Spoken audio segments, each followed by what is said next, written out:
Content synopsis. The young Lin Heng has been haunted by the mysterious disappearance of his parents a decade ago, leaving him frail and often in a state of unconsciousness. One fateful day, he is engulfed by a mysterious rift in the hospital and awakens in the enchanting village of Nanzhao, nestled beneath the Kunlun Mountains, a realm filled with soaring birds, colossal beasts, and ancient trees that touch the heavens.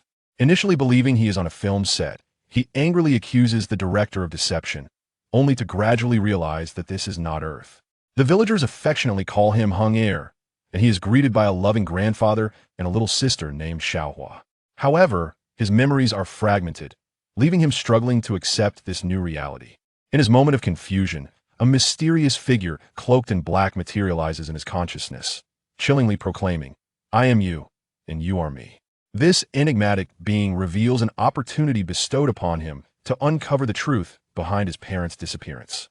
This place is known as the Star-Seam Mirror, a parallel world, a realm where Yin and Yang coexist. Lin Heng begins to ponder the connection between his parents' vanishing act and the rift. Why was he chosen? Who is the figure in black? Thus begins a profound journey entwined with familial bonds, destiny, and the pursuit of truth. Chapter 01, Reckless Youth. On a sunny day, beneath the Kunlun Mountains, the air was filled with the sweet melodies of birds and the fragrance of blooming flowers. Life thrived as the beastly and human realms coexisted in harmony, with villagers living in peace. Occasionally, one could spot a muscular figure clad in animal hides, returning home with exotic beasts in tow. Nestled at the foot of the mountains lay Nanzhao Village, where neighbors enjoyed a tranquil existence. At the village entrance, robust men captured wild beasts, while children gathered around, their laughter echoing in the air. As dusk fell, wisps of smoke curled upward, and the crimson glow of sunset enveloped the village. Suddenly, a youthful voice shattered the calm. "Return my parents to me. Return them." Awakened from a dream, the boy sat up on a stone bed, drenched in cold sweat, his expression a mix of panic and confusion. His pale complexion betrayed his frailty. Wiping his brow, he sighed deeply, muttering, so it was merely a dream. As he slowly regained his composure and surveyed his surroundings, he exclaimed, "Where am I?" The walls surrounding him were composed of stone and wood, and the room was sparsely furnished, adorned only with a few animal skins hanging on the walls. Gazing at his attire, he pondered, "Shouldn't I be in the hospital? Have I somehow entered a film set? And who created that rift?" Perplexed, he attempted to rise from the bed when a girl, no older than a child, entered the room. She wore her hair in 2 braids and was dressed simply. Her glossy black hair and bright eyes were complemented by a youthful roundness in her cheeks. Beaming with joy, she approached him. "Brother, you're finally awake." The boy, ignoring her excitement, retorted, "You think you can pull me into a film set without consulting me? Who's responsible for that rift in the hospital? Where's the director? I will sue him until he's bankrupt." The girl stood there, astonished by his words. Growing more agitated, he demanded, "Are you mute or deaf? I said to bring your director here. Do you understand?" The girl, now alarmed, moved closer and gently touched his forehead, smiling. "Brother, what's wrong?" "It's me, Hua." Shoving her hand away, he shouted, "Hey, can you not understand human language? I said to summon your director." Her previously joyful demeanor faded, replaced by concern. "Oh no, this isn't good. Something must have happened to my brother," she exclaimed, rushing out while calling, "Grandfather, something is wrong. My brother is in trouble." The boy, feeling a surge of irritation, thought, as a celebrity, to be played like this is utterly intolerable. With his temper flaring, he swiftly left the bed and strode toward the door. As he opened it and gazed outside, he was taken aback. His eyes widened in disbelief. The sky was teeming with exotic birds, and the ground was alive with unusual creatures. Is this some sort of special effect? He wondered if he had mistakenly wandered into the wrong scene. Looking into the distance, he saw a vibrant landscape filled with towering trees, truly reaching for the heavens. Choking back emotion, he quickly closed the door, sitting on the edge of his bed, gasping, his face reflecting sheer incredulity. At that moment, a knocking sound interrupted, and the girl returned, this time accompanied by a white-haired elder, aged around 50 or 60. "Heng'er, are you all right? Do you feel unwell? Hua told me you've lost your memory, and it has me quite worried." The elder's face was filled with concern. Already agitated by his surroundings, Lin Heng snapped, "Old man, what nonsense is this? I am not your grandson. I am your grandfather." The elder stood in shock, replying this. "You really have lost your memory. Hua, quickly fetch the village shaman to check on your brother. Hurry." Come back. Lin Heng grasped the girl's hand. Where did you find this filming location? Your special effects have always been terrible, so how come they appear so realistic now? Lin Heng demanded. Heng'er, what filming location? This is your home. What has happened to you? Ever since you collapsed in the Kunlun Mountains, you have been in a coma. Upon waking, you seem completely deranged. What is going on with you? The elder's face was etched with deep sorrow. Upon hearing this, the boy fell silent, contemplating Kunlun Mountains. Could this truly be Kunlun? Seeing the elder's expression was not one of deceit, Lin Heng ceased his retorts and began to ponder the situation. Suddenly, a flash of insight illuminated his mind, as if he had entered a different state of consciousness. In that moment, a blinding white world unfolded before him. A young man clad in a black robe appeared suddenly before Lin Heng. The boy gasped in terror. Who are you? A deep, resonant laughter emanated from beneath the cloak, reverberating throughout the white expanse. You are me, and I am you, the figure declared, his voice commanding and unassailable, resonating with an almost undeniable truth. Lin Heng frowned, as if hearing a jest, and retorted, No, I am myself, you counterfeit. Ha, you will come to know this, an unalterable truth. This is the opportunity bestowed upon you to reclaim your parents. As the boy absorbed this revelation, a fleeting expression of nostalgia washed over him, and he murmured, Mom and Dad. Regaining his composure, he demanded, Tell me, who is he? Did he take my parents? Speak, tell me. 10 years ago, my parents vanished, and that rift was the cause. Now, that same rift has taken me here. Are my parents also here? Tears glistened in his eyes. I am not at liberty to disclose that information, for I am merely a pawn in his game. Moreover, I'm only here to relay a message. I know nothing of your story, the figure replied. Then tell me how I arrived here. Lin Heng pressed. The cloaked man, with hands clasped behind him, murmured, The secrets of heaven must not be revealed. Pray tell, is this still the land of the living? If not, what realm is this? The youth cast an inquisitive glance at him. Star Sea Mirror, Parallel World, Yin-Yang Continent. As the words fell, the youth returned to the present, the phrase echoing in his mind. He felt a profound bewilderment, yet silently speculated that this could not be that world, and the legends of Kunlun Mountain must indeed hold a grain of truth.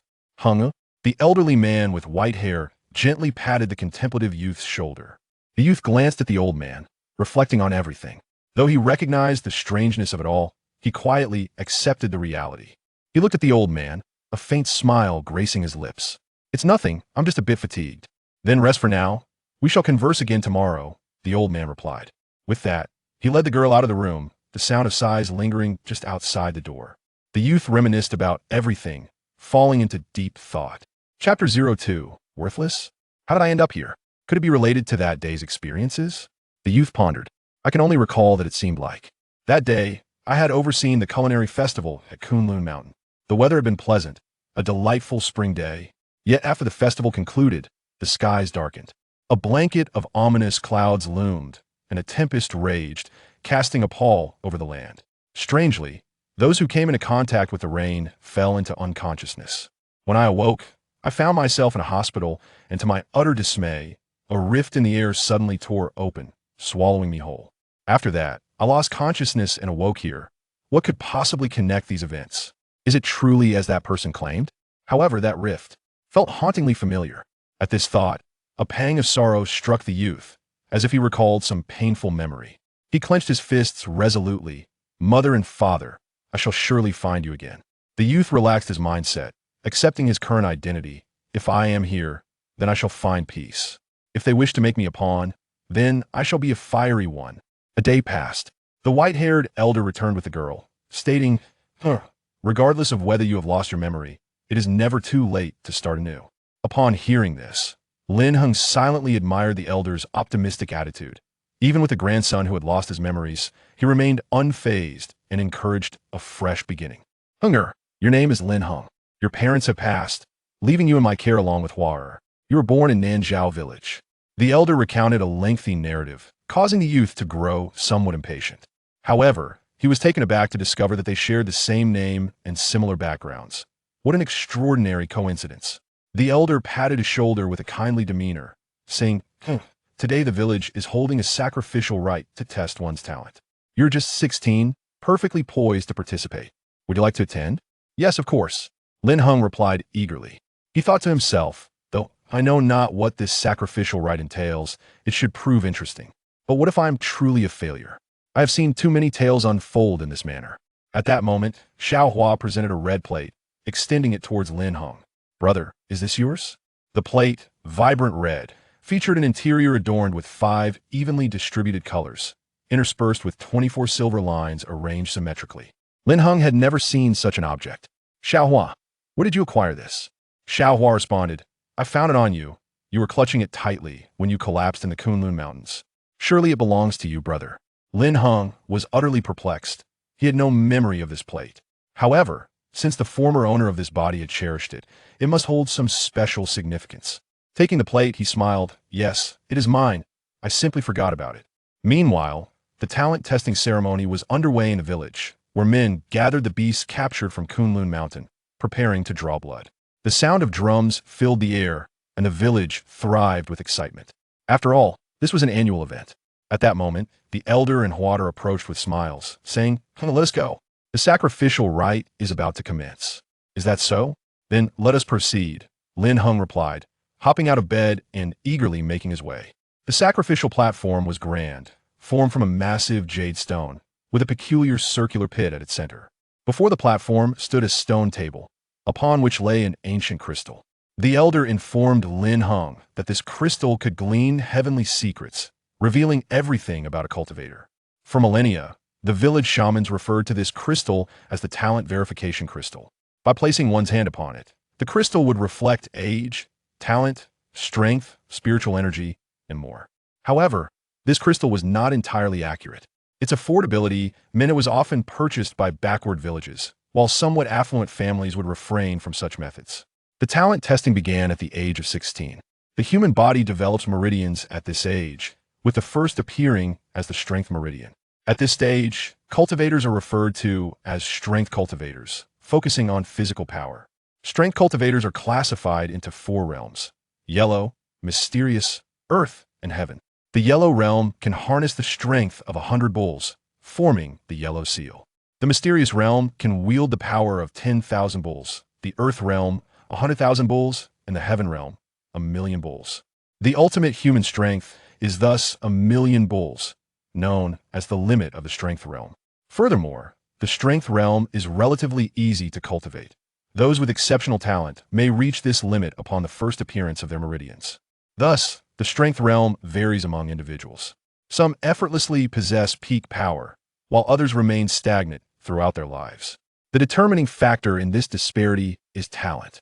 However, should one fail to master their peak strength and integrate the 4 seals of the strength realm into the chi meridian before the age of 18, they will stagnate in the strength realm, becoming a low-level cultivator. Conversely, if they successfully transform into chi meridians, they become chi cultivators. Chi cultivators possess 7 realms, each with 9 levels. Once the strength meridian transforms into a chi meridian, they become a foundational chi cultivator, wielding the most formidable power in this land: spiritual energy. Lin Heng could indeed sense a meridian within him, surging like tumultuous waves, as if blood coursed through his body. Evidently, this meridian was the strength meridian. The sacrificial rite commenced, and the village's youth brought forth the beasts captured from the Kunlun Mountains, drawing blood into the pit at the center of the sacrificial platform. There were many beasts, yet most possessed strength around the 2nd level of the yellow realm. According to Lin Heng's knowledge, the highest cultivation level in the village was merely the 5th level of the mysterious realm, and those were all over 18. The shaman recited a few incantations, and a strange phenomenon occurred. The blood of the beasts coalesced into essence within the pit, yet only a few drops were formed. It was evident that the blood contained extraordinary power. A few drops of golden liquid dripped onto the crystal, which emitted a faint glow, and a beam of light shot up towards the heavens, as if striving to align with the skies and seize the secrets of the cosmos. At that moment, the shaman gazed expectantly at the candidates awaiting their test, hoping to discover someone with commendable aptitude. After all, in thousands of years, no chi cultivator had ever emerged. Let the talent verification begin.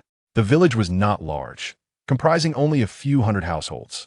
Among them, those who had reached the age of 16 were even fewer, only a handful of individuals. Naturally, Lin Heng was among them.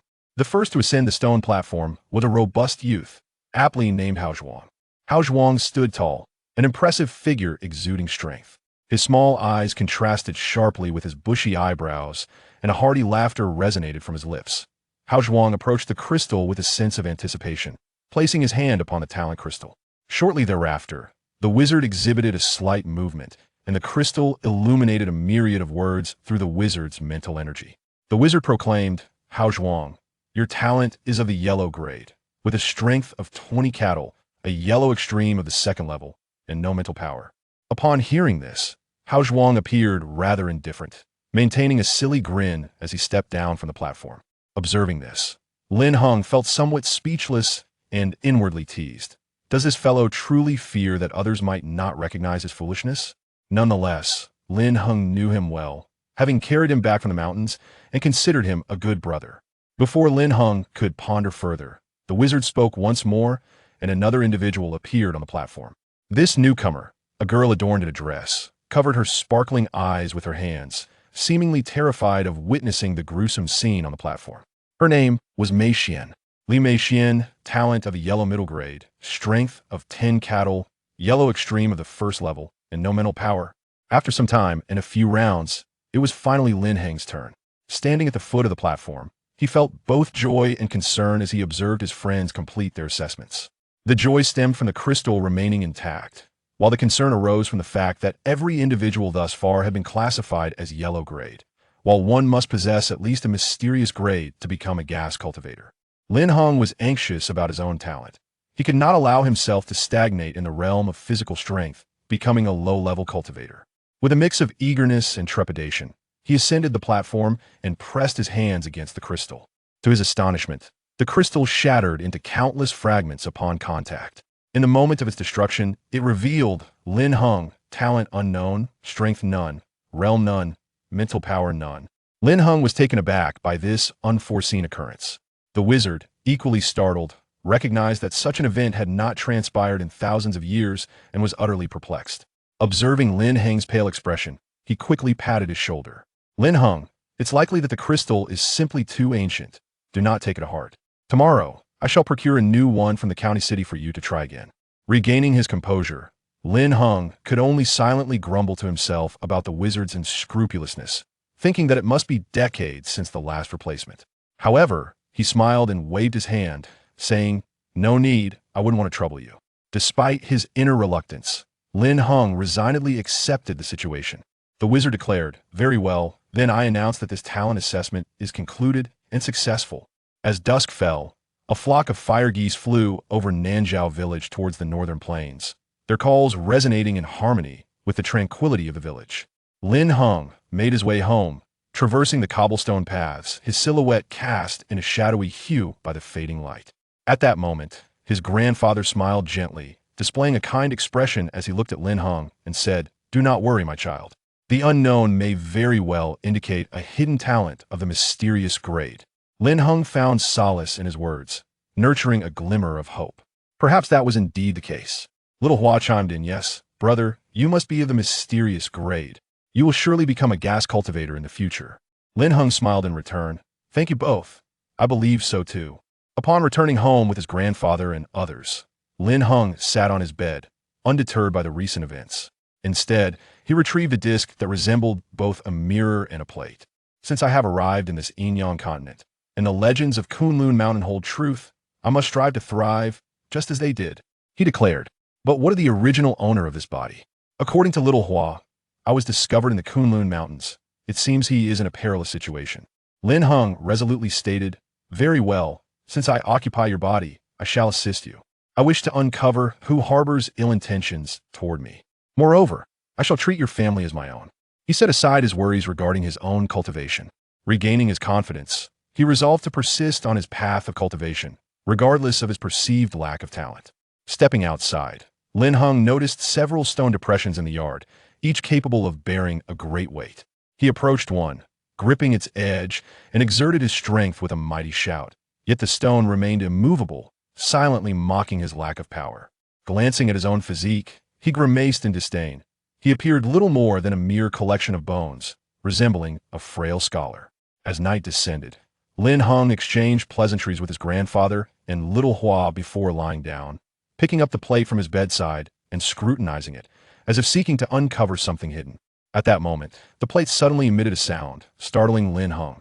Do you wish to grow stronger?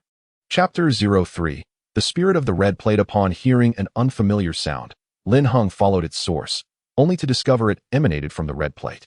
As he lifted the plate, he was astonished to find 24 gleaming silver threads, radiating in 5 brilliant colors, filling the room with a mesmerizing array of hues. The brilliance dazzled Lin Heng's eyes as he half opened them, holding the red plate aloft, exclaiming, "What is this strange object? Could it possibly be a colorful lamp?" To prevent any unforeseen occurrences, he hastily pressed the red plate down with his bedding. Instantly, the vibrant colors of the room faded into dullness. Just as Lin Heng began to doubt his senses, the red plate emitted a deep, resonant voice that gripped his heart. "I am the spirit of the sacred 5-element 8 trigrams plate. If you wish to become powerful, heed my command." Lin Heng, skeptical, retorted, "Why should I trust you? You are nothing but a weakling, akin to an ant." Hearing this, Lin Heng forced a smile, questioning, "Is it really fair to speak of weakness in such a manner? Are the weak not entitled to dignity and respect? Your perspective is biased." Nevertheless, he refrained from further argument, recognizing the truth in the spirit's words. He was indeed a weakling at present. "What must I do?" he inquired. "You need only to bring your hands together at your dantian and silently chant 5 elements, 8 trigrams, yin and yang rotation, and thus it shall be done." Upon receiving this instruction, Lin Heng placed his hands over his dantian and mentally recited the 8 words. Remarkably, an astonishing event unfolded before him. The 24 silver threads suddenly detached from the red plate, encircling Lin Heng in a protective formation. The threads descended from above, enveloping him until he vanished, transforming into a beam of spiritual light that soared into the red plate. In but a few breaths, Lin Heng found himself in an alternate realm. This world was diminutive, scarcely spanning 10 miles. Rather than a vast expanse, it resembled a quaint village. In stark contrast to the outside world, this place lacked a sky, presenting only a barren ground. Looking up, he beheld a vast expanse of white, akin to a blank canvas. Gazing down, he saw a dark abyss, reminiscent of an ink pool. Lin Heng was entranced by this peculiar world, having never encountered such a sight. The entire realm was rendered in stark black and white, resembling an ink-wash painting, with him as the figure within it. "O spirit of the realm! O spirit of the realm!" he called out into the void. Yet no response met his ears. Just as he began to feel the weight of solitude, a wisp of white mist descended from above, drifting toward the blackened ground, its contrasting hue rendering it extraordinarily conspicuous. Before long, the mist coalesced into the form of a young man. He possessed long, flowing hair, piercing eyes, and a chiseled face, radiating an air of nobility that instilled awe in those who beheld him. The aura emanating from him was both formidable and intimidating. Lin Heng, captivated by this ethereal figure, approached with a respectful bow and clasped hands, asking, "Are you the spirit of the realm?" With an icy demeanor, the spirit replied, "Indeed, I am. You claim you can make me stronger. Is this true?" Lin Heng pressed. The spirit smirked disdainfully, as if he had heard the most absurd jest. It was, after all, the first time he encountered someone questioning his authority. "This celestial being has never spoken a falsehood. When I promise to make you stronger, I shall indeed make you stronger." Upon hearing these words, Lin Heng experienced a mix of joy and confusion. The joy stemmed from the prospect of receiving assistance that would benefit him, while the confusion arose from the question of why this being would choose to aid him and what ulterior motives might be at play. Lin Heng inquired, "Why do you wish to assist me?" Gazing into Lin Heng's clear eyes, the celestial being suddenly smiled, saying, "I am not aiding you. Rather, I am aiding myself."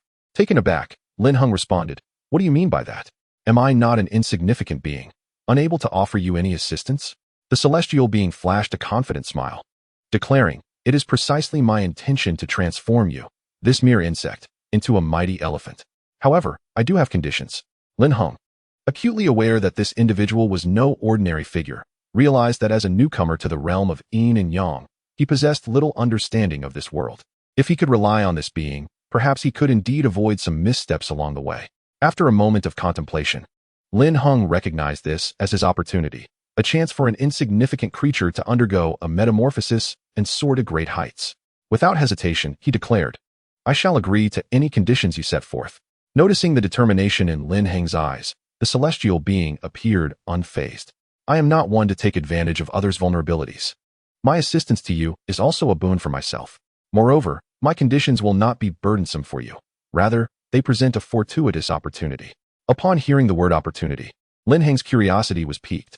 The celestial being, perceiving Lin Heng's confusion, continued, "The first condition is that you must join my ranks." Lin Heng was taken aback, exclaiming, "What? You wish to take me as your disciple?" It was difficult for him to believe that someone who had just regarded him with disdain, labeling him a weak insect, would now desire him as a disciple. It seemed utterly absurd.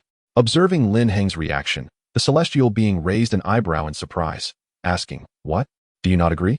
Flustered, Lin Heng quickly responded, "No, I agree.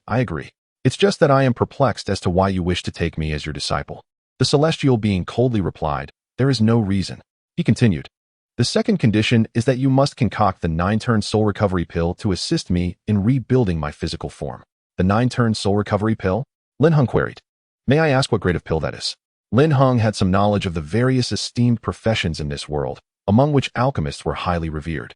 Alchemists were further classified into 9 ranks, each producing pills of varying quality. Unfazed, the celestial being replied calmly, "It is an 8th-tier pill."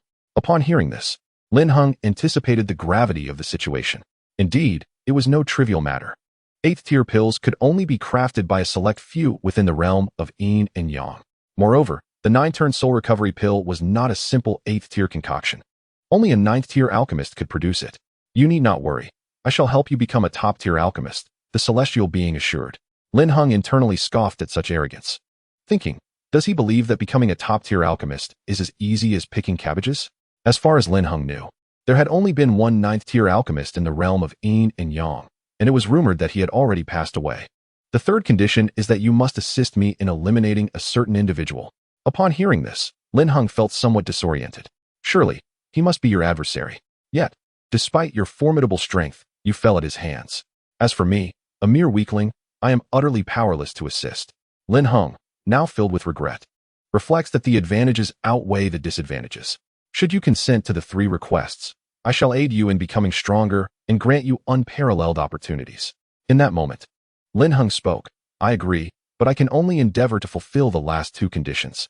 Since I am to become your disciple, shall we not perform a master-apprentice ceremony?" At that instant, an idea surfaced in Lin Heng's mind. Seemingly aware of his thoughts, the figure replied, "There is no need for a formal ceremony. Simply refer to me as master from now on." Upon hearing this, Lin Heng was taken aback. Could it be that his master possessed the ability to read minds?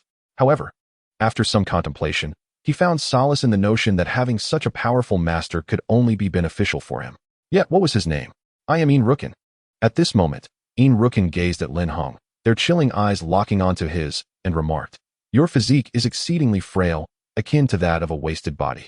Yet, your constitution is rather rare, and your spiritual attributes are even more uncommon, which can serve as compensation." Lin Heng scratched his head, feeling rather helpless. Observing this, Yin Rukin continued, "However, it is not beyond redemption." Lin Heng, filled with curiosity, asked, "Are you not deceiving me? Is there truly hope for my recovery?" Yin Rukin cast a skeptical glance at Lin Heng before inquiring, "Do you truly not know your own spiritual attributes?" Lin Heng shook his head in response. Seeing this, although Yin Rukin was surprised, he quickly understood given Lin Heng's age and attire. Yin Rukin stated, "It matters not if you are unaware. You shall gradually learn in due time. First, you must gather medicinal herbs to strengthen your constitution. You need to collect dragon silvergrass, 10,000 mosquito flowers, carnivorous fruits, and samba tree branches, among others." As Yin Rukin listed a plethora of medicinal names.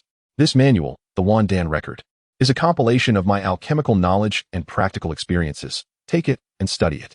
Additionally, here are the Dragon Body Sutra for physical training and the mystical scripture for cultivating mental power. Take them both as well. Now, you may leave," Yin Rukin nonchalantly declared. Lin Heng's face lit up with joy as he accepted the 2 spiritual texts, much like a child savoring sweet honey, unable to part with them. It is worth noting that South Marsh Village had no comprehensive methods pertaining to physical training. Any that existed were severely incomplete and utterly unusable. Yin Rukin informed Lin Heng that he was now in the core space of the 5 elements 8 trigrams, the void realm.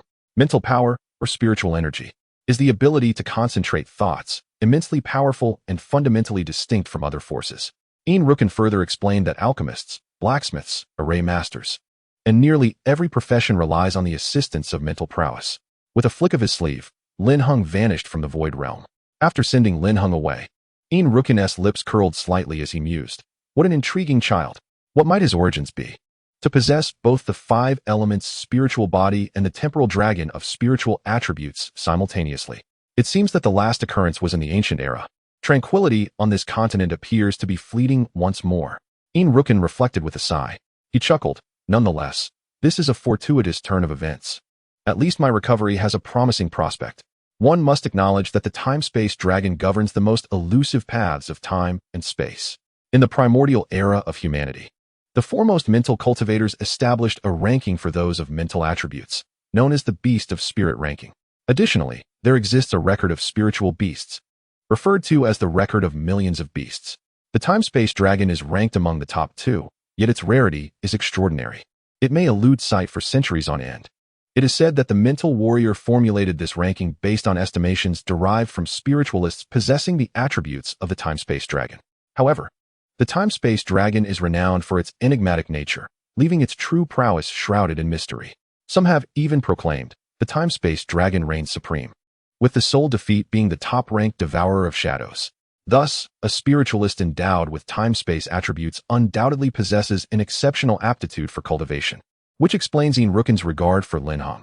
For in the ancient epics, a spiritualist with time-space attributes once dominated the continent, suppressing all prodigies, rendering even the top-ranked mentalist of the spirit beast ranking dim by comparison. Chapter 04. Is this the power of thought? Upon returning to his chamber from the Void Realm, Lin Heng was still reveling in the exhilaration of his recent encounters. The crimson disk had lost its radiance, and the 24 silver threads had resumed their original positions. Everything seemed normal, were it not for the 2 scriptures in his hands. Lin Heng might have believed he was ensnared in a dream. Yet, he could never have imagined that he would have a benefactor aiding him, and indeed, the crimson disk was far from a mere trinket. Lin Heng settled cross-legged upon the stone bed, first opening a volume of the Red Book, the record of myriad elixirs. He examined the details of the body-refining herbs that Yin Rukin had mentioned. The record of myriad elixirs was quite thick, nearing tens of thousands of pages. Nevertheless, it was meticulously organized, beginning with introductions and refinements of lower-grade herbs. It was not a mere catalogue of elixirs. It resembled a compendium of spiritual flora and elixirs. Moreover, within the subsequent hundreds of pages lay Yin Rukin's years of practical experience, which would undoubtedly be of immense benefit to Lin Heng, helping him to avoid many pitfalls along his journey. Lin Heng read with great interest, at times revealing a mischievous smile, and at others nodding in agreement. This prompted him to muse, my master's life is truly a riddle. However, he soon refocused on the matter at hand, and quickly located the dozen or so body-refining herbs. Dragon silvergrass, a low-grade herb, can enhance physical strength. Myriad mosquito flower, a low-grade herb, can expel impurities. Samba tree branch, a superior-grade herb, can increase blood vitality. The descriptions of these various herbs left Lin Heng in awe. Although they were all first-tier spiritual plants, they were not easily found. Spiritual plants are distinct from ordinary flora. While the latter rely on sunlight for photosynthesis, spiritual plants draw their sustenance from the spiritual essence of heaven and earth. The more abundant the spiritual essence, the higher the grade of the spiritual plant. Moreover, spiritual plants are guarded by formidable beasts, making them difficult to seize. Lin Heng found himself in a quandary, ultimately deciding to set aside the record of myriad elixirs and consult his grandfather. Stepping outside his room, he searched for traces of his grandfather, but found none. How peculiar. Where could he have gone? At that moment, Lin Heng spotted the little flower. At that moment, she was engaged in washing clothes when Lin Heng approached her. To his surprise, the garments she was tending to did not belong to them, but rather to other villagers. Lin Heng walked over, gently pulled her up, and cast aside the clothes she held, inquiring, Xiao Hua, why are you assisting others with their laundry? Xiao Hua was evidently startled by Lin Heng's sudden presence, but soon smiled at him and resumed picking up the clothes. It's all right, brother. I requested the aunties for this. Lin Heng, perplexed, responded, but you are so small. How can you manage such a heavy task? Moreover, the neighboring aunties are too busy caring for you. How could they possibly allow you to wash so many clothes? Observing her delicate hands, which should have been tender at her age, he noticed they were instead rough and calloused. With a gentle smile, Xiao Hua reassured him. It's fine, brother. I have grown accustomed to it. My parents passed away early, and my grandfather is getting on in years. Our family lacks a source of income, so I wash clothes for others to earn some money. The aunties take good care of us. They could wash the clothes themselves, but now they entrust the task to me, allowing me to earn some income. Lin Heng found it difficult to absorb this information, his eyes glistening with emotion. He was unaware of the hardships she had endured. Instead of playing as children should, she had matured far beyond her years, evoking both understanding and sorrow within him. Turning away, he wiped his eyes before facing her again, forcing a faint smile. Xiaohua, I have grown up now. I can support this family. From now on, I will ensure that you and grandfather live well. Xiaohua beamed at him, nodding vigorously. Yes, I believe in you, brother. Lin Heng affectionately ruffled her hair, smiling softly. His gaze now resolute. Initially, Lin Heng had intended to ask his grandfather for some spiritual herbs, but in their impoverished home, such a request was utterly unrealistic. He would have to rely on his own efforts instead. Exiting the door, he found himself on a narrow stone path, lined with dozens of houses. Shortly after, someone called out to him. Turning, he recognized Hao Zhuang, who approached with an exuberant bounce, exclaiming, Heng'er, it's me. I'm Hao Zhuang. Hao Zhuang continued. I heard from Grandpa Lin that you lost your memory. Do you still remember me? Lin Heng smiled at him, recalling that they had grown up together, their homes neighboring each other, leading to countless shared moments. Of course I remember you, Hao Zhuang. Aren't you the one who carried me back from Kunlun? We've even met during the festival before. Hao Zhuang's joy was palpable as he laughed heartily. I knew it. Heng'er, you are truly blessed. However, Lin Heng, filled with curiosity, asked, Hao Zhuang, how did I end up in Kunlun? Shaking his head, Hao Zhuang replied, I don't know either. You suddenly vanished that day. And when we found you, you were lying on the outskirts of Kunlun. That's why I brought you back. Oh, and you were clutching a beautiful plate tightly, mumbling something I couldn't quite hear. Meanwhile, a call echoed from a distance. Zhuangzi, come back for dinner. Upon hearing this, Hao Zhuang displayed a burst of excitement, hastily signaling. Heng'er, my mother is calling me for dinner. I'll come to play with you another day. Why don't you join me? Lin Heng shook his head with a smile, replying, no need, you go ahead. All right then, Heng'er, goodbye. With that, Hao Zhuang dashed back home with a lively gait. Lin Heng remained in place, a smile gracing his face as he scratched his head and let out a wry chuckle. Soon after, he encountered Li Meixian, exchanging pleasantries with her for a while. Lin Heng took a leisurely stroll around the village, greeting many amiable villagers, embodying the simplicity of rural life. As another day passed, under the twilight sky, Lin Heng made his way home. Although he had not garnered anything substantial, he had come to know the tranquil village of Nanzhao. The crimson glow bathed Nanzhao as if it were undergoing a baptism of fire. Upon arriving home, he found his grandfather had returned as well. From his grandfather, Lin Heng learned that rare spiritual plants were scarce in Nanzhao, and that even if they existed, they were typically sold in the county, seldom treasured at home. Therefore, he resolved to enhance his strength before venturing to the Kunlun Mountains. As night deepened, Lin Heng decided to enter the void realm once more. He knelt, placing his hands flat upon his dantian. 24 silver threads enveloped him once again. Lin Heng vanished, transformed into a radiant light entering the crimson disk. He arrived beside Yin Ruchuan, grinning as he greeted, Master, I have returned.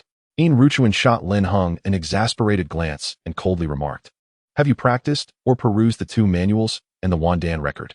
Lin Heng sheepishly shook his head. Then, you shall cultivate here, so I can supervise and guide you, Yin Ruchuan instructed. At that moment, Yin Ruchuan advised, Begin with body refinement. Your physique is weak. Without enhancing it, there is no need to learn anything else. Remember, the warrior's physique is the foundation of everything. Therefore, with each advancement in strength, you must solidify your physique. Do you understand? Lin Heng pondered this and replied, I understand. He then took out the dragon body scripture and began to cultivate. The essence of all things originates from the body. The primordial energy encompasses yin, yang, and the 5 elements. Lin Heng silently recited, soon experiencing a moment of enlightenment, his hands beginning to move. At that moment, a flow of energy seemed to circulate around Lin Heng, and his previously gaunt physique began to fill out and glow with vitality. Yin Ruchuan observed this, a hint of astonishment crossing his typically indifferent face, secretly thinking, This child possesses remarkable comprehension. In my time, it took me 10 days to cultivate the dragon body scripture, earning praise from the immortal sovereign. Yet this lad has achieved it in mere seconds. His aptitude is commendable. I wonder about his character. I hope he does not turn out like my wayward disciple, who betrayed his master and ancestors. Yin Ruchuan mused with a self-deprecating thought. At this moment, Lin Heng had been cultivating for several hours. Having refined the dragon body scripture to perfection, he ceased his practice, expelling foul air, and his once plump body reverted to a lean state. Yin Ruchuan nodded in appreciation and said, Use your full strength and strike at me. Lin Heng rose, facing Yin Ruchuan, declaring, "All right, here I come, watch my fist." Lin Heng unleashed a flurry of punches, each strike resonating with a sharp crack, swiftly landing upon Yin Rukin's chest. Observing his movements, Yin Rukin discerned numerous openings, yet remained indifferent, choosing to stand his ground and allow Lin Heng to strike. A mere 30 units of strength, rather mediocre, Yin Rukin remarked with an air of calm, though his heart surged tumultuously. In stark contrast, Lin Heng was taken aback, utterly astonished that a single technique could wield such profound effect. After all, he had merely activated the Dragon Body Sutra. However, the moment he channeled the sutra, the once dormant power veins within him surged with vigor. It seemed that the Dragon Body Sutra could invigorate these veins, inducing a surge of strength. Secretly, he mused that this sutra was indeed extraordinary. For just a few hours of practice equated to years of effort for an ordinary person. Noticing Lin Heng's expression of satisfaction, Yin Rukin cautioned him against arrogance, emphasizing the necessity of patience on the arduous path to becoming a formidable warrior. Lin Heng nodded in acknowledgement. "Your physique remains considerably weak. Yet it is an improvement over your previous state," Yin Rukin stated coldly. "Now, retrieve the Xianjing and enhance your mental fortitude," Yaoken instructed. "Understood." Lin Heng eagerly retrieved the Xianjing from his pocket. Yin Rukin observed, "This is a spatial ring. Take it and utilize it." Overjoyed, Lin Heng accepted it. Yaoken informed him that a drop of blood would bind it, and with focused intent, he could access its contents. Lin Heng bit his hand to draw blood, letting it fall upon the ring. As he concentrated his thoughts, he entered the spatial realm within the ring, exclaiming, "How fascinating! The space within is vast." Lin Heng proceeded to store all his belongings within the ring, which still retained ample capacity. Regaining his composure, he turned his attention to the Xianjing. The scripture articulated, "Mental strength is governed by intent. The stronger the intent, the more formidable the mental power." Lin Heng nodded in contemplation. Intent. The path to cultivation is straightforward. One can consume fruits that enhance intent, such as the Rui fruit. Now aware of how to cultivate his mental prowess, he immersed himself in the practice. The Xianjing was profound. It was Lin Heng's first encounter with such insightful experiences. At times, it seemed devoid of words, yet brimming with meaning. At other times, it appeared articulate, yet was ineffable. It was akin to a 1-year-old child attempting to comprehend a complex text. After pondering for several hours without progress, Yin Rukin interjected, "To penetrate the depths of the Xianjing, one must possess a mind free of distractions, yet not be devoid of thought." Upon hearing this, Lin Heng experienced an epiphany and delved deeper into the scripture. Observing this, Yin Rukin regarded Lin Heng with increased admiration. To possess such a mindset at a tender age was indeed indicative of remarkable talent. At that moment, Lin Heng was enveloped in the enchanting realm conjured by the scripture. The world around him was filled with a myriad of entities, beasts, humans, objects, and plants, all surrounding him. Intriguingly, each entity was tethered by a white filament, ethereal and mist-like. The source of these threads emanated from Lin Heng himself. After half an hour, Lin Heng opened his eyes, realizing, this is the essence of mental power. Chapter 05. The conflict between the pig and the monkey. Lin Heng experienced a profound transformation in his perception of the world, as if a veil had been lifted, granting him a newfound clarity. Beside him, Yin Rukin could no longer maintain his composure, gazing incredulously at Lin Heng. He mused to himself, "What a prodigy!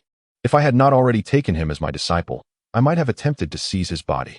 In just a few short hours, he grasped the subtleties of the profound texts and made consecutive breakthroughs in several realms of mental prowess.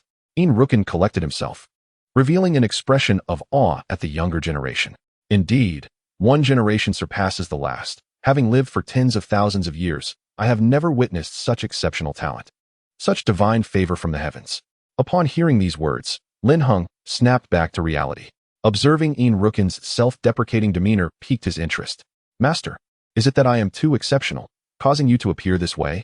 Without waiting for a response, he continued, "I don't even need you to tell me. I already consider myself a rare and extraordinary genius. Like the stars, I shine brightly. Oh, Master, I haven't finished yet." At that moment, Yin Rukin waved his sleeve, sending Lin Heng out of the void realm. Watching him go, Yin Rukin shook his head in resignation, muttering to himself that praising him was indeed a mistake. After being expelled from the void realm, Lin Heng picked up the mirror and lamented, "What is this? I wasn't finished speaking." Indeed, it seems that talent breeds envy. Having said this, Lin Heng noticed that dawn had arrived, prompting him to hurriedly pack his belongings and set off for the Kunlun Mountains.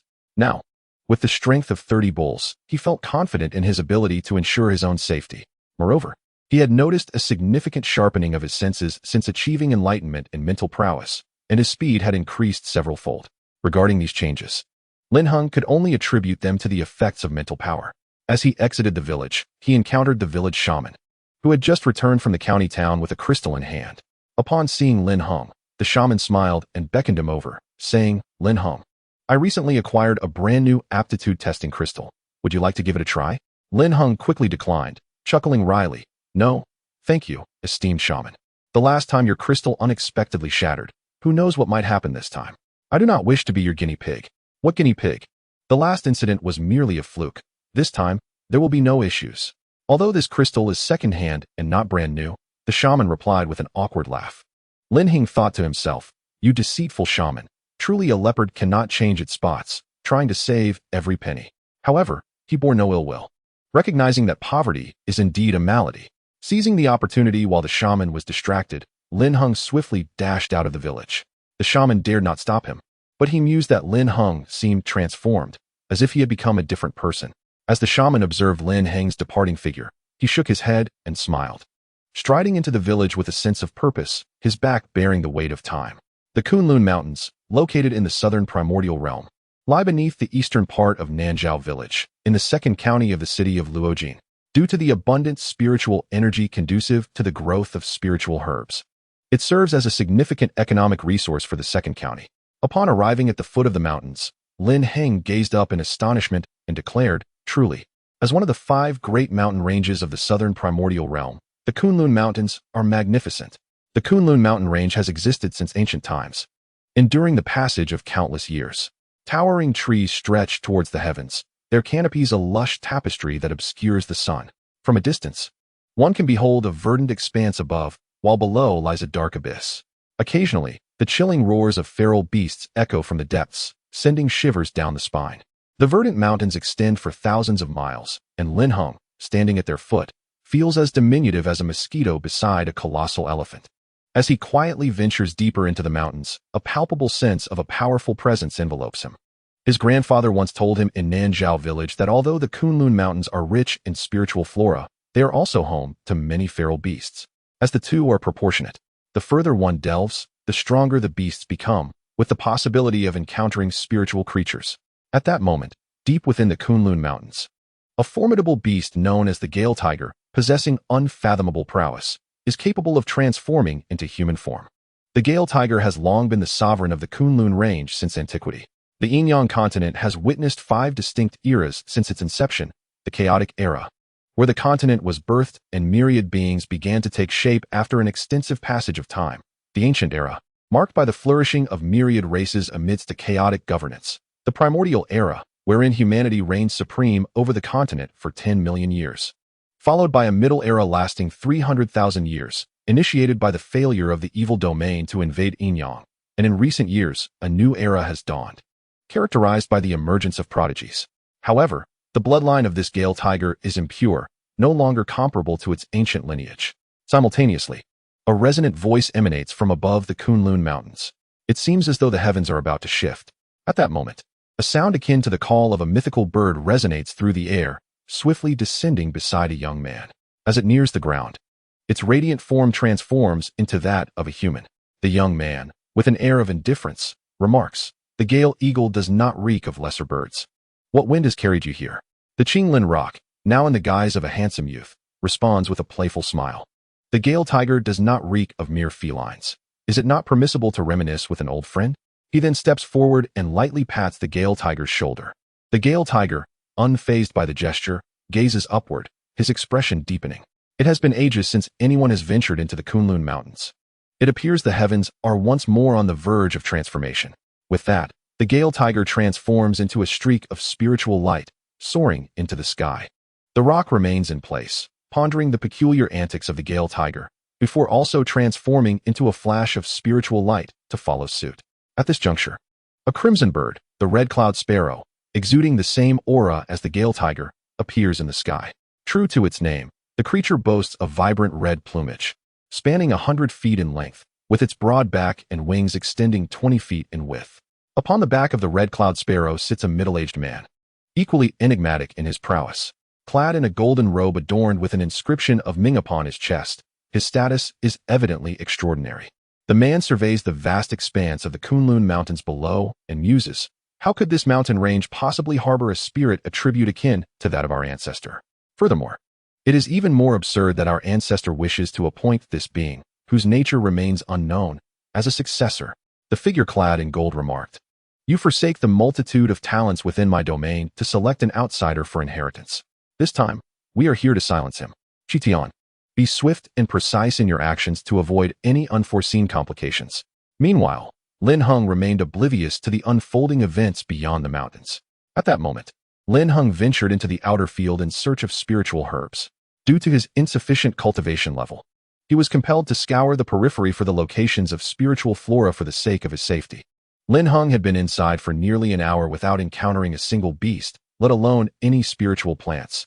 Not even a trace of spiritual leaves was to be found. Just as he contemplated giving up and attempting to delve deeper, he suddenly spotted a spiritual herb. It radiated a resplendent silver light, gradually absorbing the surrounding spiritual energy of heaven and earth. Could it be silver dragon grass? As Lin Heng approached, he was taken aback by the thinness of the spiritual energy in this area. How could a spiritual herb possibly thrive here without any beasts guarding it? Without further ado, he moved forward to collect it, but just as he neared, an unexpected turn of events occurred. A mountain-piercing wild boar suddenly charged out from beside the herb, catching Lin Heng off guard. Its hide blended seamlessly with the surrounding environment, rendering it nearly undetectable. The sight of its elongated tusks, sharp as ivory, filled Lin Heng with dread, prompting him to adopt a combative stance. Seeing the situation unfold, Lin Heng swiftly evaded to the right, utilizing his posture to channel his energy into a punch and struck forth with tremendous force. 30 Bull Fist. The recoil from the impact sent Lin Heng staggering back several steps before he regained his footing, his heart tumultuous from the sudden peril he faced. After all, it was his first encounter with life-threatening danger. In contrast, though the wild boar had been struck, it remained largely unscathed. Lin Heng was astonished. The boar's thick hide and robust flesh had withstood his 30 bull strength. What a headache this was. However, it was evident that this creature, attracted by the spiritual herb, possessed formidable abilities. Yet, everything has its vulnerabilities. Although the boar's defenses were formidable, its prolonged concealment in the mountains had left its vision underdeveloped. While its sense of smell remained acute, Lin Heng realized that in order to obtain the spiritual herb, he must conquer this wild boar. He mused to himself, "It seems I must rely on wits." Scanning the vicinity for potential ways to distract the boar, Lin Heng spotted, several miles away, a foodstone ape of similar strength to the boar. Lin Heng, possessing the spiritual attribute of the time-space dragon, had developed his telekinetic abilities after comprehending the profound scriptures, allowing his vision to extend as if possessing the eye of 1,000 miles, capable of narrowing distances. With a plan forming in his mind, Lin Heng circled around the wild boar, waiting for the opportune moment to sidle up to the spiritual herb, pluck it swiftly, and then dash towards the foodstone ape. Due to the boar's poor eyesight, it could only catch the scent of the spiritual herb it guarded. As it sensed the aroma fading away, the wild boar panicked and charged in the direction of the scent, causing a commotion in the surroundings and sending birds scattering into the air. At this moment, Lin Heng had already sprinted to the side of the stone-eating ape. The mountain boar moved with remarkable speed. Had Lin Heng not dramatically increased his own pace, he might have found himself in mortal peril. Hastily, Lin Heng threw a spirit herb towards the stone-eating ape before vanishing from sight. The ape, intrigued by the herb, had little time to ponder, as it was soon met with the frenzied charge of the mountain boar.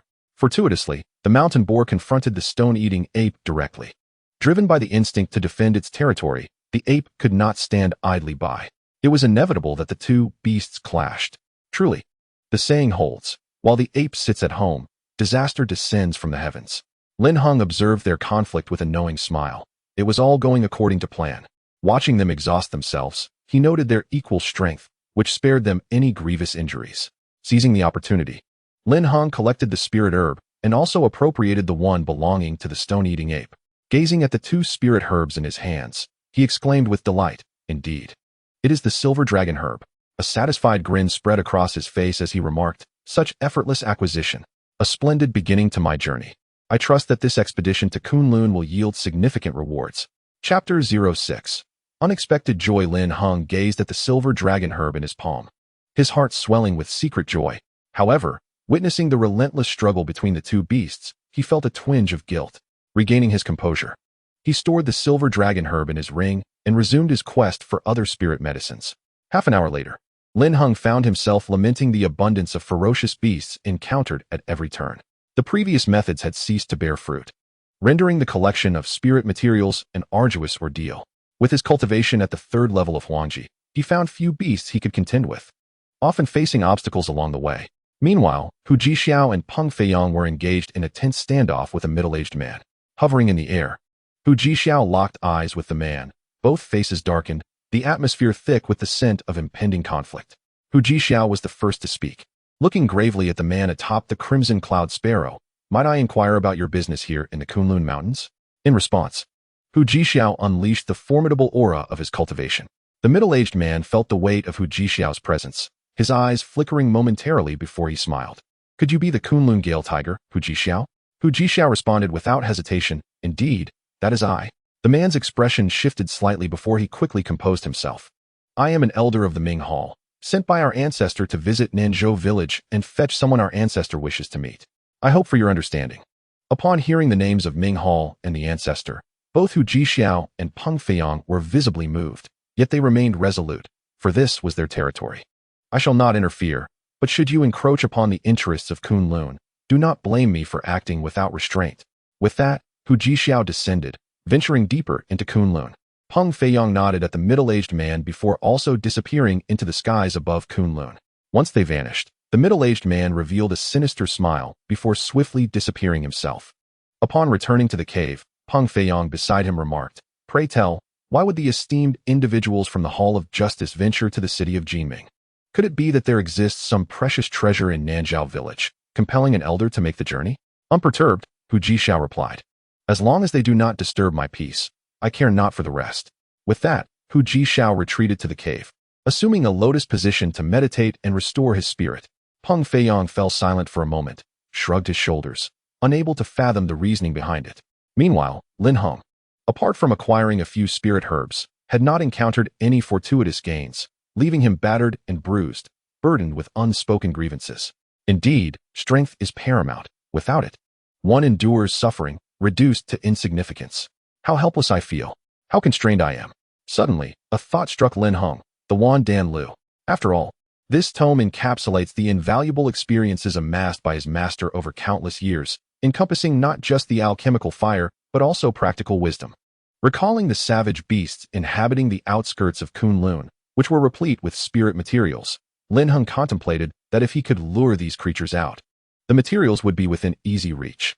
Deep in thought, he hastily retrieved the Wan Dan Lu and began to peruse his master's insights on handling such situations. Indeed, there were methods akin to what he sought. Unlike spirit beasts, savage beasts lack considerable intelligence. In his youth, his master had employed verbal and physical provocations to lure out the beasts, but it required the cooperation of two individuals. Lin Heng acknowledged this necessity, but lamented the requirement of a partner. Yet, the notion of employing physical allure sparked a mischievous grin upon his face. His master possessed such peculiarities. Truly a sight to behold, and to dare pen such thoughts. His dedication is commendable. Such individuals are a rarity. Simultaneously, in Lin Heng's chamber in Nanzhao Village, a peculiar sound emanated from the red plate upon the stone bed. Achoo! Lin Heng felt a slight headache. Two individuals to assist? Alas! It seems he must rely solely on himself. Should he employ the same methods as with the previous pig and monkey? After a moment of contemplation, Lin Heng's gaze hardened, and a slight smile graced his lips. Let us aim high. Soon, Lin Heng sprang into action, his keen eyes scanning the surroundings, revealing the presence of savage beasts every few miles. Lacking advanced movement techniques, he could only run, yet his pace surpassed that of the average Qi refinement practitioner. Swift as the wind, upon spotting the savage beasts, Lin Heng wasted no time. He quickened his pace, racing towards their domain. He mused, "The strength of these beasts is formidable." Reaching each savage beast territory with relative ease, he employed verbal provocations and risque gestures, openly taunting them. As anticipated, the savage beasts reacted as described in the Wan Dan Lu. Upon catching sight of Lin Heng's antics, they charged at him in a fit of rage, disregarding the absence of spirit materials and devoid of rational thought. Such methods were indeed scandalous, rarely employed by anyone. Observing their fury, Lin Heng turned to flee. But their speed was relentless, and with each few miles, he found himself pursued by multiple savage beasts. Simultaneously, he hastened towards the deeper gathering grounds of the more powerful beasts. Indeed, Lin Heng intended to lure the formidable beasts towards the herd. After all, with such a multitude of savage creatures, even the slightest mishap could result in utter annihilation. Thus, the courage required for Lin Heng to make this decision was monumental. By employing this strategy, he managed to gather ferocious beasts from a radius of several thousand miles, culminating in an unprecedented tide of beasts at the periphery of Kunlun. At this moment, the beasts had formed a tumultuous wave, clashing and battling amongst themselves, devoid of reason, having long forsaken the precious spiritual materials they were meant to guard, leaving them forgotten behind Lin Heng. The tide of beasts continued to swell, crashing towards the inner sanctum of Kunlun. Instantly, the avian inhabitants of Kunlun were startled, taking flight into the sky amidst their anguished cries. Concurrently, in the depths of Kunlun, within a cavern, Hu Jixiao opened his eyes. He was astonished by the uproar emanating from the beast horde, exclaiming, "What a tremendous commotion! Such a disturbance has never been seen before. Could it be the work of that person from the Mingtang?" Beside him, Peng Feiyang responded with equal astonishment. "Indeed, such a ruckus has never occurred before. However, I must admit, I feel a tinge of envy towards you. A tide of this magnitude is truly remarkable." Unbeknownst to Lin Heng, the beast tide he had orchestrated was, in fact, the largest in the history of the Kunlun Mountains, likely having stirred the inhabitants of Jinyang City. Seizing the opportunity presented by the formation of the beast horde, Lin Heng hastened towards the beast dens to reap his rewards. His first destination was the territory of the red demon crane, and the sight that greeted him filled him with immense joy. Before him lay a field of medicinal herbs, abundant with various spiritual grasses, elixirs, and fruits, causing Lin Heng to be overwhelmed with ecstatic delight. Among these, he discovered several crucial medicinal ingredients he sought, such as the ant flower and the carnivorous fruit. Though he was disappointed to find no samba tree branches, nevertheless, he felt a profound sense of satisfaction, knowing that this field housed countless plants, thus alleviating his disappointment. Subsequently, Lin Heng scoured thousands of formidable beasts. While his harvest was not as bountiful as before, it was still considerable. However, the absence of samba tree branches troubled him, leading him to ponder, "It seems I must return to the village to see if any samba tree branches can be found." Within just a few hours, Lin Heng's bounty was ample, and unbeknownst to him, he had unwittingly struck it rich, as if he had reached the pinnacle of his life. "I, Lin Heng, shall lead a prosperous life now, and Xiao Hua shall no longer need to wash clothes for others."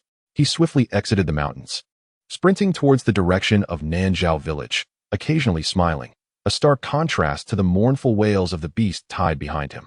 Chapter 07.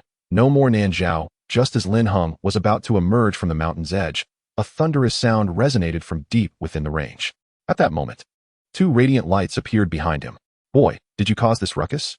A voice imbued with authority suddenly called out from behind, startling Lin Heng, who swiftly turned to adopt a defensive stance. He beheld two men, each around 30 years of age. One, clad in white, was tall and robust, with rugged brows and dark skin, his deep-set eyes exuding an aura of regality. This man was none other than Hu Jixiao. The young man clad in blue possessed a well-proportioned physique and a refined appearance, exuding an aura of scholarly elegance, yet he remained unfathomable. In response, Lin Heng feigned composure, treating the dire situation with a sense of desperation, and replied, "Indeed, it was I who caused this. However, there is no need for explanations. You are commendable. The beast tide is your doing, and that suffices." Within, Hu Jixiao felt a tumult of emotions, joy washing over him like a wave. I am indeed from Kunlun. Truly remarkable." He stepped forward, grasping Lin Heng's hand, and inquired, "Which esteemed family do you hail from? Do you have a mentor? If not, I humbly offer to take you as my disciple." Upon hearing this, Lin Heng, who had been tense, found himself bewildered, questioning whether he had misheard. Why was everyone so eager to become his teacher? "You need not doubt. I hold you in high regard. I genuinely wish to take you under my wing." Seeing Lin Heng's interest, Peng Feiyang grew anxious. "Young man, I am the master of the Kunlun mountain range, and I also admire you. Would you consider becoming my disciple?" At this, Hu Jixiao's demeanor shifted to one of displeasure. "Old bird, this is my territory. Dare you to poach my prospective disciple?" In response, Peng Feiyang became brazen. "The ability to summon the beast tide is something I, Hengluan, desire. What you Kunlun seek, we Hengluan shall have. What you reject, we shall covet even more." Hu Jixiao's anger flared. "Old bird, Have you forgotten your disgrace during the Five Veins tribute conference? Hee. I wonder if your fangs have fully grown back since you were left with only two last time. Peng Feiyang. After all these years of friendship, must we air our grievances over Amir Jr.? Amir Jr.? He is my lifeline, the ace in Hengluan's rise. Hu Jixiao unleashed his aura towards Lin Heng. Observing this, Lin Heng readied himself for defense, his countenance resolute, silently acknowledging, this man hails from the depths of the mountain range. He must be formidable. I fear I am in grave peril. Lin Heng believed his fate was sealed, suspecting that their previous banter had been a ruse, a ploy to catch him off guard and claim his life. Yet, he was mistaken. Hu Jixiao infused Lin Heng with a rich essence of spiritual energy from his dantian. This lad possesses the essence of the Kunlun lineage. He is already one of us. Seeing this, Peng Feiyang grew irate. You cheat. Seizing the moment, he too injected a potent stream of spiritual energy into Lin Heng. However, both energies were sealed, capable of breaking through only at a fixed realm. Lin Heng felt the clash of two forces within him, as if his very insides were on the verge of shattering with pain. He found himself in a predicament, lamenting, I am too exceptional, causing them to inflict such torment upon me. At that moment, Hu Jixiao and Peng Feiyang had already engaged in combat. Their strengths were relatively equal. And with Lin Heng unable to interject, any attempt at reconciliation was thwarted by their overwhelming auras, leaving him powerless and at a loss. He could only remain at a distance, hoping to avoid injury. Lin Heng pondered their dialogue, deducing that they likely hailed from the mountains, possibly powerful spiritual beasts rumored to take human form. However, the situation remained perplexing. They not only refrained from blaming me for summoning the beast tide, but rather seemed quite delighted by it. Could this be some peculiar inclination of theirs? After all, the beast tide I conjured involved a substantial number of savage beasts from the surrounding areas. Although these beasts differ from spiritual creatures, being mere embodiments of brute strength, their impact on the mountains is profound, and I could never absolve myself of such a transgression. As Lin Heng pondered this perplexity, the battle between the two had escalated to a fever pitch. The two combatants engaged in a fierce struggle mid-air. Hu Jixiao emanated an astonishing aura. His spiritual energy finally controlled. He initiated the assault, taking the initiative. Spiritual power surged from his body, coalescing into an ethereal, white tiger apparition. And he struck with a mighty fist. The white tiger's essence melded with his blow, transforming into hundreds of fist strikes resembling tiger heads.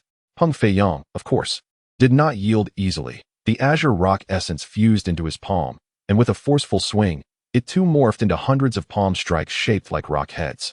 When their fists and palms met, it was akin to a clash between tigers and rocks, a spectacle of overwhelming might that left Lin Heng in awe, his mind reeling at the sheer intensity of their confrontation. Was this the essence of combat among the powerful? Thus, the two battled from afternoon until dawn, unable to determine a victor, for this was not a fight to the death. Exhausted, they lay on their backs, having unleashed their full potential in this exhilarating duel. Hu Jixiao, gasping for breath, was the first to speak, laughing heartily. Ha! You're not up to it, old bird. Upon hearing this, Peng Feiyang was incensed, retorting vehemently, You're the one who is incapable. Your whole family of men is useless. The two continued their banter for quite some time, seemingly forgetting Lin Heng, who was left speechless. Despite their formidable prowess, neither displayed the demeanor of a true strongman, leading Lin Heng to find them rather unreliable. At that moment, the beast tide had also subsided, and Kunlun returned to tranquility. The early morning mist enveloped the surroundings, occasionally punctuated by the chirping of birds. Lin Heng reflected on his journey, realizing he had been away from South Marsh Village for a day and a night. If he did not return soon, his grandfather and Xiao Hua would certainly be worried. He bowed slightly toward them, yet they were still engrossed in their argument. Respected seniors, the hour grows late. I must take my leave, he declared. With that, he turned and sprinted away, akin to a startled rabbit, swiftly emerging from the mountains to once again behold the blazing sun. Upon witnessing Lin Heng's hasty departure, Hu Jixiao and Peng Feiyang called out, Young man, you haven't even agreed to take us as your masters. Are you leaving just like that? However, Lin Heng had already exited the mountains, indifferent to their words. Hu Jixiao and Peng Feiyang chose not to pursue him, knowing that a forcibly coerced bond would yield no sweetness. Moreover, they had already left their spiritual energy within Lin Heng. That was sufficient. As Lin Heng made his way back towards South Marsh Village, noticing that they had not followed, he exhaled in relief, muttering to himself, That elder has a rather peculiar temperament. It is best to keep my distance. On the road back to Nanzhao Village, Lin Heng occasionally gazed at the multitude of spirit plants within the ring, a honeyed smile gracing his lips. At times, he erupted into hearty laughter, brimming with excitement. Truly, I am remarkable. In just a single day, I have transformed into a newly affluent individual. In the early morning of Nanzhao Village, Xiao Hua had just returned home, cradling a pile of garments in her arms. She glanced at the doorway, her mind troubled with worry. Her brother had been out all day, surely. Nothing ill has befallen him. Yet, her brother, having only just recovered, seemed to roam about heedlessly. Meanwhile, a middle-aged man had already arrived above Nanzhao Village. A fiery red bird cast a shadow over the blazing sun, its cries echoing from the sky. The enormous silhouette nearly plunged the entire village into darkness, rendering it lifeless. The villagers emerged from their homes, collectively gazing upward. Whispers of both joy and concern rippled through the crowd. The village chief, accompanied by the village shaman, approached to quell their fears. Let us remain calm. It may merely be a coincidence. That red bird might take flight soon, he reassured them. However, the shaman was not so optimistic. His expression turned grave as he scrutinized the sky. That was an Akashic sparrow. What? The villagers gasped. The Akashic sparrow was a spirit beast, domestically bred. Rumor had it that this bird possessed formidable strength, capable of spewing three-colored flames. At that moment, the middle-aged man surveyed the village from above, his gaze piercing through the humble dwellings lined up below. Is this truly Nanzhao Village? He muttered coldly to himself. In such a destitute place, how could the ancestor's desired individual possibly reside? Nevertheless, one must be prepared for any eventuality. The Akashic sparrow must be dealt with. Better to err on the side of caution than to allow it to escape. With that, he produced a spirit talisman from within his being, intricate patterns adorning its surface, though two characters could be faintly discerned. Cage. He unleashed the talisman, which radiated a spirit light that seemed to meld into the atmosphere. Soon, a dense web of blue spirit threads emanated from the talisman, enveloping the entirety of Nanzhao Village. As the cage materialized, the villagers below were thrown into a state of panic. What is happening? Why can't we escape? The shaman suddenly felt a dreadful premonition. This is an array capable of imprisoning all living beings on a grand scale. It allows entry, but not exit. He glanced at the red bird, troubled by what its intentions might be. At that moment, a colossal fireball plummeted from the heavens. The shaman, filled with terror, stood aghast and shouted, "This is an attack. The three-colored celestial fire. Everyone, disperse. Quickly scatter." With those words, he leaped into the air, determined to thwart the impending three-colored flames. Fully aware that his strength was akin to a moth drawn to a flame, the inevitable had come to pass. Yet, he had no choice but to act. For he was the most powerful individual in Nanzhao Village, and above all, he was the village shaman. With a secret technique, he invoked powers at the cost of his own life. In that moment, he transcended his powers from the realm of the mysterious to the celestial, unleashing a force of several 100,000 newtons. With the mastery of his telekinesis, he propelled himself toward the three-colored fireball suspended in midair, colliding with it. The impact reverberated through the heavens, shattering the fireball into countless fragments, while he, with a smile and tears in his eyes, vanished into thin air as if he had never existed. The villagers cried out, their voices choked with sorrow. They could not fathom why this calamity had befallen them, nor could they have imagined that Nanzhao Village would face such a devastating fate. The middle-aged man furrowed his brow in disbelief, yet soon found solace in the realization of their folly. How overconfident they were. The Crimson Heaven Sparrow. As the words left his lips, dozens of fireballs erupted from the beak of the Crimson Heaven Sparrow, raining down upon Nanzhao Village. The village, unable to resist, was pounded relentlessly by the fireballs, transforming it instantly into a sea of flames. Witnessing this, the middle-aged man turned away with indifference. Nanzhao Village was no more, nor was that individual. The village had become a fiery inferno, akin to a hellish landscape, with cries of anguish echoing endlessly. Xiaohua dashed into the house, desperately attempting to rouse her grandfather and flee with him. In her panic, as she stepped inside, a radiant light emanated from Lin Heng's room, causing her to collapse to the ground. The figure of Yin Ruqing materialized, his form flickering as though it could not endure much longer. He strained to transport her and the elderly man, now silver-haired, into the Crimson Realm before succumbing to his own exhaustion, collapsing within the void. In mere moments, the villagers of Nanzhao were reduced to ashes beneath the tricolored flames, and the village itself was laid to waste, a landscape of devastation. The prison cage vanished, leaving behind only a charred ruin. The dawn passed, the sun blazed overhead, yet Nanzhao was no more. Chapter 08. The Fall of Nanzhao. At this time, high above Kunlun, Hu Jixiao stood atop a tree, gazing into the distance. Weariness etched upon his features as he struggled to comprehend the unfolding events. Why was this happening? Hu Jixiao was unconcerned with the matters that lay beyond the Kunlun Mountains. He had no interest in the conflicts among humankind. Meanwhile, a great green feathered rock soared out from Kunlun, riding the winds with astonishing speed. In the blink of an eye, it vanished from sight. Observing this, Hu Jixiao regarded it with disdain, chuckling. That old bird is quite fast. Surely it fled because it couldn't match me in combat or wit. Ha! Simultaneously, not far from the ruins of Nanzhao Village, Lin Heng suddenly looked up at the sky, astonished. What is that enormous plume of black smoke? Wait, that direction leads to Nanzhao Village. My heavens, what has transpired? Lin Heng, alarmed, quickened his pace, sprinting with the swiftness of the wind, hastening to the entrance of Nanzhao Village. Yet, as he approached, he found himself questioning, is this truly Nanzhao Village? From a distance, he was struck by the acrid scent of char, initially believing it to be a mere small fire. But he could never have imagined that Nanzhao Village had been utterly annihilated, reduced to a dark expanse. Panic gripped Lin Heng. In a hurried rush, he entered the southern marsh, only to find that not a single house remained. All that was left were ruins and a few flickering embers. Lin Heng tread upon the stone slabs, which were covered in a layer of gray ash, while the surrounding homes stood as mere fallen stone walls. How could this be? Lin Heng could no longer contain his emotions. Tears streamed down his chiseled cheeks, splattering onto the stone beneath him. His gaze fell upon a crystal on the ground, stained crimson with blood. He recognized it as belonging to the village shaman. Who could have done this? Who was responsible? Memories of the once beautiful southern marsh village flooded his mind, where the villagers had greeted him with warm smiles. He had truly come to cherish the southern marsh, envisioning it as his place of belonging.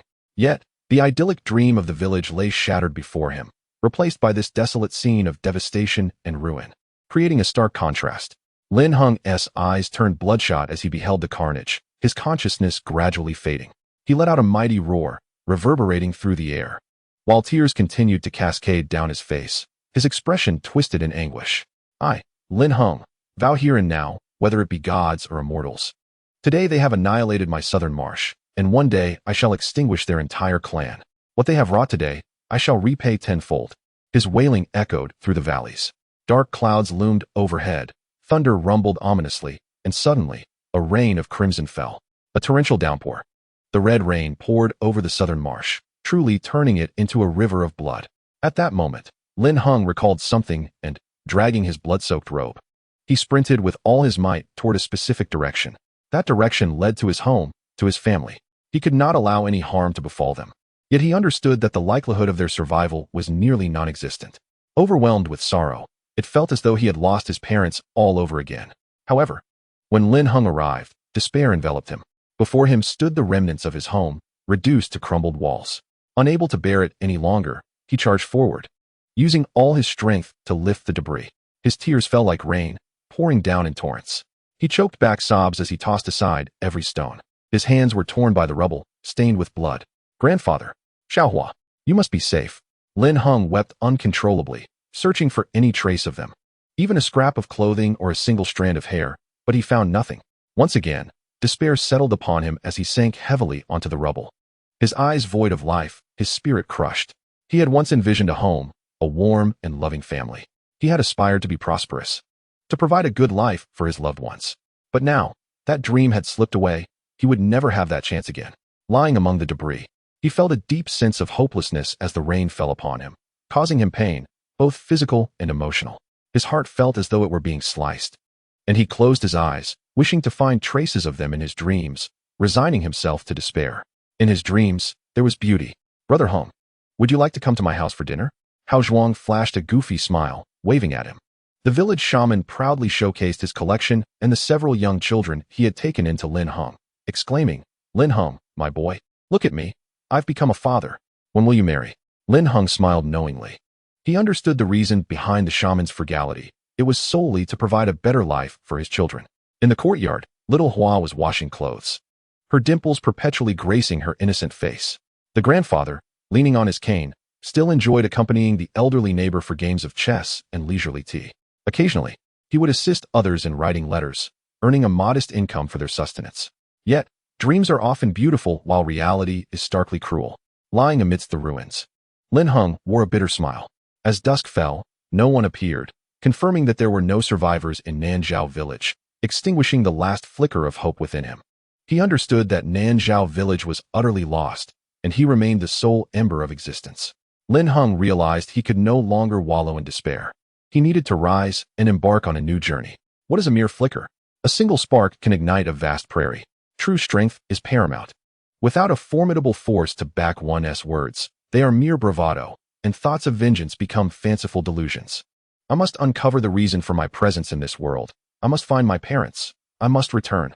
Lin Heng sought an open space, erecting a grand stone tablet upon which he inscribed with blood, the tomb of Nanzhao. After completing this act, he returned to the remnants of his home. Searching for a singular object, a red plate. He wondered whether the plate had endured any damage, as his master remained within it. Presently, Lin Heng's only hope lay with Yin Ruchan, and his journey towards strength was inseparable from his master's support. After all, one must have guiding lights and beacons along the path of cultivation. Soon, Lin Heng discovered the red plate among the shattered remnants of his dwelling.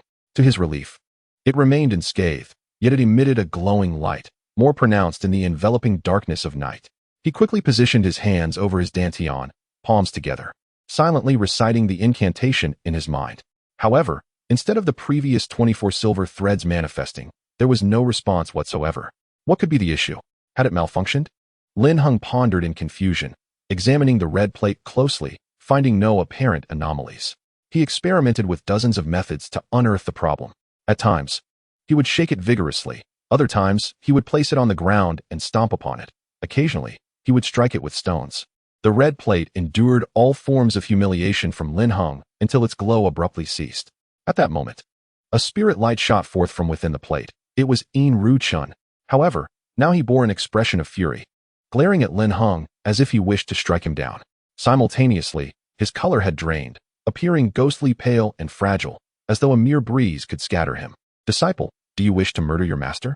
Lin Heng, upon hearing this, first felt elation at his master's presence, signifying that he was unharmed. Yet, soon after, fear crept in, worried that his earlier actions had provoked him. Master, please allow me to explain. I was merely anxious. Listening to Yin Ruchan did not blame him, as he too was overwhelmed by the devastation surrounding them, the suffering of countless lives. He empathized deeply, unable to cast judgment. However, a thought crossed his mind. With a flick of his sleeve, two beams of ethereal light emerged from the crimson disk, transforming into two human forms, lying peacefully on the ground. Lin Heng looked over, tears of joy streaming down his face. Grandfather, Xiaohua. He hurriedly knelt down, embracing his grandfather first. Grandfather, Xiaohua, you must not be harmed. What would I do without you? At that moment, Yin Ruchan's complexion grew even paler, his body seeming as if it might vanish with the slightest touch. Seeing this, Lin Heng exclaimed anxiously, Master, what is wrong?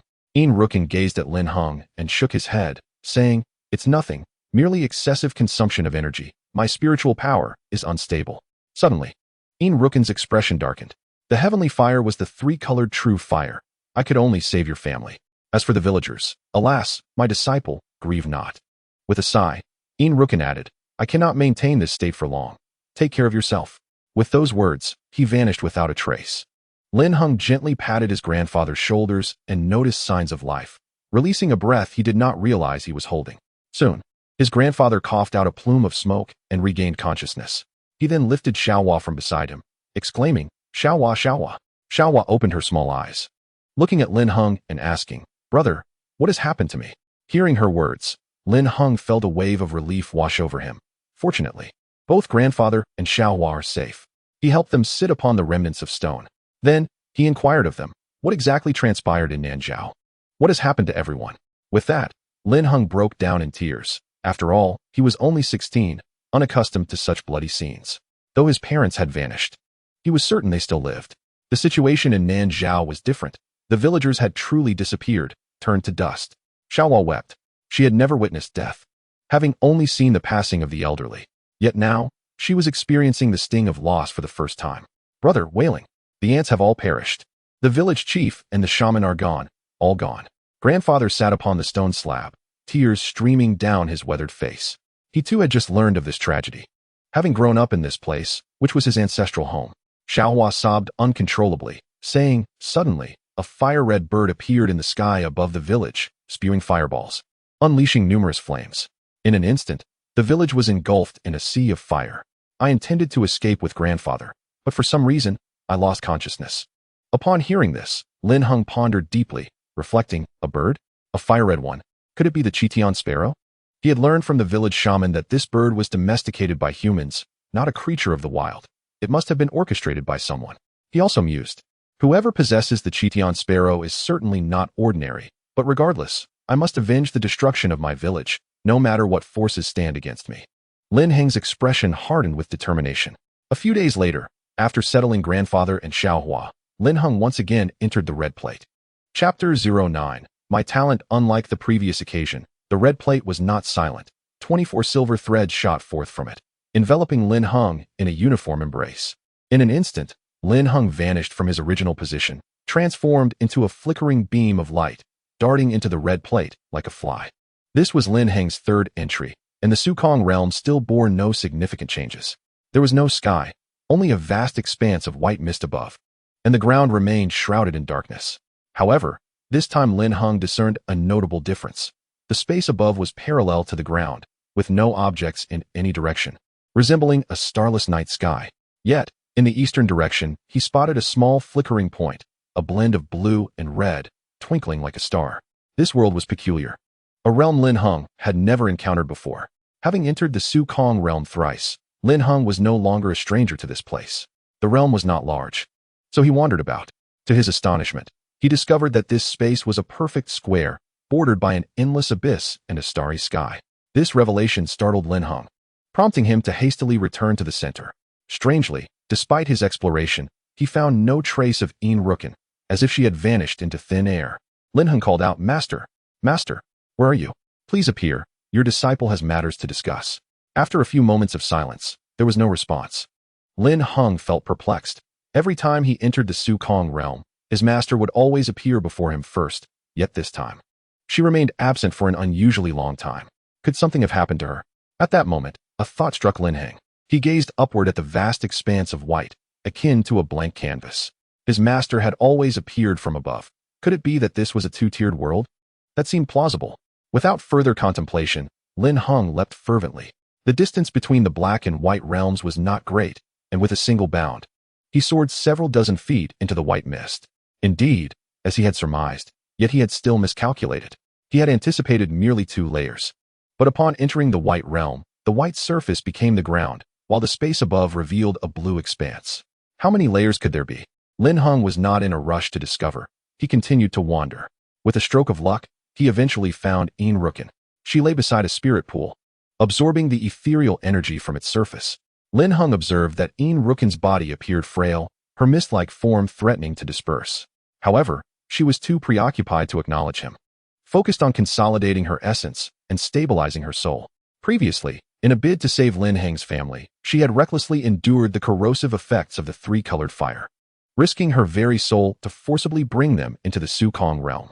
Though she had avoided the fate of complete disintegration, it had nonetheless drained her vitality significantly, and it would likely be a while before she could recover, let alone return to the outside world.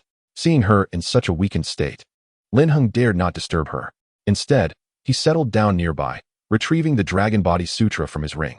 The literal content of the Dragon Body Classic comprises merely 16 characters. The essence of all things is rooted in the body. The primordial energy embodies Yin, Yang, and the 5 elements. Upon his initial comprehension, Lin Heng experienced a remarkable surge in strength, augmenting by 30 units. However, subsequent attempts yielded little effect, merely accelerating the flow of his power channels and allowing him to accumulate strength more swiftly. Lin Heng, not one to be greedy, decided to stow it away. He then produced the Mystical Classic, which, as a method for cultivating mental energy, naturally differed from the Dragon Body Classic. Mental energy, or spiritual force, serves as an offensive power derived from one's consciousness. With a mere thought, one can influence everything in their surroundings. When mental energy reaches a certain level, a single thought can alter the hue of the sky, redirect rivers, and manipulate all objects at will. The Mystical Classic contains 100 pages. Yet Lin Heng was only able to peruse the first 3. He understood that only by fully grasping the 3rd page could he advance to the 4th, and so forth. Aside from the text on the first page, the remaining pages are illustrated. For instance, the second page features a painting of a flower, while the third depicts a flowing stream. Each illustration possesses a certain degree of spiritual power, and if one can comprehend it, it signifies a harmony of spiritual strength. According to Lin Heng's knowledge, Yin Rukin had comprehended 92 pages. It was thus conceivable how formidable his mental energy was. However, Lin Heng was no longer the same as before. At that moment, Lin Heng turned to the third page, revealing a vivid depiction of a stream that appeared to flow within the confines of the painting, yet he was unable to derive any insights. Just as frustration began to mount, Yin Rukin suddenly advised, "Use your mental energy to control the stream. Once the stream bends to your will, you shall have succeeded." Upon hearing this, Lin Heng sprang to his feet in delight. "Master, are you well?" Yin Rukin's complexion had improved significantly, and his spirit had stabilized considerably. He emerged from the spirit pool, donning a silver robe, and approached Lin Heng with a casual demeanor, smiling. "I am unscathed, merely a bit drained of energy. However, my disciple, what brings you here to train? Should you not be attending to the affairs of Nanzhao?" Lin Heng smiled. "The matters have been taken care of. Thank you for your concern, master." Observing Lin Heng's optimism brought relief to Yin Rukin. He had anticipated that Lin Heng would need more time to recover from the recent turmoil, as such upheaval would leave anyone heartbroken. "That is good to hear. Did you come here with urgent matters to discuss with me?" Lin Heng paused momentarily, his expression hardening, determination glistening in his eyes. "Master, I wish to grow stronger. I seek vengeance." Clenching his fists, he felt an overwhelming desire to become a powerful warrior at once.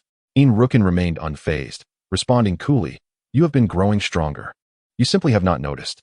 I wish to become even stronger, strong enough to protect those around me. After the incident in Nanzhao, I can no longer bear to see anyone I care for suffer even the slightest harm." Lin Heng's gaze was resolute.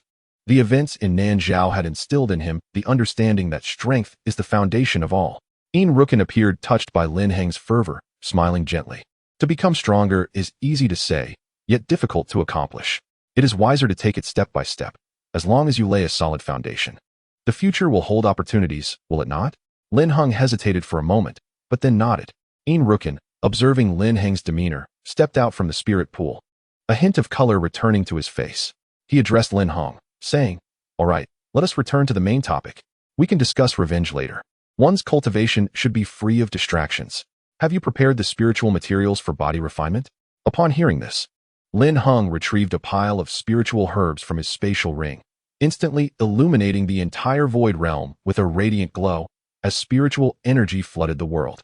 Both Lin Heng and Yin Rukin felt a wave of comfort wash over them, and at that moment, Yin Rukin's previously frail body began to regain its strength. Lin Heng remarked, "How marvelous." Soon after, Lin Heng himself began to transform. He noticed the changes enveloping him, joyfully exclaiming, "My strength has nearly reached 50 newtons. How can these spiritual herbs possess such remarkable efficacy?" Observing Lin Heng's exuberance, Yin Rukin couldn't help but shake his head. After a brief moment, he inquired, "Disciple, how did you manage to acquire such an abundance of herbs?" To this, Lin Heng replied with a smile, "I owe it all to you, master. Your 10,000 Dan record is truly an encyclopedia of knowledge." Yin Rukin murmured, "For me? Indeed, it is your experience in dealing with matters." Lin Heng continued, "Your insights into provoking and dealing with savage beasts. At that moment, I wondered how you could have such peculiar habits, but that thought was utterly misguided. You are indeed a remarkable figure, master, capable of devising such methods and documenting them for future generations. It is truly a legacy." Before Lin Heng could finish his enthusiastic recounting, Yin Rukin interjected with urgency, "Disciple, have I not taught you that cultivation should be grounded and not driven by momentary bravado?" Lin Heng, perplexed, could only nod in agreement. Yin Rukin opened his mouth to speak, but refrained, pondering, "I nearly forgot to revise the 10,000 Dan record. However, this disciple is audacious indeed, daring to provoke those formidable savage beasts at merely the third layer of the Yellow Realm. After all, I was only at the Qi refinement stage when I undertook such experiments." Had Lin Heng heard this, he would have surely retorted, "What kind of mentor are you?" Yin Rukin gazed at Lin Heng, his serious expression thickening the air with gravity. "Lin Heng, you must consider the consequences of your actions. Next time, you may not be so fortunate." Lin Heng, hearing this, pouted, "Oh, master, I shall certainly comply." Yin Rukin then shifted the topic. He looked at Lin Heng and said, "The realms of heaven and earth are profound and complex. They represent the realm of strength, easy to cultivate yet challenging to master. Those with extraordinary innate talent can achieve the four seals and harmonize with them to break into the qi refinement stage. Moreover, a martial artist must be at least 16 years old to begin their martial training, as the power meridians emerge at that age, but by 18, they dissipate. Therefore, to cultivate qi, one must complete the harmonization of the four fate patterns beforehand. Remember this, disciple. Lin Heng resolutely responded, I will remember, master. He then posed a question to Yin Rukin, but master, what if I do not complete the harmonization of the four fate patterns before turning 18? Would I then be forever confined to the realm of strength, unable to transcend into the qi realm and become a practitioner capable of controlling the spiritual energies of heaven and earth? Indeed, there is no cause for concern, for the majority of individuals can attain the four fate patterns, provided their innate talent does not fall below the level of Xian. Lin Heng instinctively exhaled in relief, yet was momentarily startled by the uncertainty surrounding his own talent during the rite of remembrance, his heart racing as he glanced anxiously at Yao Chun, his visage painted with alarm. What a calamity! Master, could it be that my talent is indeed below Xian? Yin Rukin expressed some surprise. Impossible. Given your essence. Yin Rukin paused mid-sentence. Observing this abrupt cessation, Lin Heng felt a flicker of doubt and inquired, Master, what is the matter with my essence? It is nothing. Yet allow me to personally assess your aptitude. Very well.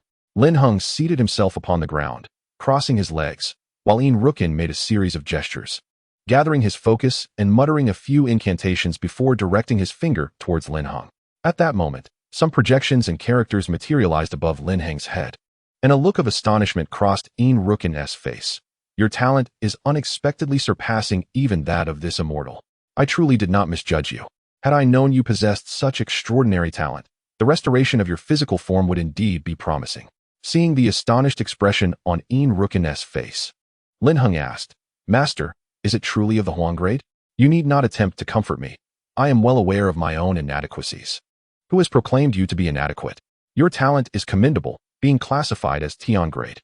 Thus, you need not worry about the threshold of strength. With diligence, you shall easily transcend into the realm of qi and become a qi cultivator. Furthermore, cultivating strength is quite manageable. Some achieve it in a month, while others may take a year. This is why there are numerous qi cultivators. Otherwise, do you believe that the Dragon Body Sutra, a rather humble text, could possibly yield such formidable power at a mere glance? Talent exists in 5 tiers: Shun, Tian, Xian, Huang, with Shun being the highest and Huang the lowest. Chapter 10, Furnace Name, 9 Dragons.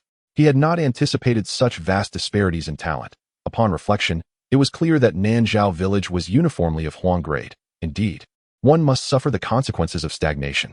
Were there a few individuals with talents above Xian, there would be no shortage of qi cultivators, and they would not be without the means to resist. However, talent primarily serves as a means of selection. For instance, those with talents below Xian cannot cultivate qi veins to become qi practitioners. Even if they manage to cultivate, they would remain perpetually confined to the first realm of qi, the qi building stage. Moreover, talent within the realm of qi is not absolute. Those of higher talent may traverse a longer path, yet without effort. What claim can one make to strength? Conversely, individuals with lesser talent, through relentless dedication, can surpass those of greater innate ability. In summary, your path of cultivation is determined by you, not by destiny. Strive to become the person you aspire to be. Master, regarding the insights you mentioned about the 3rd page of the Xian Jing, from where shall we commence? Lin Heng interjected. Yin Rukin replied. The Xian Jing is a tome authored by the ancient masters of thought power, an era marked by exceptional prowess, where formidable beings were plentiful, and celestial spirits were innumerable. Thought power comprises 100 tiers. Surpassing the 100th tier signifies the attainment of divine thought power, that is, becoming a deity. The Xian Jing, penned by deities, holds the essence of thought power, with each page representing a tier, imbued with a certain degree of spiritual potency. When you can effortlessly control the flow of the stream on the 3rd page, it signifies that your spiritual prowess transcends that realm, indicating that your mental faculties have ascended to the 4th tier, allowing you to comprehend the profound scriptures of the 4th page. Lin Heng perceived this revelation, though he had anticipated it. Indeed, the blossoms of the 2nd page of the profound scriptures could flourish or wither in accordance with one's will. He stowed away the scriptures, confident that further contemplation would yield insights. At that moment, Lin Heng gestured toward the pile of spiritual materials before him, inquiring, Master, How should these spiritual plants be handled? And what is the method for refining the body-forging spiritual liquid? He had gathered from the 10,000 Dan record that alchemy necessitated the presence of spiritual fire, which one must capture and integrate into their finger. External flames are challenging to control, while only one's own spiritual fire can be adjusted with precision. The desired temperature for the flames must be provided to ensure a higher success rate in alchemy. However, without spiritual fire, the notion of refining medicines was moot.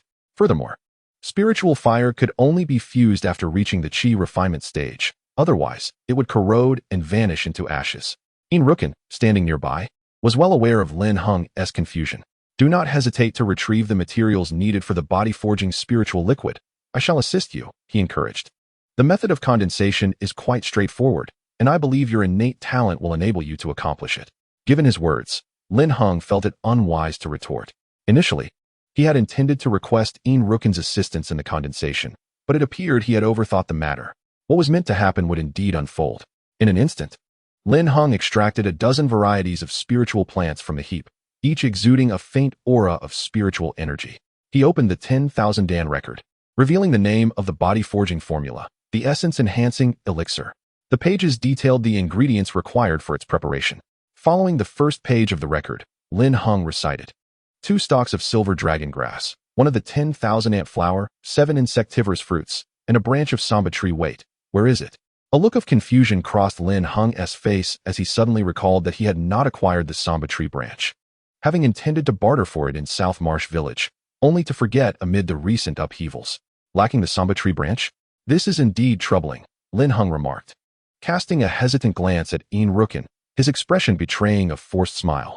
Noticing his dismay, Yin Rukin inquired, what troubles you? Lin Heng cautiously replied, master. It seems we are missing a type of spiritual plant. What should we do? Yin Rukin pressed, which plant is missing? It is the samba tree branch, Lin Heng disclosed. Although this spiritual plant was of first-tier quality, it was indispensable in the formula, making substitution quite problematic. Yin Rukin pondered for a moment, furrowing his brow, and suddenly exclaimed, if that is the case, let us see if we can find crimson demon grass. Excellent. Lin Heng had not anticipated such a solution, and to his surprise, he recalled having heard of this spiritual herb before. He mused to himself, the crimson demon grass, a second-tier inferior spiritual herb, bore effects similar to the samba tree branch, though it could be said to be even more potent. This type of grass is indistinguishable from ordinary plants, and it is said that this spiritual herb only thrives in the vicinity of the crimson demon crane. The higher the rank of the crane, the more elevated the corresponding grade of the spiritual herb. Lin Heng diligently searched among the hundreds of spiritual plants nearby, and due to the scarcity of medicinal herbs, he soon made a discovery. Could this be the one? Lin Heng uttered with a hint of doubt. To clarify, he turned to his master, Yin Rukin, and inquired, Master, could it be this? Yin Rukin, taken aback, replied, is it truly here? He cast a quick glance, and his surprise deepened. Indeed, this is the crimson demon grass. However, this herb only exists within the territory of the crimson demon crane. With your current strength, it would be impossible for you to obtain it. Yin Rukin's gaze was piercing, as if he were attempting to see through Lin Heng. Then, he tugged at his own hair, pondering aloud. Disciple, tell me, where did you acquire this crimson demon grass? Did you steal it? Subsequently, Yin Rukin unleashed his aura towards Lin Heng. Master, I would not dare deceive you. I truly obtained these medicinal herbs from the hands of wild beasts, relying on your esteemed 10,000 pills record. Lin Heng knelt before Yin Rukin, smiling as he said, let us not dwell on this matter any longer. Yin Rukin coughed lightly. Disciple, you have deeply grasped my true teachings, yet do not aspire too high. The crimson demon crane is at the pinnacle of strength. It is not to be trifled with. I understand. Lin Heng nodded, looking somewhat aggrieved. You should open the second page of the 10,000 pills record. It contains the formulation method for the essence body enhancement elixir, along with my insights on alchemy. You must refine it into spiritual liquid to enhance your physique. Do you not wish to grow stronger? I assure you, you will be satisfied. Master, although I have reviewed numerous refining methods in recent days, I have yet to practice any. Therefore, if you do not intend to personally demonstrate, I would like to closely observe your remarkable skills, Lin Heng whispered in response. Yin Rukin shot Lin Heng a glance and said, do not worry. The extraction of this body-enhancing formula is not particularly difficult. Just remember the basic steps of alchemy and begin. Indeed, it has come to this. However, I shall treat it as my own experiment. Practice makes perfect. Yin Rukin then produced a cauldron from his spatial ring and handed it to Lin Heng. The material of this cauldron was unlike anything Lin Heng had ever encountered, and it could even absorb and expel spiritual energy. What is this, master? Lin Heng asked, perplexed. This is an alchemical furnace, a profound-grade spirit tool. This furnace, named 9 Dragons, was my first refining vessel, and today I gift it to you. Cherish it well. However, this furnace possesses a spirit, and you must earn its recognition. Otherwise, it will reject your spiritual fire, which could lead to an explosion. Upon hearing the words explosion, Lin Heng's heart sank. Nevertheless, the fact that this furnace has a spirit makes it a worthy acquisition. Moreover, as a spirit tool, it could also serve as a weapon should the need arise. Such is the principle of utilizing the seemingly useless. Chapter 11. Essence Body Enhancement Liquid. Lin Heng eagerly accepted the 9 Dragons furnace, feeling fortunate that his master was so generous. Yet, Lin Heng's gaze was drawn more towards his master's spatial ring. After all, his master had lived for such a long time and claimed to be an immortal. Thus surely possessed a private treasury. A casual gift could include 3 invaluable manuals and a profound spiritual artifact, not to mention an abundance of rare treasures. Being in the company of this wealthy benefactor, he was certain to have his fill. Who am I, you ask? I am his disciple. If not me, then who else would bear the brunt of his teachings? As he received the 9 Dragon furnace, he immediately felt its considerable weight. It was indeed quite heavy. Shaped like a funnel, with a slightly larger opening at the top, it bore ancient golden patterns, and the lid was adorned with a Taiji symbol. Flanking it were 2 golden dragons, not 9 as one might expect. Yin Rukin had explained that this was a semi-defective artifact, a relic from antiquity. When he first acquired this furnace, it too had only 2 dragons. Despite its incomplete nature, it remained extraordinary. Lin Heng harbored no grievances. He was quite content. After all, given his alchemical skills, this furnace was more than adequate. Furthermore, it was a profound spiritual artifact, relatively rare, enhancing Lin Heng's combat prowess. Although its full potential would only manifest once he reached the Qi realm. At that moment, Yin Rukin suddenly remarked, "Now that you have your alchemical furnace, let us see if you possess the talent for alchemy, for I am counting on you to concoct the 8-rank 9 turns soul recovery pill." Upon hearing this, Lin Heng was genuinely apprehensive. Cooking was within his capability, but alchemy was a realm in which he had no experience. After all, we all harbor trepidation when facing the unknown. Master, won't you demonstrate first? The spiritual herbs are quite precious, and I cannot afford to waste them through trial and error. In response, Yin Rukin reassured him, "Do not worry. With me by your side, your spiritual herbs will not be squandered. When necessary, I shall lend you my assistance." Lin Heng felt a sense of relief at this assurance and nodded in acknowledgement. He quickly turned to the second page of the 10,000 pill records to examine the steps for concocting the strength-enhancing liquid. Firstly, it outlined the order in which to place the various spiritual herbs. Next, it detailed the control of fire intensity and the timing for each stage. Finally, it instructed to open the furnace lid and pour the liquid into a spiritual bottle. Simultaneously, Yin Rukin advised, follow the prescription closely. As you refine the potion, remember 3 key principles: steadiness, precision, and decisiveness. This will yield maximum results with minimal effort. Contemplating the alchemical furnace, Lin Heng retrieved the body-refining herbs he had previously prepared, arranging them according to the steps outlined in the 10,000 pill records. Yin Rukin explained to Lin Heng that in the Yin-Yang Continent, any profession that required fire must integrate a form of spiritual fire to facilitate the refining process. Ordinary flames were wholly inadequate for melting spiritual materials, let alone refining them into liquid form. Even fire powered by spiritual energy differed from true spiritual fire. Moreover, it was crucial to merge with spiritual fire, as this required a robust constitution as a foundation. This was precisely why Yin Rukin had initially urged Lin Heng to enhance his physical capabilities. And the risks involved were considerable. A single misstep could lead to utter annihilation. Disciple, since you have not yet merged with spiritual fire, I shall assist you with my own. Additionally, you have yet to gain the 9 Dragons' approval, and using my spiritual fire will prevent any explosive mishaps. In an instant, Yin Rukin extended his hand, channeling his mental energy towards his index finger, and soon a ball of 7 colored flames materialized. According to the records of the Wanden book, there exists a myriad of spiritual flames, varying in strength. The differentiation between strong and weak is determined by the color of the flame, with a single colored flame being the weakest and a 7-colored flame being the most potent. Of course, this is merely Yin Rukin's understanding, as he had only ever witnessed the 7-colored flame, which he himself possessed. Moreover, Yin Rukin's spiritual fire was renowned throughout the Yin-Yang Continent. The power of this spiritual fire was formidable, capable of significantly enhancing its host's combat prowess. Yin Rukin directed the flames towards Lin Heng's index finger, and upon contact, Lin Heng felt an overwhelming sensation. This fire was extraordinary, imbued with energy that could instantly reduce him to ashes. Fortunately, Yin Rukin had tempered the fire's aggressiveness and diminished its repulsive force to harmonize with him. Otherwise, its immense power could have obliterated Lin Heng completely. As Lin Heng adeptly maneuvered the flames, becoming increasingly skilled, Yin Rukin finally nodded in approval. Heng'er, attempt to lift the lid of the furnace and sequentially add the herbs.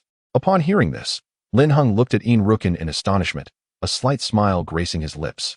However, he quickly turned his gaze to the furnace lid and attempted to open it. To his surprise, it opened effortlessly, perhaps due to the flames from his index finger or some other factor. With swift movements, Lin Heng utilized the 7-colored fire to sequentially toss the herbs into the furnace. Adjusting the flame's intensity with his thoughts, everything proceeded in an orderly fashion, devoid of any unexpected occurrences. After a considerable time, Lin Heng was drenched in sweat, yet his expression exhibited neither heaviness nor unease. Instead, he radiated tranquility and composure. This was rather unexpected for Yin Rukin, as it is normal to feel apprehensive during one's first attempt at alchemy. However, unbeknownst to Yin Rukin, Lin Heng had spent much of his childhood in the kitchen, making alchemy akin to a familiar culinary endeavor for him. Cooking is indeed an art. When executed well, it results in a delicious dish, while a poor execution leads to culinary disasters. The steps of alchemy bore similarities to this, requiring a systematic approach. Lin Heng possessed a unique talent for cooking, which unexpectedly translated into his ease with alchemy. Yet, he had no time to explain. His entire focus remained on the 9-dragon furnace. As the herbs continued to be refined, Lin Heng intensified his concentration, rapidly increasing the flame's temperature and range. Soon, due to the expanded range, the herbs quickly transformed into liquid. However, an unforeseen incident occurred. The vast disparity in the grades of the herbs, all being potent in nature, caused a violent reaction within the concoction. Lin Heng's heart raced as he observed the turmoil in the furnace, fearing an explosion. At that moment, he quelled the unease brewing within him and recalled the 3-word mantra. Steady. Lin Heng diminished the flame's intensity and range, and soon the tumultuous energy of the herbal concoction subsided considerably. Precise. He concentrated the flames on the center of the liquid, stabilizing it to prevent any dispersion. Relentless. As Lin Heng seized the moment when the medicinal solution stabilized, he swiftly intensified the flames, advancing boldly until it fully transformed into liquid. Observing from the side, Yin Rukin was momentarily dazzled upon witnessing that the issues within the furnace had been entirely resolved. Initially intending to intervene to prevent the loss of medicinal potency, he was pleasantly surprised by Lin Heng's astuteness. He grasped the essence of the 3-word formula without requiring explanation. Truly, a promising pupil. Without further contemplation, Lin Heng accelerated his concentration, extinguishing the flames surrounding the entire alchemical furnace. Soon, an enchanting aroma of medicine wafted through the air. At this moment, Lin Heng understood that, after a series of trials, the herbs within the furnace had been successfully refined into liquid. It was also his first successful product in alchemy, the pure body enhancement liquid. Chapter 12. Astonishing results. The herbs in the 9-dragon furnace had indeed liquefied, but to refine them into pills, it merely required the condensation of the liquid into pill form. This stage could be achieved solely through mental control, allowing the liquid to coalesce and dry into a solid. However, due to Lin Heng's frail constitution, still at the strength realm, and lacking spiritual energy at this stage, where the primary focus is enhancing physical power, the medicinal properties of the spiritual pills were insufficient for full absorption. Conversely, the spiritual liquid was indeed absorbable. Moreover, spiritual pills can be overly nourishing for practitioners at the strength realm. Excessive nourishment could lead to detrimental effects, even resulting in internal organ failure and catastrophic demise. Thus, it is rare for those in the strength realm to consume pills.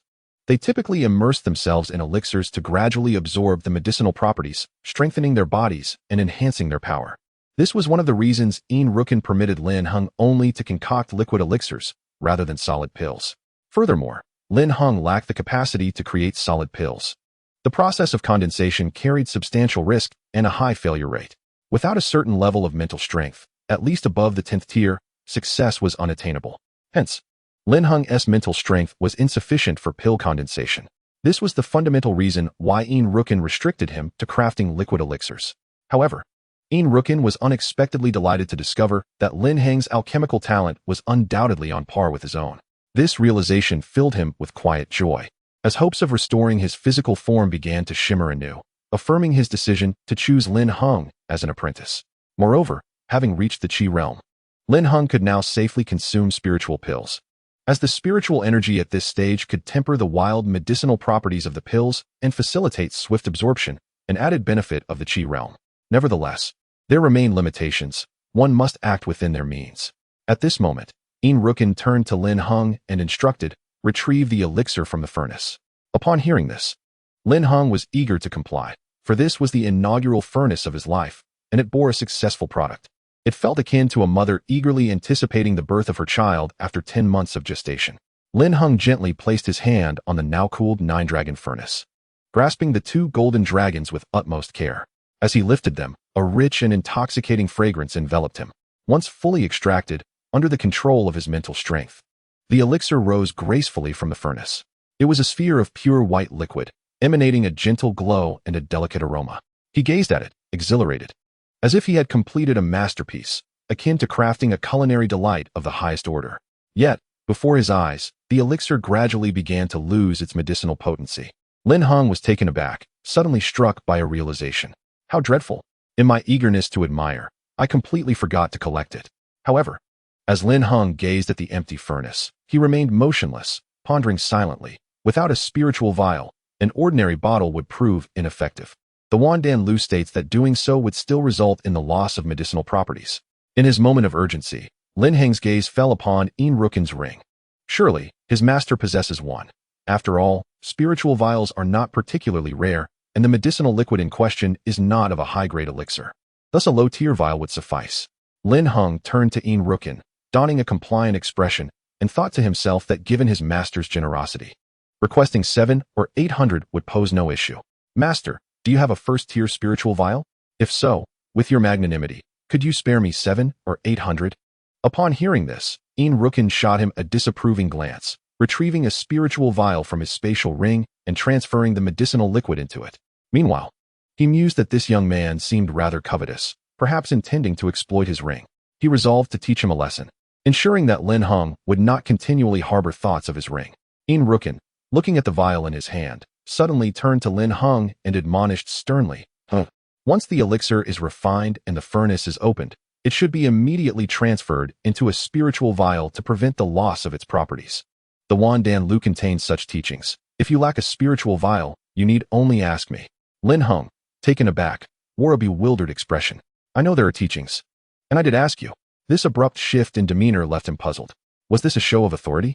Lin Heng dared not retort, for he still had to look up to him in the future. Yet, when did I become so obsequious? Surely, it is not merely wealth that compels respect. I am simply one who knows how to navigate circumstances wisely. With a sheepish grin, Lin Heng replied, You are right, master. However, you are rather stingy. It's rare for you to be so generous. Why not grant me a few more? Yin Rukin, upon hearing this, turned and walked away. Want more? Earn your own money to buy them. Earn money? If I had the ability to make money, would I need to grovel to you? Lin Heng thought to argue, but was thwarted by his master's interjection. Heng'er, cultivation relies on oneself. You need not explain, you should remember this. A cultivator must be diligent and tireless. Day and night. One should not be arrogant or complacent, considering oneself superior and belittling others. Remember, those who do not heed advice and remain impoverished are indeed poor. There is no need to slander others. Without capability, one forfeits the right to explain. Lin Heng stuck out his tongue, feeling rather disheartened, but after a moment's pause, he thought to himself, what a miser, preaching lofty principles. Heng'er, what are you thinking about now? Yin Rukin inquired, tossing the vial containing the spiritual liquid slowly towards Lin Heng. Seeing this, Lin Heng's face displayed a flicker of panic mixed with surprise. This was nearly a failed concoction, and he carelessly tossed it. It is not just any object. This is my life. Lin Heng hastily caught the vial, inhaling deeply upon feeling it in his hands. Observing Lin Heng's flustered demeanor, Yin Rukin shook his head and remarked, You remain unsteady in the face of challenges. Upon hearing these words, Lin Heng inwardly cursed the ancestors of Yin Rukin for 18 generations. Nevertheless, he forced a smile and replied, Master, you speak truly. Your wisdom is unparalleled. With a silver tongue. Very well, the matter is settled. I shall escort you out, for your mental fortitude is lacking and prolonged stay is inadvisable. Remember, you must never consume it directly. Always mix it with water. The water should be kept hot, continuously boiling while steeping. Immerse your entire body for an entire day, and you shall witness remarkable transformations within yourself. I shall say no more. The experience is yours to discover. Upon hearing this, Lin Heng's face betrayed his astonishment and fear. He questioned, Master, are you certain that boiling water continuously won't leave me thoroughly cooked? Yin-Yang replied, the spiritual liquid will enhance your physical form, but you must soak for a full year. Once a month shall suffice, ensuring that you come to regard boiling water as merely warm. Enough of your doubts. I would never deceive you, for I shall rely on you in the future. With no other choice, Lin Heng acquiesced, placing his trust in his master's words. Though he wondered if it was a deliberate test or simply the nature of the process. Yin-Yang continued, once you exit, immediately mix the potion into the boiling water and immerse yourself completely, unclothed, to fully absorb its properties. Now, let me escort you out of the void realm. With that, Yin-Yang waved his sleeve, and 24 silver threads materialized, enveloping Lin Heng before vanishing within the void realm. A smile graced Yin-Yang's lips as he thought, this lad needs to face some trials. He must not always reap rewards without effort. In Nanzhao Village, Lin Heng hastily constructed a modest wooden hut, albeit simplistic. It was sufficient to accommodate the three of them. Returning home, he found the night well advanced and chose not to disturb Hua and his grandfather, who were lost in slumber. Their sorrow ran deeper than Lin Heng's, for they had not been raised in Nanzhao. They were merely surviving in borrowed flesh. Yet, their histories were intertwined with this land. His grandfather had lived in Nanzhao for 67 years, and Hua for 14. The disappearance of Nanzhao left them bereft of a home. To avoid disturbing them, Lin Heng set up a water boiler and basin outside the hut, and soon the water began to bubble. He retrieved a vial of the potion from his spatial ring, quickly opened the cap, and poured its contents into the boiling water. The liquid, glimmering with a white radiance, transformed the once clear water into a milky white concoction. Disrobing, Lin Heng, having practiced the dragon body technique for a few days, found its effects less potent than in the beginning. Although tall, he bore the physique of an ordinary man. As he approached the basin, he slowly dipped his toes into the boiling water, only to recoil at the intense heat. It's scalding, he exclaimed, rapidly withdrawing his foot and blowing on his toes. What kind of body tempering method is this? It feels more like torture. Surely, Master is doing this on purpose. How could it be so inhumane? Lin Heng contemplated surrender, yet recalled the words of his master, Yao Chun, regarding the unwavering mindset a warrior ought to possess, one of endurance and resilience. Resolute, Lin Heng plunged into the boiling elixir with reckless abandon, experiencing an unparalleled sense of exhilaration. Gritting his teeth, his entire body flushed crimson. Throughout the night, anguished cries echoed around the wooden cabin, waking Hua and her grandfather several times, who merely attributed the sounds to the barking of hunting dogs and returned to their slumber. As dawn broke, the water continued to bubble, its potency unabated. Lin Heng, conscious that fainting would constrict his pores and hinder the absorption of the medicinal essence, kept his eyes wide open, their sclera turning bloodshot, his complexion pale and feeble. Enduring the pain, he emerged from the water, donned his garments, and seated himself cross-legged on the bed. He then commenced the circulation of the dragon body scripture. At that moment, Lin Heng's physique began to transform. What had once been a gaunt frame now burgeoned with muscle, each sinew radiating strength. This revelation brought him joy, as he mused that the suffering he had endured was not in vain.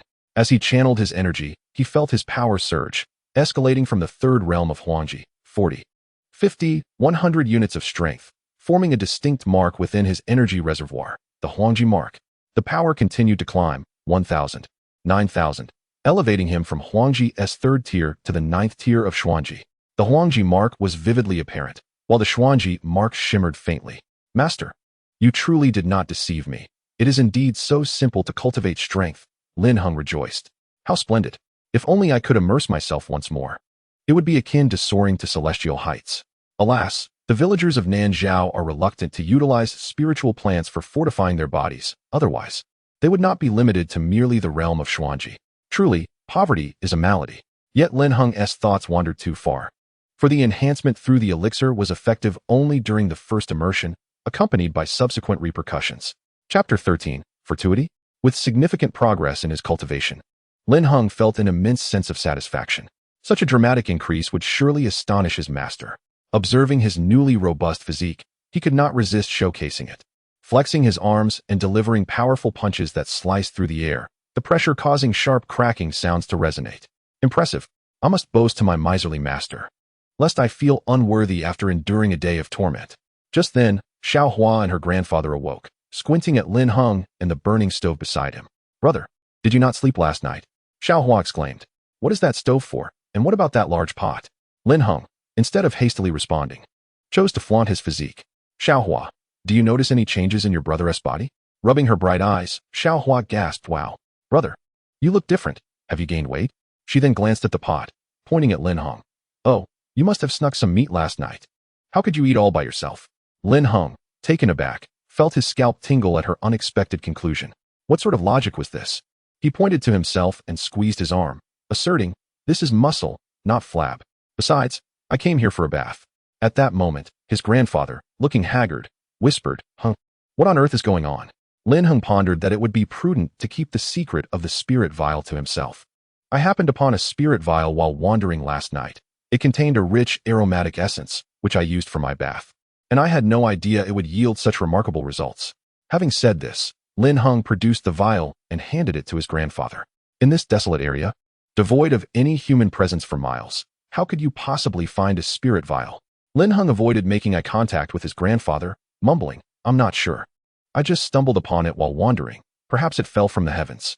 His grandfather remained skeptical, yet chose not to doubt Lin Heng, as he was, after all, his beloved grandson.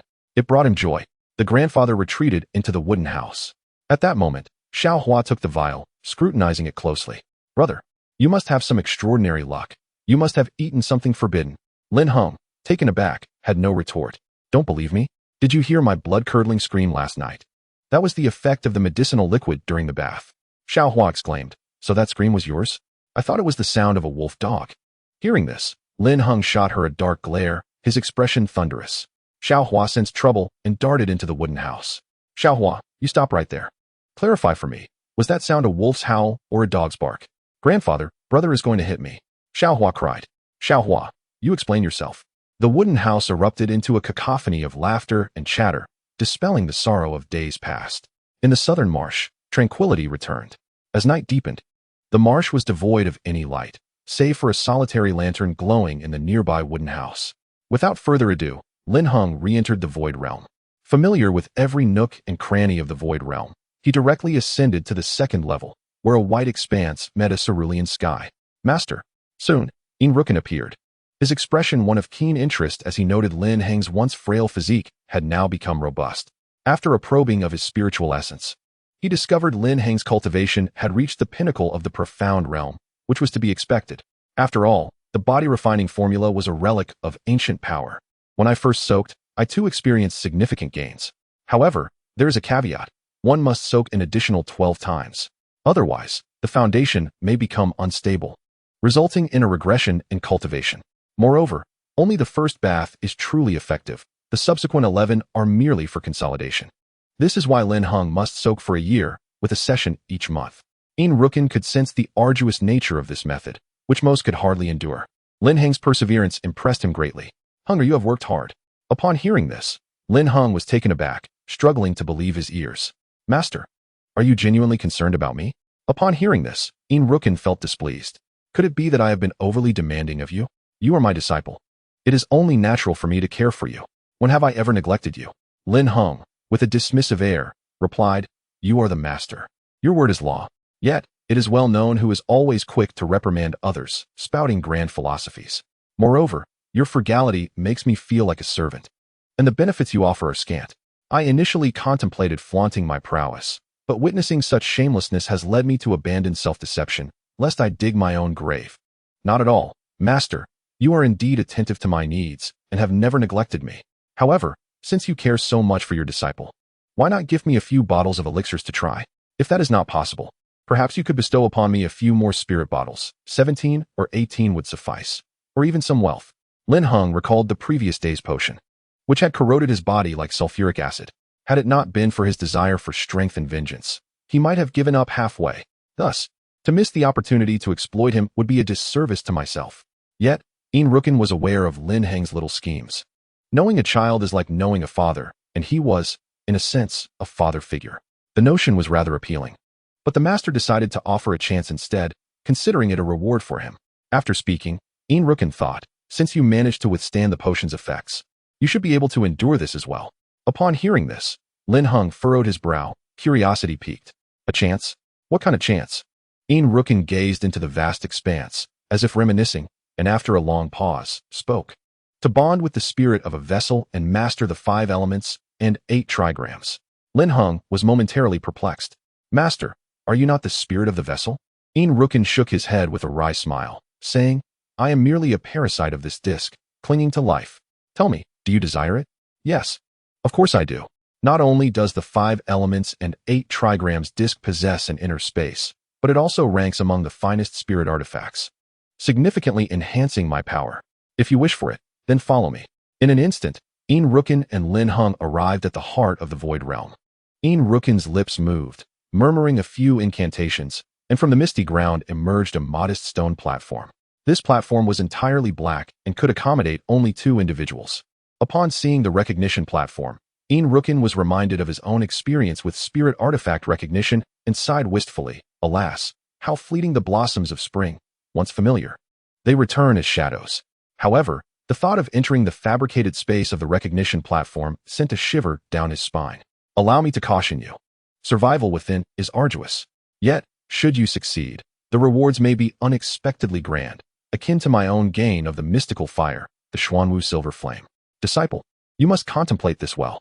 After all, this is a singular opportunity. Master, the path of cultivation is fraught with challenges. If I waver today, how shall I face the journey ahead? I have resolved to proceed. Lin Heng declared with unwavering determination. Very well. Step onto the recognition platform. Yin Yang instructed. Upon hearing the words, Lin Heng, both anxious and exhilarated, approached the recognition platform. The platform was neither lofty nor broad. Taking a deep breath, Lin Heng gazed upon it with unwavering determination before stepping onto the stone altar. Subsequently, the altar emanated a radiant glow, and Lin Heng vanished from sight. Entering the simulated space of the recognition platform, Yin Yang, witnessing Lin Heng's disappearance, remained in place, revealing an expression filled with anticipation. I hope you can astonish me once more, my dear disciple. Before long, Lin Heng found himself within the simulated space, surveying his surroundings, enveloped in a sea of blood red. The very sky was painted crimson, with only a scant patch of charred black on the ground. The desolation around him resembled a barren desert. The earth littered with withered trees, devoid of any living beings, save for Lin Heng himself. At that moment, a voice emanated from the blood-red sky, hoarse yet commanding. Challenger, I am the spirit of the recognition platform. This realm comprises 7 tiers. The first 5 correspond to the 5 elements. You must complete the tasks of each tier to progress to the next. The 6th tier is the body tempering stage, and in the final tier, you shall obtain the recognition of the 5 elements 8 trigrams disc and your rewards. Do you comprehend this, Challenger? Upon hearing this, Lin Heng remained unfazed by the source of the voice, responding calmly. The younger generation understands. Very well, the first trial shall commence immediately, declared the spirit of the stone altar. Chapter 14. The Golden Devouring Mouse. With those words, the entire cosmos shattered into fragments. Lin Heng felt enveloped by an abyss of darkness. Soon after, the world reconstructed itself, and upon its formation, it was evidently unlike the previous blood-red realm. Lin Heng marveled at the mastery of the recognition platform, his mind racing with thoughts. It seemed this stone altar was indeed extraordinary. Such remarkable transformations left one questioning the nature of reality. Before him lay a world indistinguishable from the outside, save for the multitude of mountains, intricately interwoven and interconnected. Each mountain was not ordinary, but rather composed of gold. Moreover, every peak bore traces of excavation, revealing that this place was indeed a gold mine. Lin Heng's eyes glimmered with excitement at the sight of such abundant riches. It was no wonder he was captivated by the prospect of wealth. For gold was an essential resource for practitioners in the realm of power to procure cultivation materials. Suppressing his inner turmoil, Lin Heng advanced toward the entrance of the mine. Within the metallic cavern, he discovered a labyrinth of 10 intricate openings.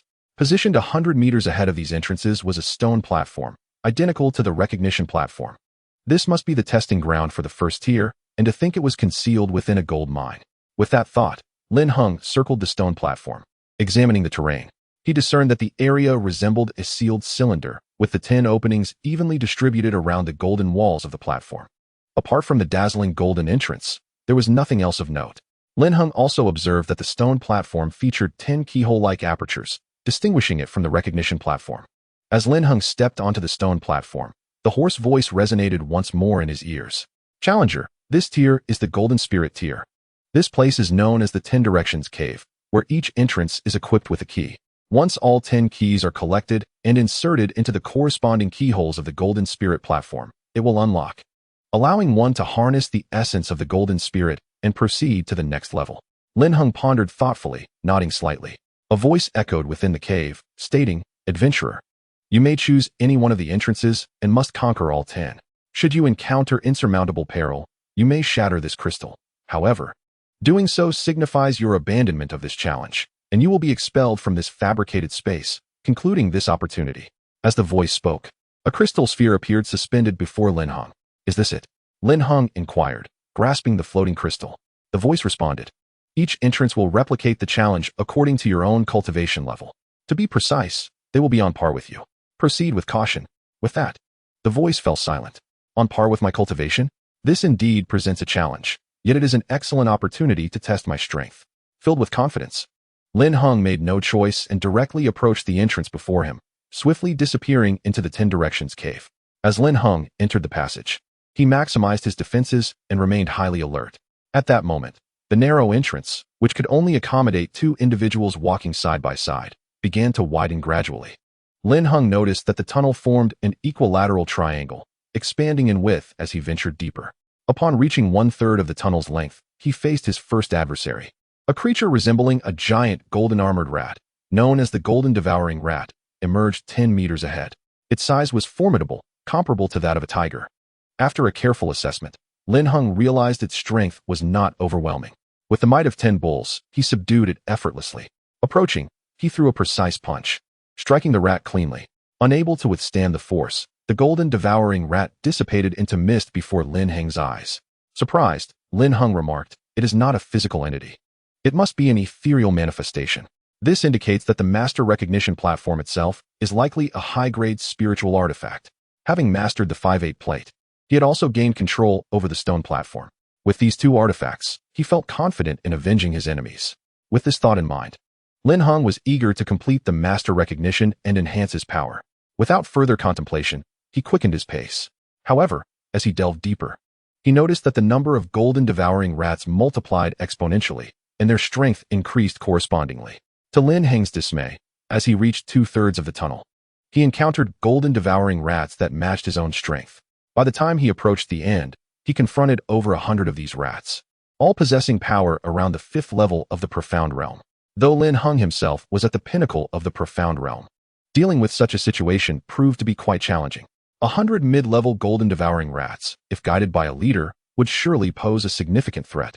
Lin Heng considered himself fortunate nonetheless. Swiftly, hundreds of gold-eating mice launched an assault on Lin Heng. In the realm of strength, one cannot cultivate techniques. Only by mastering the finesse of power can one unleash its true might. Otherwise, one is merely a brawny brute, lacking in fearsome prowess. Moreover, Lin Heng, blessed with exceptional attributes, possessed a speed that far surpassed others within the same realm. After all, those endowed with formidable attributes can, by the age of 16, transcend the combination of the 4 seals in the strength realm and directly ascend to become chi cultivators. Yet, Lin Heng stood as an exception. The world of cultivators is inherently unjust. Some are born prodigies while others are destined for mediocrity. Does hard work yield results? Indeed. But if your starting point is too low, you must pay a greater price to attain a commensurate status. Accurately speaking, among his contemporaries, none could rival Lin Heng's speed within the strength realm. This is the standing of exceptional attributes, akin to innate talent. Harnessing his advantage in speed, Lin Heng unleashed his techniques against the gold-eating mice, delivering powerful punches with the pinnacle of his profound strength. Each strike resonated with formidable force.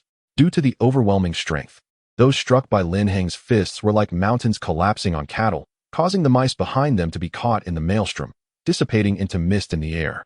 In an instant, hundreds of gold-eating mice were reduced to ashes, their essence extinguished.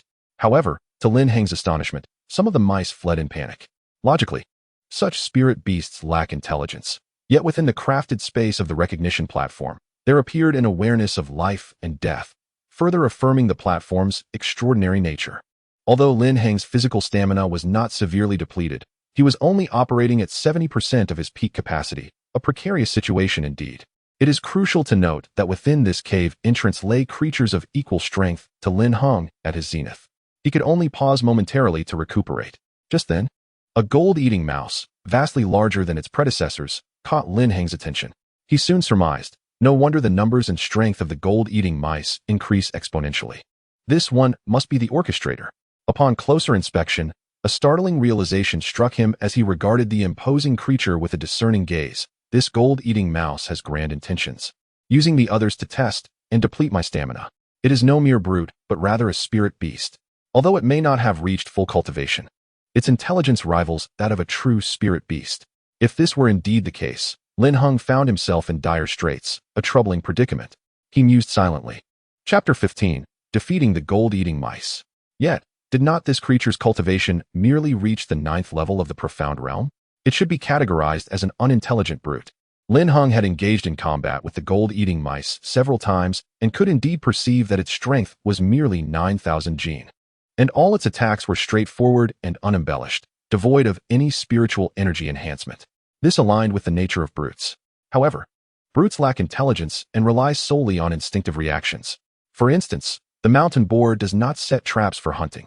Instead, its coloration blends with its surroundings, a trait not attributable to intelligence. Otherwise, Lin Heng would not have been able to lead it into a trap. Moreover, the beast would not charge in fury merely due to its injuries. Such behavior reflects a lack of intelligence. Were it an intelligent spirit beast, it would regard the situation with the calmness of one observing a fool.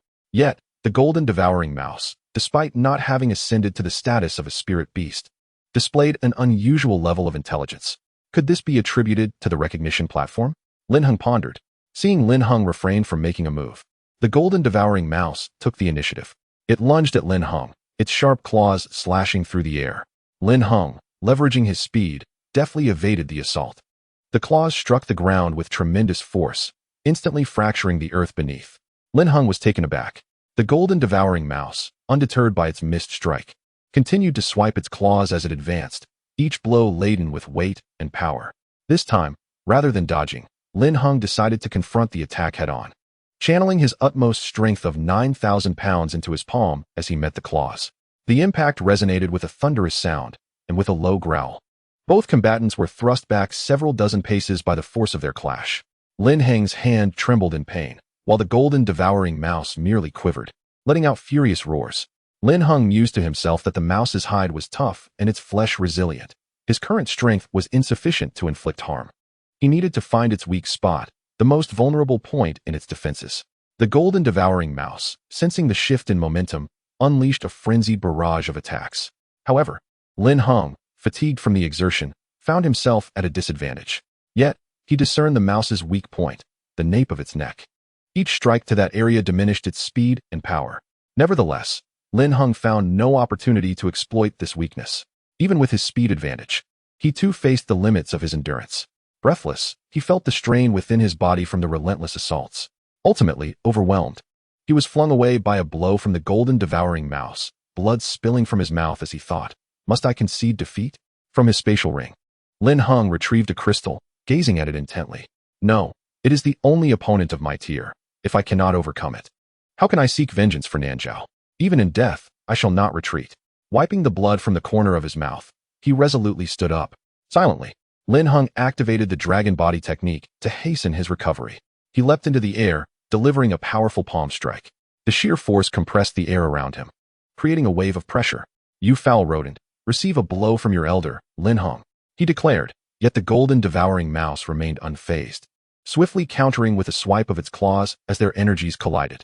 Both were sent flying once more, but this time Lin Heng crashed heavily against the gilded wall, leaving an imprint of his form. He collapsed to the ground, blood gushing from his mouth. How was one to fight this? Lin Heng lamented inwardly, feeling the weight of his predicament. Was it not said we were equals in tier? This was the first time he had been so thoroughly beaten. And although he had expended 30% of his stamina prior, even with 70% of his strength, he should not have been left in such a state of disarray. Struggling to rise, Lin Heng steadied himself, though unsteady. "You foul rodent, if you possess the capability, then kill me. Otherwise, I shall ensure your soul is scattered to the winds. I, Lin Heng, will keep my word. Using his speed advantage, Lin Heng swiftly approached the creature, leaping and delivering a powerful punch to its neck. The golden eating mouse emitted a mournful roar, swiping its claws once more at Lin Heng. He was forcefully slammed against the wall, leaving yet another imprint of his form. Although Lin Heng struck a critical point on the golden eating mouse, his strength was insufficient to inflict serious injury. Despite its slightly diminished speed and power, the creature, now enraged, launched a heavy attack in Lin Heng's direction as he lay on the ground, an expression of despair etched on his face. As he watched the claws descend upon him, he instinctively retrieved a life-saving crystal. Was this truly the end? Would he betray his master's expectations? He felt a surge of unwillingness, a profound reluctance. In the midst of Lin Heng's despair, a green dragon unexpectedly emerged from the realm of his consciousness, causing the very air around it to tremble. It hovered above Lin Heng, gazing down upon the golden eating mouse, and let out a fearsome roar. A formidable pressure surged towards the mouse, enveloping it in a sense of impending doom. The green dragon's aura of dominance formed a binding encirclement around the creature, rendering it immobile. Lin Heng, astonished to see the dragon that had flown forth from within him, exclaimed, "A dragon?" Without lingering on the sight, Lin Heng seized the opportunity to launch a decisive strike. Rising to his feet, he once again channeled the energy of the dragon's body, feeling the power surge through him like roaring waves. A vast amount of strength coalesced in his right hand. He leapt onto his toes, aiming his palm at the creature's neck. 9,000 bull dragons. With those words, the green dragon surged back into Lin Heng's body, and as he struck, it felt as though 9,000 bull-headed dragons collided with the golden-eating mouse king, creating an overwhelming force. In an instant, the golden-eating mouse king released a sorrowful wail before dissipating into mist. At that moment, a key materialized above. Though utterly exhausted, Lin Heng had never felt so liberated. After delivering that blow, the severity of his injuries, coupled with his extreme fatigue, rendered him drowsy. After a brief respite, during which he regained a significant portion of his strength, Lin Heng stood up, his wounds healing considerably thanks to the potency of the essence-strengthening liquid. Just as he was about to take the key, Lin Heng recalled the dragon that had appeared behind him. Was it merely an illusion? Regardless, he resolved to press on. Grasping the key, he returned towards the exit. With renewed determination, Lin Heng continued his quest. Drawing from his previous experience, he navigated the challenges with remarkable ease, quickly gathering the remaining 9 keys. To his astonishment, the dragon behind him was no illusion. It lingered longer than before, vanishing only after he emerged from the 10th entrance. This enigma left Lin Heng pondering. Was this dragon a manifestation of his essence? What then was its significance? Standing upon the stone platform, Lin Heng inserted the keys into their respective locks one by one. However, despite unlocking all 10, the platform remained unchanged, leaving him perplexed. Why won't this platform open? Are these keys false? He wondered. Lin Heng recalled the words spoken by the spirit of the challenge. Challenger, you have entered the Golden Spirit Lair. This place is known as the 10 Directions Cavern. Each entrance bears a key. Only by ultimately gathering 10 keys and inserting them into the corresponding keyholes of the Golden Spirit platform can you unlock it and obtain the Golden Spirit, allowing passage to the next layer. Suddenly, Lin Heng pondered. Each keychain must correspond to the keys of each entrance. Yes, it must be so. They must be arranged in order and symmetry. Having spoken, Lin Heng proceeded to align the keys with the respective keyholes. With a click, the circular top of the stone platform, merely a meter high, began to rotate like the Tai Chi symbol, revealing a swirling mass of golden light suspended above it. Lin Heng reached out, and the golden orb flew into his hand. At that moment, the spirit of the recognition platform spoke again. Challenger, you have successfully passed the first layer. The golden spirit in your hand will yield unexpected rewards when you reach the 6th layer. Now, I shall transport you to the 2nd layer. Upon hearing this, Lin Heng replied, all right. Chapter 16. Defeating the Fighting Monkey. As these words fell, the entire world once again fragmented and descended into darkness.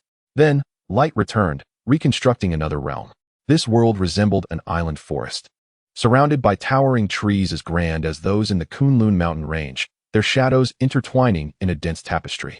The gentle breeze and warm sun, accompanied by the melodious chirping of birds and fragrant blossoms, created an atmosphere reminiscent of a celestial paradise. The azure sky and sea, along with the myriad of beautiful sights, were truly enchanting. A delicate and refreshing aroma permeated the air, while the island, embraced by mountains, was shrouded in wisps of white mist and the distant, Eerie howls of wild beasts sent shivers down the spine. At that moment, Lin Heng stood beneath the towering tree, contemplating the nature of this new trial. He wandered about, surveying the surrounding terrain. The landscape was gentle, with the distant sounds of flowing water and waves crashing against rocks. Just then, a voice echoed from the blue sky, prompting Lin Heng to inquire, "Elder, what is the nature of this trial?" The spirit of the recognition platform responded, "This place is known as Tree Island Mountain, a secluded isle. Ahead, within the waterfall, lies a cave. You need only defeat the monkey beast dwelling within to obtain its wood spirit, thereby passing this layer." How formidable is this monkey beast? Lin Heng could not help but ask. A sense of trepidation gripped him, having barely survived the first layer. He could hardly fathom what lay ahead. The strength of the monkey beast is equivalent to that of the golden-eating rat king. But it is a creature born of the fighting monkey lineage, possessing a bloodline more potent than that of the rat king. In truth, it would only require half its strength to vanquish the golden-eating rat, leaving it utterly obliterated. So, challenger, do you wish to proceed? Upon hearing this, Lin Heng involuntarily grimaced, reflecting, to think I was nearly defeated by the rat king, having fought at 70% of my strength. I almost abandoned the challenge. Were it not for the sudden appearance of the dragon shadow behind me, who knows what fate would have befallen me? With a silent sigh, he mused, yet that monkey requires but half its strength to vanquish the golden devourer king. Though it may seem exaggerated, the reality is not far from it. It is indeed a being that cannot be confronted directly. However, surrender is not an option. One can only proceed step by step. Continuing onward, a raspy voice echoed from the seventh layer, remarking, "This individual's perseverance is commendable, yet throughout history, how many souls have found themselves ensnared here? It remains uncertain how many layers he shall traverse this time." With that, the voice faded, tinged with mirth. In the second layer, the sky fell silent, and Lin Heng ventured deeper into the heart of Tree Island Mountain. Enveloped in ethereal mist year-round, the island lay shrouded in the early morning fog, leaving Lin Heng reliant upon his hands and ears to navigate and ascertain his direction. Along the way, he was constantly assailed by the cacophony of monkey calls and the rustling of leaves, stirring a tempest within his heart. Suddenly, a staff descended from above, startling Lin Heng into swift evasion through a deft movement. The ground trembled slightly, fissures appearing beneath him. Lin Heng, taken aback, thought, such formidable strength exceeds the limits of the Xuanji realm. Gazing upward, he witnessed another object plummeting from the trees, this one being the combat monkey. He observed the creature, which bore an uncanny resemblance to a human, save for its hair-covered body and face, confirming its simian nature. The combat monkey brandished the staff, performing a few flourishes before pointing it at Lin Heng, as if questioning his identity. This left Lin Heng somewhat astonished, while aware that the beasts here possessed intelligence. The combat monkey did not initiate an attack like the golden devourer, but instead confronted him as a guardian of its territory. Was this truly a beast? It was more akin to a monkey demon. Lin Heng, undeterred by the sight of the combat monkey, took the initiative and launched a full-force attack. With astonishing speed, he closed the distance, catching the combat monkey off guard as it raised its staff to block Lin Heng's powerful strike. 9,000 bull dragons. Lin Heng's hand struck the staff with tremendous force, sending forth the might of 9,000 horned dragons. Unbeknownst to the combat monkey, the sheer power sent it crashing into a tree, and upon falling, it knelt, its head bowed to its chest. Lin Heng, though aware of the somewhat unscrupulous nature of his actions, felt a fleeting pang of emotion, which quickly dissipated, replaced by a steely resolve to treat the encounter with utmost ruthlessness. For this was a battle, a fight for survival. Lin Heng paid no heed to the combat monkey's mindset. He simply aimed to conclude the confrontation swiftly, aware that his previous strike had not inflicted significant damage. He maximized his defenses to guard against any unforeseen retaliation and prepared to unleash another full-force attack. 9,000 bull dragons. The roar of 9,000 bull dragons echoed, as if their horns sought to rend the heavens asunder. At that moment, the combat monkey supported itself with the staff, rising to its feet, its expression fierce and a chilling aura emanating from its form. Lin Heng, upon witnessing this, involuntarily felt a shift within himself. At this moment, the fighting monkey struck, delivering a powerful blow with a wooden stick directly at Lin Heng. The clash of palm and stick created a stalemate. Observing this, Lin Heng adjusted his strategy. However, an unexpected turn of events occurred. The fighting monkey swiftly struck again, and Lin Heng could not defend in time, receiving a heavy hit. What?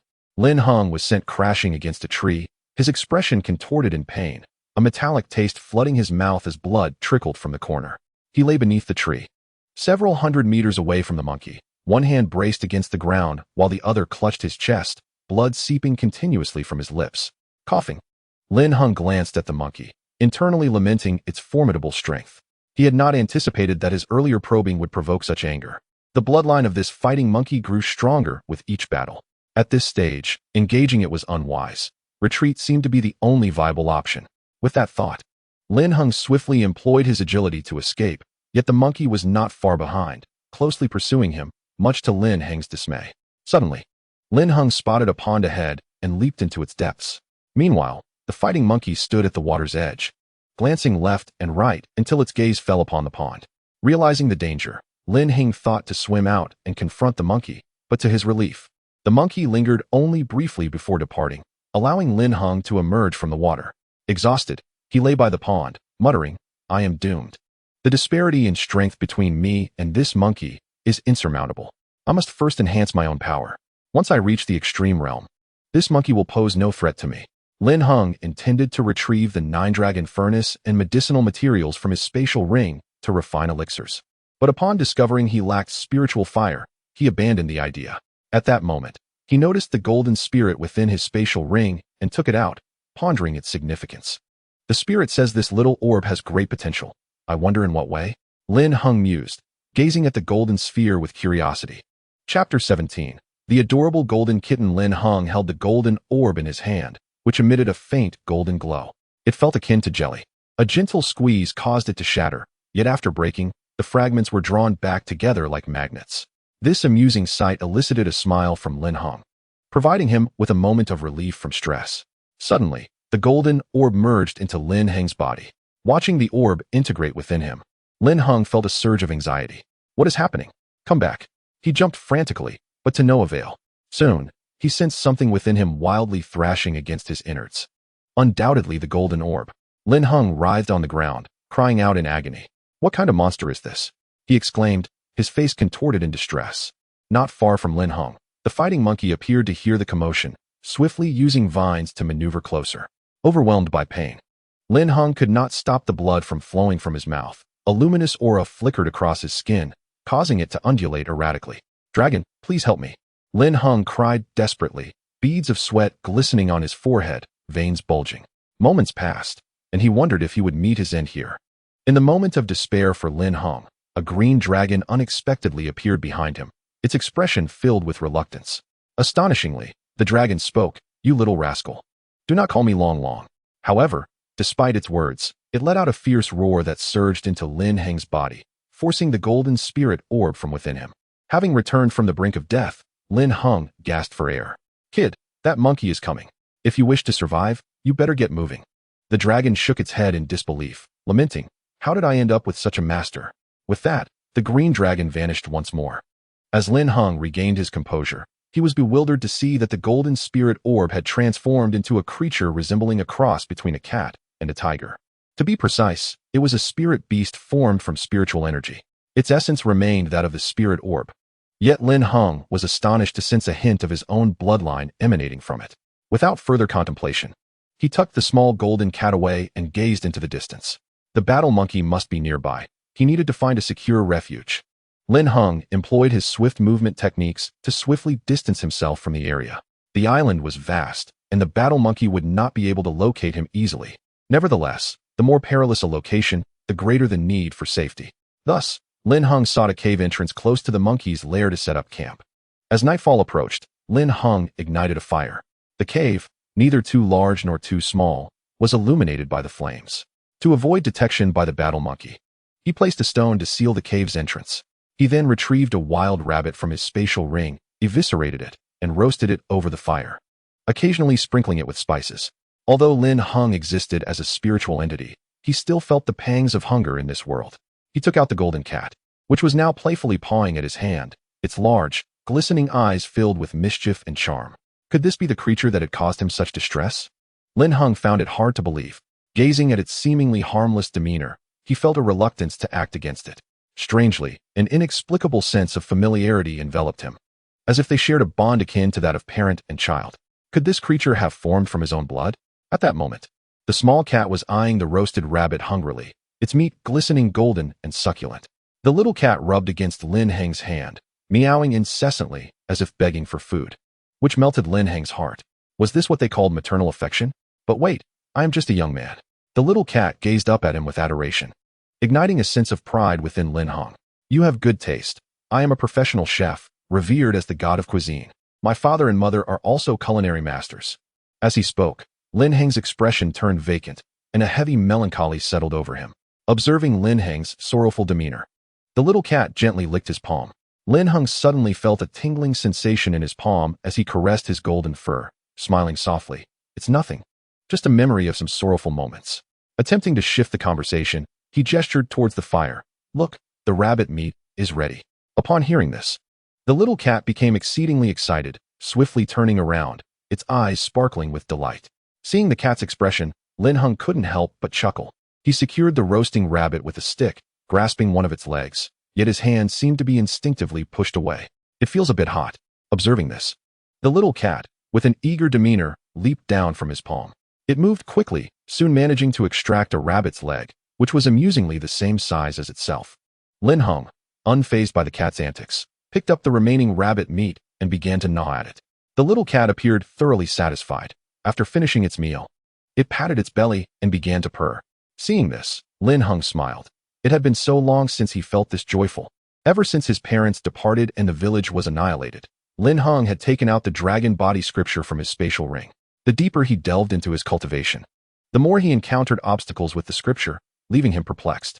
Currently, he stood at the pinnacle of the mysterious extreme stage, merely a step away from the Earth extreme stage, with approximately a year and 10 months until the disappearance of his energy meridians. He felt invigorated. In almost a month, his strength had surged to 9,000 pounds, and his cultivation had advanced from the yellow extreme first layer to the mysterious extreme ninth layer. It seemed that within half a year, he would definitely break into the first realm of Qi, establishing the Qi realm. Only then would he truly embark upon the path of the powerful. All of this was owed to his esteemed master, Yin Rukin, and his own innate talent. Of course, it also stemmed from his unwavering determination and diligence in the path of cultivation. Lin Heng intended to enhance his strength by utilizing the spiritual herbs from his spatial ring, contemplating which mild medicinal herbs to consume and refine directly. At that moment, the little cat, awakened by the aroma of the spiritual plants, suddenly appeared beside Lin Heng and leaped into the pile of herbs. Before Lin Heng could react, not a single herb remained. All had been devoured. Staring at the empty space, Lin Heng was utterly bewildered. The little cat, patting its belly, wore a satisfied expression as it lay on the ground. Lin Heng regarded it with a look that could have slain the cat 1,000 times over. Those herbs were meant to enhance his strength. And now they were gone. What was he to do? The little cat seemed to realize its wrongdoing, glancing at Lin Heng with guilt etched upon its face, nuzzling against his leg with a pitiful demeanor. Lin Heng looked at the little creature, thinking to himself, what a troublesome companion. Yet, if you enjoy eating, then indulge. I am not heartbroken truly. Nevertheless, in his heart, he was bleeding. Suddenly, the little cat gestured emphatically at Lin Heng, spreading its little paws wide, displaying a resolute expression. Lin Heng, observing the cat, admonished, no, how can I sacrifice you for the sake of strength? I would rather relinquish my ambitions. Let us not speak of this matter again. You have consumed a plethora of elixirs and rabbit essence, destined to become my spiritual companion. Yes, my cherished familiar. Upon hearing this, the little cat experienced a blend of joy and grievance. Yet, it resigned itself to fate, harboring a clandestine plan within its heart. Chapter 18. A force to be reckoned with as one conquers the third layer that night. Lin Heng and the little cat succumbed to slumber. Lin Heng sat cross-legged, eyes closed in tranquil meditation, while the little cat nestled against his shoulder. Suddenly, the little cat awakened, or perhaps it had been awake all along. It leapt gracefully from Lin Heng's shoulder, its diminutive form no larger than the palm of his hand, yet its golden fur gleamed vibrantly. Moreover, the energy within it was profoundly rich, as if its very hair possessed an essence of spiritual power.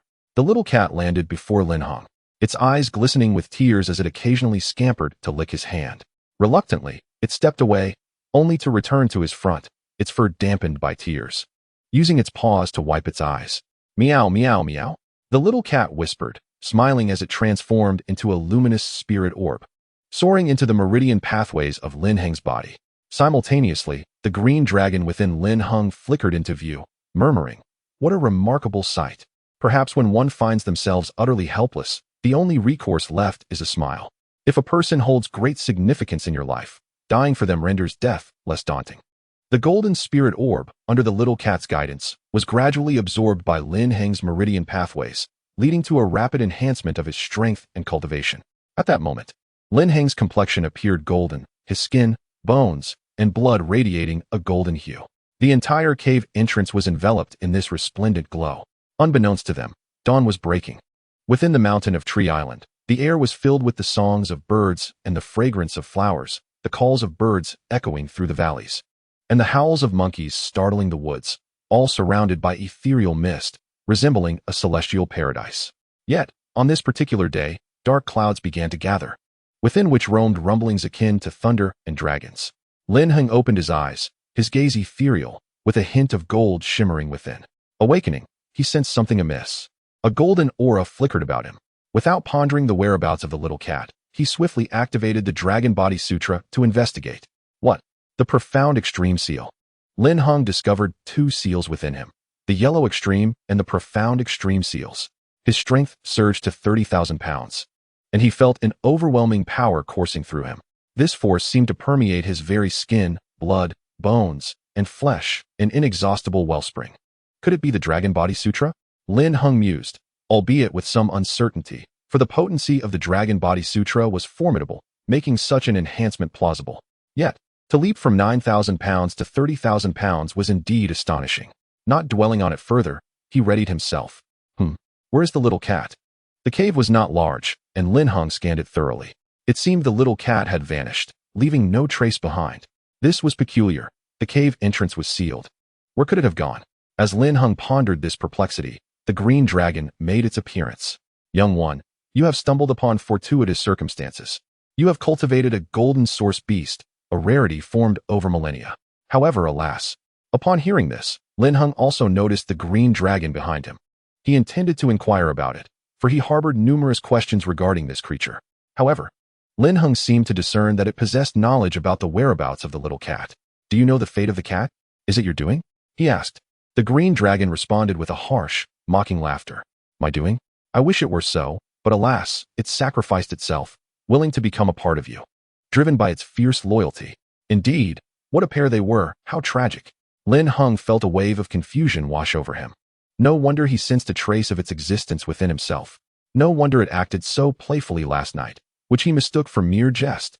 No wonder his cultivation had undergone such a tremendous transformation overnight. It was you. He berated himself for being powerless, unable to protect them, his parents, friends, and the cat. With a roar, Lin Heng smashed the stones blocking the cave entrance. Gazing at the overcast sky, he shouted, Cat! Why? Why must this be? Standing at the mountain's edge, tears streaming down his face, Lin Heng's voice boomed, startling the birds into flight, their mournful cries filling the air. Child, this is your fate. You are destined to face life and death, declared the green dragon before vanishing. Fate. Lin Heng grimaced bitterly. What a wretched fate. My life is mine to command. If anyone dares to obstruct me, I shall slay them. Should the heavens stand in my way, I will shatter the very firmament. Henceforth, anyone who dares to impede me, I, Lin Heng, vow to obliterate them utterly. If anyone harms my loved ones, even a fraction, I shall eradicate those who bring them harm. Lin Heng gazed at the azure sky, his eyes bloodshot, an overwhelming aura emanating from him. His face twisted into a sinister smile, revealing the signs of madness. At that moment, the fighting monkey stood opposite Lin Heng, aware that it could not match him in strength, yet its bloodline forbade retreat. For it was a fighting monkey, a champion of battles.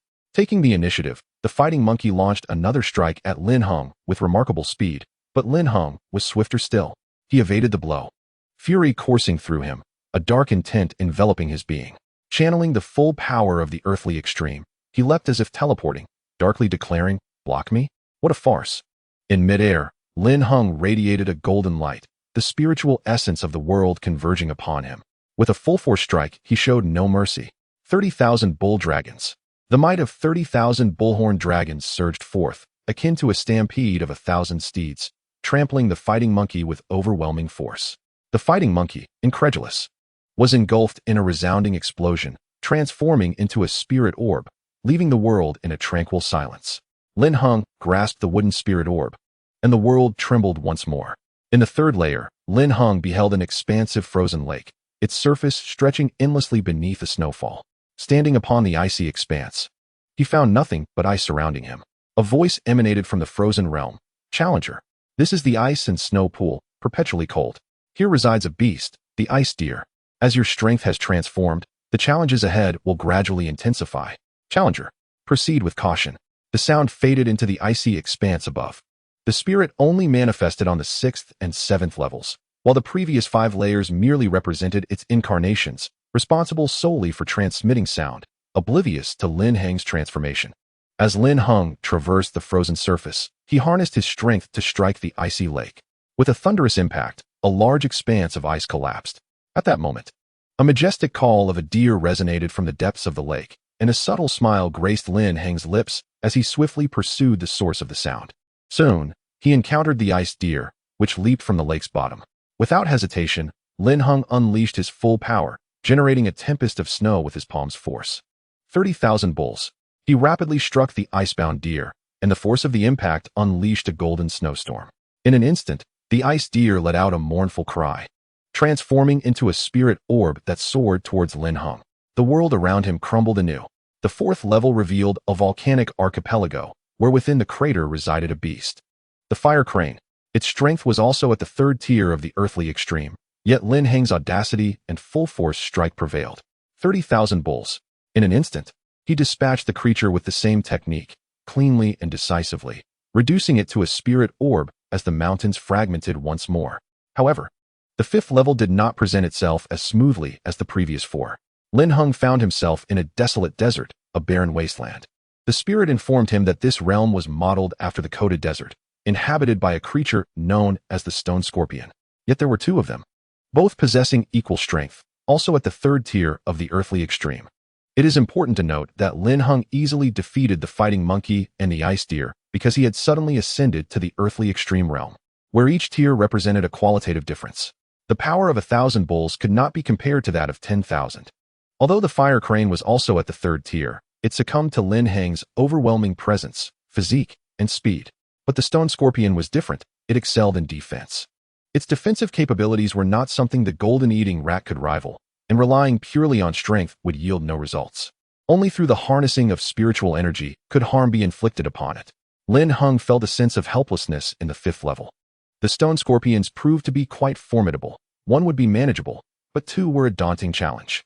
This left Lin Heng gritting his teeth in frustration. Did the stone platform conspire against him as well? With the 5th level presenting such difficulties, Lin Heng was compelled to employ all his skills, yet the enemies remained unscathed. How infuriating! This battle seemed insurmountable. At this juncture, Lin Heng could be described as utterly beleaguered. Initially, his momentum was unstoppable, and his impetuous tactics had served him well. However, those 2 stone scorpions were no easy foes. They were not to be dispatched with a single blow. Were their strengths truly at the 3rd tier of the earthly extreme? Lin Heng could hardly believe it. They were likely around the 5th tier. Do not underestimate this 2-tier difference. It represented a disparity of 20,000 bulls. The highest in the yellow extreme was merely 100 bulls, while the highest in the profound extreme reached only 10,000. Lin Heng faced the 2 stone scorpions head-on, and having been intimidated, he regained his composure. Yet, he found himself either under attack or on the verge of being struck.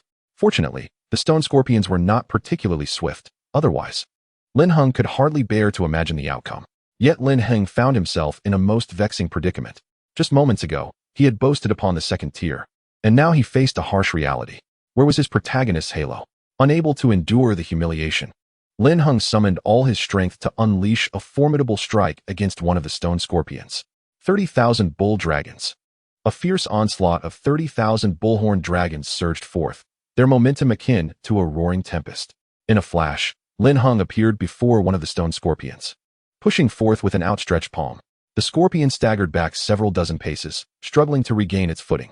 As Lin Heng launched his attack, another scorpion swung its pincers at him. Though he had anticipated the strike, he was still sent hurtling against the nearby rocks, like a kite severed from its string. Fortunately, Lin Heng's physique had undergone a significant transformation. Golden threads coursed through his body. Yet, blood still trickled from the corner of his mouth as he rose from the rubble. His face twisted in rage. Cursed be this fate. I must devise a way to separate them. At that moment, Lin Heng found himself powerless against the scorpions and resolved to bide his time and retreat. In the vast and scorching desert, the stone forest loomed endlessly. Lin Heng sought refuge in a nearby cave, sitting cross-legged and closing his eyes to cultivate his spirit. Secretly, he began to channel his dragon essence, solidifying the three realms of the earth. After inspecting his body, he found no significant injuries but discovered that his flesh and bones were laced with a shimmering golden substance. Furthermore, he noticed a forceful energy coursing through his meridians, akin to a river, pulsing with an infinite strength. What had once been colorless now radiated a golden hue, exuding a sharp brilliance. Lin Heng was well aware that all of this was the doing of the cat spirit. A mixture of joy and sorrow washed over his face. He reminisced about his time on the second tier with the feline, having known it for less than a day. Yet it had been the happiest day of his life, a bond deeper than blood, a feeling he had only experienced with his parents. With a sigh, Lin Heng clenched his fists, cursing his own inadequacy. He had long desired to grow stronger and had attempted to integrate the remaining three-colored spirit orbs into his body, only to have them rejected. It must be the gold spirit orb at play. As for the reason, he remained unaware. At that moment, Lin Heng sensed a subtle fluctuation within him. The energy channels within him surged violently, unleashing a torrent of power that erupted skyward. A brilliant golden light enveloped the entire world, and at its center stood Lin Heng, bewildered and helpless. With such commotion, how can I hide? Yet, amidst the radiance, he seemed to glimpse something, a shadowy figure, obscured yet present. At that instant, the two stone scorpions were drawn to the disturbance, their massive bodies advancing with each step causing the ground within a Tinjong radius to tremble. Ignoring his own transformations, Lin Heng swiftly evaded using his agility. However, the light continued to cloak him, leaving him in a state of distress. He fled for several dozen miles, the scorpions moving slowly, unable to catch up immediately. Eventually, he reached a cliffside. Yet, the beam of light overhead extended far into the sky, effectively revealing his position to his adversaries. What have I done? Lin Heng swiftly activated the Dragon Body Sutra, striving to suppress the turbulent currents within his power veins. At that moment, the light abruptly dissipated, returning to Lin Heng's body. Meow? The sound startled Lin Heng, filling him with astonishment and joy as he glanced around in search of its source. Kitty, kitty, meow? The voice echoed once more, and to Lin Heng's surprise, it emanated from within his own power veins. Kitty, what is happening? To Lin Heng's astonishment, the cat spoke human words, signifying its transformation into a true spiritual beast. However, it still lacked a bit of cultivation.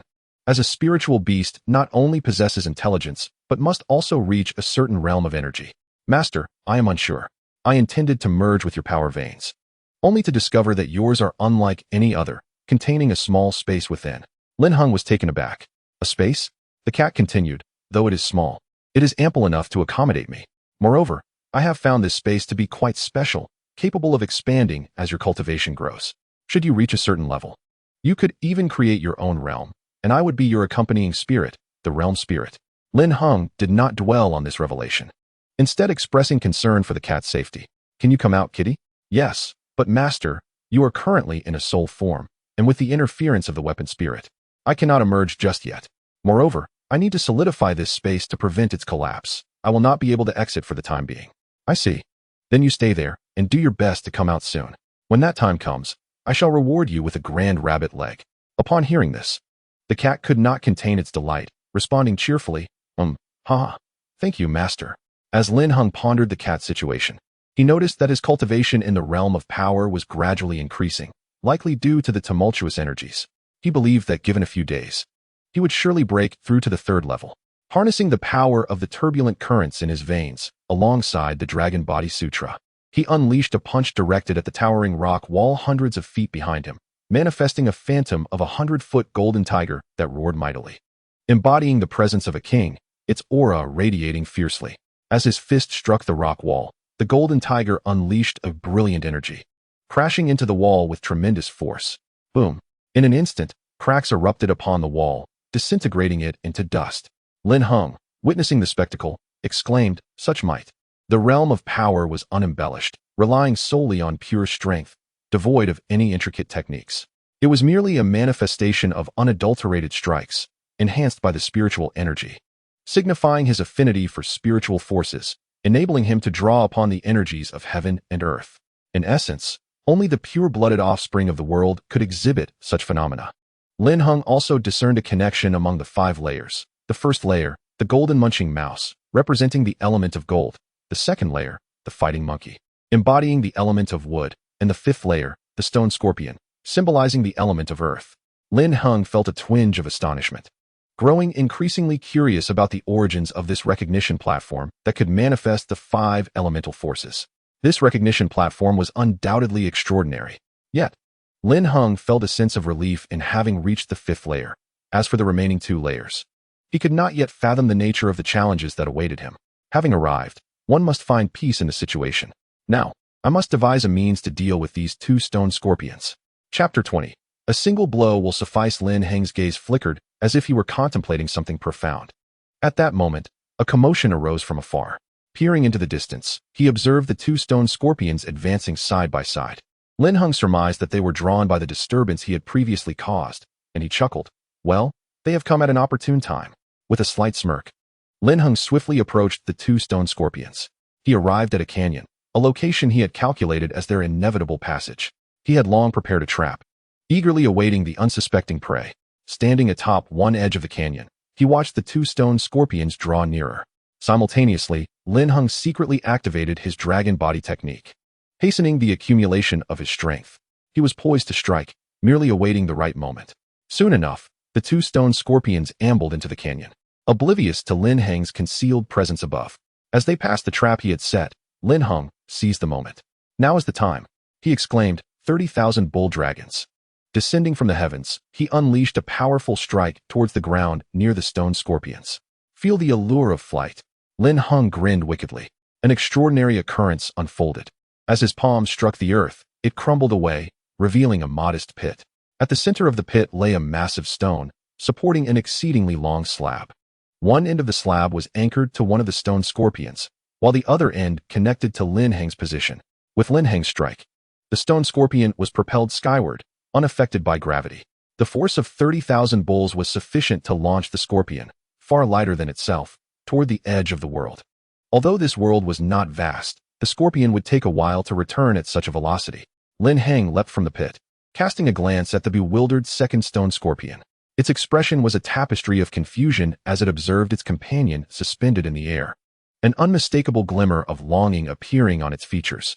Noticing this, Lin Heng chuckled. What is this? Do you wish to experience a journey through the skies? The stone scorpion seemed to detect the mockery, letting out a guttural roar as it brandished its pincers, attempting to strike Lin Heng with a mighty blow. Yet, Lin Heng was far too elusive. He deftly evaded and appeared in midair, delivering a downward strike.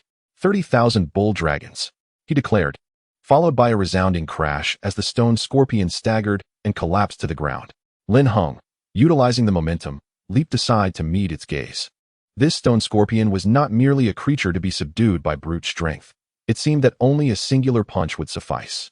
At that moment, the stone scorpion abruptly rose, baring its jagged teeth and emitting a hoarse cry. It once again swung its powerful pincers, generating a cyclone that whipped up sand and debris, igniting a tempest of dust.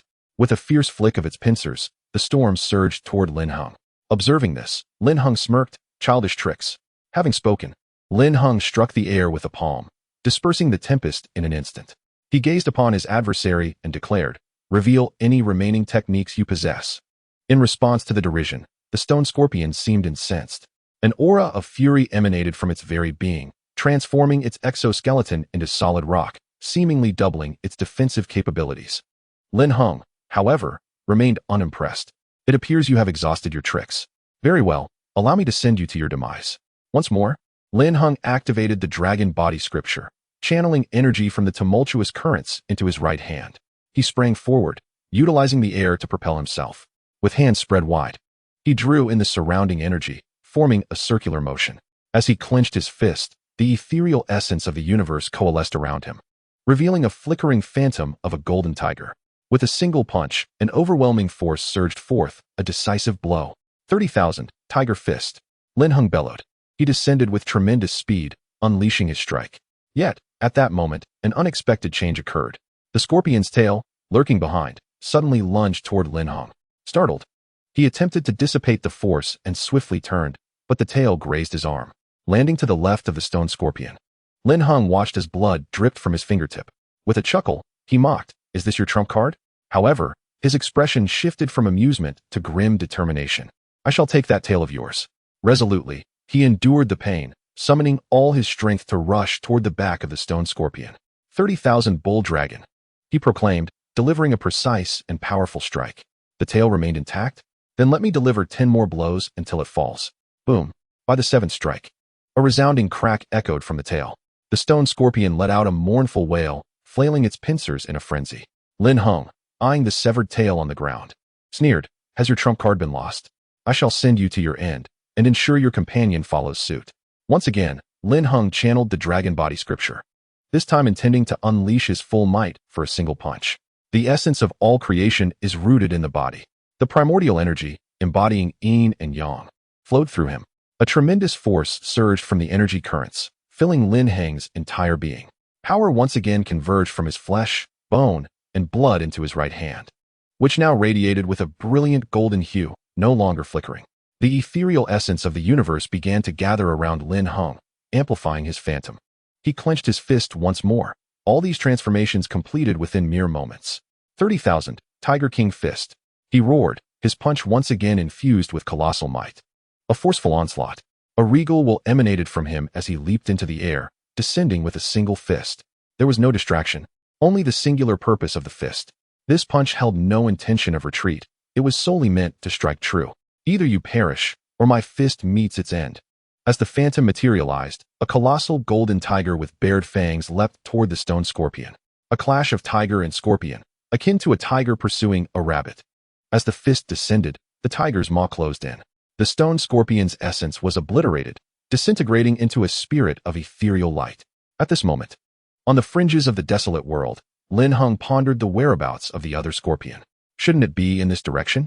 After dealing with one scorpion, he naturally sought the other. However, after searching for quite a while in this barren expanse, he had yet to catch even a glimpse of its shadow. Could it have flown out of this realm? That seemed implausible. Just as doubts began to cloud his mind, he spotted it from the crest of a cliff. When Lin Heng laid eyes on it, he was utterly astonished, almost questioning its propensity for self-harm. The scorpion before him was not the same as before. It had leapt from the cliff. Fortunately, its tough exterior and formidable defenses protected it. Even more astonishingly, after jumping, it climbed back up and leapt again. To Lin Heng's surprise, upon noticing him, the scorpion appeared quite joyful, circling around him and nudging him with its pincers, urging him to return to the ravine. It then positioned itself at one end of a stone slab, gesturing towards the cliff's summit while emitting a series of chirps, seemingly beckoning him for another aerial adventure. Yet, Lin Heng had no time for such frivolities. With a swift motion, he unleashed the Tiger King Fist, decisively ending its antics.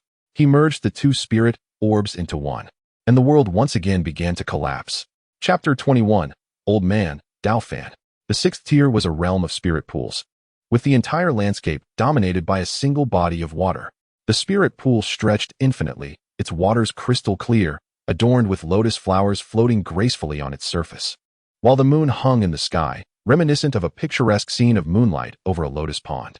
At the center of the spirit pool lay a small, vibrantly colored spirit pool, strikingly eye-catching.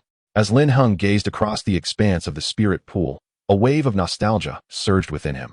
The lotus leaves and flowers, the moon exuding its nocturnal fragrance, evoked sorrow for the times and the world, leaving him in solitary melancholy. "How are you, dear parents?" At that moment, a figure leapt from the center of the pool, capturing Lin Heng's attention. In an instant, the figure arrived by his side, its visage benevolent, smiling as it spoke. "At such a tender age, you articulate profound thoughts. It seems you harbor stories within you. I have a cup of spirit wine. May I indulge in the tales your words unfold?" Upon hearing this, Lin Heng chuckled. "Predecessor spirit, you jest. I have only just turned 16. What stories could I possibly possess?" The spirit chuckled, shaking its head, stroking its beard as it replied, "The eyes of a person do not deceive. Your eyes conceal tales untold. However, having lived for countless eons and witnessed much, I shall not hold your youthful naivete against you." The spirit regarded Lin Heng with a knowing glance, continuing, "Throughout history, countless individuals have come to recognize their masters. Their strengths vary widely, from celestial lords to those of the yellow extreme realm. Yet, those who reach this point are few and far between. Your arrival here signifies your potential to become a guardian." "Guardian?" Lin Heng queried, puzzled. The spirit smiled knowingly. When you reach the 7th tier, you shall understand. Lin Heng nodded thoughtfully, bowing respectfully as he inquired, may I ask for your esteemed name, venerable predecessor? My name? The spirit suddenly appeared bewildered, and after a moment, it chuckled. I am merely a spirit. I have no name. Should there be any obstacles, those who dare to confront them shall call me Daofan. Lin Heng nodded in acknowledgement and inquired once more, Junior Lin Heng. Senior, may I ask what trial lies ahead? Daofan gestured towards the center of the spirit pond, stating, this is not a trial, but rather an opportunity. An opportunity?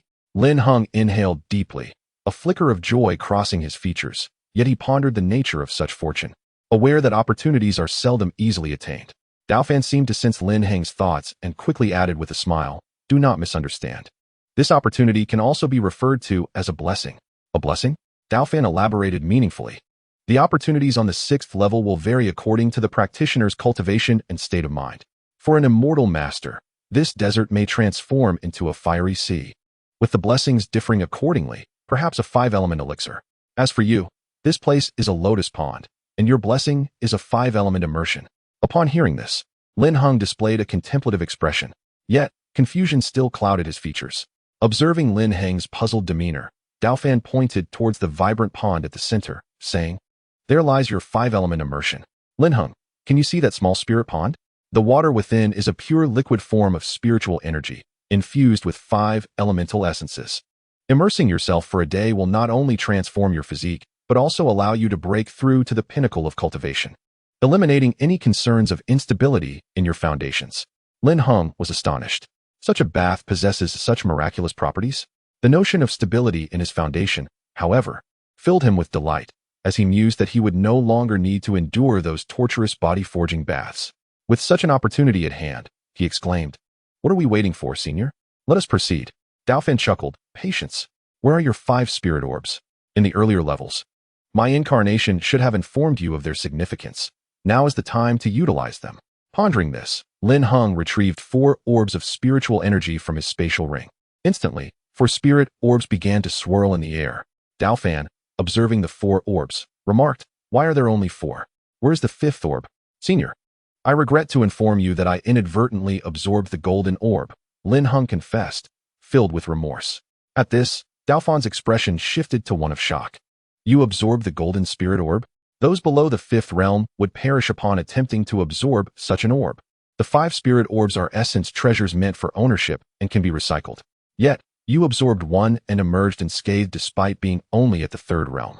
Lin Heng, I find myself increasingly intrigued by you. Regrettably, Daofan, as a tool spirit, lacked the ability to forcibly probe into Lin Heng's secrets. Otherwise, he would have realized the hidden truth within Lin Heng. Should he discover that the golden spirit orb had transformed into a golden source beast, it would surely astonish him. For such an occurrence is utterly inconceivable. Senior, Lin Heng began, but Daofan interjected, gazing at him with admiration. Very well, this too shall be your opportunity.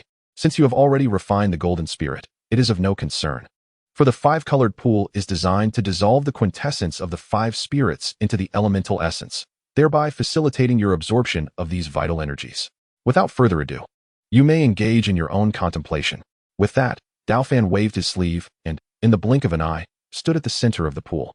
Observing this, Lin Heng also activated his movement technique, stepping gracefully upon the lotus leaves as he gradually approached the center. After a brief moment, Lin Heng arrived at the center of the pool. Daofan, standing in the 5-colored pool, nodded approvingly at Lin Heng's swift pace and smiled, saying, the capacity of the elemental essence in the spirit pool is currently at its zenith, making it the optimal time for a transformation of your physique. Lin Heng, cast the 4 spirit orbs into the essence, and I shall employ my magic to expedite your transformation. Upon hearing this, Lin Heng tossed the 4 spirit orbs into the 5-colored pool. Witnessing this, Daofan formed seals and summoned the surrounding spiritual energy, drawing it into the pool. The 5-colored pool became resplendent, a kaleidoscope of colors. Lin Heng felt a surge of excitement, yet he could also sense the violent elemental forces within the pool, as if they were capable of defying destiny itself. Senior, may I descend into the pool? Lin Heng asked, filled with anticipation, for this was a tremendous opportunity. Daofan, noticing Lin Heng's eagerness, couldn't help but laugh heartily, saying, patience, just a moment longer. With that, Daofan activated his spiritual sea. channeling the energy within and harnessing the celestial forces. In an instant, his hands radiated with light, seemingly harboring boundless, terrifying power. He declared, "Light, suppress." A gentle radiance emanated from his hands, subduing the chaotic energies within the five-colored pool. At that moment, the four spirit orbs began to merge rapidly with the elemental essence, intermittently revealing the power of illumination. This radiant force permeated the suppressive aura, enveloping the entire pool, forcibly integrating the four spirit orbs into the essence. Once this was accomplished, Daofan ceased his incantation and turned to Lin Heng with a smile. "You may descend now." Meanwhile, Lin Heng was already in awe of Daofan's capabilities. Is this the true power of spiritual energy? Shaken from his reverie, Lin Heng shyly inquired, "Senior, should you not disrobe?" Daofan appeared momentarily taken aback, but chuckled, replying, "Disrobe? Naturally, it would yield better results. However, Lin Heng, your thoughts perplex me, huh?" Lin Heng forced a smile, resisting the urge to comment that one typically undresses for a bath. Just as he was about to remove his garments, Lin Heng suddenly added, "Senior Daofan, might you avert your gaze?" Daofan paused for a moment, then laughed. "Avert my gaze? Is it that you are hesitant in that regard, shy of being seen? Is this the tale you envision?" Upon hearing this, Lin Heng felt a flush of embarrassment. "Senior, you jest. I simply wish to maintain a measure of privacy, nothing more." "Very well then, I shall turn away." With that, Daofan waved his sleeve and vanished from the five-colored pool once more. With Daofan's absence, Lin Heng finally breathed a sigh of relief, a reaction deeply rooted in his childhood experiences. Boom! Lin Heng, bare-bodied, leaped into the spirit pool, sending up a splash of water. At the moment of his plunge, he felt a warm sensation enveloping his body as the spiritual liquid permeated his skin, bones, and blood. Everything proceeded in an orderly fashion. Meanwhile, from within a grand hall, a voice resonated. "This lad, Lin Heng, seems to be in perfect physical condition. Why does he hesitate to reveal himself?" At this juncture, Lin Heng began to slowly draw the five elemental spiritual liquid into his meridians. Gradually, the channels within him expanded, transforming from narrow streams into an oceanic expanse. Moreover, the originally golden meridians began to shimmer with the subtle hues of the other four elements. This phenomenon even manifested within the very essence of Lin Heng's skin, bones, and flesh as his power surged. Breaking through to the third level, he felt the might of 40,000 jowls, then 50,000 jowls, and finally 90,000 jowls. At this moment, another mark appeared in Lin Heng's dantian, evidently the earthly extreme seal.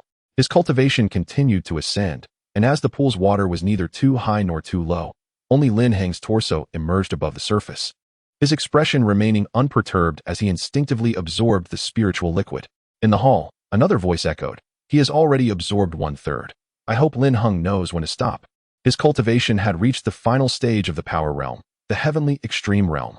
His strength escalated from 90,000 jowls to 100,000 jowls, and then continued to rise. 200,000 jowls, 500,000 jowls. Ultimately, Lin Heng's cultivation stabilized at the fifth level of the heavenly extreme realm. Recognizing the moment to withdraw, he understood that further absorption would yield no additional benefit. His meridians now radiated a pure, white hue. His skin, bones, and flesh all reflected this amalgamation of colors.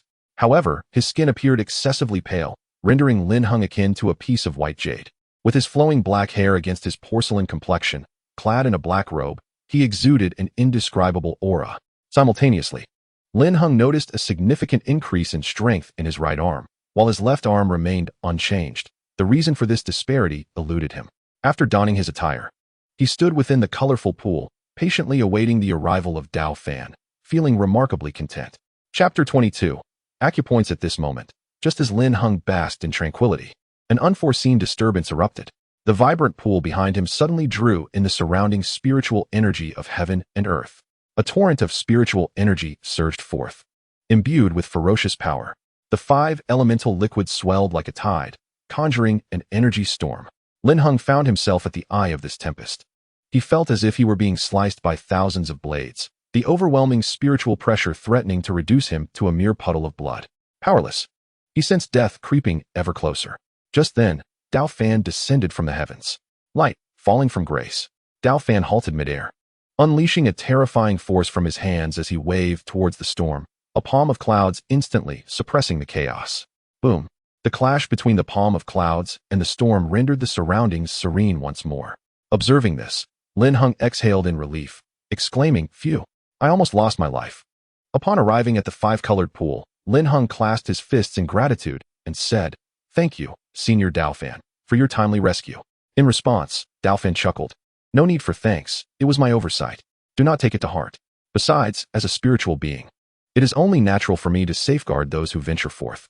Then, "Senior, what was the matter just now?" At the same time, Lin Heng changed into a new robe to replace his tattered one. Daofan explained, "What transpired earlier was due to my neglect. The five elements can mutually constrain and counterbalance one another. I overlooked the absence of the metal element, which led the remaining four elemental spirits to lack the necessary checks and balances, resulting in such a tempest of energy." Lin Heng pondered this revelation, realizing the truth. Suddenly, he humbly sought Daofan's wisdom, saying, "Senior Daofan, I have a question I hope you can clarify." Daofan smiled, "Oh, pray do tell." Lin Heng continued, "While immersing myself in the spiritual liquid earlier, I noticed that certain areas of my right hand exude great power, while my left hand does not possess the same strength. Might you know the reason for this?" After speaking, Lin Heng extended his hands. Daofan pursed his lips, resting his chin on his hand as he regarded Lin Heng's hands with intrigue. "First, strike me with your left hand, then with your right." Lin Heng chuckled. "Please do not take offense, Senior Daofan."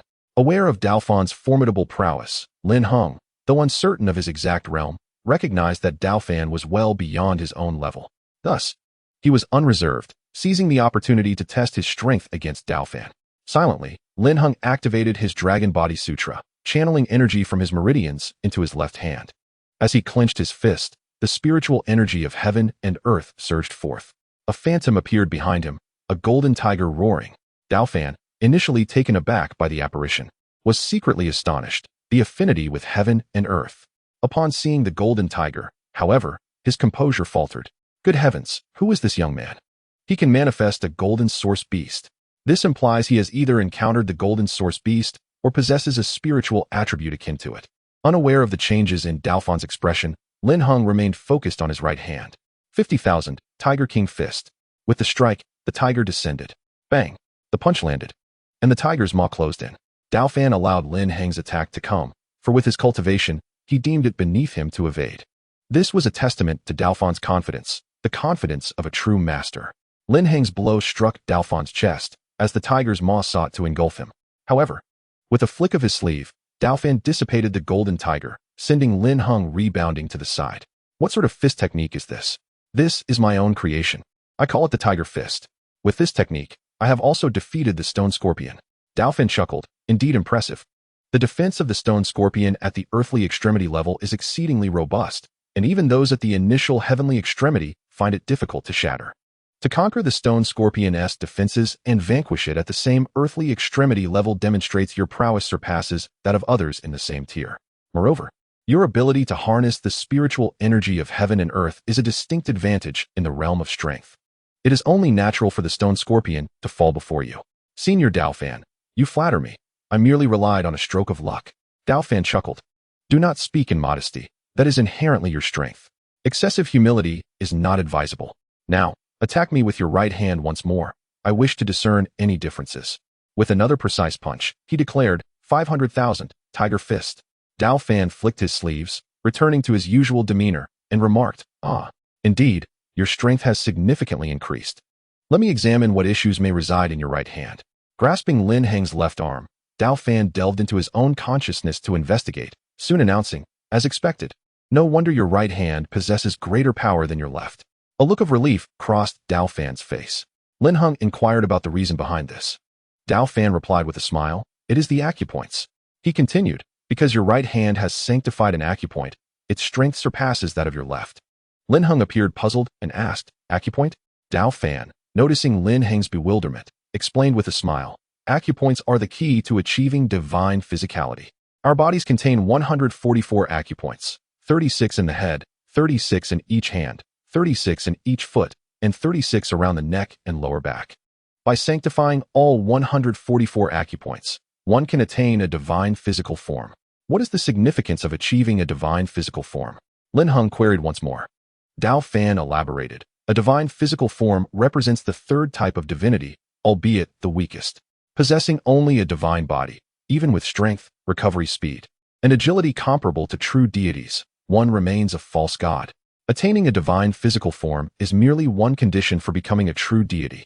The power of a true deity extends far beyond what a divine physical form can offer.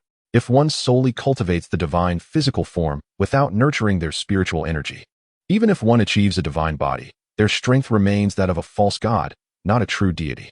Furthermore, mastering the divine physical form is exceedingly challenging.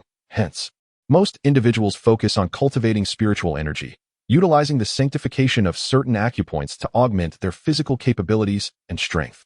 To become a true god, one must cultivate spiritual energy, mental focus, and the divine physical form. None can be neglected, or one remains a false god. Of course, each path to divinity is fraught with difficulties, and the challenge of mastering all three is monumental. Thus, on the entire Yin-Yang Continent, no true gods have ever emerged. Lin Heng pondered deeply, realizing that such profound concepts were beyond his current comprehension. He decided to change the subject, smiling as he asked, "Since my right hand has sanctified an acupoint, how many acupoints have I sanctified, Senior Dao Fan?" Dao Fan replied, "Just one." Hearing this, Lin Heng exclaimed, "Only one?" Dao Fan, however, dismissed his surprise, saying, "Lin Heng, do not be ungrateful. The realm of strength has sanctified an acupoint. If this were known in the outside world, few would believe it. Do you realize that sanctifying an acupoint requires the cultivation of energy? You have achieved this in the Tianji realm, making you the second person in history to do so." "The second? Who was the first?" Lin Heng asked. Dao Fan replied, bewildered, lost among the stars. Lin Heng chose not to press further, sensing that he had touched upon a sensitive matter for Dao Fan sighed for a moment before turning to Lin Heng with a smile, saying, "Both of you are favored by the heavens, endowed with a natural affinity for the universe. But enough of that. Let us adjust our mindset. Since the affairs of the 6th level are concluded, it is time for us to ascend to the final layer. The 7th level, is it? The inevitable has arrived." Lin Heng remarked. "Senior Dao Fan, what kind of cultivation awaits us in the last layer?" Dao Fan chuckled. "The 7th layer is where the essence of the recognition platform lies, testing one's comprehensive abilities. It will challenge your character, perseverance, and the spectrum of emotions." He smiled. "You will understand once you arrive there." "Are you teasing me?" Lin Heng inquired. At that moment, Dao Fan disregarded Lin Heng's question, gazing up at the sky with a heavy expression, but swiftly returned to his jovial demeanor as he said, "Let us proceed." Grasping Lin Heng's hand, Dao Fan's spirit flickered, and they vanished into the colorful pool. Chapter 23. Hall of Heroes. Holding Lin Heng's hand, Dao Fan's spirit flickered, and they disappeared into the colorful pool. Lin Heng and Dao Fan found themselves within a resplendent palace, its golden hue stretching endlessly before them. The palace was a magnificent sight, adorned in opulence, resembling a royal abode. The structure was rectangular, soaring to great heights. The walls were intricately carved with divine beasts such as the azure dragon, phoenix, black tortoise, vermilion bird, white tiger, Tao Tai, and Kuanping. Surrounding the palace, rows of statues radiated a magnificent aura of righteousness. Lin Heng, gazing at the grandeur, involuntarily opened his mouth and spoke to Dao Fan. "Senior Dao Fan, is this the site of the 7th layer's trials?" Dao Fan replied, "Indeed, this is the ultimate trial. The Hall of Heroes." "The Hall of Heroes?" Lin Heng echoed. Dao Fan elucidated, a melancholic expression crossing his face as he reminisced. In ancient times, the Yin-Yang Continent flourished remarkably, giving rise to many prodigies. The continent thrived in prosperity, resembling a multitude of families in harmony. However, one fateful day, the heavens shattered, and an external hand tore through the sky, unleashing a malevolent race from beyond. They waged war over resources, coinciding with the continent's weakened spatial nodes, rendering the heavens unable to mend itself. Dao Fan's expression darkened as he continued. In an instant, the continent was besieged by these malevolent beings, plunging the people into despair and suffering.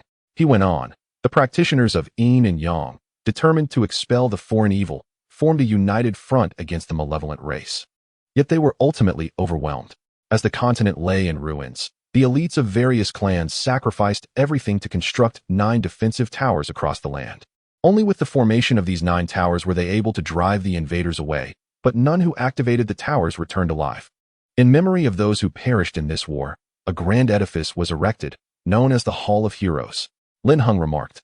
"So this place has such a profound history." However, he felt a sense of confusion. "But I thought I came here to recognize the spirit of the artifact. How did I end up in the Hall of Heroes?" Dao Fan, sensing Lin Heng's doubts, smiled and explained, This is the covenant of Yin and Yang. The recognition platform is also known as the Guardian Tower platform. Our ancestors constructed 9 guardian towers to ensure the safety of the towers, which also serve as the recognition platforms. Each guardian tower is replete with resources, bestowing benefits upon those who dare to confront its challenges.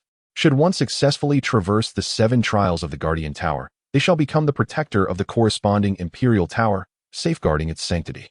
Upon hearing this, Lin Heng inquired, "To become a guardian?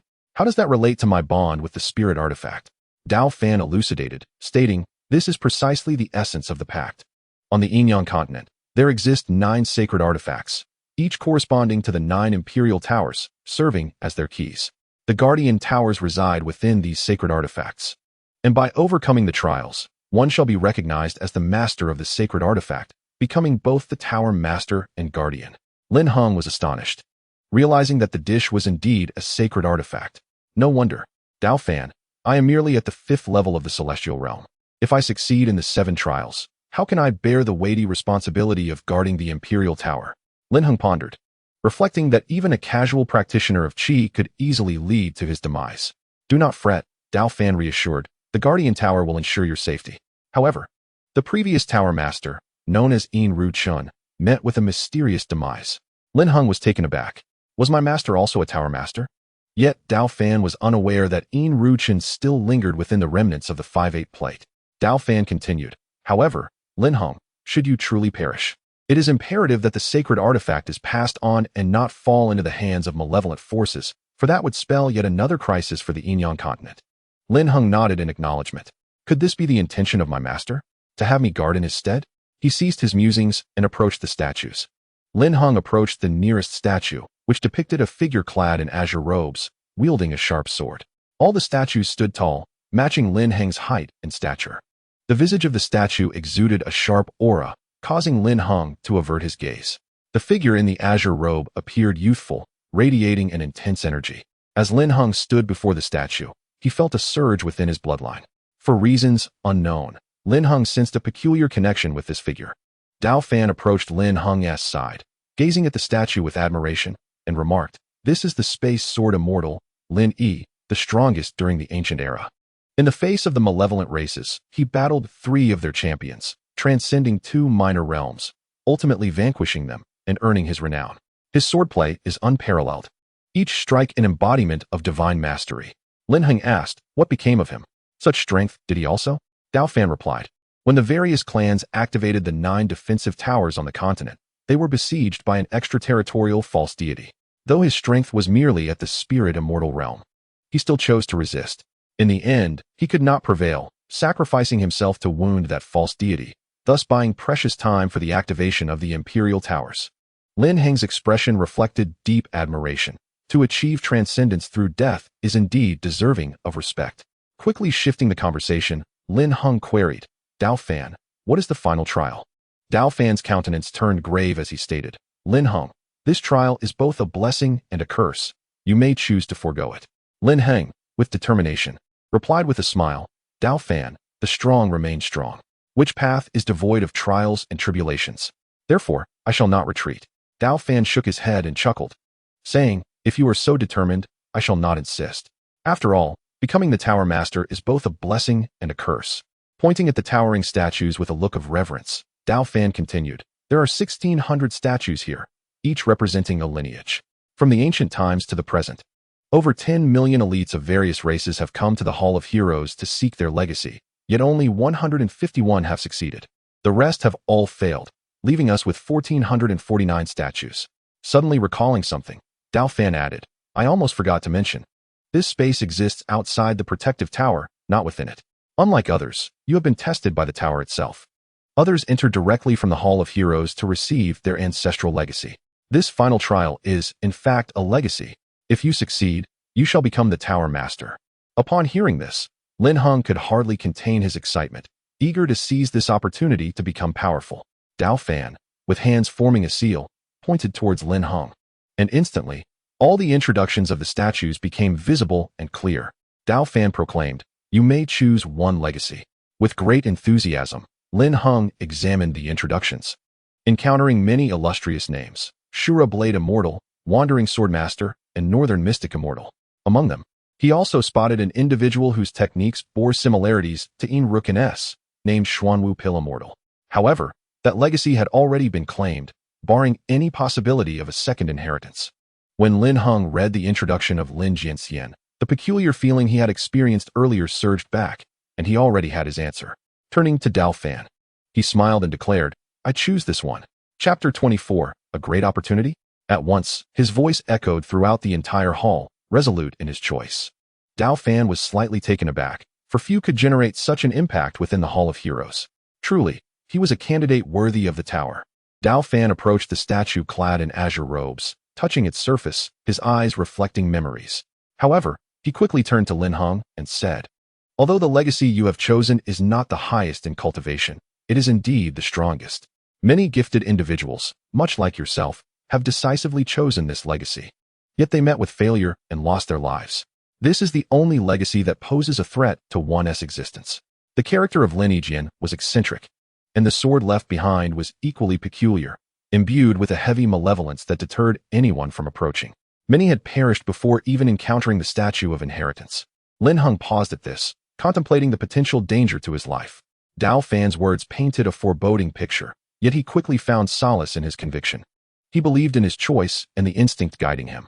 Dao Fan inquired, "Lin Heng, are you certain of your decision? Other legacies do not carry such peril. Have you considered them?" Dao Fan's lengthy discourse aimed to steer Lin Heng back from a path fraught with danger. After all, he was the chosen one for the tower. And with his innate talent, he was destined to become a formidable figure in the realm of spirit immortals, capable of bearing great responsibilities. Lin Heng shook his head and smiled, saying, "When I stood before the Hall of Heroes, I felt a calling. Standing before the sword immortal, that sensation deepened. Thus, I have chosen the legacy of Senior Lin Yi." Upon hearing this, Dao Fan remained silent, as he could no longer deter Lin Heng. In his heart, he could only hope that Lin Yi would show mercy and avert the crisis at the Tower of Sovereignty. Yet, the feeling Lin Heng spoke of left Dao Fan perplexed, and he could only wish for it to be a positive omen. As Dao Fan gazed at Lin Heng, he perceived the resolute determination in his eyes, evoking a sense of nostalgia for the stubbornness he had not witnessed in quite some time. Shaking off his reverie, Dao Fan displayed a gentle smile and said, "In that case, I shall not force you. Take care of yourself. Everything relies on your own choices. Whether it is fortune or peril, the decision lies solely with you." Grateful for Dao Fan's counsel, Lin Heng appreciated that few would concern themselves with someone so unrelated to them, despite his potential status as the master of the tower, revered by countless souls. Approaching the statue, he noted its dignified and composed presence, emanating a sharp aura.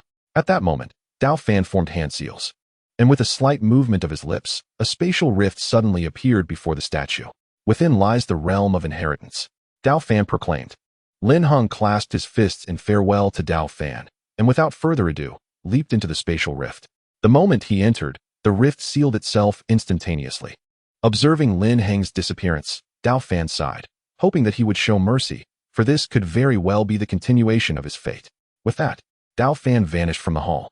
Upon entering the rift, Lin Heng discovered a bubble of space, akin to a miniature world. Yet, this realm was steeped in a sense of annihilation, devoid of life, shrouded in darkness. Immediately, Lin Heng felt the oppressive atmosphere of this world, starkly contrasting with the countless white bones surrounding him. However, Lin Heng was unique, for he existed as a spiritual entity without a corporeal form. Thus, he would not join the ranks of the bones, instead dissipating into nothingness. As Lin Heng contemplated his next move, a sudden sound echoed from the heavens. Whoosh!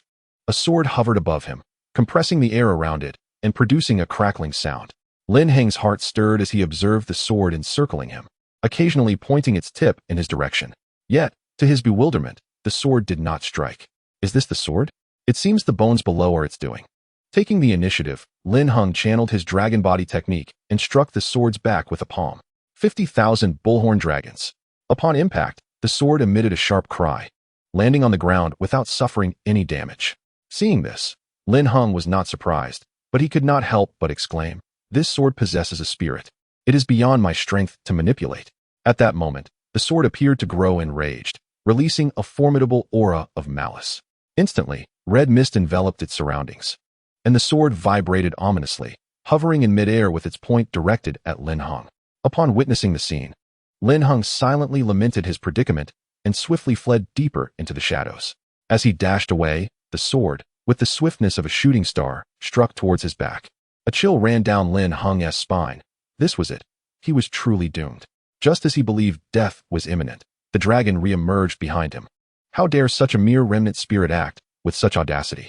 The emerald dragon transformed into a mist, enveloping Lin Heng's legs. Run, boy! Lin Heng had anticipated the dragon's appearance would unleash a formidable power to subdue the sword spirit, yet he was met with this unexpected turn of events. Weren't you eager to deal with that sword? Why are you running? Impudent child, do you think I am any better than you? You, a mere fledgling of the heavens. Do you expect me to surpass you?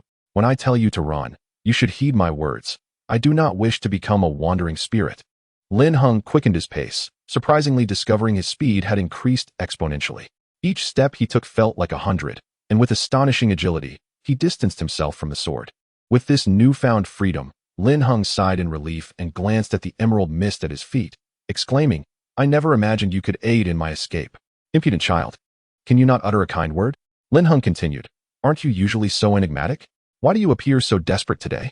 As he spoke, the green mist dissipated, reforming into a dragon of the same length as Lin Heng.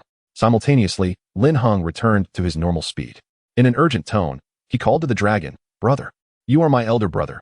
Please, come back. The dragon scoffed, You were quite self-assured a moment ago, weren't you? Without me, you would have no life left. Lin Heng was exasperated. Was it really necessary to be scolded for a mere comment? You are right, brother. Could you? Lin Heng gestured toward his feet. Observing Lin Heng's respectful demeanor, the emerald dragon took pity and transformed again into mist, clinging to his legs. Relieved, Lin Heng silently vowed never to provoke this dragon again. Several hours passed, and Lin Heng and the sword darted around the world like a cat chasing a mouse. The pair, a sword and its wielder, soaring and sprinting, formed a striking scene. However, Lin Heng mused, this could not continue indefinitely. He chuckled to himself, the sword may not tire, but I certainly do. At that moment, another sword descended from the heavens, striking towards the original sword. The two swords clashed, their blades facing each other. Lin Heng halted, taken aback to find the two swords were identical, save for the differing auras they emanated.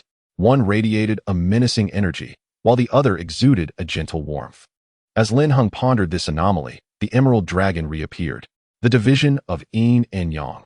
This sword is both peculiar and extraordinary. Lin Heng muttered. The division of Yin and Yang? The master who forged this sword must possess the essence of 6 souls. 6 souls? A person has 3 souls and 7 spirits. Thus, 6 souls imply the existence of dual personalities. At that moment, the two swords stood in opposition, neither yielding.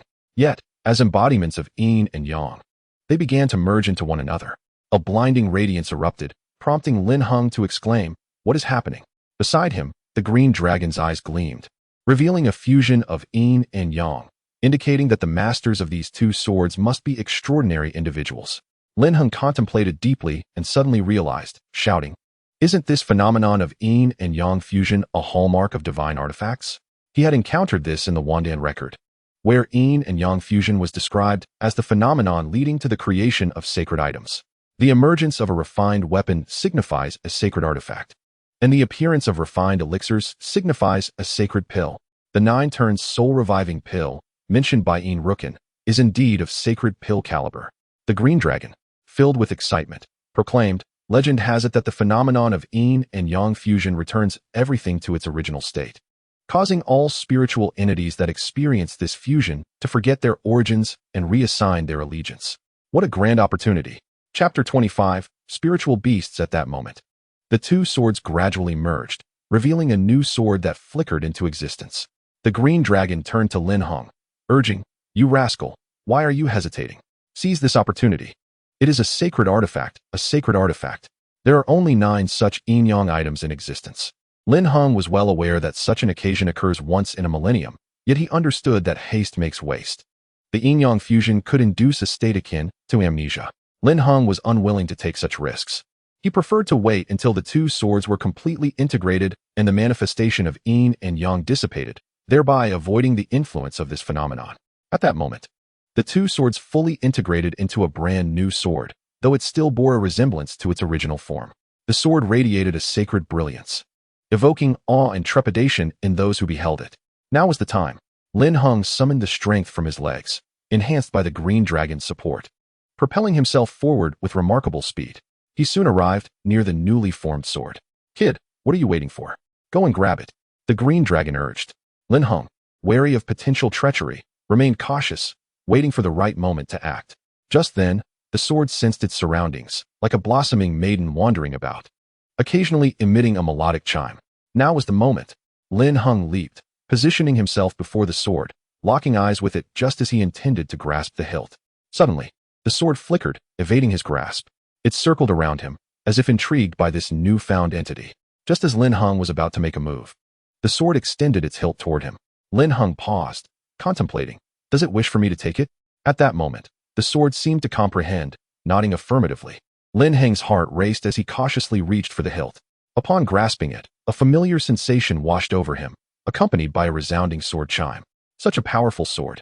Upon inspecting the sword, Lin Heng noticed two characters inscribed on the hilt, Suguang. Suguang. The sword then joyfully soared from Lin Heng's grasp, swirling in midair, seemingly delighted to hear its name.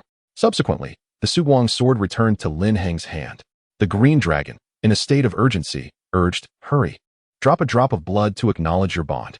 Heeding the advice, Lin Heng let a drop of blood fall, which, although initially white, transformed into a vibrant red in an instant. As the blood dripped onto the sword's surface, it emitted a radiant glow. Lin Heng had already begun to sense a subtle connection with the Time Light sword, a bond that gradually materialized. This signified that he was the rightful master of this sacred blade. Lin Heng never anticipated that he would so effortlessly assume ownership of it. Should he successfully inherit its legacy, he would essentially become the master of two divine artifacts. If others were to learn of this, they would likely be consumed by envy to the point of despair. After sheathing the Time Light sword, Lin Heng sought to calm his tumultuous emotions, for he was here to undertake an inheritance. The world is not vast, and soon Lin Heng stumbled upon a statue, an exact replica of the revered sword immortal Lin Yi. Beside it stood a tomb adorned in regal attire. Lin Heng approached and offered a respectful bow in tribute. At that moment, the Time Light sword unexpectedly soared from Lin Heng's spatial ring, finding its place in the statue's grasp. The statue of Lin Yi, now wielding the sword, emanated an aura of divine authority and a soft golden radiance. Simultaneously, a beam of light burst forth from the statue, entering Lin Heng's mind. A consciousness. Lin Heng quickly discerned the space sword technique. Could this be the inheritance? As this consciousness transmitted, the statue shattered. Concurrently, the statues within the temple also fragmented. The heroic spirits had their legacy. They would no longer enter the Hall of Heroes. Lin Heng approached the shattered statue, performing thrice bows and 9 kowtows in reverence, acknowledging the transmission of the sword technique as his apprenticeship. "Senior Lin Yi, having received your legacy today, I vow to fulfill your wishes in the future and safeguard the balance of yin and yang." At that moment, Lin Heng found himself atop a cliff, seated in meditation, examining the sword technique concealed within that consciousness. The space sword technique comprises 9 forms, each requiring a corresponding sword intent. The first form, No Trace, integrates spatial power into the sword energy, allowing it to traverse dimensions. The sword energy strikes like a flash, killing from an unseen vantage, leaving no trace behind. Such an enigmatic method, where one witnesses only the result while the act remains concealed in the void. However, Lin Heng was perplexed. This technique necessitated spatial power for execution. But I possess no spatial power. What use is this technique to me? Is this inheritance flawed? Child, who claims you lack spatial power? Not only do you possess spatial might, but you also wield the power of time. At this, a green dragon manifested behind Lin Heng, gliding gracefully before him. Child, are you unaware of your spiritual attributes? Lin Heng pondered aloud, bowing his head. Indeed, I seem to have never comprehended my spiritual essence. Suddenly, he looked up, astonished. Could it be that my essence is spatial?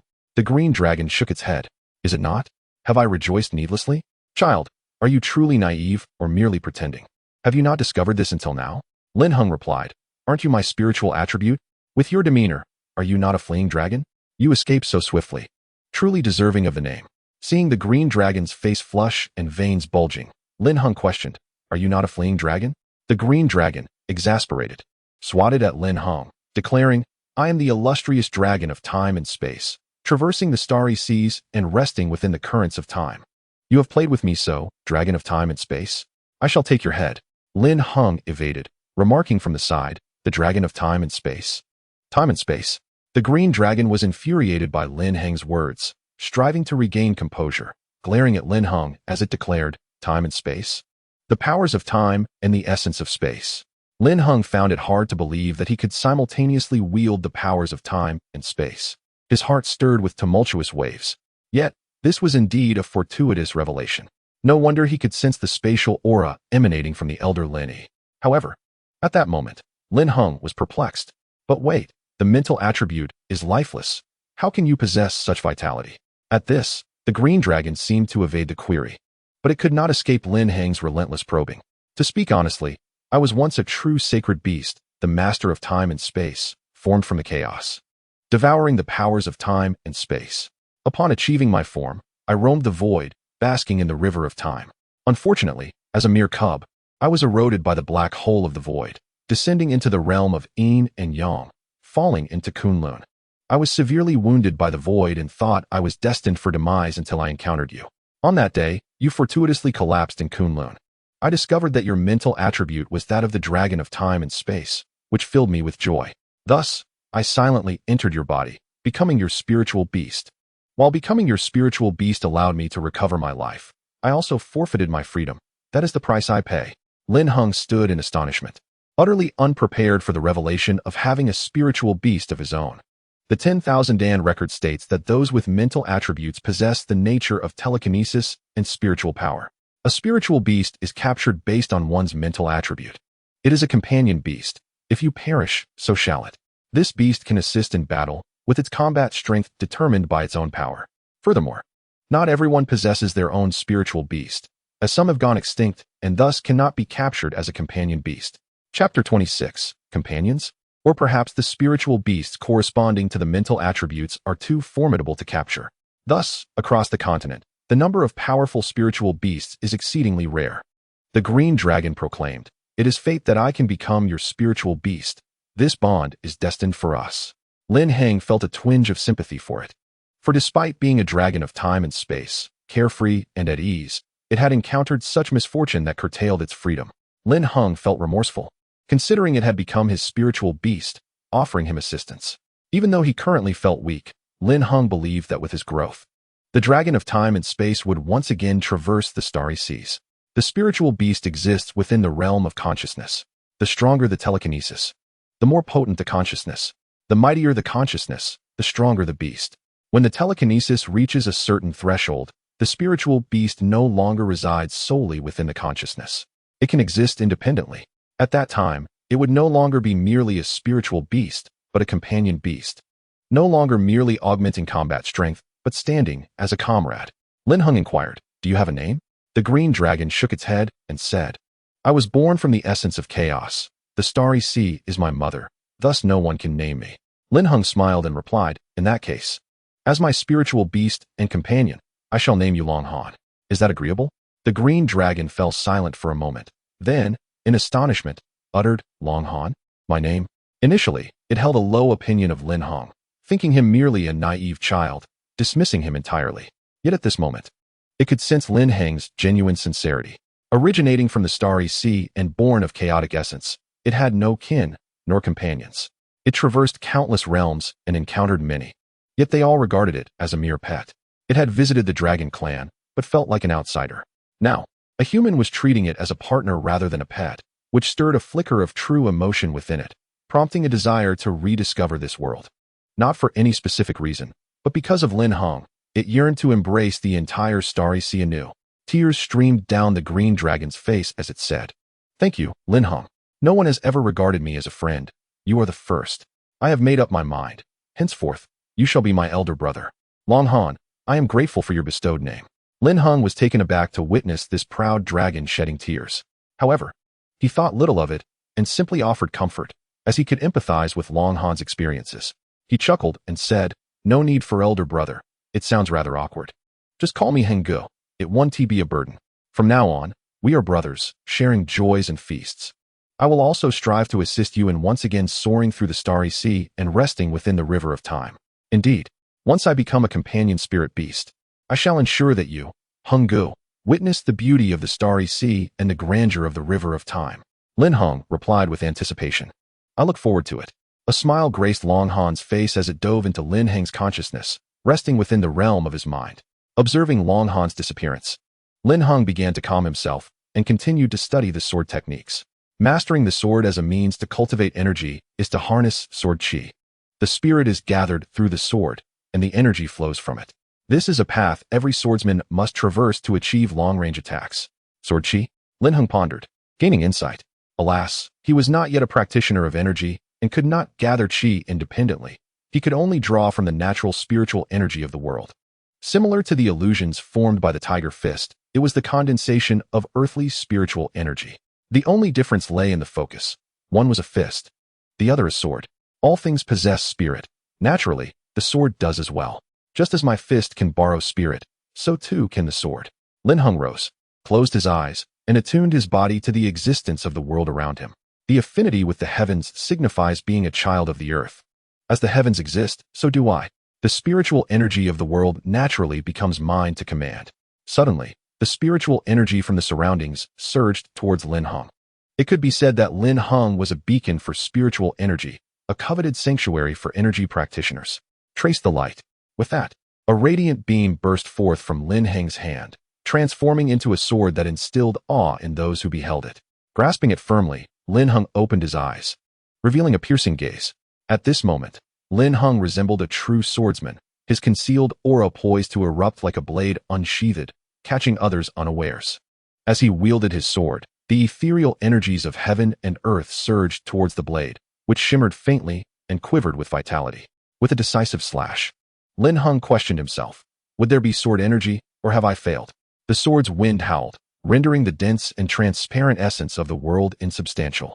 Moments later, as disappointment began to settle in, a beam of white light erupted from the sword's tip, surging forth with breathtaking speed.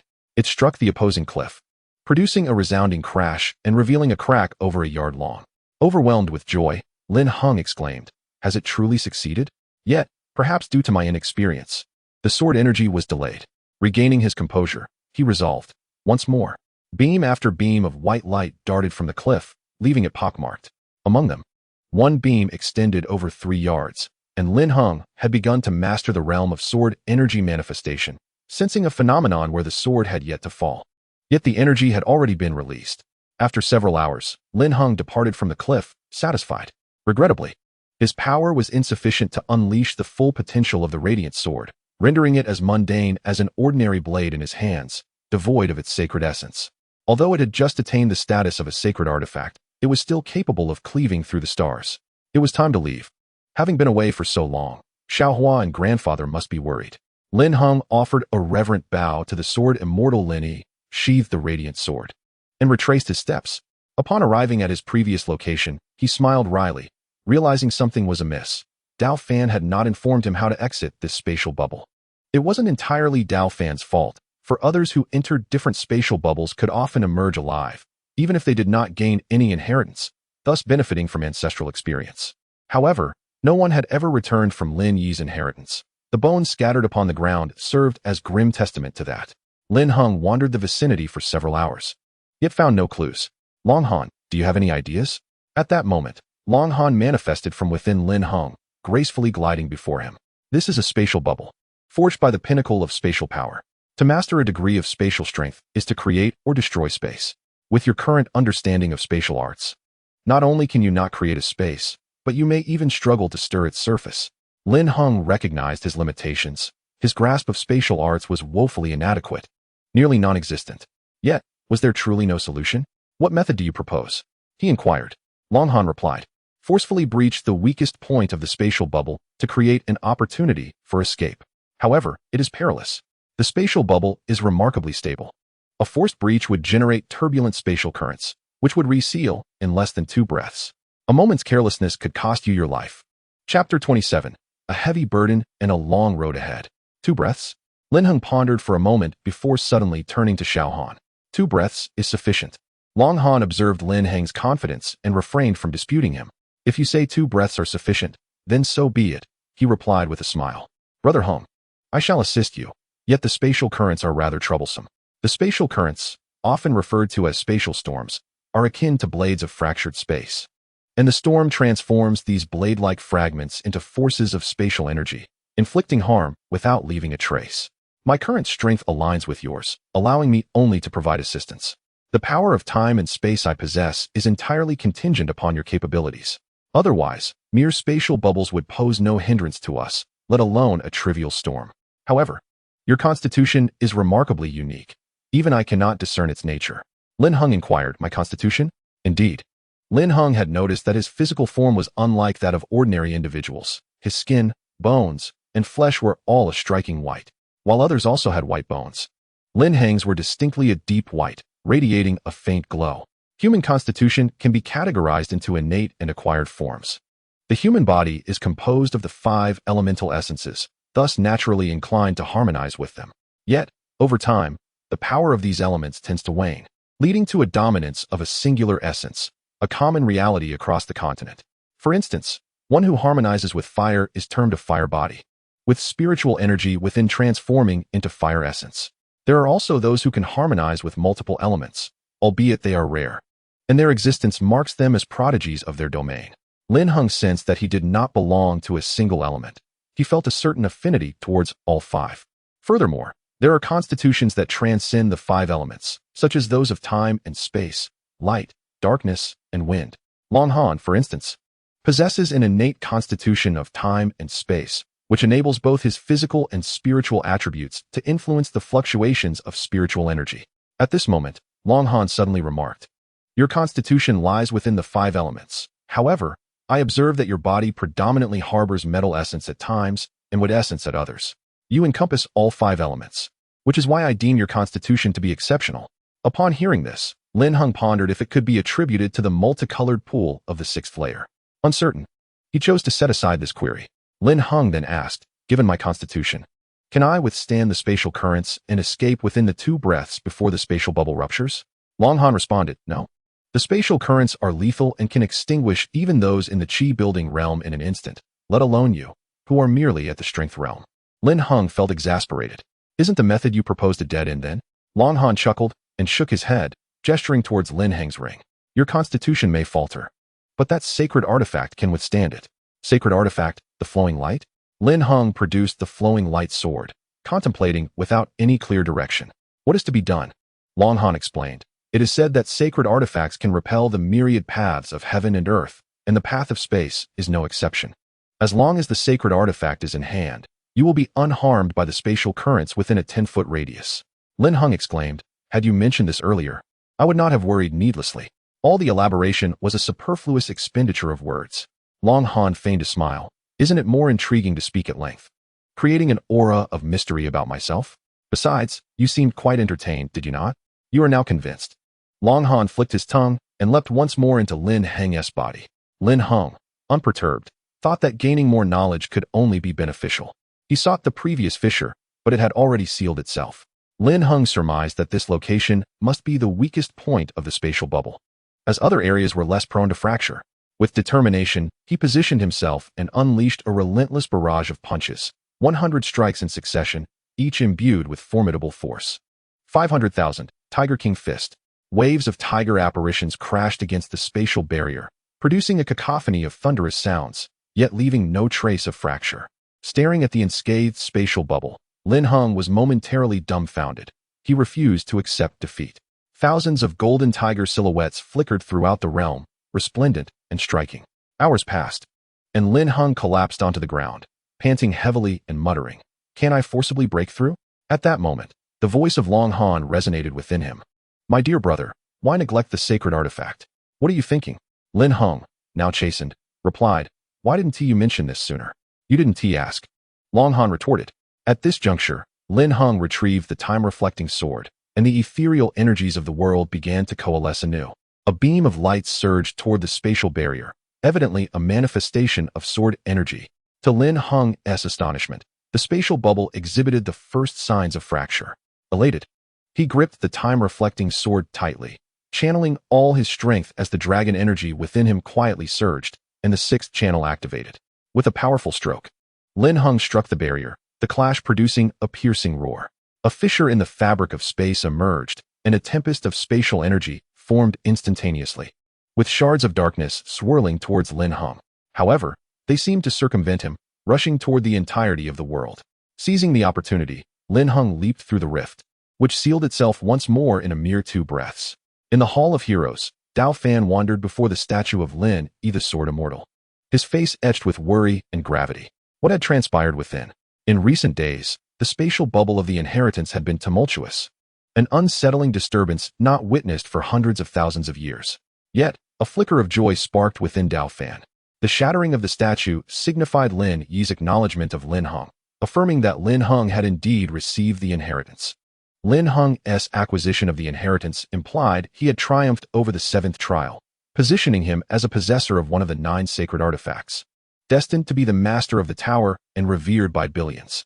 Moreover, Lin Heng had inherited the legacy of Lin, the Sword Immortal, a testament to his lineage's extraordinary heritage. Nevertheless, the instability of the spatial bubble weighed heavily on Dao Fan's heart like a colossal stone. Just then, Lin Heng appeared. Upon seeing him, Dao Fan released a sigh of relief. At that moment, Lin Heng was considerably shaken. After emerging from the spatial rift, he had encountered a woman, an enigmatic figure of profound depth. Fortunately, she merely observed Lin Heng's departure without taking action.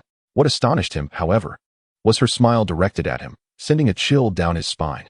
Standing within the Hall of Heroes, Lin Heng observed Dao Fan's approach and greeted him with a clasped fist and a smile. "Senior Dao Fan." Dao Fan replied with a grin, "Congratulations, Master Lin, for inheriting the legacy of the Sword Immortal. Your future is boundless." "Master Lin." Lin Heng quickly interjected, "Please, Senior Dao Fan, just call me Lin Heng." "That cannot be. It is a matter of etiquette. As the guardian spirit of the tower, safeguarding one of the 9 imperial towers, it is only fitting that you, having passed the 7 trials, assume the title of Master of the Tower. From now on, you shall wield the power to unlock the sacred artifacts, including the 5 elements and 8 trigrams disc. Master of the Tower, you shall also bear the grave responsibility of guarding the balance of Yin and Yang, a path fraught with challenges ahead." Chapter 28. The surprise of Yin Ruchun. Dao Fan gazed at Lin Heng, his eyes filled with expectation. After all, the 9 Tower Masters were destined to reach the realm of spiritual immortality, for they possessed the imperial towers, which were, after all, pseudo-artifacts. Of course, this was contingent upon Lin Heng's survival. Upon hearing Dao Fan's words, Lin Heng realized that he no longer lived solely for himself, but for this land, for the balance of Yin and Yang. "Senior Dao Fan," Lin Heng declared, "I will protect the imperial tower. As long as the tower stands, so shall its people." Dao Fan responded, "I trust you, Master of the Tower. However, given your unique status, I implore you to refrain from revealing your identity as the master of the Imperial Tower and the inheritor of Lin, the Sword Immortal." "Why is that?" Lin Heng inquired. Dao Fan explained, "The descendants of the demonic tribes, the demon race. Until your cultivation reaches a level sufficient to withstand their threat, I advise you to keep this knowledge concealed, lest you invite peril upon yourself." "Now I understand," Lin Heng replied. At that moment, Dao Fan turned and approached the shattered statue of the Sword Immortal. Once more, he formed seals with his hands and murmured a few incantations. In no time, the statue reformed, transforming into spiritual energy and coalescing into a spirit crystal. Dao Fan held the spirit crystal in his hand and offered it to Lin Heng, saying, "This is the source of Dao from Lin, the Sword Immortal. Since you have obtained the inheritance, it rightfully belongs to you." "The source of Dao?" Lin Heng echoed.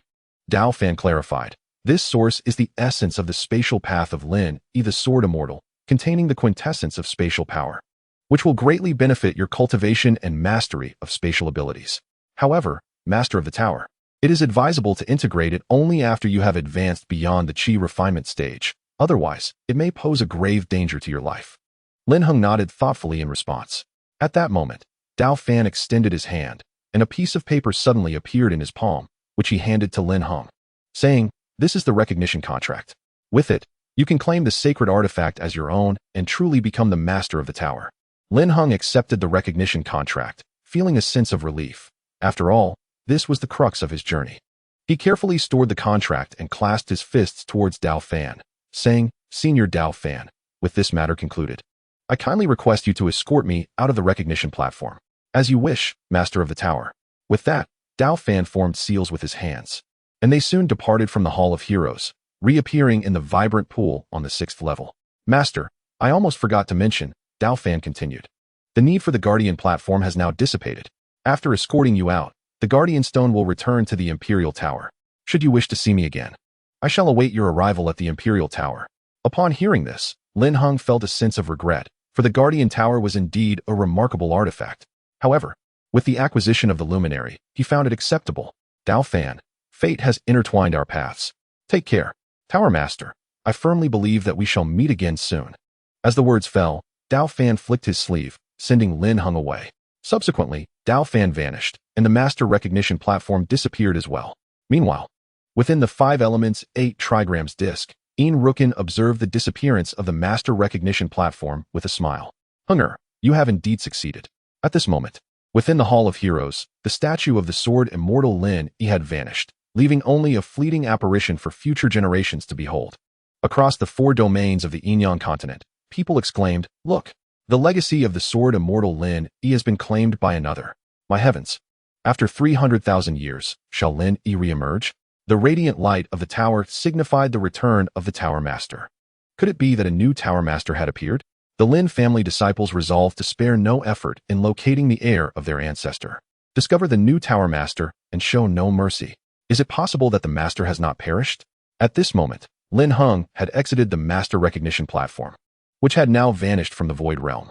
Within the Void Realm, Lin Heng stood beneath a sky of azure and a ground of white, feeling utterly at ease.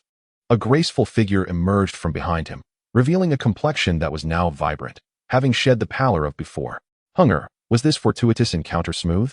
This person was none other than Yin Rukin, who had been anxiously awaiting Lin Heng's return.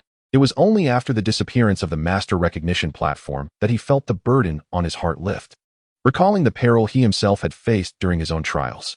Upon seeing Yin Rukin, Lin Heng wore a smile, bowing respectfully. I have paid my respects to Master. This time, I have gained much.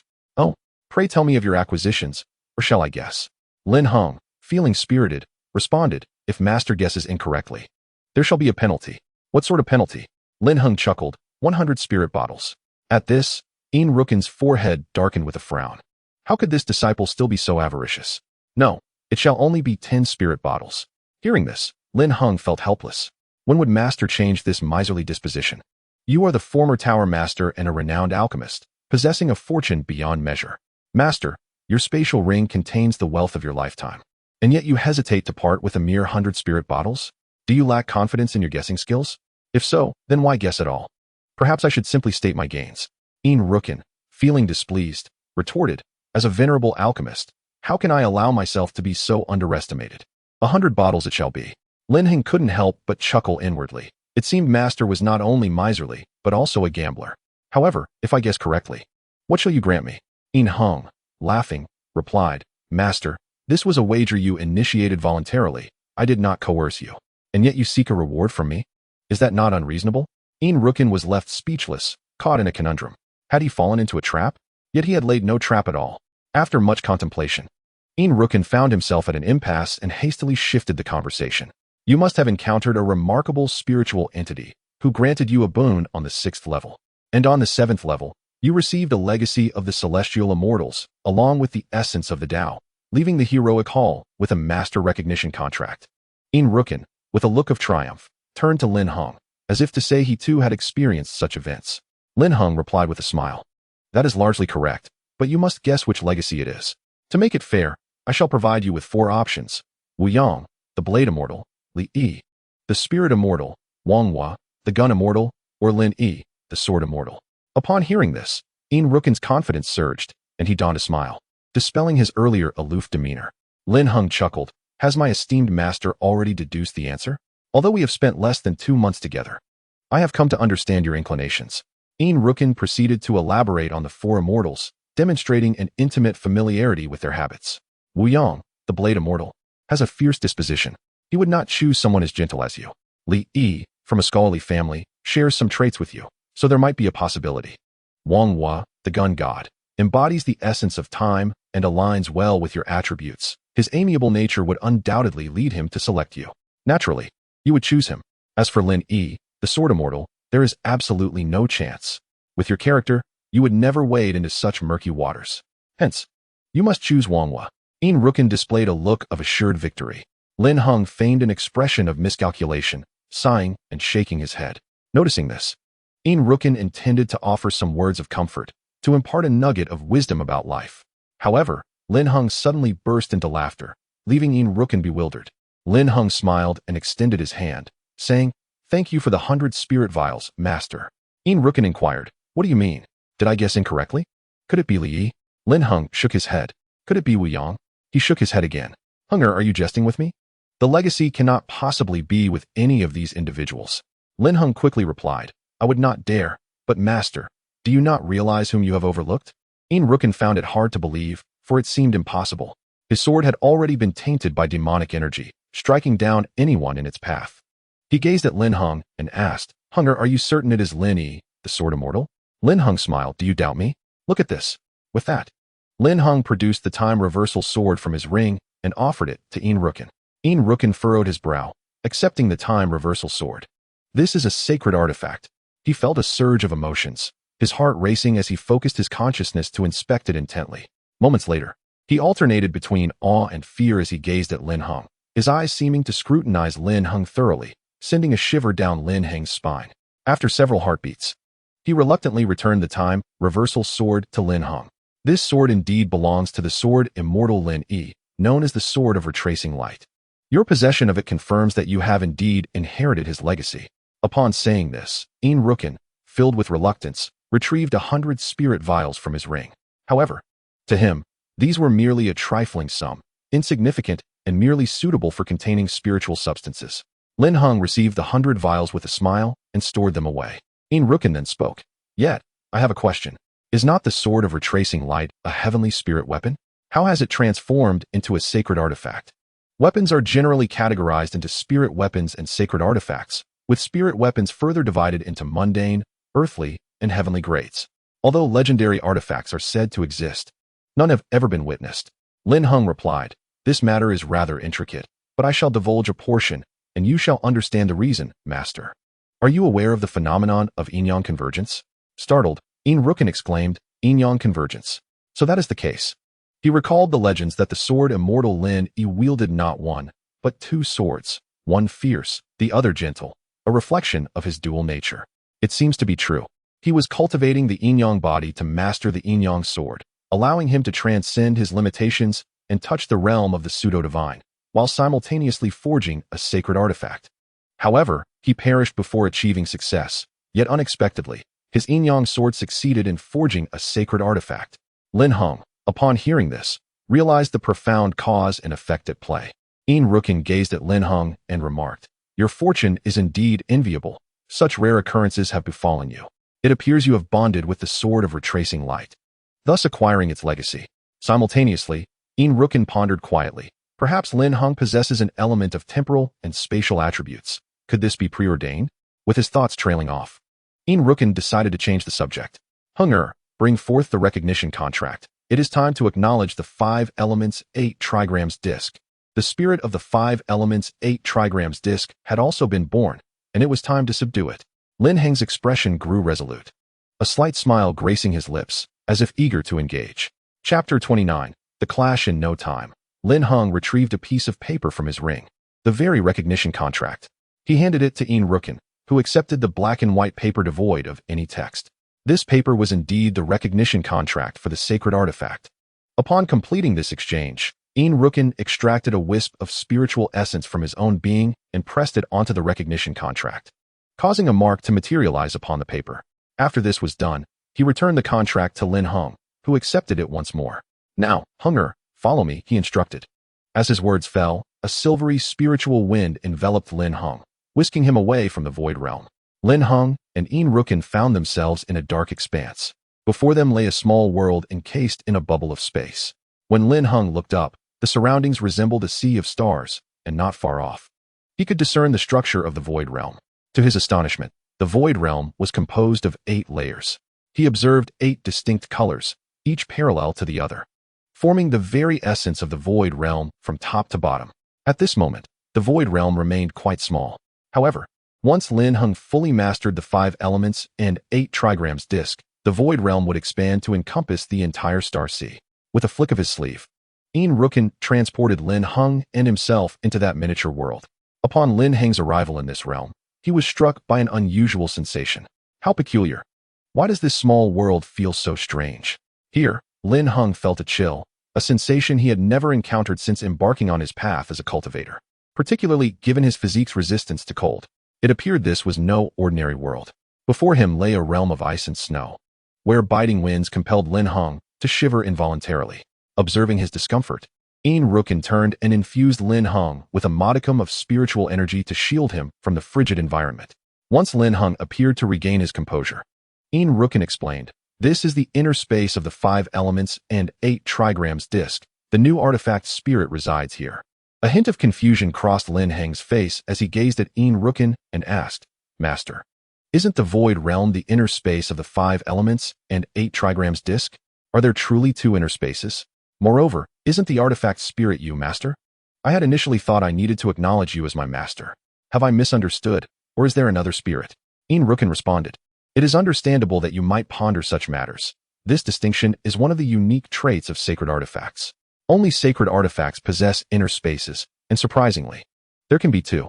One is the primary space, known as the realm spirit, while the companion space is the artifact spirit. The latter is a genuine world that governs the operation of the sacred artifact. Here lies the companion space, while the void realm represents the primary space.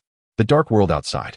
Lin Heng inquired, "Master, if the void realm does not govern the sacred artifact, what then is its significance?" To be candid, the realm spirit is the spirit of the Tower of Control. "What?" Lin Heng exclaimed. Yin-Yang elaborated. "The 5 elements and 8 trigrams disc serves as the key to unlocking the Tower of Control. When activated, the void space will detach from the sacred artifact and enter the tower. This is why mastering the sacred artifact makes one the lord of the tower. I trust Dao Fan has already conveyed this to you." Lin Heng nodded thoughtfully, realizing the implications. Yin-Yang continued, "To master the artifact spirit is to command the sacred artifact. This matter is beyond my assistance. It is a path you must tread alone." In an instant, Lin Heng and Yin-Yang arrived at the heart of this realm, unveiling its structure. One half was a world of ice and snow, while the other half was engulfed in a sea of flames. This explained the earlier strange sensation. Just then, a flash of black and white light darted before Lin Heng's eyes, moving with such speed that it was nearly imperceptible. Yin-Yang declared, "It has arrived." Lin Heng clenched his fists and asked, "Is this the light?" The black and white luminescence flickered around Lin Heng, yet just as it began to flourish, Yin-Yang intervened, disrupting its activity. With the light interrupted, Lin Heng beheld an object suspended in midair. It appeared to be a stone, smooth and round, with a striking interplay of black and white, roughly the size of a fist, emanating a formidable aura. Beside him, Yin-Yang suddenly remarked, "I never anticipated that after all these years, the new elemental spirit would be the Yin-Yang stone. No wonder the accompanying space manifests as a realm of both ice and fire. The Yin-Yang stone. It possesses both a Yin side and a Yang side. The Yin side is frigid, while the Yang side is blazing. Yet, it is peculiar. The Yin side appears to have enlarged considerably, disrupting the balance of Yin and Yang." Yin-Yang sensed that something was amiss, but could not discern the reasoning behind it. He could only caution Lin Heng to be wary. "Heng'er, my master cannot assist you. You must tread carefully." With that, Yin-Yang vanished, reappearing in the outside world, left to await developments. Once Yin-Yang disappeared, the Yin-Yang stone slipped from control, abruptly shattering into 2 beams of light, one black and one white, soaring towards the realms of ice and fire. What transpired? The stone has fractured? Lin Heng stood in bewilderment, unsure of how to proceed. Just as he was about to approach the icy domain, a white beam suddenly erupted from the fiery expanse. Upon seeing the white light, Lin Heng exclaimed in delight, "It is the Yin-Yang stone." To his astonishment, the white light seemed to charge directly towards him. Lin Heng swiftly evaded the white beam, executing a graceful maneuver. Following this, he unleashed a powerful strike. 500,000 bull dragons. His palm struck the Yin-Yang stone, causing the white light to crash heavily into the ground, creating a crater. The white light revealed its true form, a piece of white stone. Was it not the Yin-Yang stone? Before Lin Heng could ponder further, the white stone appeared to become enraged, its previously tranquil demeanor transforming into chaos.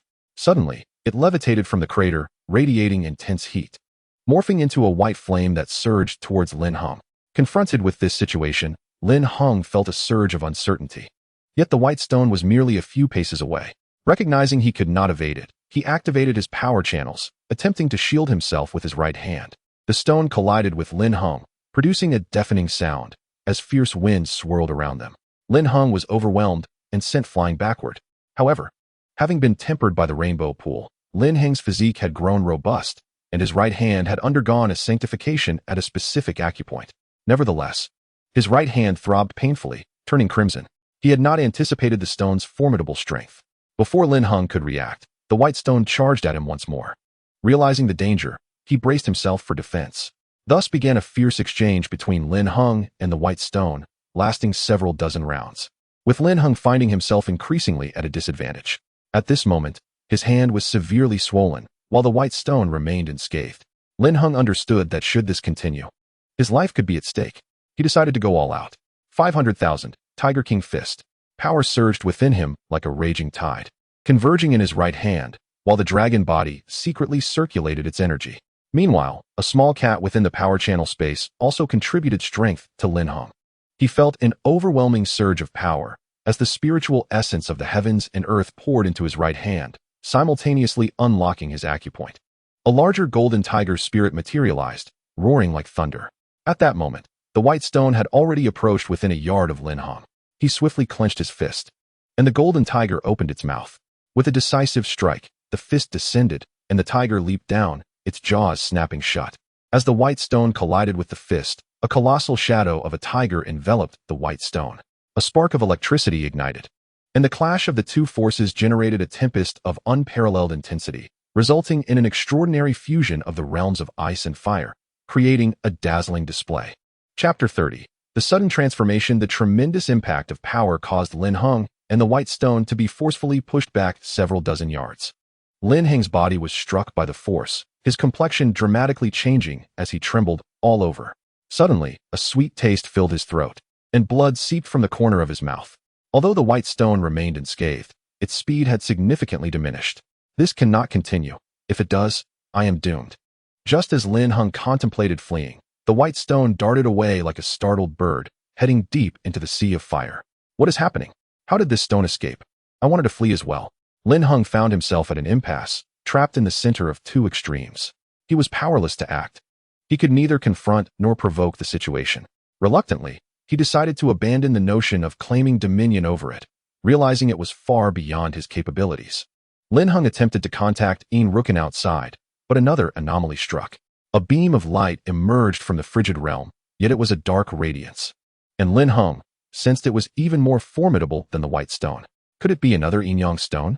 Before Lin Heng could ponder further, the black stone grew to the size of an adult, emanating a terrifying aura that distorted the surrounding air.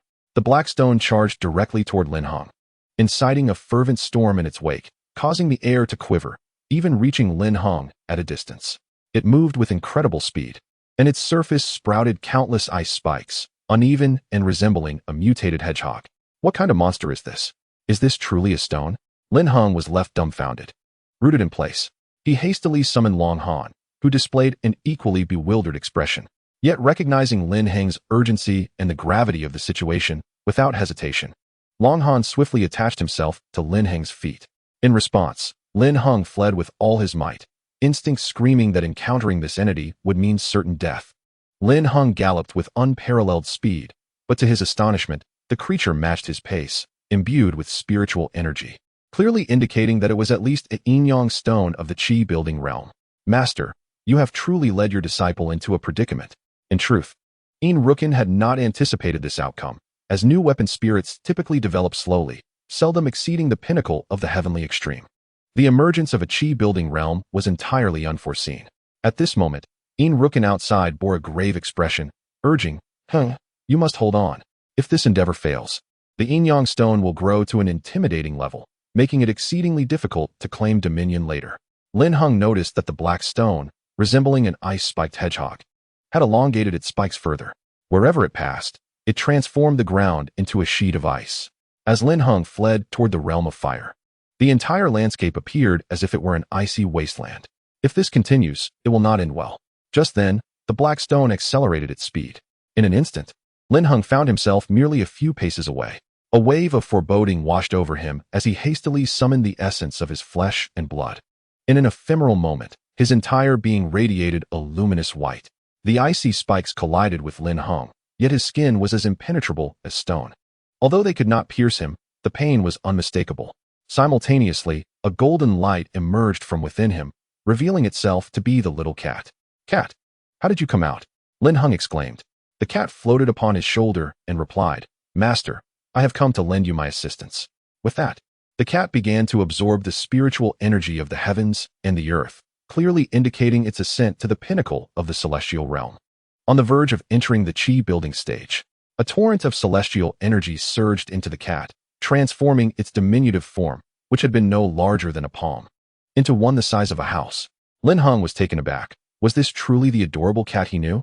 It was evidently a tiger now.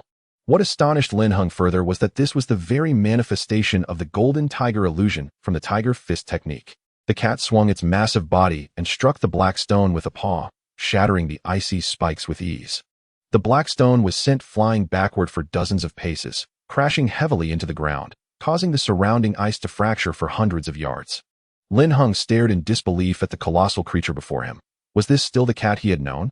The cat continued its onslaught, darting towards the black stone with astonishing speed.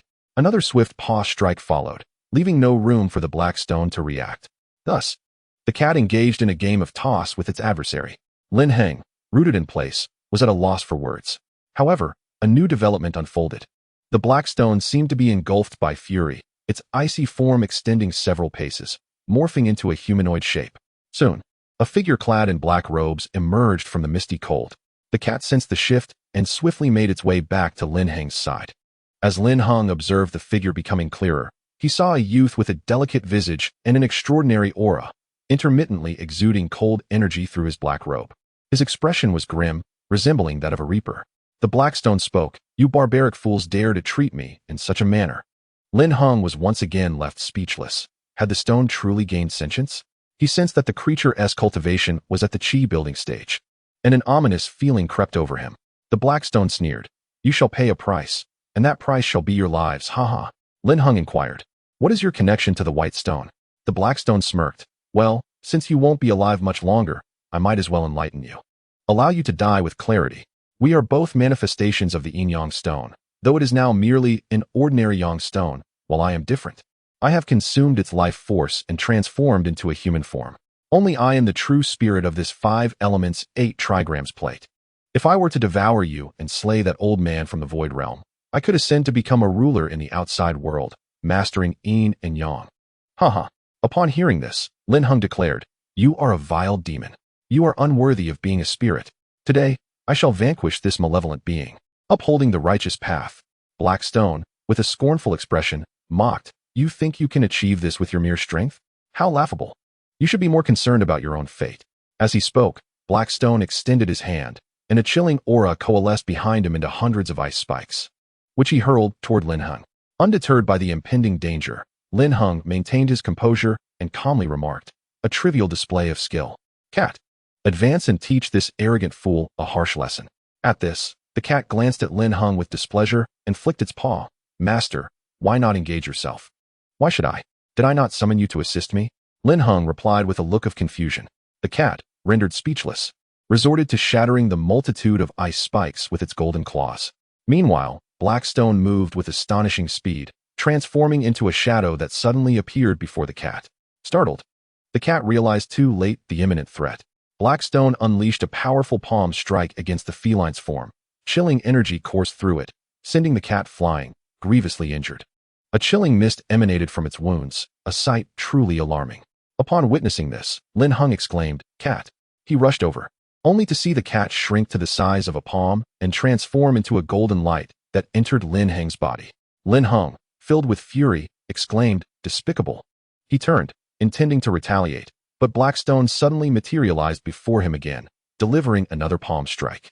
Lin Heng's face reflected alarm as he realized the danger. Swiftly, he activated his dragon body technique, channeling his strength and the acupoints in his right hand to mount a full defense. However, Lin Heng found himself overpowered.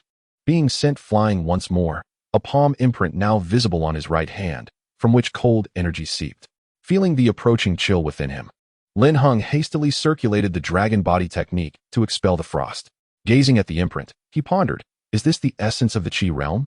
Without allowing Lin Heng time for contemplation, Black Stone, seeing Lin Heng unscathed, exhibited a peculiar gaze but still aimed another strike at him. Lin Heng, infuriated, declared, "You go too far." He could no longer tolerate the relentless attacks that offered no respite. Once more, he activated the dragon body technique, and after a few breaths, an unprecedented colossal golden tiger shadow emerged behind him. Black Stone, astonished, remarked, "Is that the affinity of heaven and earth?" His expression then shifted to one of delight. "If I consume him, my future path shall be smooth sailing." At that moment, a clash of palm and fist ensued, neither yielding to the other. Both retreated several paces, leaving fissures across the icy surface. Black Stone, astonished, exclaimed, "You were able to block my strike? Intriguing. Let me show you my spiritual technique. Let us see if you can withstand it." Suddenly, a torrent of pure spiritual energy surged from Black Stone's form, the aura resembling a blend of blue and white.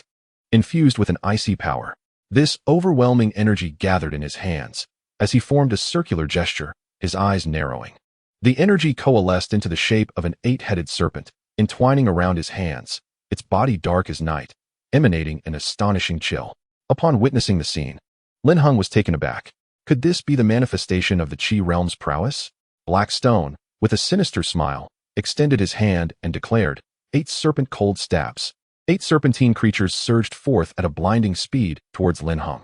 Their mouths gaped wide, revealing sharp fangs, as they howled ferociously, releasing a cacophony of hissing sounds while incessantly swallowing the frigid air. Realizing the peril, Lin Heng had no choice but to channel his energy into a defensive stance. In an instant, the golden-haired Tiger King leapt forth, mouth agape, to confront the 8 serpents. The collision of tiger and serpent unleashed a powerful shockwave. However, moments later, the golden-haired Tiger King disintegrated, and the 8 serpents pierced directly into Lin Heng's body. He was hurled backward, a dark wound appearing in the palm of his hand, from which a torrent of icy spiritual energy began to seep. Lin Heng's complexion paled dramatically, his body trembled violently.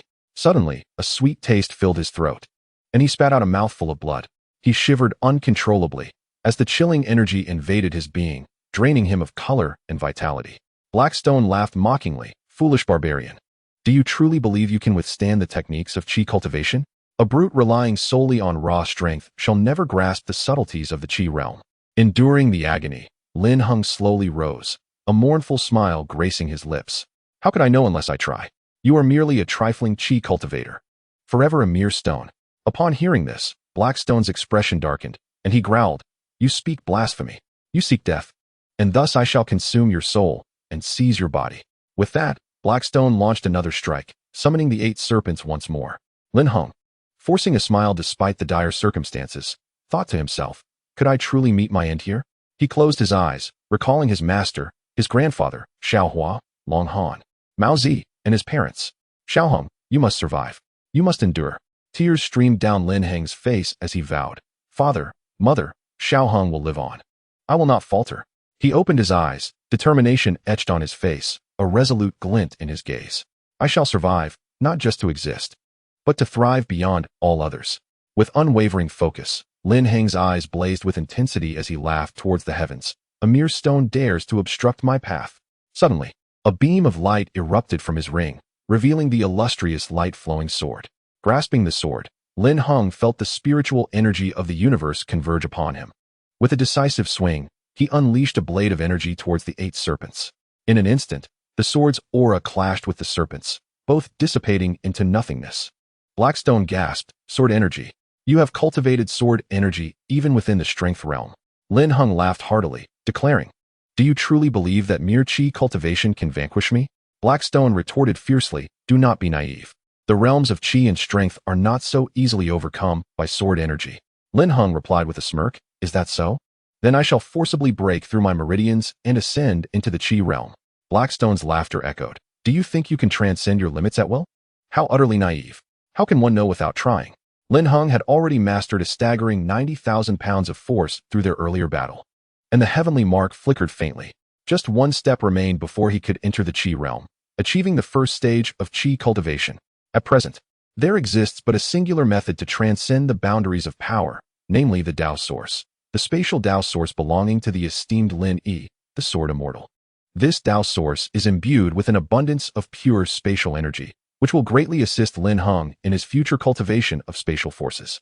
However, The immense energy contained within the Tao source poses a grave risk. A moment's carelessness could lead to catastrophic consequences, resulting in the obliteration of his very essence.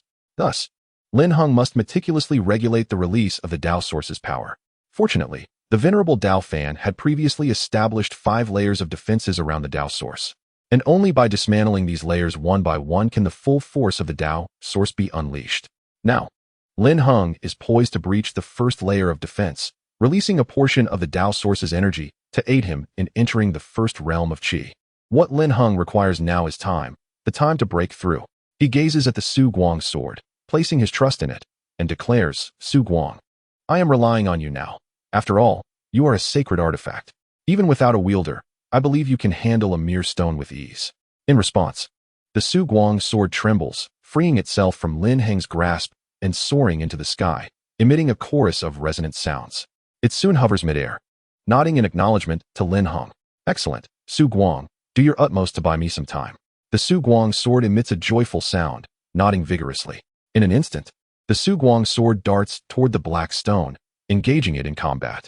The black stone is initially overwhelmed, but soon the tide turns, and the Su Guang sword shows signs of being at a disadvantage. This is not entirely surprising. After all, no matter how powerful a sacred artifact may be, its efficacy largely depends on its wielder, and currently, it fights autonomously, guided only by the spirit within the sword. Meanwhile, Lin Heng summons Long Han to serve as his protector. Once adequately prepared, Lin Heng sits cross-legged in place. From his ring, he produces a crystal stone radiating a verdant glow. This is the spatial Tao source. About the size of an egg, the crystal reveals a wealth of spatial spiritual power within. Lin Heng holds it in his hand, placing it into his dantian, and begins attempting to breach the first layer of defense of the Tao source.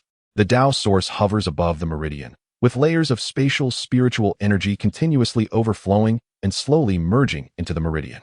However, Lin Heng desires not this gradual effect. He aims to unleash the entirety of the first layer of spatial energy from the Tao source.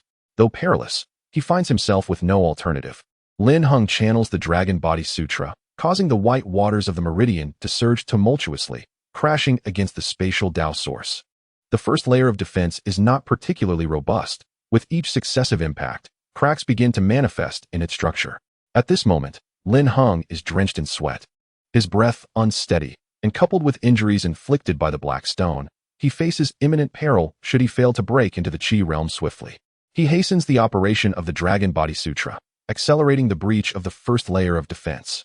After several breaths, the first layer of defense of the Tao source is nearly shattered, allowing a torrent of spatial spiritual energy to flood into the meridian, causing it to swell and revealing fissures in Lin Heng's body. This is dire.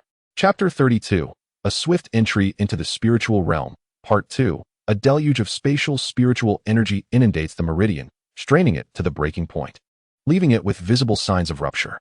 Lin Heng exclaimed urgently, "This cannot continue. If it does, my energy channels will be irreparably severed, leaving me with no hope of cultivating further." It appeared that the only solution was to forcibly merge the 4 seals, transforming the energy channels into a different form, thereby preventing the spatial spiritual energy from being repelled. At that moment, the Huangji seal, Xuanji seal, Diji seal, and the nascent Tianji seal within his dantian began to harmoniously fuse under Lin Heng's command, integrating into his energy channels. As the 4 seals gradually unified, what was initially a liquid state of energy channels began to exhibit a faint gaseous quality. The spatial spiritual energy intertwined with the gaseous energy channels, ceasing to cause any ruptures. Once the 4 seals completely merged, the liquid form transformed entirely into gas. Seeing this, Lin Heng sighed in relief, feeling that he had achieved half of his goal. The next task was to eliminate the energy channel membranes, truly converting the energy channels into gaseous form, thus allowing him to enter the realm of gaseous energy. Lin Heng, slightly exhilarated, suppressed the tumult within his heart and persevered. To make the membranes vanish, he needed to fully charge the energy channels. At that moment, the gaseous quantity was insufficient, and to augment it, he would have to absorb the natural spiritual energy of the heavens and earth for his own use. Although Lin Heng lacked external assistance, he possessed the affinity with the heavens and earth, drawing vast amounts of spiritual energy towards him with his intent. Not far away, the bound black stone cast a glance at Lin Heng, realizing that this barbarian was formidable. The sword was no ordinary weapon, even wielding just the sword's essence. He could engage in combat without losing ground. Meanwhile, as Lin Heng absorbed the natural spiritual energy in great quantities, it flowed into his energy channels, gradually increasing the gaseous content. In an instant, the energy channels became increasingly filled, on the brink of rupturing the membranes.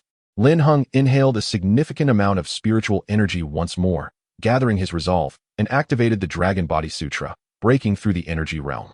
At that juncture, Blackstone and the time-reflecting sword reached a boiling point. Blackstone had gained the upper hand, while the time-reflecting sword faltered, its brilliance dimming as it was sent flying, embedding itself in the icy surface. Such a feeble attempt to obstruct me, Blackstone thought disdainfully as he turned to observe Lin Heng in meditation. Surrounded by a vast mist of natural spiritual energy, Blackstone's gaze hardened with a fierce intensity as he soared towards Lin Heng. Foolish barbarian, thinking you can resist. You are doomed to perish. Allow me to consume you, to control your body, and ascend as a renowned immortal. With that, Blackstone entered the area enveloped in spiritual energy. Impudent stone, daring to disturb my brother Heng's cultivation, you seek death. Upon hearing this, Blackstone dissipated the spiritual energy, revealing Lin Heng deep in meditation, alongside the time-space dragon, Long Han, swirling above him. At that moment, Long Han feigned resolve, casting a scornful glance at Blackstone. Little stone, do you not realize that I am the time-space dragon? Upon hearing this, Blackstone was taken aback. Despite being a new weapon spirit, the legacy of the previous spirit lingered in memory, and he certainly recognized the time-space dragon, the second-ranked sacred beast in the Chronicle of Beasts. What defines a sacred beast? Upon maturity, it possesses the combat prowess of a spiritual immortal. Blackstone scrutinized Long Han closely, exclaiming, "Indeed, it is the sacred beast, the time-space dragon." In response, Long Han coughed lightly, putting on airs. "Now that you know, you should hasten to depart." Upon hearing this, Blackstone initially intended to distance himself from this terrifying master. But then a thought struck him. Something felt amiss. He steeled himself and exclaimed, "You are not the dragon of time and space. To dare deceive me is tantamount to seeking your own demise." At these words, Long Han inwardly lamented, realizing he might have revealed too much. Yet he pondered, had he truly given anything away? Before he could contemplate further, Blackstone struck down upon Long Han with a forceful palm, sending him crashing backward with a muffled thud. Observing this, Blackstone discerned a clue and exclaimed in astonishment, "It is indeed a spirit beast, a dragon of time and space." Blackstone stood there, utterly bewildered. He had never encountered a spirit beast that was a dragon of time and space, as such a phenomenon was thought impossible. Who could turn a being ranked second in the record of beasts into a spirit beast? Who could persuade a dragon of time and space, with the strength of an immortal, to consent to shared cultivation and endure the trials of training? Such notions were absurd. Yet, what unfolded before him was a genuine dragon of time and space, transformed into a spirit beast, akin to a mere discarded dragon. Blackstone laughed heartily toward the heavens, proclaiming, "This is fate. If I consume him, I may ascend to become the sovereign of Yin and Yang." Filled with anticipation, Blackstone envisioned a splendid future. Unable to suppress a grin, he turned to Lin Heng, feeling as if he had stumbled upon a treasure, a continuous smile gracing his face. "You shall be the first stepping stone on my path." With these words, Blackstone transformed into his true form, a hollow, spherical stone. At that moment, he radiated brilliance akin to a black hole, drawing closer to Lin Heng, while intermittently emitting sinister chuckles. In the distance, Long Han displayed a look of concern, yet felt powerless to intervene, shouting, "Lin Heng, awaken quickly." Just as Blackstone was about to engulf Lin Heng, a mere yard away, Lin Heng opened his eyes, revealing a profound gaze. Simultaneously, a surge of spiritual energy erupted from within him, creating shockwaves that sent Blackstone reeling back several hundred feet. Blackstone morphed into human form, exclaiming, "What? How is this possible?" Lin Heng rose, a smile gracing his lips. "Blackstone, prepare to face retribution. Do not presume that merely breaking through to a new realm grants you the power to defeat me. After all, you have only just transcended." Blackstone wore a scornful expression, mocking laughter escaping him. Without hesitation, Blackstone summoned his eight-headed serpent, launching an assault on Lin Heng, while a torrent of icy energy coalesced into hundreds of ice shards, simultaneously hurtling toward Lin Heng. With an air of confidence, Lin Heng replied, "Is that so? Allow me to demonstrate." He raised his fist, and a golden-haired tiger king materialized, not as an illusion, but a tangible being formed from concentrated spiritual energy. With a powerful swing, the golden-haired tiger king leaped forth, shattering the ice shards with ease, meeting the serpents in a fierce clash that resulted in a stalemate. Blackstone gasped in disbelief. How can this be? You have just broken through, while I am at the 5th level of Qi building. Enraged, Blackstone summoned the surrounding cold energy, rapidly forming a colossal icy skull. Wielding the massive skull, he charged at Lin Heng once more. Seeing this, Lin Heng shouted, light of retrospection. The sword, embedded in the icy surface, emitted a resounding cry as it quivered, shooting skyward into Lin Heng's grasp.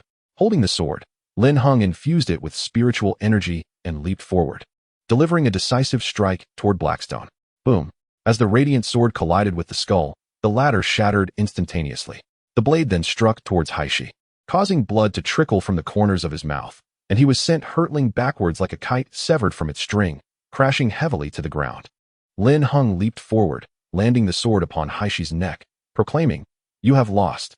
Haishi, however, let out a wretched laugh, exclaiming, "I have lost? Impossible. I am the sovereign of this realm. Defeat is not an option for me. Even if I were to lose, I would ensure your demise." As he spoke, his head transformed into a black hole, voraciously consuming everything around him.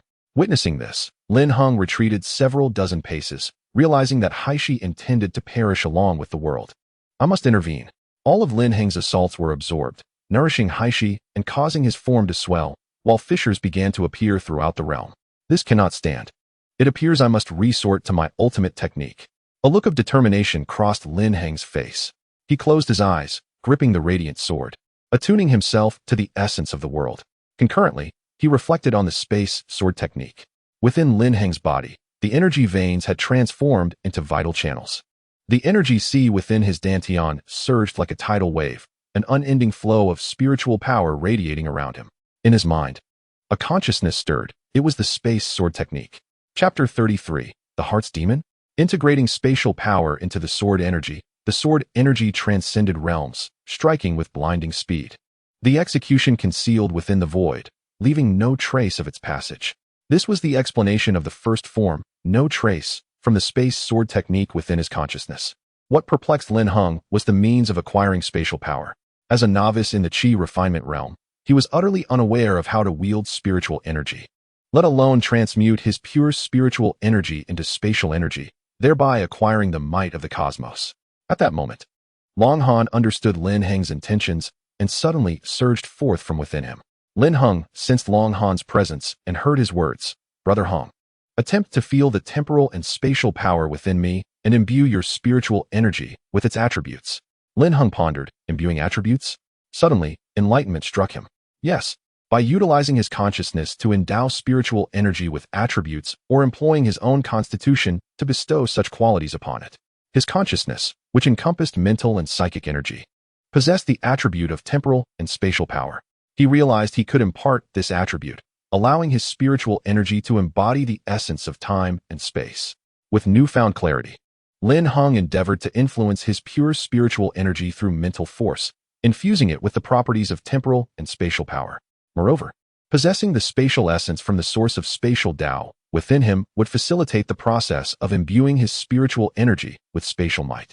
Lin Heng sought to draw forth spiritual energy from his energy sea, aiming to channel it through the flow of energy veins, endowing it with spatial power, and converging it within his palm. He then thrust his palm forward, releasing the spiritual energy. However, it bore no offensive capability, soon dissipating into the ambient spiritual essence of the world. How could this be? Lin Heng recalled that Haishi's spiritual energy was imbued with a chilling essence, clearly related to his constitution. Similarly, when he unleashed the tiger fist, his spiritual energy exhibited the strength of gold and essence, which too was tied to his inherent nature. Yet, how was he to bestow the spatial power? As the black stone looms ever larger, the entire world teeters on the brink of collapse. Soon, the black stone will shatter, and the ensuing shockwave will obliterate the entire accompanying space. At that moment, the spirit tools will vanish, and the 5 elements Bagua disc shall ascend to the status of a celestial artifact, no longer merely a sacred tool. The Tower of Control will lose its keys and remain eternally sealed. Should the forces of evil stir once more, the power of Yin and Yang will be diminished, lacking one crucial support. I must act swiftly. Lin Heng endeavored to calm his racing heart, attempting to infuse his spiritual energy with the essence of telekinesis. He was unaware of how many times he had pushed his palms forward, each effort devoid of spatial power. Something is amiss. Have I overlooked a crucial detail? At that moment, a thought struck Lin Heng. What if, instead of imbuing, I sought to merge? He tried again, this time fusing telekinesis with spiritual energy, and to his astonishment, a hint of spatial force emerged. Success! Lin Heng rejoiced, feeling increasingly at ease as waves of spatially infused spiritual energy surged into the void, accompanied by energy imbued with the essence of time, causing the entire space to ebb and flow. Lin Heng concentrated the spatial power upon the light-returning sword, closing his eyes to sense the profound essence of the first stance. Suddenly, he opened his eyes and swung forward. A blade of sword energy pierced the void, vanishing into the ether, only to re-emerge, now aimed at the black stone, all within a mere heartbeat. The sword energy struck heavily against the black stone, cleaving it in two, and the black hole shattered into countless fragments that scattered into the air. The world returned to its former tranquility. Sighing in relief, Lin Heng thought, I nearly became a sinner of the Yin-Yang Continent. Just then, tendrils of black mist erupted from the shattered black stone, coalescing into a swirling mass of darkness. Alarmed, Lin Heng exclaimed, the energy of evil spirits. Hearing this, Lin Heng was struck with dread. The energy of evil spirits is of foreign origin. How could it manifest here? At that moment, a chilling voice emanated from the malevolent mist. Yin-Yang dwellers, I never imagined you could slay the Yin stone and thwart my plans. Remaining composed, Lin Heng replied, You are of the foreign evil clan? The chilling voice echoed once more from the mist. Indeed. I am but a fragment of the demonic Lord's consciousness, absorbed by the five elements Bagua disk while invading the realm of Yin and Yang, inadvertently entering the accompanying space of the sacred artifact, subsequently consumed by the Yin stone. I disrupted the delicate balance of Yin and Yang, leading the Yin stone to forsake its will and serve my nefarious clan. Originally, the five elements Bagua disk would have kept the tower of control sealed, but you have shattered that possibility, and you shall pay the price. With that, the malevolent mist surged toward Lin Heng, accompanied by sinister laughter that made his heart tremble. Fortunately, this fragment of consciousness was not formidable, and Lin Heng felt confident in his ability to confront it. He unleashed a flurry of sword energy aimed at the malevolent mist. To his astonishment, the sword energy seemed to dissipate into the air, having no effect whatsoever. Lin Heng then resorted to a series of Tiger King fists, but even the golden elemental force proved futile. This left Lin Heng no choice but to retreat repeatedly, keeping his distance. What manner of creature is this, impervious to all my attacks? At that moment, Lin Heng suddenly remarked, This is not an ordinary demonic aura. It is the essence of the heart's demons. Lin Heng's expression turned skeptical as he inquired, The essence of the heart's demons? Lin Heng elaborated, The essence of the heart's demons is a technique employed by extraterritorial malevolence, capable of awakening one's inner demons and even leading to a complete descent into madness. The Yin stone must have been nourished by this essence, resulting in the current predicament. Brother Hua, exercise caution. The essence of the heart's demons disregards all forms of attack, striking solely at the heart.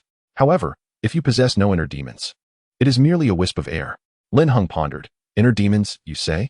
Reflecting on his life, Lin Heng realized that he had sought vengeance in this world. Although he had yet to achieve retribution, he firmly believed that he would eventually resolve this karmic entanglement. After careful consideration, Lin Heng concluded that he had no vulnerabilities, nor did he harbor any inner demons. He paused, allowing the essence of the heart's demons to envelop him. At that moment, a chilling voice echoed once more. O being of Yin and Yang, do you truly believe you are devoid of inner demons? Every spirit possesses them, unless you are untouched by the mundane world, untainted by the passions of life. Haha, succumb to them and serve my purpose, aiding me in overtaking the realm of Yin and Yang. Haha, unfazed, Lin Heng remained steadfast, trusting in his heart, a heart untainted by guilt, a heart of a true warrior, resolute and unwavering. The essence of the heart's demons encircled him, yet Lin Heng's demeanor remained unyielding.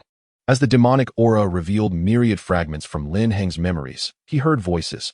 Brother Hua, it is me, Hao Zhuang. I am so hot, save me. Brother Lin Heng, it is I, Mei Xian. Please, save me. The haunting images of death from Nanzhao Village surfaced, but Lin Heng remained unmoved, his countenance unchanged, for he understood that these were mere illusions. Just then, one particular vision ensnared him, a tender scene of a family of three frolicking by a mountain spring, a gentle, graceful mother, a stern-faced father, and an innocent child, until a rift in space appeared, leaving only a weeping child behind. and that child was Lin Heng. Mom, Dad, I miss you, Lin Heng wept. Though he recognized it as a fabrication, he deceived himself, wishing to linger in that moment just a while longer. Meanwhile, Long Han shouted, Brother Hong, it is an illusion. Do not lose yourself. Lin Heng did not heed his warning. He wished for time to freeze. At that instant, the demonic aura infiltrated his being, and soon he would lose himself, replaced by the demonic haze. Regaining his senses, Lin Heng thought, no, if I perish, how can I save them? I must live, I must survive. With a fierce resolve, he declared, damn it. The chilling voice echoed once more, foolish one. Embrace the baptism of my demonic sea. Lin Heng writhed on the ground like a struggling loach. The demonic aura invaded his being, battling against Lin Heng's consciousness, causing his eyes to glow a fiery red. Just as Lin Heng felt his consciousness slipping away, he seemed to enter another state. Chapter 34. Infatuated Chinner, where am I? Should I not be in the companion spirit space? How did I end up here? A strikingly handsome youth found himself within an opulent and resplendent palace. With his clear, profound eyes, sharply defined features, lustrous black hair, and clad in a dark robe, complemented by skin as radiant as white jade, the youth appeared extraordinarily ethereal and elegant. The youth gazed upon the palace before him, a magnificent structure crafted from jade, stretching infinitely into the distance. This jade, however, was no ordinary material. As he approached the palace, the young man sensed its ability to soothe the spirit and purify malevolent thoughts. He soon discovered a door and, upon pushing it open, entered and began to stroll within. A sense of familiarity washed over him, as if he had been here before. Contrary to its grand exterior, the interior of the palace was modest, containing merely a single room. This chamber resembled a lady's boudoir. As he surveyed his surroundings, the feeling of recognition mingled with an unsettling strangeness. The room was not large, and soon his attention was drawn to an exquisite jade bed. As he approached, he noticed someone seated upon it. With great care, he drew nearer, and the figure gradually came into focus. It was a woman, her long, emerald hair cascading over her shoulders, dressed in a flowing white garment, her complexion fair and luminous. A golden ribbon adorned her hair, sparkling brilliantly in the light of the palace. The young man found himself captivated by her ethereal beauty, momentarily rendered speechless. Realizing his lapse in composure, he quickly regained his senses. He stepped closer, only to find that the woman did not acknowledge him. Without thinking, he instinctively brushed his fingers along the bridge of her elegant nose, a gesture that startled him. My apologies, miss, it was not my intention, he stammered. At that moment, the woman suddenly opened her eyes, revealing a pair of clear, luminous orbs, her expression one of bewilderment. She gazed at him, and then a radiant smile blossomed upon her face, as if she had been greeted by a long-lost friend. Ego, is that you? You've finally come to find me, she exclaimed, leaping from the bed to grasp his hand, her eyes sparkling with joy. The young man, caught off guard by her exuberance, felt his cheeks flush with embarrassment. Miss, I believe you have mistaken me, he stuttered, clearly flustered by her fervent grip. The woman gazed at him with an intensity that made him uncomfortable, prompting a shy smile from her lips. Ego, why are you still shy? She teased. I assure you, I am not your ego. My name is Lin Heng, from Nanzhao Village. Moreover, it is inappropriate for a man and woman to be so familiar, he replied, feeling exasperated. Ever since he had unwittingly entered this palace, he had been lost and confused, pondering whether he had stumbled into hell or heaven. Meeting this woman only deepened his bewilderment. Upon hearing his words, she released his hands, her demeanor shifting to one of playful indignation. Ego, do you have another woman outside? Have you truly forgotten Chinner, you heartless man? Lin Heng sighed, reiterating. I am Lin Heng, not your ego. Pray tell, is Ego the famed sword immortal Lin? He inquired, unable to contain his curiosity. Indeed, how could you forget your own identity? Humph, resorting to amnesia again, you scoundrel, she retorted, confirming Lin Heng's suspicions. It seemed that the legacy of the sword immortal Lin Yi had encountered some complication, yet he bore no resemblance to Lin Yi. Was it possible that the statue had been flawed, or was this woman merely conjuring illusions? My dear lady, I believe you have mistaken me for someone else. I am not the brother you refer to as Yi. My name is Lin Heng, Lin Heng. Upon hearing this, Chinner glared at Lin Heng, her teeth clenched in frustration. Are you threatening me? Suddenly, she plopped down onto the ground, her demeanor contrasting starkly with her previous composure. Through tears, she lamented, You heartless person. I have waited for you in slumber for 300,000 years. How dare you intimidate me? Have you reconciled with that woman, forsaking me? What absurdity is this? I am not Lin Yi. Must I bear the burden of his romantic entanglements simply because I have inherited his legacy? Lin Heng pondered in dismay, the situation utterly ludicrous. Faced with her emotional turmoil, he felt compelled to concede that he was indeed Lin Yi. Yet, she remained oblivious to the fact that the sword immortal Lin had already perished, did she not? 300,000 years of waiting had been nothing but a fleeting dream. Lin Heng felt a pang of sympathy for her. Her unwavering devotion stirred a sense of compassion within him as he witnessed her tears. Very well, he said, I am your brother. I meant you no harm, and I assure you, there are no other women in my heart. You are the sole object of my affection. Please, cease your weeping. A celestial maiden should not shed tears. Upon hearing this, Heng'er sprang to her feet, a radiant smile illuminating her face as she nestled against Lin Heng's chest, exclaiming, I knew my brother was not that kind of person. You cherish me above all else. Lin Heng was taken aback by her sudden embrace, but felt it inappropriate to push her away, resigning himself to the moment. He silently hoped that the spirit of the sword immortal Lin Yi would not cast a reproachful gaze upon him. After all, he was merely attempting to do a good deed. If he did not claim to be Lin Yi, she might fall into despair. Pray tell, how many lifetimes span 300,000 years? Even the highest realms of the immortal world scarcely endure for 1,000,000 years. Dear Heng'er, how have you managed all these years? Upon hearing this, Heng'er appeared disheartened, extricating herself from Lin Heng's embrace and settling onto the jade bed, her mood evidently soured. Observing this, Lin Heng exhaled in relief, adjusted his attire, and approached her side, inquiring, What troubles you, Heng'er? Suddenly, Heng'er gazed deeply into Lin Heng's eyes, grasping his hand with heartfelt intensity, and implored, brother, promise me you shall never leave me again, will you? For all these years, I have not left the Heartwing Palace, waiting for your return. I have striven to cultivate my strength to prolong my life, fearful that I might never see you again. Brother, I beseech you, do not abandon me. Lin Heng's heart ached at her words. He could envision the pain of her experiences.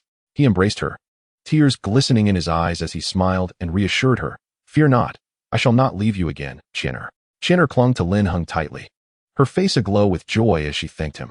Lin Heng sighed, pondering the nature of right and wrong. Was it a mistake that he was not Lin Yi? And should he reveal the truth? Or was it right to seek to save her life? Yet, she belonged to Lin Yi, while he was merely Lin Heng, incapable of loving someone who could be considered a part of his master's legacy. Why did she equate him with Lin Yi? And who was the woman entwined with the legacy of the sword immortal? What secrets lay hidden in this intricate web? Lin Heng wished to avoid contemplation, aware that his current self lacked the capability to grasp such matters. Only through formidable strength could one access these hidden truths. He gently wiped the tears from Heng'er's face and smiled, saying, They say a fairy who cries is no longer a fairy. Why do you still weep, Heng'er? Hearing this, Heng'er chuckled softly, affirming, Yes, Heng'er shall not cry. I want to be Gij's little fairy. At that moment, Lin Heng gazed at the palace before him, feeling an inexplicable bond with this place. Heng'er, can you explain what this palace is to me? It has been far too long since my last visit, and I seem to have forgotten. Heng'er, puzzled, looked at Lin Heng in astonishment. But this is your most significant place. You might forget everything else. Yet you could never forget this palace. Lin Heng felt a flicker of guilt and replied, Is that so? Perhaps my injuries are more severe than I thought, leading to some memory loss. Chapter 35. Heartwing Palace. Upon hearing this, Heng'er exclaimed, Gij, are you injured? Is it serious? Let me heal you. Lin Heng hurriedly declined, forcing a smile. No, I am fine now. I have merely regressed in my cultivation and must start anew, which has resulted in some memory loss. That is why I could not recognize you earlier. Upon hearing this, Heng'er's expression brightened with understanding. So that is the reason. I was wondering why you didn't recognize Heng'er. Lin Heng sighed in relief. Indeed, when one tells a lie, countless others must follow to cover it. He quickly shifted the topic, smiling. So, Heng'er, can you share with me now? Heng'er replied, I can tell you, but Gij must promise me one thing. What is it? Lin Heng inquired, curiosity piqued. I'll tell you later. You must agree first, Heng'er teased, gazing intently at him. After a moment of contemplation, Lin Heng nodded with a smile. Seeing his agreement, Heng'er lit up with a smile revealing her dimples, and Lin Heng marveled at her innocent charm. This was a woman who had lived for 300,000 years, yet he found it hard to believe. Gij, why are you looking at me like that? Is there something on my face? Heng'er touched her cheek. Indeed, Lin Heng replied playfully, nodding. Heng'er, puzzled, continued to touch her cheek, asking, What is it? With a smile, Lin Heng responded, Just a bit of beauty. Upon hearing this, Heng'er shyly turned away, her cheeks flushed. Gij, you have changed. You used to say I was ugly. You were so aloof, never smiling so much. Lin Heng silently criticized the former Lin Jianxian for lacking appreciation for beauty and for not cherishing the present. He smiled and said, "It is because Qin'er Gige has transformed into the kind of person you admire. Do you not like this version of Gige?" Qin'er anxiously turned back, shaking her head, and shyly replied, "It's not that then." With a blush, she added, "Qin'er really likes this Gige. But I cannot believe it. I fear this is all a dream." Lin Heng reassured her, "Silly girl, this is no dream." In his heart, he silently vowed, "This is what heaven owes you, Gige." At this moment, Lin Heng's heart was a tumult of emotions. He was uncertain how long he could maintain this fade, or whether he should allow her to believe he was Lin for a lifetime. He embraced her once more, her previously youthful visage now tinged with a hint of maturity. Qin'er, overjoyed, clung tightly to Lin Heng, wishing to suspend time at this very instant. After a brief pause, Lin Heng finally spoke with a smile, "Shall we discuss it now?" Upon hearing this, Qin'er eagerly urged Lin Heng not to renege on his promise and to agree to one request. She began to elaborate dramatically, her hands gesturing animatedly, her expressions vibrant. This hall, the Heartwing Hall, was constructed by Brother Yi. It is an extraordinary spiritual artifact. The purpose of the Heartwing Hall's creation was to guard against the malevolent aura of the heart, as it can absorb such dark energies, thereby depriving the outer evil entities of a formidable weapon. However, it was later cast into the void by 3 demon lords, drifting aimlessly in the abyss. At that moment, Qin'er turned her gaze to Lin Heng and asked, "Brother Yi, why did you not seek me in the void? You know I reside within this hall." Lin Heng looked at Qin'er, perceiving her confusion. He longed to explain that it was not that her brother Yi did not come to her aid, but rather that he was also in dire straits, sacrificing everything to confront the false deity. He was a hero. Seeing Lin Heng's silence, Qin'er grasped his hand and implored, Why? It was then that Lin Heng regained his composure and stammered, "I was gravely injured, my cultivation shattered. I awakened after 300,000 years of slumber. And only now have I come to see you. I am sorry, Qin'er, you have suffered." Qin'er smiled softly, "It's all right, Brother Yi. Your injuries are more pressing. I am unscathed." Lin Heng gazed at her, thinking, "This foolish girl, do you believe everything I say?" With a gentle smile, she fixed her eyes on Lin Heng and inquired, "Brother Yi, are you here to take me back?" "To be honest, I am merely a fragment of consciousness now, unsure how I arrived at the Heartwing Hall, while my true self is being invaded by the malevolent aura. I do not understand how I ended up here." With a smile, Qin'er added, "You must have lost your memory. Surely you have forgotten that you are the master of this hall. It is protecting its master." Upon hearing this, Lin Heng disagreed. He was not truly Lin Yi the Sword Immortal, so why should it protect him? Could it be the source of spatial Tao? After all, it contained remnants of Lin Yi's essence before his demise. Lin Heng was perplexed, struggling to find clarity. He looked at Qin'er with a resolute gaze and assured her, "Do not worry, Qin'er, I will certainly venture into the void to retrieve you." Qin'er smiled upon hearing this. "I believe in you, Brother Yi. I will await that day." Suddenly, Lin Heng had a thought and signaled to Qin'er with his eyes, "By the way, what is the one thing you wish for? Since you've answered my question, I too shall fulfill my promise." Qin'er, blushing, responded with a coy smile, "After you bring me back, I will tell you." Playing coy? Lin Heng pondered. Surely her request would not be unreasonable. However, Qin'er appeared to possess formidable abilities. Why then? Could she not escape the void on her own? Lin Heng did not inquire further, for he understood that she must have tried to comprehend it all herself. To grasp the entirety of this situation, he would have to venture into the void personally in due course.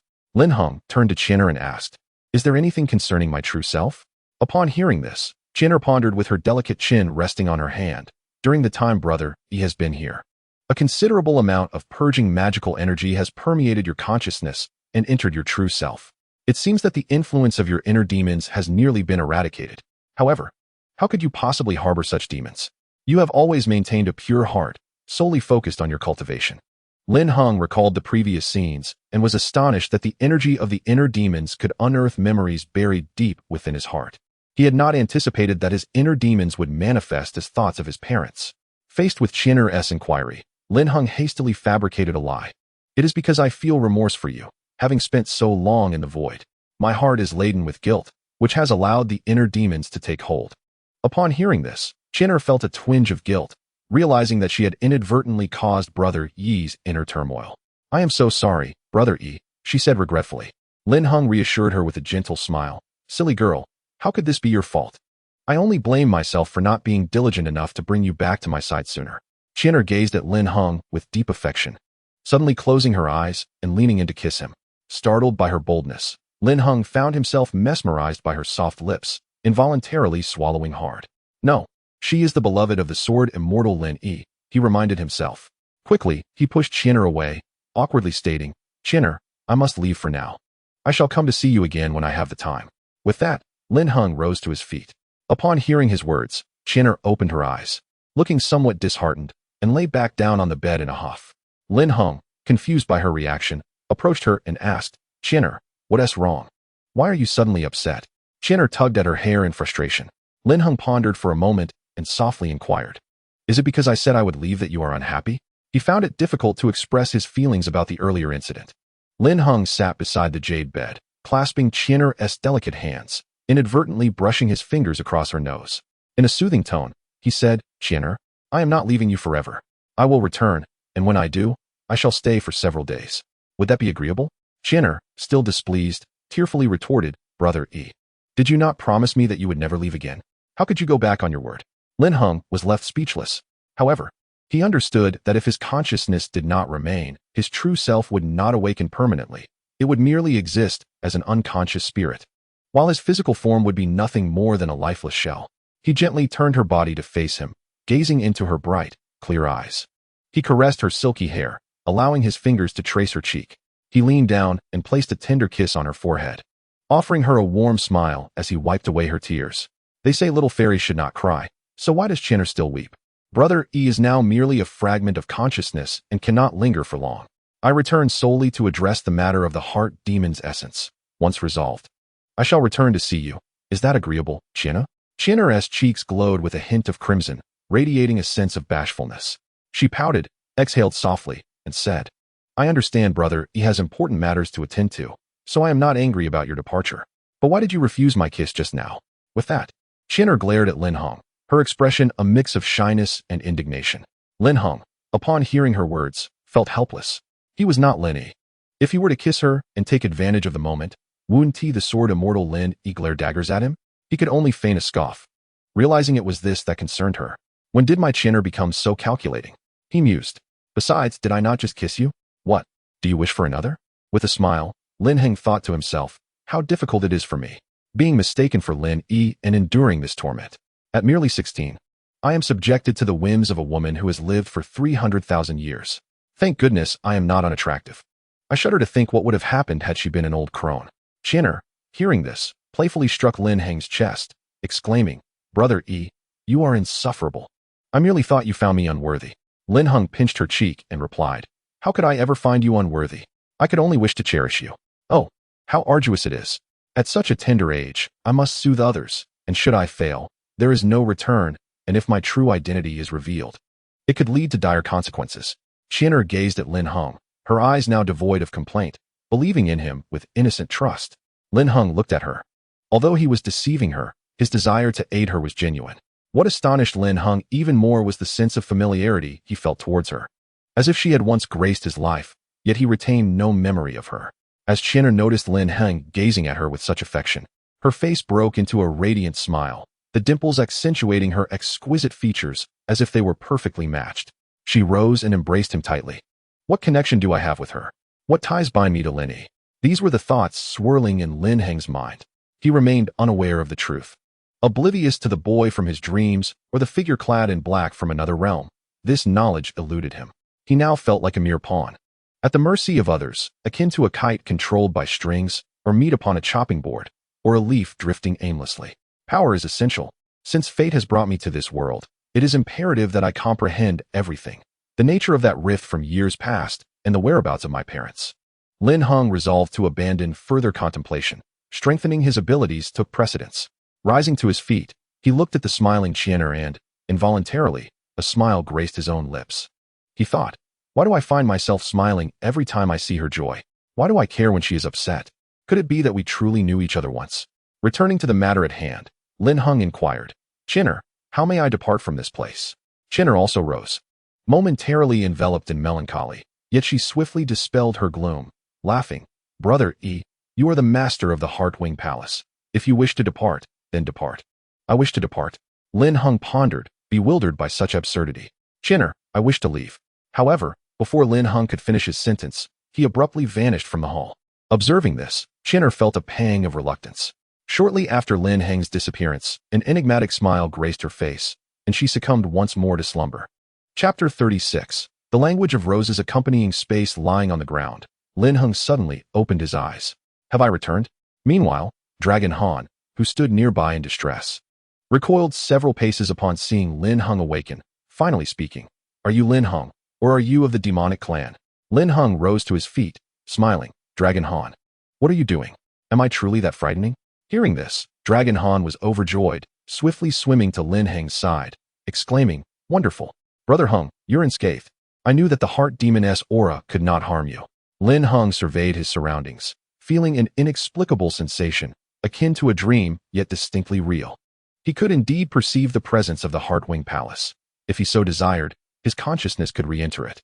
He also sensed, from a great distance, another realm beyond the void, where a palace resided, and he found himself inexplicably attuned to it. At that moment, Lin Heng discovered a shadow within his dantian. Sensing something amiss, he promptly sat down on the ground, circulating his dantian. To his astonishment, he found a small black spirit within, its appearance startling him.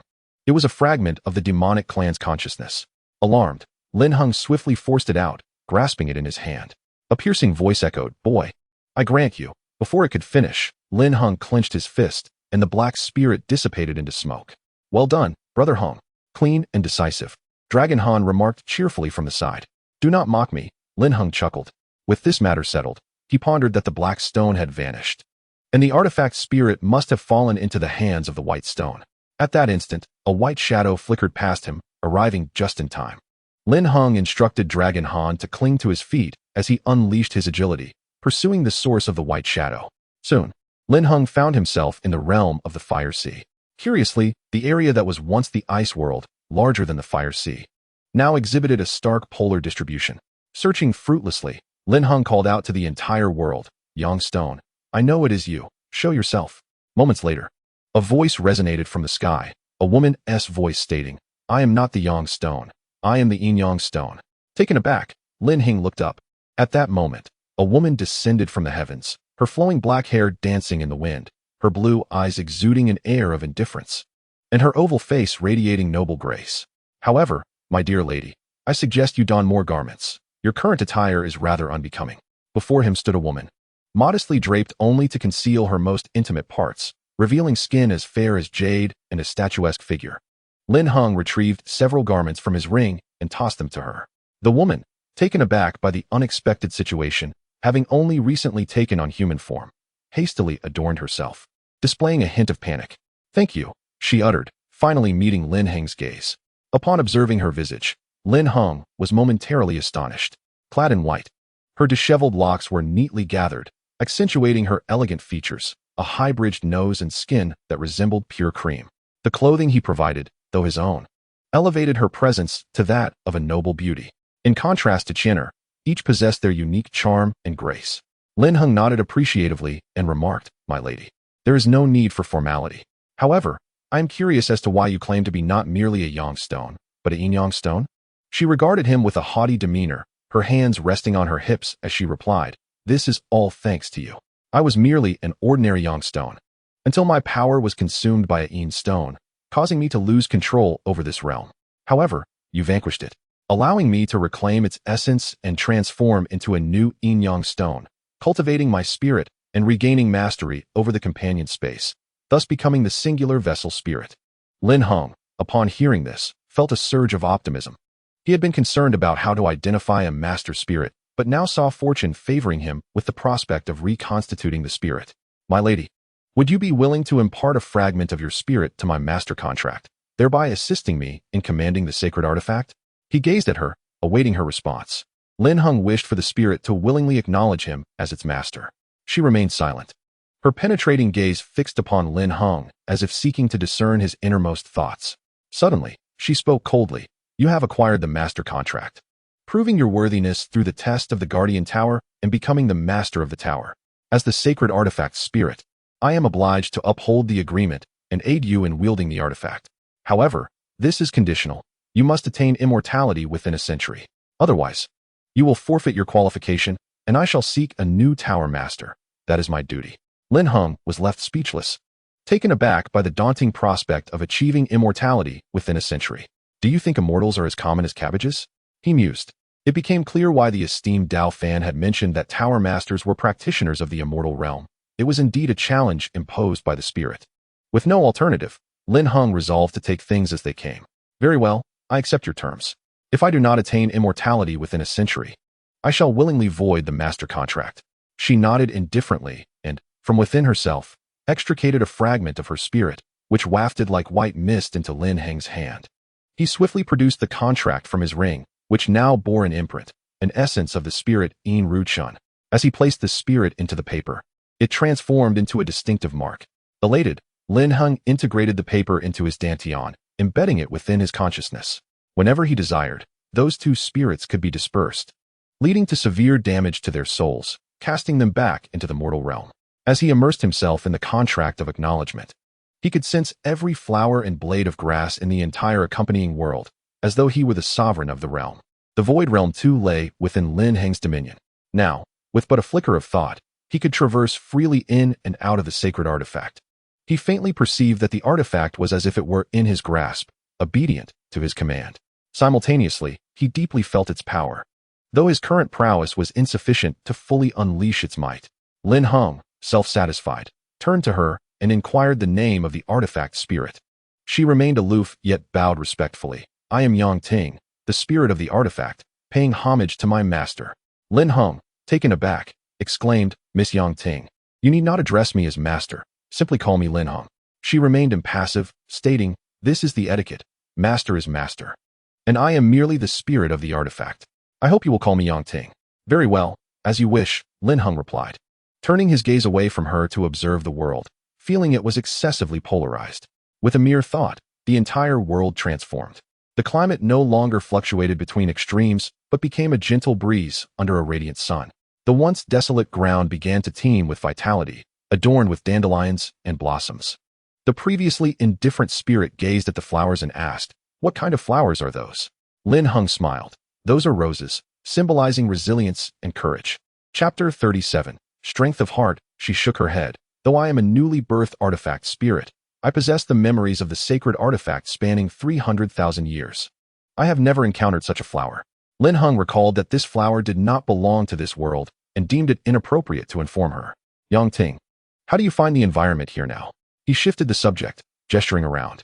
Yang Ting remained unresponsive, her demeanor still cold. Lin Heng suddenly felt the atmosphere grow tense and awkwardly chuckled.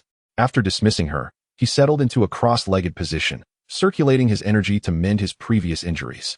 Within his energy sea resided a vast reservoir of spiritual power, the energy meridians coursing through his body like blood vessels, with spiritual energy flowing throughout.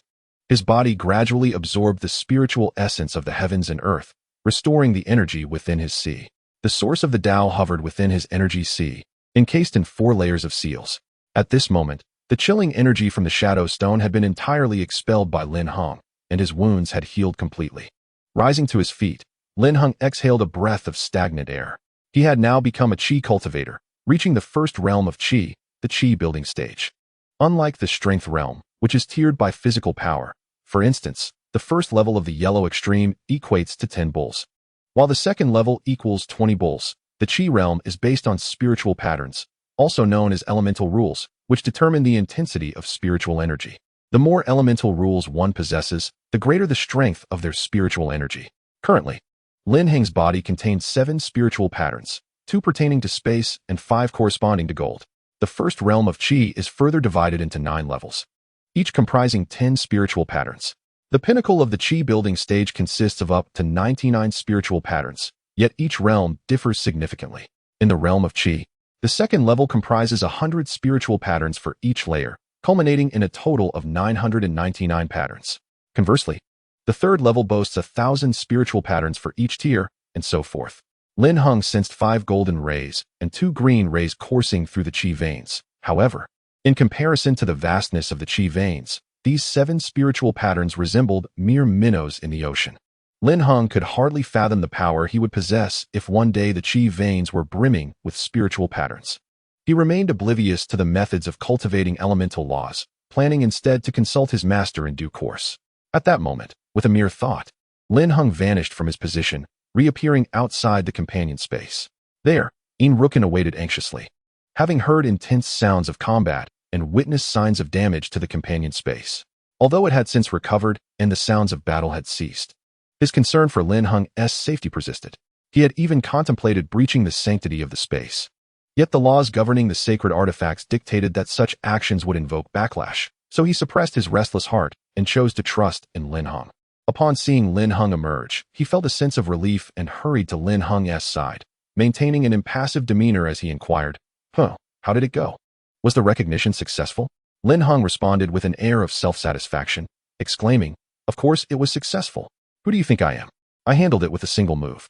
Yin Rukin nodded in appreciation, recognizing that Lin Heng had already reached the first level of qi cultivation, his expression turning to one of contentment. Lin Heng, buoyed by this acknowledgement, radiated exuberance. Observing this, Yin Rukin shot him a sidelong glance, muttering, "Perhaps I should not have praised you." With a swift flick of his sleeve, Yin Rukin soared into the second layer of the void realm. Amidst the azure sky and white clouds, Lin Heng suddenly fixed his gaze upon Yin Rukin and asked, "Master, did you already know about my spiritual attribute?"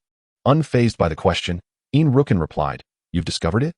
Lin Heng, perplexed, retorted, "Master, if you were aware, why didn't you inform your disciple?" To this, Yin Rukin responded, "Would it have been beneficial to tell you? Your current strength is inadequate. Moreover, given your nature, you would undoubtedly want everyone in Yin-Yang to know that your spiritual attribute is that of the time-space dragon lord, which would only draw trouble upon yourself. Who would protect you then? My silence was for your own good, as you were not yet capable of self-preservation. However, now that you have become the master of the tower will safeguard your safety. Thus, it is permissible for me to reveal to you now that your spiritual attribute is indeed that of the time-space dragon lord, and your physique is an exceptionally rare 5 elements spiritual body." Upon hearing this, Lin Heng felt overwhelmed by the magnitude of this revelation. "My physique is rare. A 5 elements spiritual body." He gazed at Yin Rukin, who appeared slightly agitated, with a dazed expression. "I merely asked out of curiosity. I wasn't probing for information. Master, please do not be overly excited. I was simply seeking clarification and did not intend to question your knowledge." Yin Rukin replied, "I am merely stating the truth. Your talents, your physique, your spiritual attribute, your opportunities, and your affinity with the heavens, all are exceedingly rare, yet you have managed to encompass them all. Even my master envies you. Your future achievements will undoubtedly match, if not surpass, my own. Thus, you may take pride in this. However, I hope that you will mature in time, reflecting on the reasons that guide you along this path of cultivation and the essence of your initial intentions." Yin Rukin gazed sincerely at Lin Heng, genuinely wishing for his growth to bear the weight of responsibility. A true strong man does not require flattery to become a formidable figure. One must possess a heart that looks down upon the masses, for that is the essence of strength. A strong heart begets a strong individual. This is an immutable principle in the realm of cultivation. Lin Heng was taken aback by these words. Looking into Yin Rukin's eyes, he sensed the hope for his development into a guardian of the Tower of Protection. As for why I tread this path, I can only say it is a necessity, compelled by the need to rescue my parents. And my initial aspiration? It is to protect my family, ensuring they endure no harm. This is the simplicity of my motivations on the path of cultivation, nothing grand, merely straightforward. After a prolonged silence, Lin Heng nodded earnestly. He no longer teased Yin Rukin. Instead, he expressed his respect for his master. "I understand, master. I will diligently cultivate to aid in your restoration and will shoulder the responsibility of guarding the tower." Upon hearing this, Yin Rukin's face broke into a look of satisfaction, confident that Lin Heng would not disappoint his expectations. Though he imposed restrictions upon him, it was to foster within him the heart of a strong man, to sever the desires of the weak. Yin Rukin looked at him, a gentle smile gracing his features. "Heng'er, you have been in the void realm for nearly 7 days.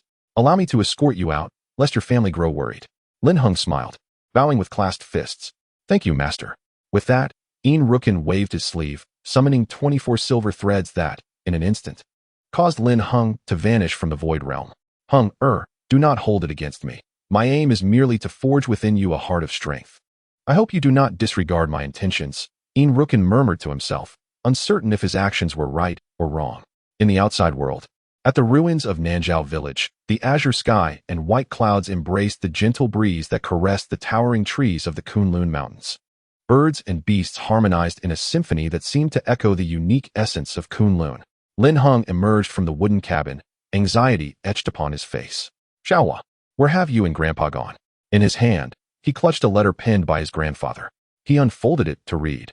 "Heng'er, yesterday, celestial ice birds descended, and several women alighted in Nanzhao, claiming that Xiaohua possesses exceptional talent and wishes to take her back to the eastern celestial realm for cultivation. Concerned for Xiaohua's future and seeing you absent, I consented to their request. Xiaohua, reluctant to part with you and me, insisted on accompanying me for comfort. If you find this letter, I hope you will come to the eastern celestial realm in the future. Heng'er, do take care." Lin Heng tucked away the letter, his gaze drifting towards the horizon. The eastern celestial realm. The Yin-Yang Continent has, since ancient times, been divided into 4 realms: the eastern celestial realm, southern plains realm, northern tomb realm, and western barbarians realm. The eastern celestial and southern plains realms are inhabited by the human race, while the northern tomb realm is a domain led by the sea and spirit races. The western barbarians realm is home to the demon race. At the heart of these 4 realms lies an independent domain known as the Central Sea region, where a colossal sky island floats above. In the heart of the island, myriad clans vie for supremacy, with the human race at the forefront. Surrounding them are 9 towering spires, known as the Imperial Towers. The apex of each tower radiates brilliant beams of light, coalescing into formidable layers of defense that envelop the entire realm of Yin and Yang, safeguarding it from external threats. However, Lin Heng, outside his wooden abode, is far from naive. He could not have arrived at South Marsh Village without an ulterior motive, nor could he have abducted Xiaohua and her companions without a reason. This is but an enticement, urging him to venture into the eastern celestial realm. What conspiracy lies beneath this? Currently situated in the South Original Realm, Lin Heng is separated from the Eastern Celestial Realm by billions of miles, a distance he cannot traverse alone even in decades. It is evident that those orchestrating this have employed inter-realm formations, and his own strength is insufficient for a direct confrontation. Lin Heng must relinquish this burden for now, as Xiaohua and her grandfather are not in immediate peril. It is time for him to seek his own destiny. He is now en route to the second county of Golden Sun Capital. Golden Sun Capital comprises 5 major counties and 5 mighty mountain ranges, with the Kunlun Mountain Range nestled within the second county, Kunlun County. To reach Kunlun County, one must traverse the Kunlun Mountain Range. At this moment, Lin Heng stands at the periphery of Kunlun, where a vast road stretches before him, its golden earth flanked by towering trees that cast long shadows over the wide path. A chilling wind howls through the branches. This road is indeed monumental. It would take no less than 3 days to reach the county city. Gazing at the grand thoroughfare, Lin Heng is taken aback. Were it not for his lack of strength to soar through the skies, he could traverse this distance in merely half an hour. Nevertheless, the path is undeniably secure, guarded by the mountain lord and the county sentinels. As Lin Heng steps onto the grand avenue, he accelerates with all his might. However, before he can cover even 1% of the distance, a thunderous roar reverberates from the roadside. A brilliant white light descends from the heavens, summoning a fierce wind that touzles Lin Heng's dark hair and stirs up clouds of dust, compelling him to shut his eyes in haste. "Ha ha, young one. We meet again." The dust gradually dissipates, revealing a figure. As Lin Heng cautiously opens his eyes, his hazy gaze sharpens to recognize the form before him. "It is you." Lin Heng gasps, alarmed. This is the very person he wishes to avoid. The memory of their previous encounter at the mountain's edge, where they lavished him with excessive affection, sends a tremor through him. Chapter 38. Lin Heng, have I profited again? It is I, young one, we meet again. The figure is none other than the formidable Tiger Extreme Xiao, who has been within Lin Heng's line of sight since he set foot on the road. He gazes at Lin Heng with an expression of profound admiration, exclaiming in astonishment, "Young one, it has only been 7 days, yet you have undergone a remarkable transformation. From the 3rd layer of Huang Extreme to the 1st layer of Qi Building, the leap is nothing short of extraordinary. Have you perhaps encountered some fortuitous opportunity?" Lin Heng steadies his emotions, maintaining a calm demeanor, and replies, "Senior, you jest. There is no opportunity to speak of, merely diligent cultivation over the past few days." Hu Jixiao shook his head, disagreeing with the notion that anyone could traverse multiple realms in a short span of time. Even if one were to ascend through the realms of strength, it would take no less than 6 months, barring any extraordinary circumstances. Thus, aside from exceptional opportunities, it would be impossible to leap from the yellow extreme to the first stage of the Qi realm within merely 7 days. A smile graced Hu Jixiao's face as he thought, if you choose not to divulge, so be it. After all, every individual harbors their own secrets. However, he inquired, have you given any thought to the matter of apprenticeship? Upon hearing this, Lin Heng's expression became troubled. Haha, I do not wish to impose, Hu Jixiao continued. Yet, I hope you will consider it earnestly, for I possess the Kunlun Mountain range, abundant with celestial herbs for your use, should you choose to become my disciple. A sense of pride illuminated Hu Jixiao's countenance. After all, his status as the Lord of the Mountain was enough to instill awe in most individuals. Becoming his disciple would undoubtedly be a matter of great prestige. In response, Lin Heng politely clasped his fists and expressed his gratitude for the elder's kindness. No need for such formalities, I merely value talent, Hu Jixiao replied with a smile. However, are you indeed heading to Kunlun County? He asked curiously. Lin Heng smiled and confirmed. Indeed, my journey is directed towards Kunlun County, primarily in search of a means to survive. Seeking a means to survive? Hu Jixiao queried, perplexed. Are you struggling in your homeland? I had assumed you were pursuing the path of cultivation, having already transcended the mortal coil as a Qi realm practitioner. At this, Lin Heng's expression turned self-deprecating as he bitterly replied, to be candid, my homeland has been destroyed, and I am the sole survivor. Upon hearing this, Hu Jixiao initially felt a surge of compassion, but then suddenly recalled something, exclaiming, could it be that your hometown is South Marsh Village? Lin Heng's face showed confusion. How do you know I am from South Marsh Village? Do you know something, elder? His eyes widened in anticipation, convinced that Hu Jixiao possessed knowledge pertaining to the obscure fate of his village. Lin Heng currently had scant information regarding his enemies, and relying solely on the clues provided by the Crimson Sky Sparrow made his quest for vengeance exceedingly arduous, for the Crimson Sky Sparrow was not a rare beast, and thus could not be relied upon for accurate judgments. Hu Jixiao seemed to evade the topic, yet under Lin Heng's persistent questioning, he was compelled to respond. I do know something, but I cannot disclose it now. When your cultivation reaches a certain level, I will reveal the identity of your enemies. Lin Heng frowned in confusion. Why not tell me directly? They extinguished the lives of everyone in South Marsh. This enmity is irreconcilable. Are you perhaps acquainted with them? Which is why you hesitate to inform me. His expression turned fierce as he regarded Hu Jixiao. In response, Hu Jixiao hastily reassured him, do not misunderstand, young Lin. I am not acquainted with them. Rather, that individual possesses formidable power, hailing from the Central Sea realm. I fear you may act rashly in your fervor and venture into peril. Thus, it was precisely for this reason that I expressed those words. Listening attentively, Lin Heng appeared contemplative, while simultaneously letting out a sigh of relief. After all, had Hu Jixiao truly known him, it was highly probable that he would have sought to eliminate him to prevent any future troubles. However, it now seemed that his concerns were unfounded. Yet, the individual responsible for the demise of my southern marsh hails from the Central Sea realm. The Central Sea realm is a sanctuary of Yin and Yang, a place where myriad clans coexist, all of which are ancient families. Furthermore, only those who have attained a certain level of cultivation are permitted entry into the Central Sea realm. Thus, it stands as a gathering place for the formidable, a realm long coveted by practitioners. It appears that only with substantial strength can one aspire to enter the Central Sea realm. Indeed, it is strength that takes precedence. My apologies, esteemed elder. My previous doubts were unfounded, and I misjudged you, Lin Heng humbly expressed. He felt a pang of guilt, realizing he had been overly sensitive regarding the matter of the southern marsh. Upon hearing this, Hu Jixiao remained unperturbed, smiling with a sense of relief. Haha, young Lin. There is no need for apologies. It suffices that you understand my intentions. After all, I hold great fondness for you and hope you will consider becoming my disciple. You certainly require resources and guidance as you embark on your cultivation journey. Lin Heng acknowledged the wisdom in his words. Even though he possessed some innate talent, the external world would not provide him with much support, and his familiarity with Yin and Yang was limited. After some contemplation, he recalled the saying that one can learn from every companion, recognizing the benefits of having multiple mentors. Esteemed elder, I have made up my mind. I am willing to enter your tutelage. Lin Heng's face radiated sincerity, his gaze earnest. At this proclamation, Hu Jixiao was filled with elation. Haha, I knew you were astute and capable of discerning the right path. I hereby accept you as my 7th disciple, and you shall be my closed-door disciple. Upon hearing this, Lin Heng knelt, bowing deeply in reverence. Disciple Lin Heng pays respects to master. My dear disciple, rise, Hu Jixiao encouraged warmly.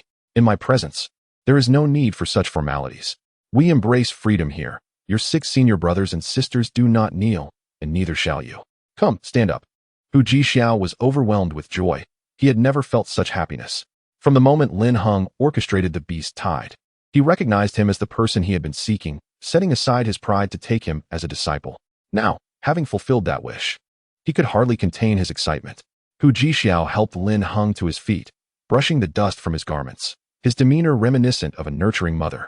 Gazing fondly at Lin Heng, although Lin Heng felt a bit awkward under his gaze, he did not resist it. To alleviate the tension, he quickly remarked, "Master, it is getting rather late. We should set off." "Master, since you are the lord of the Kunlun Mountains, where is your abode?" Lin Heng could not help but inquire. Hu Jixiao chuckled suddenly. "My dwelling is not within the Kunlun Mountains, but in Kunlun County." Lin Heng displayed a look of confusion. With pride, Hu Jixiao continued, "As the master of the Kunlun Mountains, I am also the lord of Kunlun County. Additionally, I hold the esteemed position of elder within the Kunlun Xianyu sect." Lin Heng was taken aback, astonished by Hu Jixiao's grand lineage. He had not anticipated that Hu Jixiao was such a prominent figure, undoubtedly a key individual in Kunlun. Had he unwittingly encountered a wealthy patron? How remarkable am I? Indeed, I am quite exceptional. However, Lin Heng displayed a hint of skepticism. "Master, surely you are not deceiving your disciple? Am I deceiving you?" Hu Jixiao chuckled as if he had heard a jest. "Let me show you whether I am indeed misleading you." With that, Hu Jixiao waved his white robe, and a gust of spiritual wind enveloped the two, lifting them into the azure sky. High above, 2 beams of light flickered like shooting stars, descending towards a distant point, leaving a trail of white cloud across the vast expanse of blue. Chapter 39. Kunlun County City. Kunlun County City is one of the 5 major cities of the Golden Sun capital, which boasts 10 great capitals and 3 royal cities in the Southern Plains realm, along with an imperial city. The Golden Sun capital is governed by one of the 3 royal cities, the Heavenly King City. At this moment, Lin Heng was soaring through the air, captivated by the thrill of flight, and he began to comprehend the steadfastness of the stone scorpion. The strong winds and the weight of the earth pressed upon Lin Heng, yet a thin layer of spiritual energy surrounding him alleviated much of the pressure, allowing him to glide effortlessly through the air as if walking on level ground. As Lin Heng gazed down at the boundless Kunlun mountain range, lush greenery filled his vision. He then focused on the distance, where a city of comparable grandeur to the mountains came into view. As the city gradually sharpened into focus before him, Lin Heng's expression morphed into one of astonishment. "Is this Kunlun County City? Who could have constructed such a marvel? It is truly a masterpiece of unparalleled craftsmanship." Beside him, Hu Jixiao teased with a smile, "Disciple, you have yet to behold a capital, let alone a royal or imperial city. Otherwise, you would realize that a county city is merely a pond, while the imperial city is an ocean." Coming from a world unfamiliar to him, Lin Heng was naturally unaware of the grandeur of this realm, and the sight before him was indeed breathtaking. At that moment, he resembled a young man from the countryside, arriving in the city for work. In no time, Hu Jixiao, with his formidable prowess, traversed the entire mountain range in the span of 100 breaths, arriving at the city gate. 2 beams of light descended at the city entrance, transforming into the figures of Lin Heng and Hu Jixiao. Lin Heng stood before the gate, which towered 20 feet high, while the city walls loomed 100 feet, nearly 20 zhang in height. The length of the wall was so extensive that its edge was beyond sight. The wall shimmered with a golden hue, and its material resembled ordinary stone, akin to the gold mine Lin Heng encountered on the first level of the recognition platform. Though these wall stones exuded a hint of spirituality, atop the walls stood rows of soldiers clad in golden armor, brandishing golden spears, their expressions stern and orderly. Naturally, the city gate was heavily guarded, with mortals and cultivators bustling to and fro. However, they were currently subjected to inspection, with soldiers diligently checking each passerby. Hu Jixiao strode forward, exuding an air of authority akin to that of a military commander. Lin Heng followed closely behind. Upon noticing Hu Jixiao's approach, the golden-armored soldiers stood at attention, their spears striking the ground with a resounding echo. In unison, they declared, "Greetings, City Lord." Their resounding voices were commanding and awe-inspiring. As the words fell, everyone lowered their heads, including the mortals and cultivators within the city gates, who dared not utter a word. The master truly is the City Lord. Lin Heng found it hard to fathom that he would soon indulge in a life of luxury and ease. The valiant soldiers have worked tirelessly. Not at all. Not at all. Their voices resonated, grand and powerful. Hu Jixiao nodded and stepped through the city gates, with Lin Heng closely trailing behind. Moments later, after Hu Jixiao and Lin Heng had departed, the entrance remained orderly and composed. At this juncture, Lin Heng, somewhat perplexed, inquired, "Master, how can you exude such formidable authority while occupying a high position?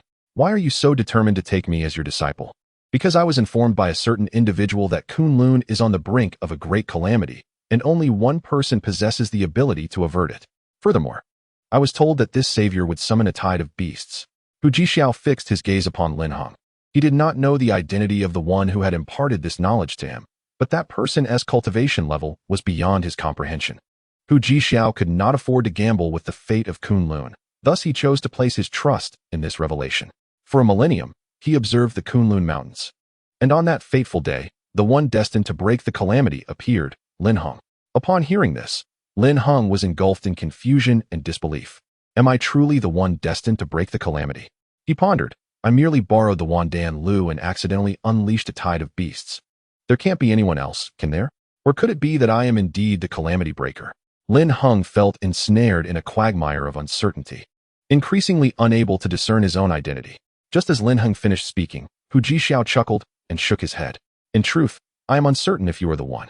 However, I trust my choice. Whether it is right or wrong, only time will reveal. Next, the master said, "Allow me to take you to savor the most exquisite delicacies of Kunlun. I assure you, you will find it irresistible." With that, Hu Jixiao led Lin Heng through several streets, immersing him in the vibrant splendor of Kunlun. At high noon, the sun blazed overhead. The streets were abuzz with life. Throngs of people bustling about, a scene of flourishing prosperity. This particular street was the renowned Chang'an Street, the most illustrious in Kunlun, stretching for miles with tens of thousands of shops. Year-round, Chang'an Street thrived with a ceaseless flow of carriages and a sea of humanity.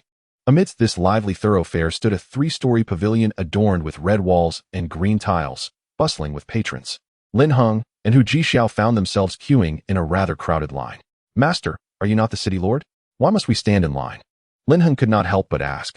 Upon hearing this, Hu Jixiao sighed. "Alas, I have no choice. This pavilion is owned by the nobility of the imperial city, encompassing both the capital and the royal city. I cannot afford to flaunt my status. Moreover, as a master, I must set an example for Kunlun. Even in a position of great power, one must adhere to the rules." Lin Heng listened, admiration evident on his face. "Master, your character puts me to shame." "Haha, it's nothing. You are still young, and it is not a fault to seek the limelight. After all, I too was once youthful and reckless. However, when you mature and find yourself in a position of power, you will come to understand what truly matters," Hu Jixiao said, patting Lin Heng's shoulder with a knowing expression. His gaze reflecting a tapestry of memories, some tinged with sorrow, others with joy, excitement, and, more often than not, resignation. Lin Heng observed him, realizing that his master was indeed a man with stories to tell. "However, master, when shall we finally partake in the feast?" Lin Heng gazed at the long queue of people awaiting entry to the pavilion, a look of despair crossing his features as he noted the line of over 1,000 souls. "Did our master forget to make a reservation? Perhaps we should return tomorrow?" Hu Jixiao inquired cautiously. "Let us not dwell on that. We shall continue to wait." Lin Heng sighed, his heart heavy. After all, he was eager to savor the delectable offerings. As both a chef and a connoisseur of fine cuisine, how could he possibly miss this opportunity? As the blazing sun gradually descended, the twilight deepened. The vibrant lights of Chang'an illuminated the streets, and at long last, Lin Heng and Hu Jixiao stood before the entrance of the pavilion. A plaque adorned the door, inscribed with the words, "Linggu Pavilion." Upon entering the reception area, they were greeted by a lavishly decorated interior, opulent and resplendent. At that moment, an elderly gentleman clad in a green and red robe approached from the front desk, clasping his hands in greeting. "Welcome, Lord Hu. Your presence graces Linggu Pavilion with great honor. No need for pleasantries. Please arrange for the finest room available and present your best spiritual bones," Hu Jixiao interjected succinctly, cutting off any further formalities. The elder's expression shifted to one of regret. "My lord, I sincerely apologize, but our finest accommodations are fully booked. We currently only have a standard room available." "Very well, a standard room will suffice," Hu Jixiao replied dismissively, though his expression revealed his dissatisfaction. Following the elder's lead, Hu Jixiao and Lin Heng were escorted to a room on the first floor. The elder opened the door and gestured, "Please, my lord." Hu Jixiao entered, with Lin Heng closely behind. At that moment, Lin Heng noticed the elder regarding him with an unusual gaze. He could only manage a nod and a smile before taking a seat. Once the elder departed, Lin Heng's face bore an expression of perplexity, pondering why the elder had scrutinized him so intently. Chapter 40. The rising storm. Lin Heng found the situation peculiar, especially since it was his first visit to Kunlun County, and he was certain that few people were acquainted with him. Could it be that this body had visited this place before my arrival in this world? He was unaware of the circumstances surrounding his previous collapse in the Kunlun Mountains or the heroics of the one who had rescued him. All of it remained a mystery. The room was situated near the street, and through the window, he could observe passers-by adorned in a myriad of vibrant garments. Master, might you enlighten me about Kunlun County? I am, after all, a newcomer and find myself somewhat out of my depth, which could lead to certain misunderstandings. Lin Heng turned to Hu Jixiao who, as the city lord, had resided here for many years and was undoubtedly well-versed in the intricacies of Kunlun County. Hu Jixiao patiently recounted. Kunlun County is built in the shadow of the Kunlun Mountains, with tens of thousands of streets and a population exceeding 100 million. The city is home to 4 prominent families, the Shui, Wang, Jia, and Li clans, each governing the eastern, western, southern, and northern districts respectively, hence the adages Shui, West Wang, South Jia, North Li. The central district houses the city lord's estate. Additionally, within Kunlun, there exists a sect known as Xuanyu sect, of which I am an honorary elder, holding a position of some significance. In the central district lies the Kunlun Library, a treasure trove of countless scriptures. Open to the public, you may visit the library, where you can find books related to Kunlun County, and even a comprehensive introduction to the realm of Yin and Yang. Lin Heng listened with great interest, realizing it was essential for him to venture to the Kunlun Book Pavilion. Under the moonlight, a shadow darted across the roof of the pavilion with astonishing speed, traversing several floors in a single leap, blending seamlessly into the darkness, unnoticed by anyone. At that moment, it entered a vast estate, transforming into a beam of light that entered one of the pitch-black rooms, where only a chaise lounge was present. The light fell upon the floor, reconstituting into the shadow, which knelt on one knee, cupping its fists before the chaise. Master, that individual has appeared. A raspy voice emanated from the shadow. Which individual? Came a voice from the chaise. The one who sees the 5 elements 8 trigrams plate. The raspy voice replied again. Upon hearing this, a powerful pressure radiated from the chaise, sending the shadow tumbling back several steps, followed by a leisurely tone that suddenly turned menacing. Where is he? The shadow, not daring to delay, hurriedly responded, at the Spirit Bone Pavilion. It added, Master, that young man seems to be with Hu Jixiao. Spirit Bone Pavilion? Hu Jixiao? Command them, if that young man leaves the central district, bring him here immediately. Do it discreetly. Hu Jixiao is not to be trifled with. Now go. As you command, Master. With that, the shadow transformed into light and vanished from the estate. In the Spirit Bone Pavilion, Lin Heng sat cross-legged, absorbing the essence of heaven and earth. He had recently broken through to the Qi building stage and needed to solidify his cultivation.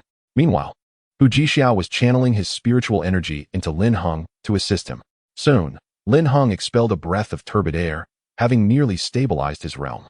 His meridians had completely transformed, becoming true Qi channels. At that moment, Hu Jixiao regarded Lin Heng with an unusual expression.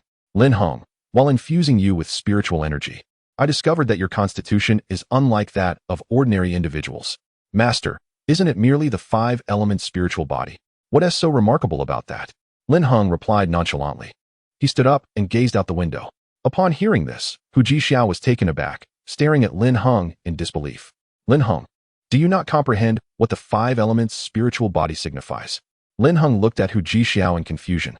Isn't it just the ability to wield the 5 elements spiritual energy?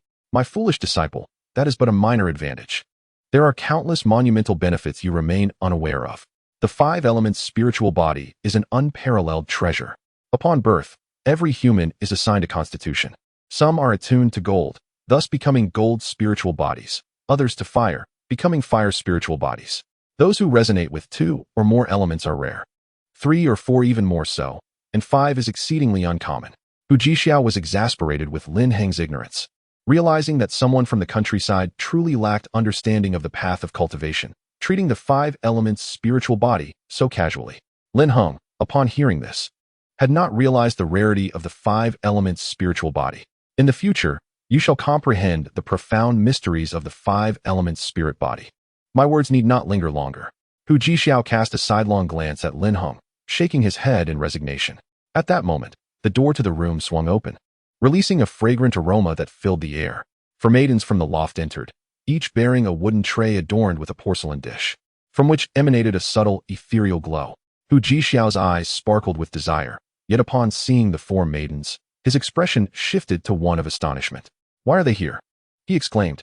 The maidens placed the porcelain dishes upon the table, bowed gracefully to Lin Heng and Hu Jixiao, and then retreated. "Who are they? Why does my master appear so startled?" Lin Heng inquired, curiosity piqued. "They are the 4 esteemed attendants of the proprietress, renowned as the premier servants of the Spirit Bone Pavilion. Typically, they reside on the 3rd floor, yet today they grace the 1st floor. This occurrence certainly transcends mere coincidence. It seems someone harbors a keen interest in you," Hu Jixiao mused, his gaze penetrating as if in contemplation. Lin Heng, intrigued, asked, "Is it the proprietress who is interested in me?" Hu Jixiao shook his head. "I cannot say for certain. However, let us indulge in this feast. I am utterly famished." His eyes gleamed with delight as he surveyed the dishes before him. With that, Hu Jixiao eagerly picked up his chopsticks, devouring the food with evident satisfaction. Lin Heng, too, began to partake, eager to discover the flavor of the ethereal cuisine he had awaited for several hours. The 4 dishes before them were all bone delicacies. Yet the spirit bones were tender and crisp, their presentation alluring.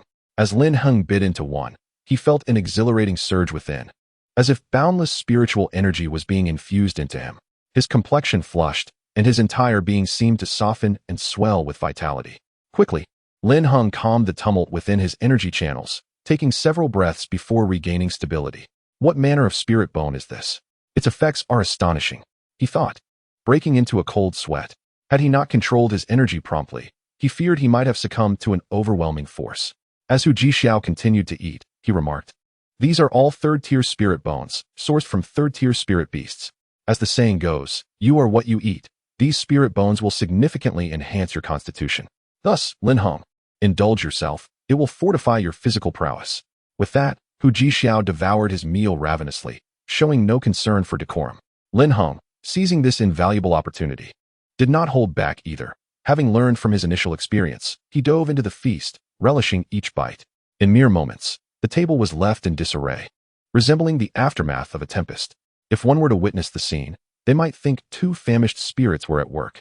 Afterward, Lin Heng wiped his mouth and settled cross-legged, closing his eyes to silently absorb the spiritual essence contained within the spirit bones.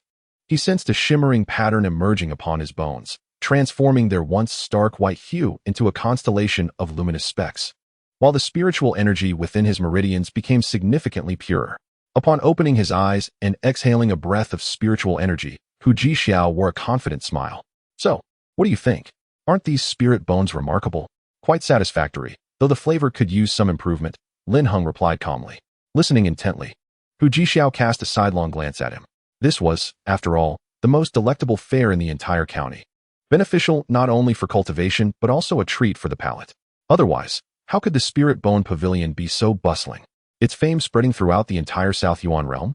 The spirit bones were indeed processed with great skill, yet the cooking time and heat were not executed to perfection, and the seasoning was somewhat lacking. Lin Heng articulated the deficiencies in the flavor of the spirit bones with remarkable fluency, instilling a sense of credibility in his observations. This left Hu Jixiao utterly astonished. "Lin Heng, how do you know so much? Could it be that you are a culinary master?" Lin Heng displayed a proud expression. "My father was once a renowned chef. As his apprentice, I possess a modicum of knowledge about ingredients." "Ah, your father, if his spirit were to see your talent from beyond, would surely feel a sense of pride. Yet, it is a pity, had I discovered your gift sooner, I might have spared you the calamity of the South Marsh. After all, culinary masters are exceedingly rare in the Yin-Yang Continent." Hu Jixiao suddenly sighed, his countenance filled with frustration. Upon hearing this, Lin Heng let out a soft laugh. "Master, when did I ever mention that my father has passed away?" At the same time, a sorrowful expression crossed Lin Heng's face, with tears glistening in the corners of his eyes. "He is no longer in the South Marsh. He and my mother have gone to a place unknown to me.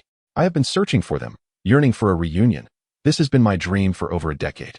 Hu Jixiao felt a pang of sympathy. As a member of the demon race, he too had experienced loss. Long ago, his ancestors had departed from the western barbarian realm to settle in the Kunlun Mountains. Now, he found himself alone, with only Peng Feiyang as a friend of his kind. He had contemplated returning to the Western barbarian realm in search of his homeland and kin. Yet he was burdened with too many attachments in the South Yuan realm to let go. Lin Heng, the City Lord's manor shall be your new home. Until you find your family, consider me your new kin, Hu Jixiao said, his eyes gleaming with warmth. He smiled as he patted Lin Heng's shoulders. He could hardly fathom how a 16-year-old child could endure such upheaval and yet remain so optimistic and resilient. At that moment, Lin Heng was flooded with mixed emotions. He nodded earnestly, gratitude etched on his features. Thank you, Master, for taking me in. There is no need for thanks. Your 6 elder brothers and sisters have all faced similar trials. I am confident that upon your arrival at the City Lord's manor, they will embrace you as their little junior brother. Now, let us not dwell on sorrowful matters. Living in the present is what truly matters. We have feasted sufficiently. It is time to return to the City Lord's manor. I have not been back in a while and find myself missing my bed. Hu Jixiao stretched lazily, preparing to open the door. Just then, the door swung open of its own accord, revealing the 4 maidservants from earlier. City Lord, my master wishes to meet the young master by your side and hopes you might be accommodating. One maid, clad in a yellow dress, spoke with a gentle voice. Her exquisite makeup, combined with a sweet smile, made her words nearly irresistible. However, Hu Jixiao bluntly refused. As the esteemed City Lord, why should I heed your master's wishes? Though your esteemed matron may be a noble of the imperial city, I have yet to reach the point of compromising my principles. Hu Jixiao's words resonated with fervor. Exuding an air of authority, he would not tolerate excessive demands, nor would he yield to intimidation. The lady in the yellow dress remained unperturbed, calmly stating, My lord, please do not hastily decline my master's request. She harbors no intention of causing harm to the young master. She merely wishes to engage in conversation. Furthermore, should you acquiesce, my master is willing to fulfill your prior request. Hu Jixiao, upon hearing this, did not rush to respond. He pondered the intricate web of interests at play. Lin Heng, noticing Hu Jixiao's prolonged silence, began to feel a twinge of anxiety. Surely, he would not contemplate selling himself. That was inconceivable. A person of his character would never stoop to such a level. At that moment, Hu Jixiao stood resolute, his expression slightly defiant. Lin Heng, reassured by his steadfastness, sighed in relief. Finally, Hu Jixiao spoke. This young master is a disciple of the City Lord. If you wish to converse with him, it shall come at a premium. Lin Heng's eyes widened in astonishment. Master, you good disciple, with a master like you, her ladyship would not dare act in such a manner. Moreover, her offered terms are enticing. Please assist me just this once, and I shall reward you with a grand opportunity in the future as compensation. Hu Jixiao, in a manner akin to soothing a child, lavished Lin Heng with sweet words and numerous benefits, making it difficult for Lin Heng to decline. Yet, what of the promised kinship? To sell out a disciple for a mere token is the mark of an unreliable mentor, one who only ensnares his pupil. Left speechless, Lin Heng could only sulk in silence. At this juncture, the yellow-dressed maid stifled a laugh. Fear not, my lord. The young master shall be returned to the City Lord's residence by morning.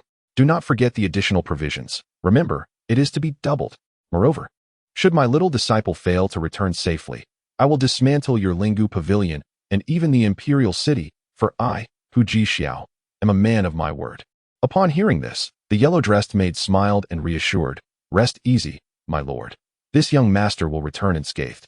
I shall personally escort him back tomorrow, along with the promised double. With that, the maid turned to Lin Heng, offering a gentle smile. Young master, this way, please.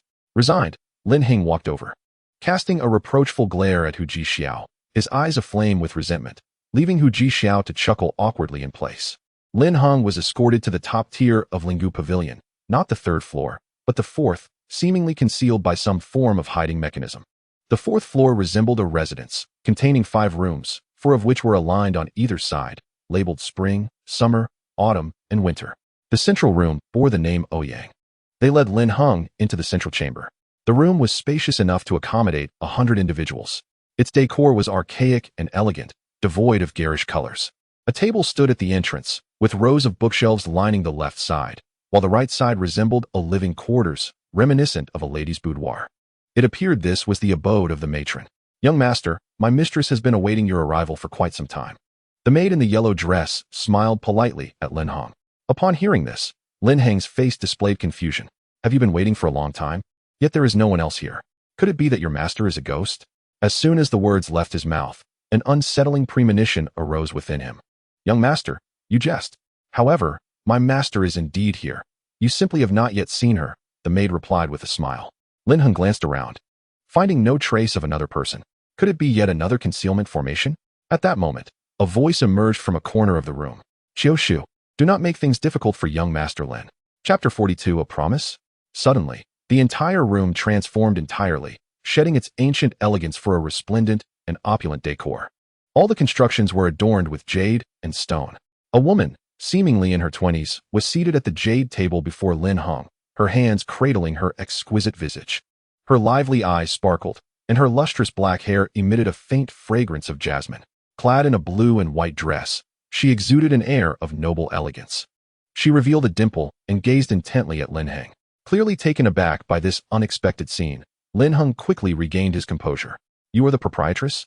He inquired, maintaining a calm facade, undisturbed by her beauty. The woman stood, showcasing her tall and curvaceous figure. With a mere wave of her hand, a subtle scent of jasmine wafted through the air, refreshing the spirit. I am not the proprietress, she stated, moving gracefully among the rows of bookshelves. With her delicate jade-like hands, she retrieved a book and flipped through its pages. If you are not the proprietress, then who are you? What purpose do you have in summoning me? Lin Heng pressed again. The woman placed the book back on the shelf and turned to him, smiling. Though I am not the proprietress, I am her master. The master of the proprietress?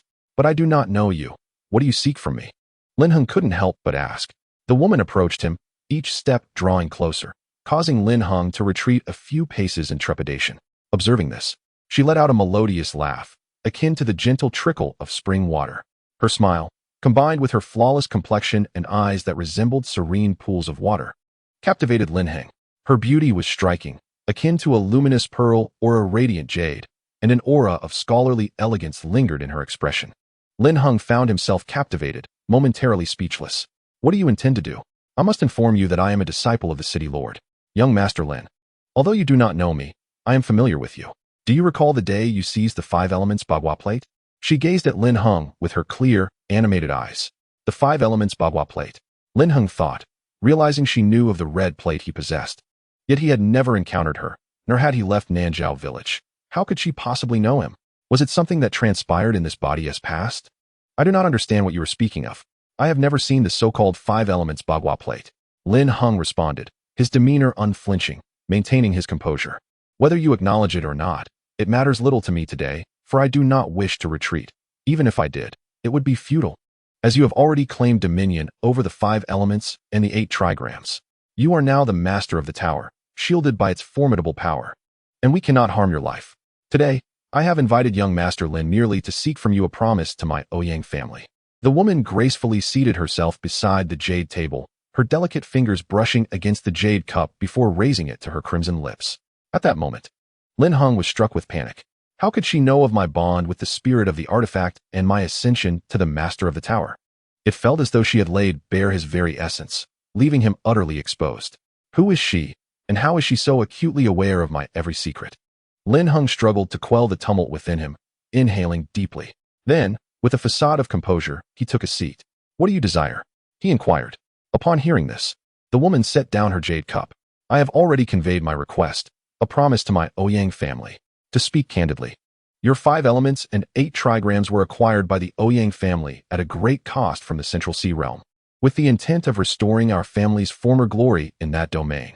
It was our wish for the Ouyang descendants to claim mastery over this artifact and ascend as the master of the tower, reviving our family to its peak. However, a figure in a black robe intervened unexpectedly, a being of unfathomable power capable of altering the very fabric of reality with a mere gesture. He seized the 5 elements and 8 trigrams and vanished into the void.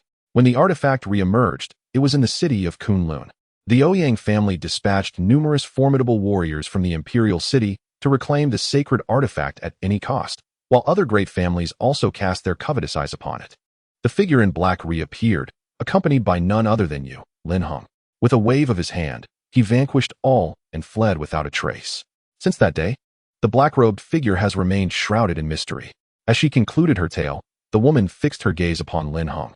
Recalling the moment he appeared at the city gates alongside Hu Jishao, a torrent of words cascaded through Lin Heng's mind. He was utterly bewildered. He had been oblivious to these events and had no inkling of the profound significance of the 5 elements and 8 trigrams. Could the black-robed figure she spoke of be the one from his dreams? At that moment, Lin Heng felt increasingly lost, burdened by the complexities of existence. His arrival in this world seemed a grave error. Struggling to regain his composure, he looked at her. What do you wish for me to promise? In truth, the fault lies with her, and given his current predicament, he cannot confront the other great families. He fears that others may already be eyeing him with hostility. Even with Hu Ji Xiao and his status as the Tower Master, he ultimately lacks the strength to oppose them. The chasm created by the black-robed figure can only be filled by himself. As he has yet to cultivate his own power, he must rely on the Ouyang family, clinging to their strength. You need not worry, she reassured him. The black-robed figure is immensely powerful and has obscured the celestial secrets. Few know that the youth in question belongs to you. Only 2, the elder of the Li family and my Ouyang ancestor. Once you pledge allegiance to the Ouyang family, you shall naturally be regarded as one of us, and we will protect you diligently, safeguarding your secrets until you have matured. At this moment, the woman's expression suddenly turned grave, as she revealed that your commitment to the Ouyang family would entail marrying my sister, Ouyang Sitong, in 10 years' time, thus becoming part of the Ouyang lineage. Lin Heng was taken aback, his face paling in shock as he hurriedly protested. What? I cannot agree to this. I am unacquainted with your sister. How can we discuss marriage? The woman, displeased by his response, retorted, Who does not know that my sister, Ouyang Sitong, is the most beautiful maiden in the imperial city, pursued by countless suitors? Furthermore, she is of an age similar to yours. You would not find her lacking. Had it not been for your position as the master of the imperial tower, I would never consider marrying her to you. Initially, when her ancestor intended to use her sister as a bargaining chip, she had vehemently refused. Ultimately, it was her sister who consented to make a sacrifice for the family, prompting her quiet acquiescence to the arrangement. Yet, Lin Heng remained unmoved and hastily declined, perceiving it as a grave affront, not only to her but also to her sister and the Ouyang family. In a flurry, Lin Heng clarified, That was not my intent. However, this is a matter of great significance concerning marriage, and I must discuss it with my family. Moreover, I truly have no interest. Perhaps I could recognize your ancestor as my godfather, becoming his godson. Would that be acceptable? Lin Heng ventured, only to see the woman's expression darken, her brow furrowing in displeasure. Fury ignited within her, her teeth grinding audibly, eyes blazing with an uncontrollable wrath, akin to an enraged tiger. Observing her ire, Lin Heng quickly amended his statement. I meant to ask if you have any brothers. Perhaps we could form a brotherly bond. Instead of acting impulsively, she tempered her anger, though it was still evident on her face as she replied, Young Master Lin, the wish for you to wed my sister is the desire of our ancestor. Only in this manner can the Ouyang family ensure your safety. Otherwise, despite the protection of the imperial tower, it is known that many masters of the tower have met untimely ends throughout history. I hope you will consider this carefully. Qiu Shu, escort young Master Lin home, she commanded, and with a flourish of her sleeve, the room transformed back into its former elegant antiquity, and she vanished. Lin Heng, feeling helpless, exited the room, guided by 4 maidens back to the first floor. Young Master Lin, shall we escort you to the city lord's mansion? Suggested the maiden in a yellow dress. Lin Heng nodded in agreement. Soon, under their guidance, he arrived at the city lord's mansion, his mind racing with thoughts about the Ouyang family. This situation bore both advantages and disadvantages, yet the benefits outweighed the drawbacks. Although both parties were utilizing their connections, it was precisely this reliance on relationships that left Lin Heng in a state of indecision, for he understood that such connections have historically proven unreliable. Chapter 43. The Kunlun Library. The city lord's mansion mirrored the architectural style of the county city, resembling a small fortress.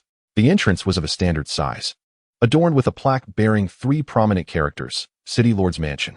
Beneath the gate lay 33 steps, wide enough to accommodate dozens of individuals walking side by side, flanked on either side by 2 golden tigers, majestic and imposing, their sharp eyes and gaping jaws exuding a fierce aura.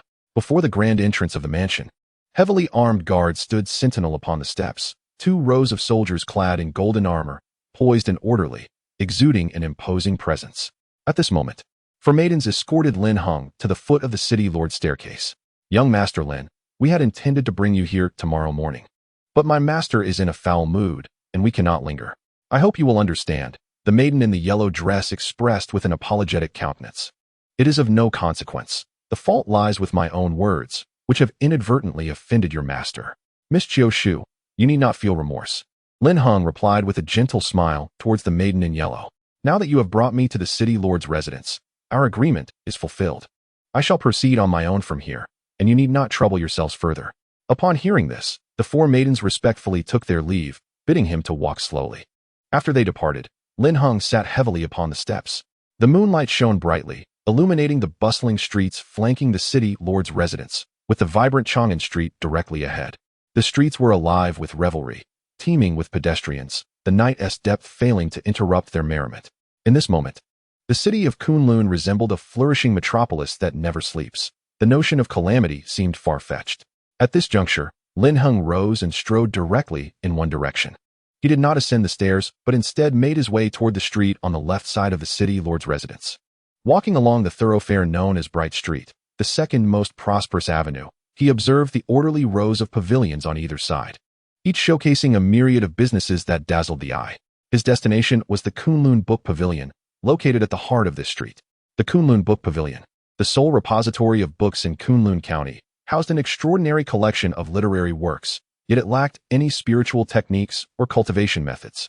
Despite this absence, its allure drew a throng of young cultivators and common folk alike, all eager to indulge in the vast treasures of knowledge contained within its walls. With a history stretching back to ancient times, the pavilion had amassed a staggering 64 million volumes over the ages. However, many spiritual techniques had been appropriated by the Xianyu sect and hidden within the sect's own confines. A protective measure instituted by the father of Hu Jishao to prevent the descendants of malevolence from pilfering cultivation secrets. This has allowed the Xianyu sect, despite being based in the county town, to surpass the strength of other sects in neighboring counties, rivaling even the might of the capital's sects, thus positioning itself at the apex of minor sections. All sects were categorized into ranks: minor, medium, high, and major tiers. At this moment, Lin Heng stood before the entrance of the book pavilion. He gazed upward. The pavilion boasted 5 stories, shaped like an open book standing upright, with another 5-story structure adjoining it on his left. The grand entrance was wide enough to accommodate dozens of individuals walking side by side. As Lin Heng entered, he was greeted by a subtle fragrance of books mingling with the scent of wood, and the decor left him in awe. Thousands of rows of bookshelves lined the walls, while a circular staircase graced the center. The bookshelves, walls, floors, and stairs were all crafted from a reddish-brown spirit wood. Each bookshelf stood 6 feet tall and 10 feet long, laden with an array of volumes, each meticulously categorized into subjects such as architecture, alchemy, and culinary arts. Lin Heng walked slowly, yet despite his thorough search, he found nothing of interest. He ascended the wooden ladder and reached the 2nd level. Yet, it was not until the 5th level that Lin Heng discovered what he sought. With the tome in hand, Lin Heng continued upward, directly ascending to the pinnacle of the pavilion. From this vantage point, the breathtaking vista of Kunlun County unfolded before him. As the highest point within the city, it served as an exquisite observatory. Countless lights flickered in harmony with the starlit sky, enhanced by the luminous moonlight, providing Lin Heng a moment of tranquility away from the clamor of the world below. Alas, this place was devoid of visitors, shrouded in an eerie silence. Lin Heng took a seat and opened the tome he held. The moonlight illuminated the darkness.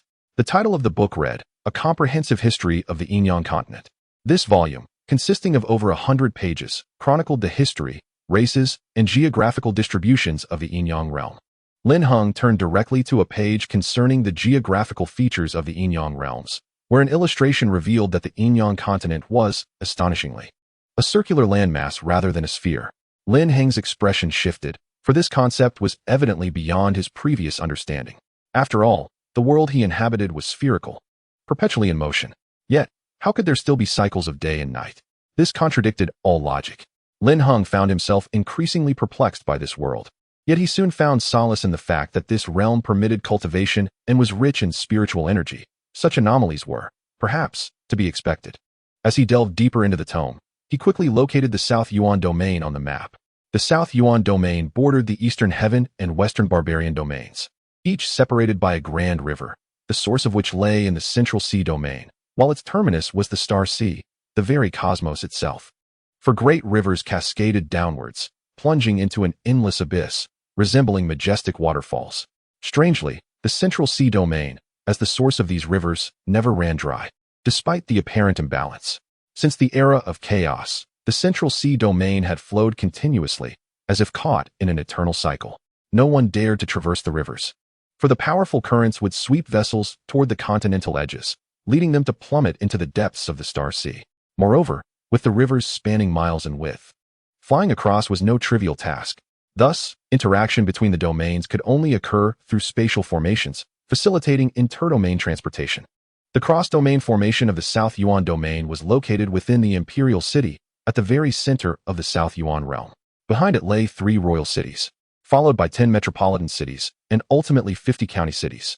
This structure illustrated that the imperial city was the innermost circle, the royal cities formed the second ring, the metropolitan cities the third, and the county cities the outermost fourth ring.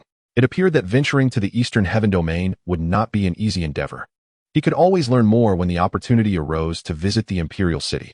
As he continued to read, he discovered that the Central Sea domain, being the source of the rivers, was also an expansive ocean, with a solitary island floating above it, representing the true essence of the Central Sea domain. To reach the Central Sea domain, one could only rely on the cross-domain formations. Lin Heng thus gleaned a general understanding of the relevant knowledge and attained a profound comprehension of the entire distribution of the Yin-Yang Continent. Before long, he had perused the entire tome, acquiring a more comprehensive understanding of the Yin-Yang, as if he had intimately grasped its very essence. Upon finishing the comprehensive history, Lin Heng felt a wave of tranquility wash over him. Indeed, it is only through the pursuit of knowledge that one can find solace. Rising to his feet, Lin Heng contemplated returning home, yet a shadow flitted past him from behind. He swiftly turned around, composed and unperturbed. After a brief inspection, he directed his gaze toward the staircase and declared, "Come forth. I am aware of your presence. Ah, my good fellow. It seems you too possess a taste for the finer things in life." Enjoying the moonlit view from the pavilion. Chapter 44. The Tsangshu steal at that moment. A youth of similar age to Lin Heng emerged from the staircase. Clad in a blue robe, he possessed striking features. With dark hair and a complexion leaning toward a golden hue, he was robustly built, holding several tomes in his hands, embodying the epitome of a scholar. Lin Heng cast a sidelong glance at him and inquired, "Who might you be? Why were you lurking behind me?" "Alas, do not misjudge me. I merely sought a stroll atop the pavilion, not expecting to encounter you here. Typically, I am the sole visitor to this place. I come to unwind, read, and appreciate the scenery, and it seems I have found a kindred spirit in you." He approached and stood beside Lin Heng, eagerly gazing at him. "My friend, do you not agree that this locale is indeed a treasure?" Lin Heng chose not to respond, and instead made his way directly to the staircase, ascending to the 5th level to return the book to its rightful place. From another shelf, he retrieved another tome. The youth in the blue robe followed closely, continuing to chatter, "Friend, I sense we share mutual interests. Why not become friends? We could return to this pavilion together to read and enjoy the views. Please, slow down." Lin Heng muttered as he hurriedly descended the stairs, not glancing back as he rushed down 5 flights. "Wait for me, friend," the blue-robed youth called, breathless as he pursued Lin Heng. Upon reaching the entrance of the 1st floor and signing the borrowing register, Lin Heng exited the pavilion and made his way towards the city lord's residence. Observing this, the blue-robed youth quickened his pace to walk alongside Lin Heng once more. Gasping for breath, he remarked, "Friend, why do you walk so swiftly? Could you refrain from following me?" Lin Heng replied, a hint of impatience creeping into his voice. "Why not? I believe we could forge a friendship based on our shared interests. I follow you to learn where you reside. We could enjoy the scenery together in the future," the blue-robed youth exclaimed with a smile. "I have no interest in you, should you continue to follow me." "Be wary of my response," Lin Heng warned, his sentence left unfinished. "What will you do to me?" the blue-robed youth interjected. "Will you strike me, or perhaps take my life? Do you think I would cower in fear?" Lin Heng's gaze sharpened, a glimmer of menace evident in his eyes. The blue-robed youth, sensing the intensity of his stare, faltered slightly, stammering, "I must inform you that I am the son of the Shui family. Should you harm me, my ancestors will not let you go unpunished." "The Shui family? Are you from the Shui family of the Eastern District?" Lin Heng inquired, intrigued. Upon hearing this, the blue-robed youth's demeanor shifted, his arrogance returning. "I am Shui Ning from the Eastern District Shui family. My ancestral figure is a practitioner of the 3rd realm, one of the foremost powers in the county city. Are you frightened?" Lin Heng, upon hearing this, remained unperturbed, his countenance unwavering, and even displayed a hint of disdain. "As the esteemed master of the Imperial Tower, blessed with great fortune, my future achievements are destined to be extraordinary. Moreover, with the protection of the Imperial Tower, would I fear a mere 3rd realm individual? Absurd. Fear. That term does not exist in my lexicon. Even if you hail from the Shui family, I would not hesitate to strike." Lin Heng revealed a mischievous smile, advancing relentlessly towards the young man in the blue robe. The blue-robed youth, observing this, retreated repeatedly, a bitter smile gracing his lips. My friend, I harbor no ill will towards you. I merely wish to befriend you. If it comes to that, I shall not follow you any longer. Hearing this, Lin Heng turned to depart. You said it yourself, do not follow me again. At the very least, you ought to tell me where you reside. The city lord's mansion. In no time, Lin Heng vanished before the blue-robed youth, blending into the throngs of people. The blue-robed youth's expression turned to one of astonishment. People from the city lord's mansion? As night deepened, Lin Heng returned to the entrance of the city lord's mansion. He ascended the stone steps and approached the gate directly. Do you possess a passage token? At this moment, the leader of the golden-armored soldiers stood before Lin Heng. His expression stern, rebuking him. Are you unaware of my identity? Lin Heng questioned in confusion. Has my master not yet announced my identity? We are not interested in who you are, nor do we have the authority to disclose the whereabouts of the city lord. We only recognize the token. If you do not possess a passage token, kindly leave at once. Otherwise, we will take lethal action. The leader of the golden soldiers spoke harshly, pointing his golden spear at Lin Heng, while the other soldiers tightened their grips on their long spears, poised for action. Left with no choice, Lin Heng had to turn and descend the stone steps. Master knows well that passage to the mansion requires a token, yet he did not provide me with one in advance. Alas, I must wait until tomorrow morning, Lin Heng lamented, wearing an expression of discontent. The thought of finding himself relegated to the streets caused him to chuckle wryly. He settled down to read once more, having previously borrowed another book from the 5th level. Signing the borrowing declaration with the library administrator, Lin Heng was struck by the humanity of the Kunlun Library, a true blessing for countless people. This tome pertained to Kunlun itself. The eastern gate of the county city connects to the Kunlun mountain range, and on one side of the gate lies the Xianyu sect, which occupies several peaks. What caught Lin Heng's eye was the Tsangshu Monument. The Tsangshu Monument has existed since the establishment of Kunlun County City, reputed to have originated from ancient powers. Its benefits include enhancing one's mental prowess. The monument bears 100 characters, each imbued with formidable mental energy. It is said that a certain mentalist comprehended all 100 characters, elevating his mental prowess by 25 levels. Throughout history, countless practitioners have sought it out, yet none have managed to grasp them all. The highest record stands at merely 92 characters. The individual who achieved this was revered as a master of mental energy. As for the legendary figure who comprehended all 100 characters, his existence remains a mystery. The Tsangshu stele is indeed a marvel, perhaps offering me invaluable insights into the profound scriptures. Lin Heng rose to his feet and made his way directly to the stele. The Tsangshu stele is situated to the right of the city lord's mansion along Pingan Street, directly opposite Guangming Street. To Lin Heng's delight, the opportunity to contemplate the Tsangshu stele was afforded in a private chamber, sparing him the discomfort of wandering the streets.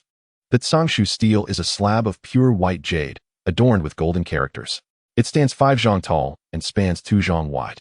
The golden inscriptions are arranged in 4 columns and 25 rows, with each row containing 4 characters.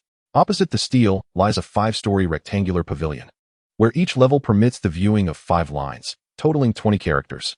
Upon entering the first floor of the pavilion, Lin Heng discovered that each level contained thousands of narrow chambers, each accommodating only 2 individuals.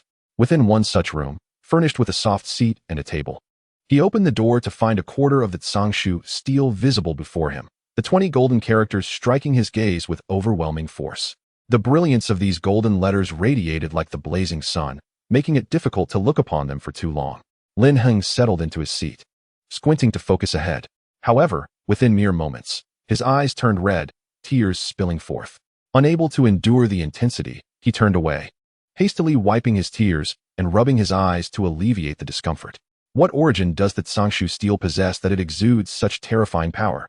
It seemed that merely gazing upon it for a few moments could blind an ordinary person. After a brief interval, Lin Heng turned back, directing his gaze toward the characters on the stele. The overwhelming light enveloped him, casting a golden glow about his form. At last, he discerned the first character in the lower right corner, which read good. As he comprehended this character, he felt a faint stream of consciousness entering his mind from it. Moments later, he focused on the second character of the first line, which he quickly recognized as evil. Subsequently, the third and fourth characters, existence and division, were revealed, forming the phrase good and evil are distinct. Upon grasping the meaning of these 4 characters, Lin Heng felt a subtle shift within his own consciousness. In haste, He retrieved the profound scripture from his ring, flipping to the third page depicting a flowing river. The river meandered gently, vividly alive.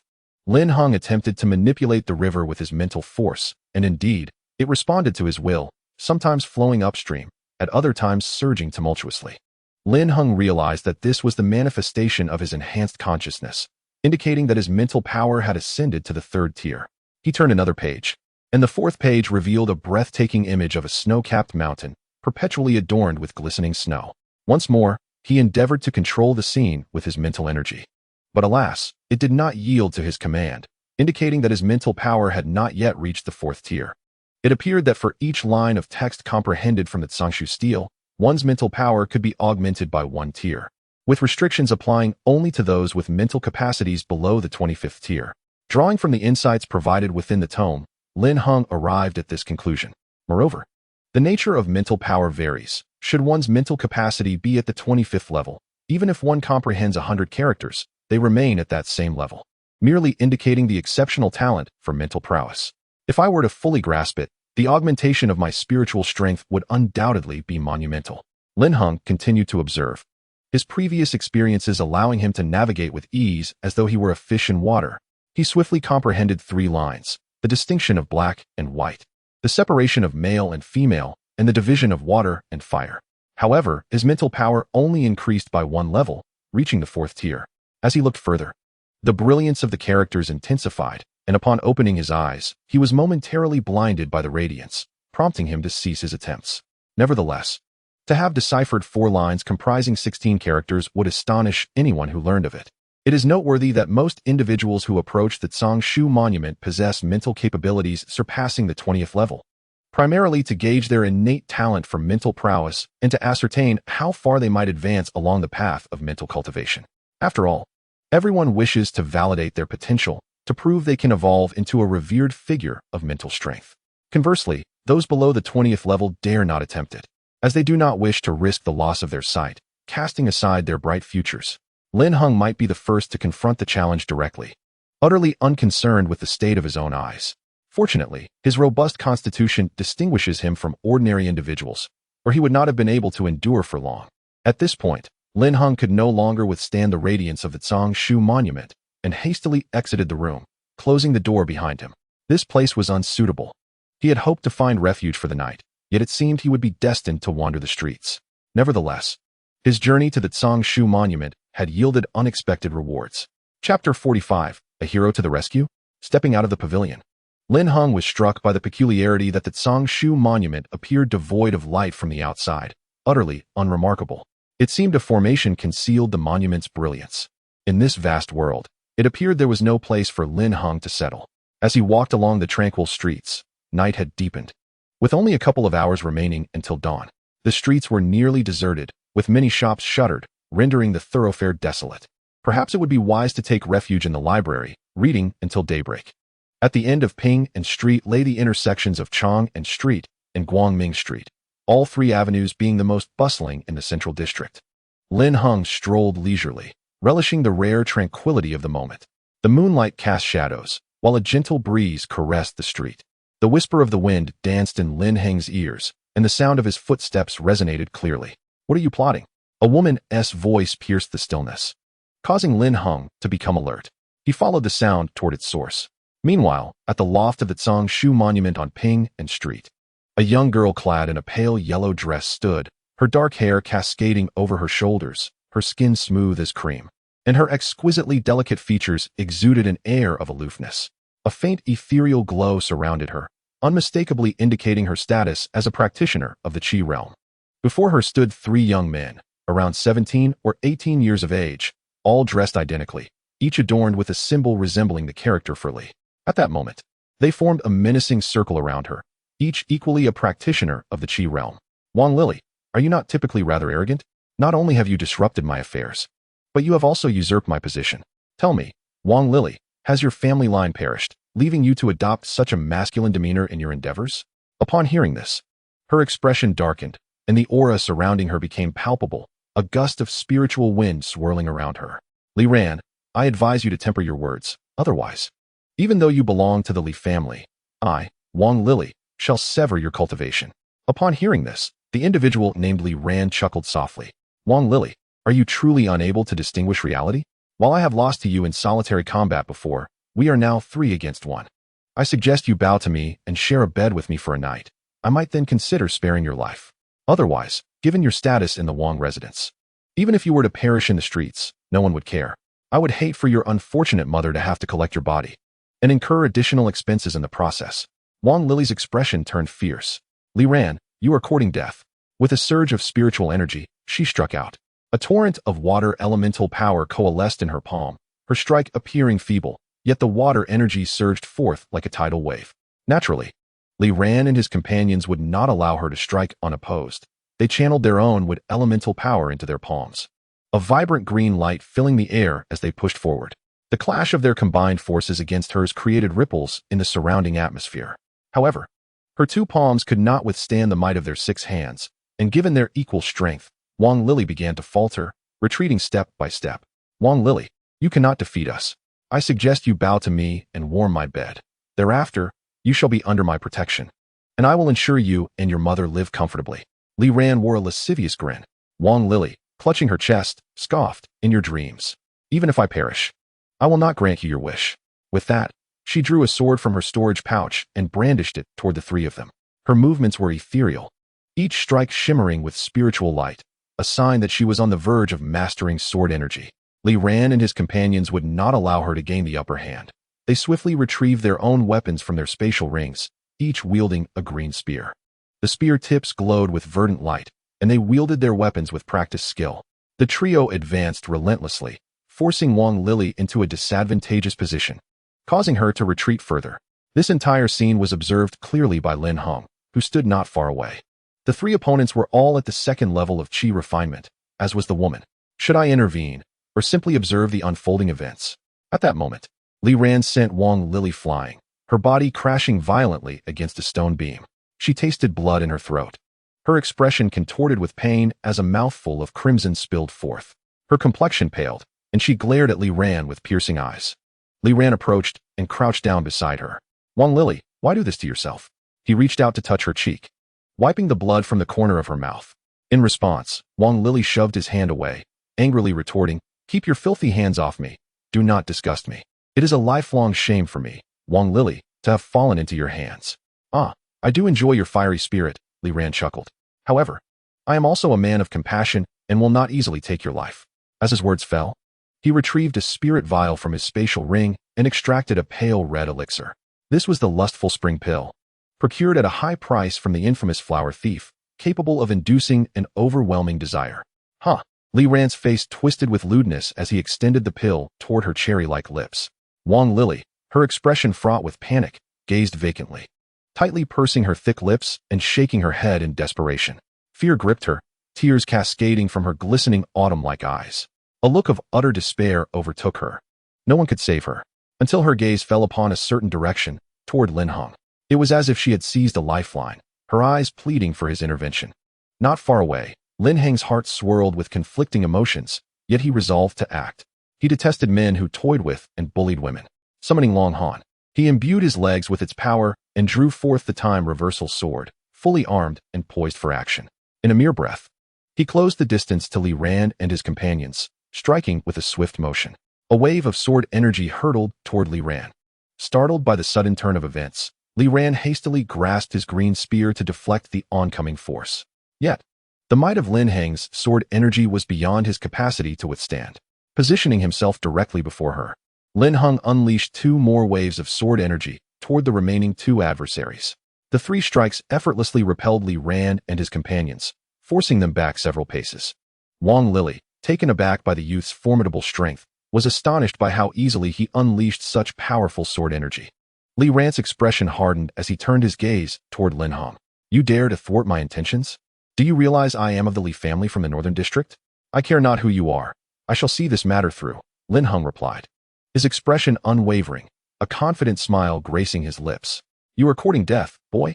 Attack, commanded Li Ran, as he and his 2 companions brandished their long spears. Encircling Lin Heng, the spears, imbued with what elemental spirit energy, thrust forth, sending green luminescence toward Lin Heng, creating a disturbance around him. Utilizing his speed advantage, Lin Heng retreated several dozen steps before gathering his strength and launching a horizontal slash. A formidable wave of sword energy surged toward the trio, compelling them to retreat repeatedly. However, they countered the sword energy with their spears, mitigating its impact. I do not believe your sword energy can be used repeatedly, Li Ran sneered. If your sword energy cannot harm me, then let us see how my fist fares. Chapter 46, A New Beginning. With those words, Lin Heng silently activated the dragon body technique. The 5 golden elemental spirit patterns within his meridian swam like fish, rapidly converging upon his right hand. As he clenched his fist, the golden hair tiger king materialized above him, exuding a potent golden elemental force. Lin Heng leapt onto his toes, covering ground with remarkable speed. In the blink of an eye, he appeared before them. Li Ran and his companions were left astounded, their mouths agape. What? Lin Heng wore a peculiar smile, the corners of his mouth lifting slightly as he thrust his fist forward. The trio hastily raised their long spears in defense. Tiger King Fist. With his fist unleashed, the golden hair Tiger King leapt into action, its jaws gaping wide as it lunged toward Li Ran and his companions. With a thunderous punch that surged forth like a relentless tide, Li Ran and his companions found their long spears shattered, sent hurtling backward with great force. Spiritual technique. Impossible. You are merely at the first stage of Qi cultivation. How could you possibly defeat us? Li Ran, propping himself up, gazed at Lin Heng in disbelief.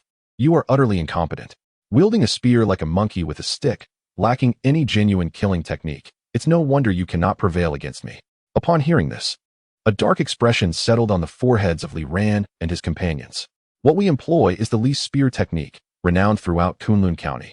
How dare you compare it to mere monkey tricks? Li Ran nearly spat out a mouthful of blood in frustration. At this moment, Lin Heng raised his sword, feigning a striking posture towards the 3. Their faces drained of color as they scrambled to escape down the peaceful street, exclaiming, "This is intolerable. Boy, you wait. I'll summon my cousin to deal with you." Lin Heng merely shook his head, sneering as he sheathed his sword, the verdant energy at his feet dissipating into his body. This minor display of strength had granted him a clearer understanding of his own capabilities, though he had triumphed over them. Their earlier arrogance played a significant role in their defeat. Moreover, they likely had not yet mastered spiritual techniques. Otherwise, Lin Heng would not have triumphed so effortlessly. His gaze shifted towards Wang Lily on the stone beam, her body appearing frail, tears still glistening at the corners of her eyes. Lin Heng approached and knelt beside her. "Are you all right?" he inquired with genuine concern, his eyes shining with intensity. Wang Lily, grasping her wound, spoke with a weak and choked tone, "I am fine. Thank you for your assistance, young master." Lin Heng smiled in response. It was but a trivial effort. Rising to his feet, he extended his right hand towards her. "Allow me to help you up." Wang Lily hesitated, her hand trembling with anxiety, before finally reaching out to grasp Lin Heng's hand. The moment their fingers met, her cheeks flushed with an indescribable, delicate beauty. Lin Heng, oblivious to her embarrassment, exerted strength to pull her up. Once upright, she hastily released his hand. "Where do you live? Do you need me to escort you home?" Lin Heng inquired, casting her a questioning glance. "No, thank you for your kindness. I can return by myself." She quickly declined his offer, attempting to take a few steps on her own, only to falter and nearly fall. Seeing this, Lin Heng promptly supported her. "Young lady, do not overexert yourself. What is it? Are you afraid I might harm you if I escort you?" He chuckled lightly. She shook her head. "No, that's not it. It's just what? If you're not afraid, allow me to accompany you," Lin Heng encouraged. Crouching down and giving her a reassuring look, Wang Lily met his gaze, her face betraying a mix of reluctance and shyness. She had never been so intimately close to a stranger before. "Come up then, or shall I carry you?" Lin Heng teased, a gentle smile gracing his lips. Wang Lily, taken aback by his words, replied swiftly, "That's not it." "Fine, I'll get on." With that, she leaned against Lin Heng's back, her hands lightly gripping his shoulders. "Hold on tight," he said as he straightened up. "Young lady, how much do you weigh?" To his surprise, despite her slender appearance, she bore a considerable weight. Lin Heng adjusted his posture. Wang Lily shot him a glance and remarked, "Young master, you wield a strength of 1,000,000 pounds within the realm of power. Can you not bear this modest weight? Shall I carry you instead?" No, I was merely jesting," Lin Heng replied, slightly flustered, contemplating the girl's formidable demeanor. "Where do you reside, young lady?" he inquired. "Wangfu in the West District," Wang Lily replied with an impassive expression. "The Wangfu of the West District?" Lin Heng steadied himself and proceeded with composure along the illuminated street. "As a member of the Wangfu, How can anyone dare to wrong you? Do they not fear the repercussions from your family? His curiosity was piqued. Though I belong to the Wangfu, I am but a guest under their roof, an orphan with a widowed mother.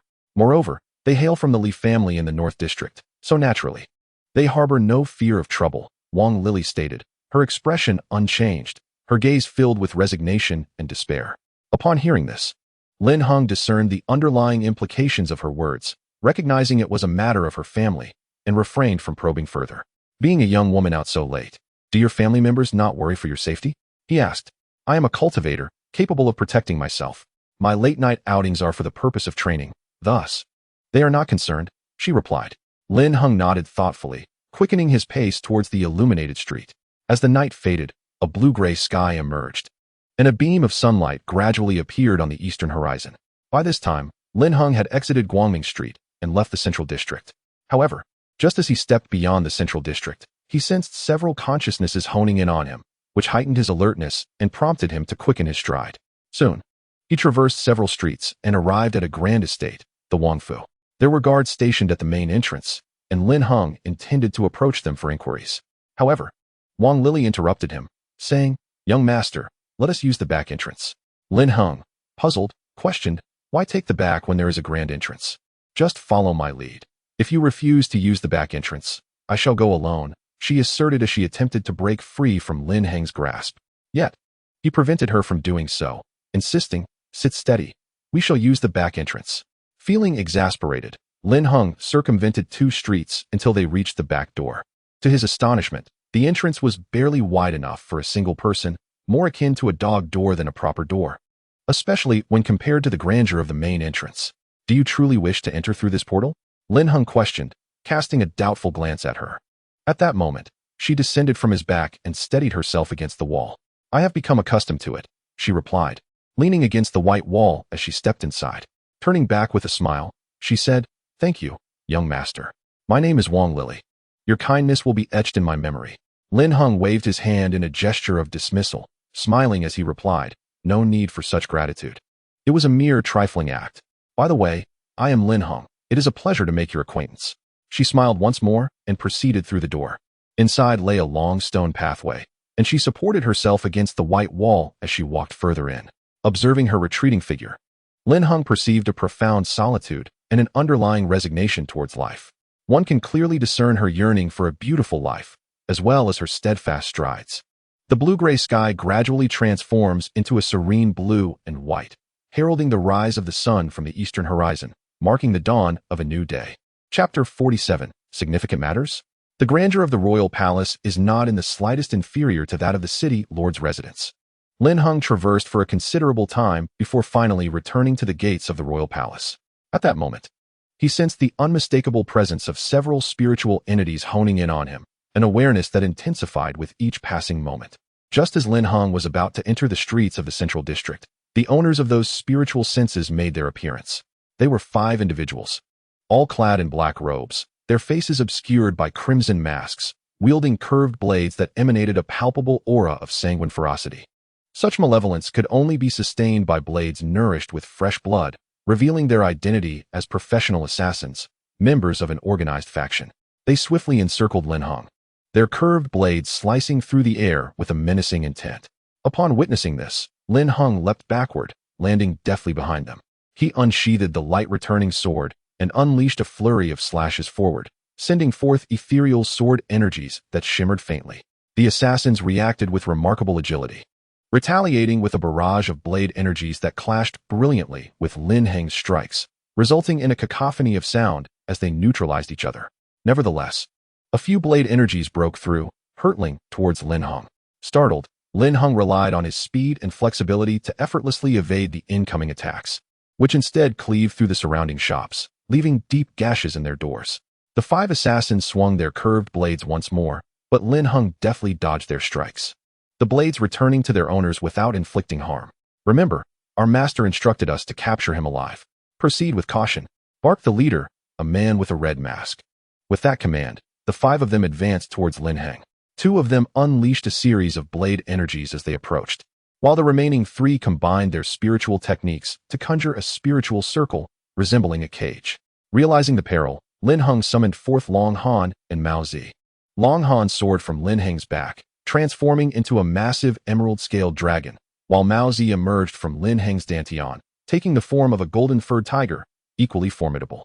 The dragon on the left and the tiger on the right exuded an imposing aura, exerting pressure upon the 5 assassins. Having entered the Qi refinement realm, both beasts now matched Lin Heng's prowess, their auras even surpassing his. The appearance of the 2 beasts startled the assassins, who showed signs of wanting to flee. Long Han, Mao Zi, engage them. With that command, the dragon and tiger joined the fray alongside Lin Heng, who unleashed the Tiger King fist towards the 5. While a golden-furred tiger resembling Mao Zi lunged at them with a terrifyingly gaping maw. Long Han swung his dragon claws and tail, battering the 5 with tremendous force, while Mao Zi lashed out with its claws, relentlessly striking.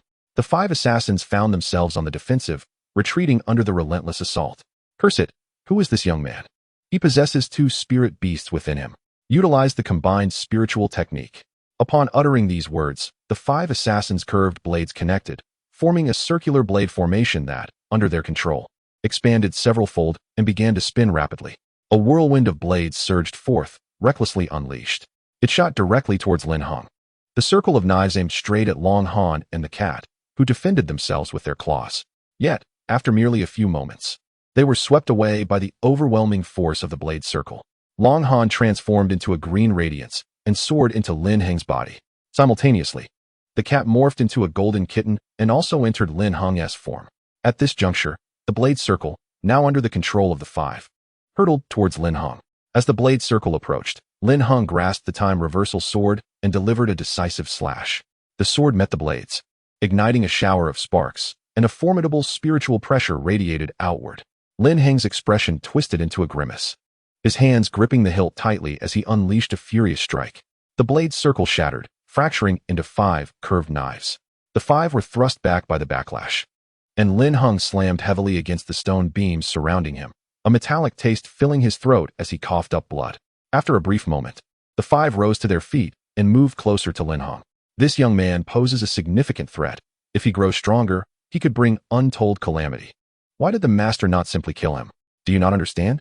It is said that he possesses a sacred artifact for protection. He cannot be killed. He can only be dealt with through specific methods, concealing the artifact's presence to eliminate him. At that moment, Lin Heng, leaning against the stone beam, gradually stood upright, using his sword to support his unsteady body. Boy, our master has spared your life. Consider yourself fortunate. Lin Heng scoffed.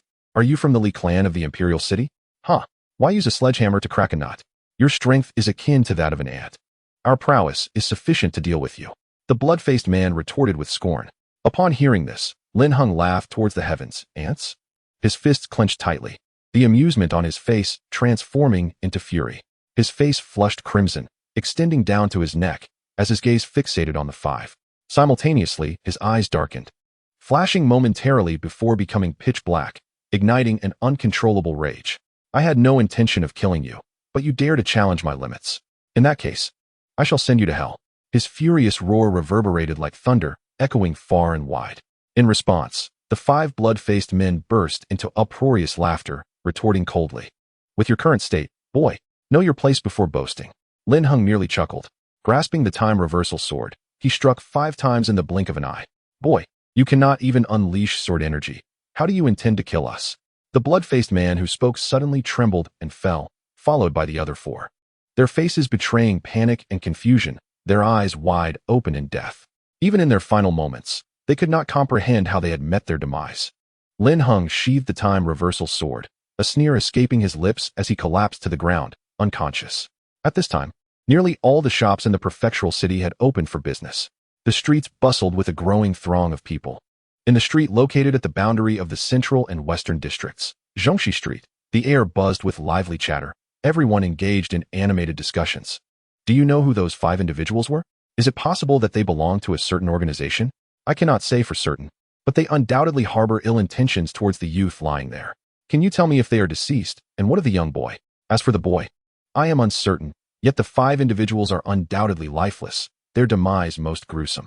Who do you think is responsible for their death? I cannot provide that information. Yet it is certainly not the boy who committed the act. How can you be so sure?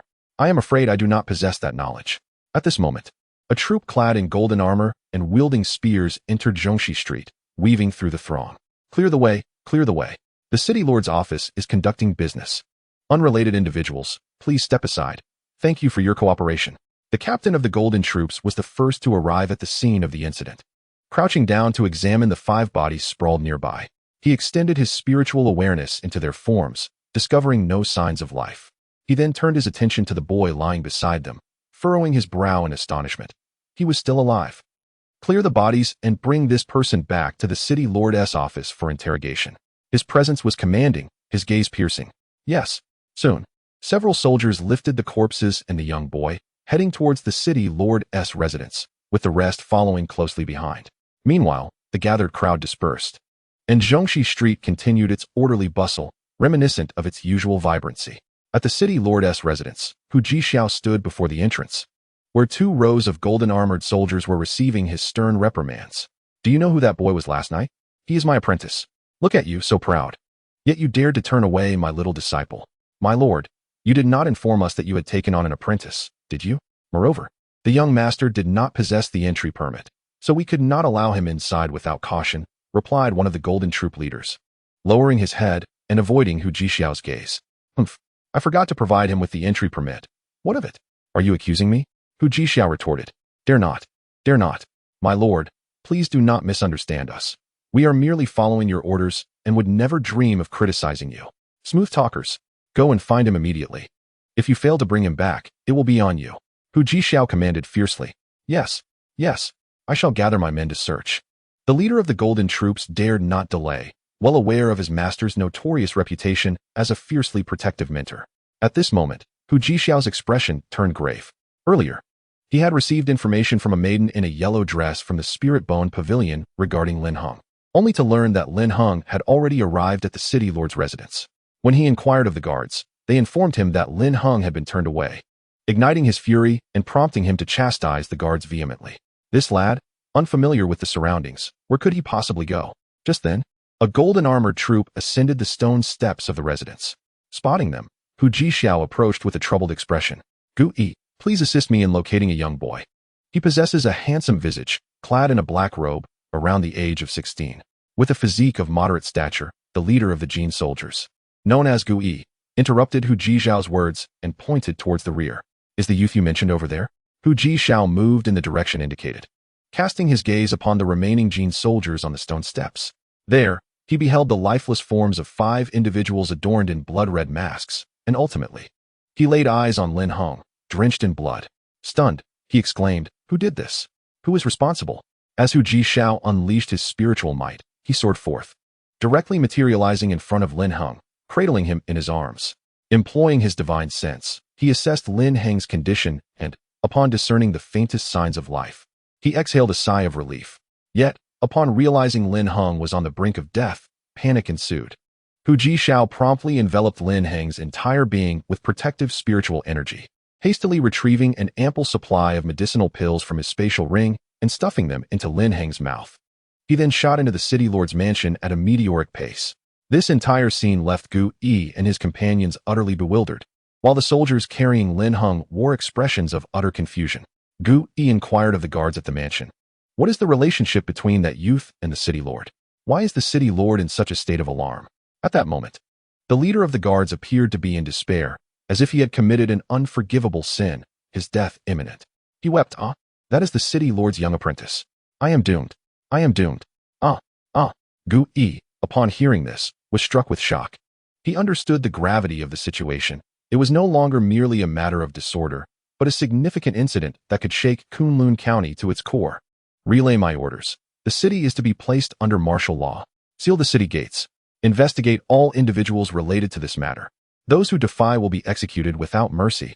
Chapter 48. City in panic. In merely half an hour, the entire city was locked down, with thousands of Jin soldier squads patrolling every corner, particularly focusing on the central streets. Soldiers were stationed at every shop, documenting the situation. This series of events instilled a sense of unease throughout Kunlun County, enveloping the city in a stifling atmosphere. The streets were scarcely populated, with only shops remaining open. Within the city lord's mansion, this oppressive atmosphere was even more palpable. Heavily guarded, the mansion was bustling with hundreds of medical practitioners entering in an orderly fashion. In one of the rooms inside the mansion, a throng of healers stood outside, while inside, a voice rang out with a fierce reprimand. I tell you, if you cannot cure him, I will dismantle your reputation and cast you out of Kunlun County. This voice, powerful and commanding, reverberated through the air, causing all present to tremble. It was Hu Jixiao, who now stood anxiously beside a bed where Lin Heng lay, pale and unconscious. One physician was taking Lin Heng's pulse, his expression a tapestry of astonishment and confusion. Hu Jixiao cast a glance at him, silently inquiring, "What is the prognosis?" The physician gently withdrew his hand, meeting Hu Jixiao's gaze. "Rest assured, my lord, the young master possesses extraordinary vitality and a self-healing capacity. In no more than 3 days, he shall emerge renewed, as if reborn from a cocoon." Fortunately, the lord of the city timely utilized his spiritual power to protect the young master's injuries, while also administering a considerable amount of healing elixirs, thus ensuring that the young master did not miss the optimal window for treatment. Upon hearing this, Hu Jixiao nodded repeatedly with laughter, exclaiming, "Good. As long as there are no serious issues, that is wonderful. Bring forth rewards." The physicians, along with all their assistants, retreated, leaving only Lin Heng and Hu Jixiao in the room. The departing physicians all breathed a sigh of relief, grateful that Lin Heng was unharmed. They whispered among themselves, discussing the recent events.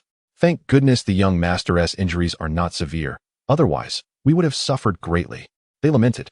"I wonder who dared to injure the lord of the city's newly acquired disciple, causing such chaos throughout the city. Do they not realize the Lord is a fervent protector of his students?" They recalled how, when the eldest young master was harmed by the Zhang family of Kunlun County, he lay incapacitated for a month. Do you know what the Lord did then?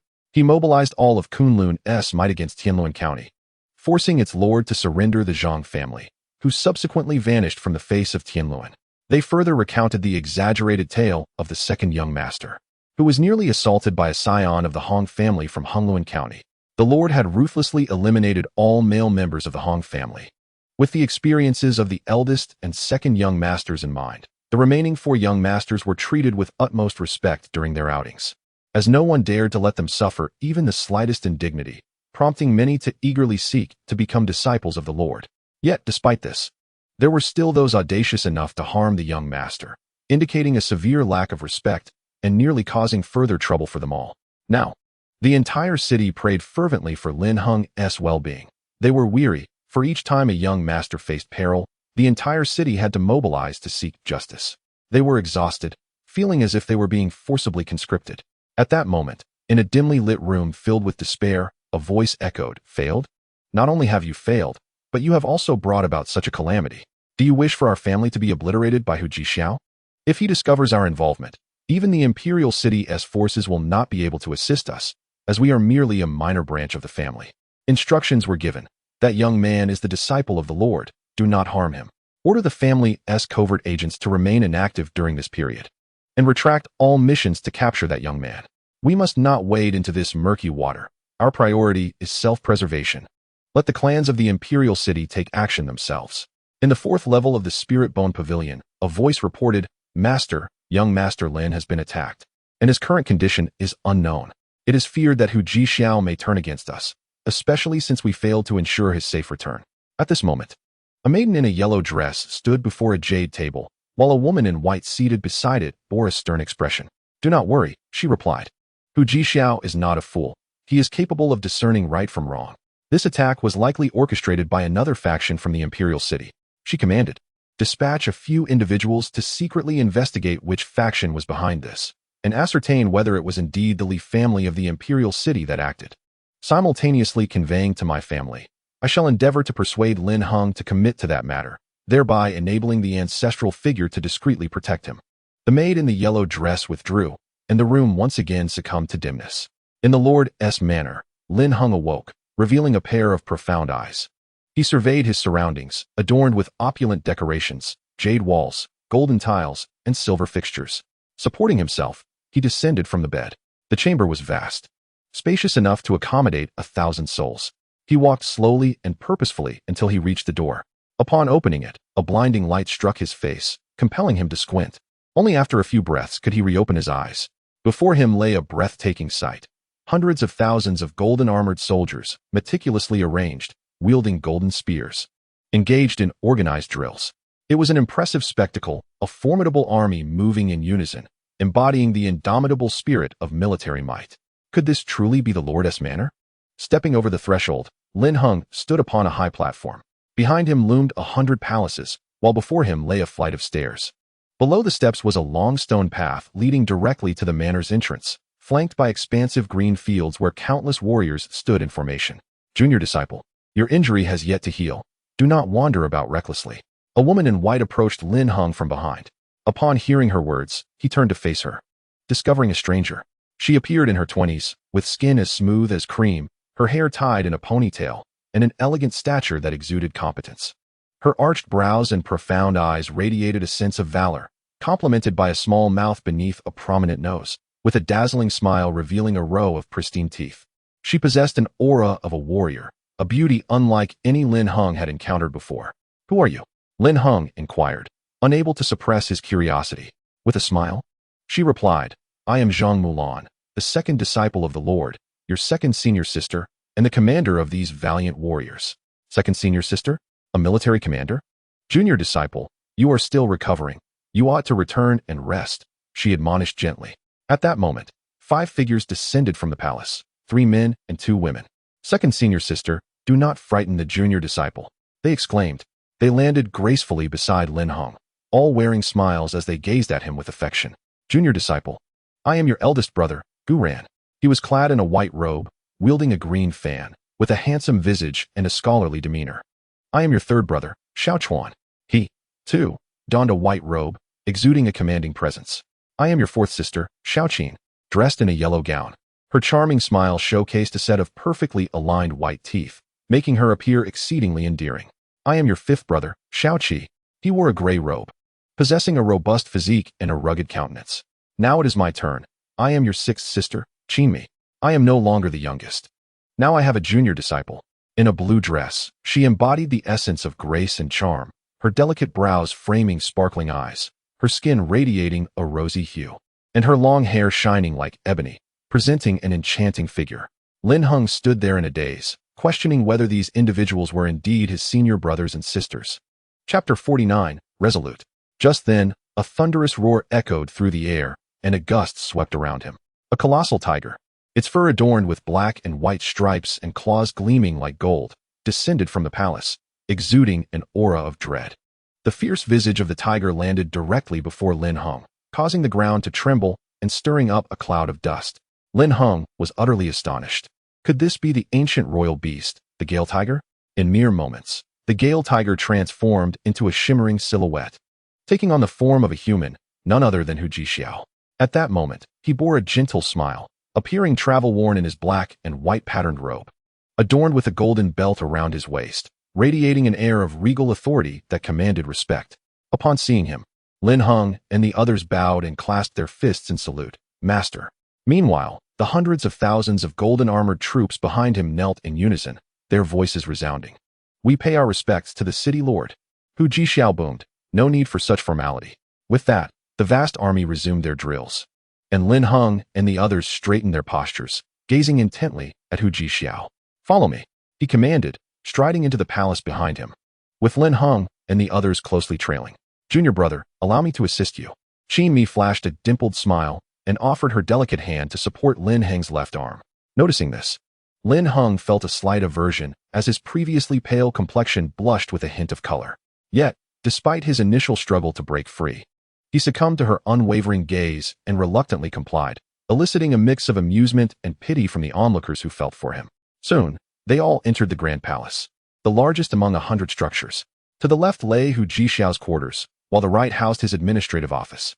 Lin Heng and the others found themselves in the latter, where Hu Jixiao took his seat upon a white jade throne shaped like a tiger's head elevated on a dais. The group settled on jade chairs positioned on either side below the platform, 3 women on one side, and Lin Heng and the 4 men on the other. Hu Jixiao spoke first. Regarding your injury, Lin Heng, I have instructed Gu Yi to conduct a thorough investigation.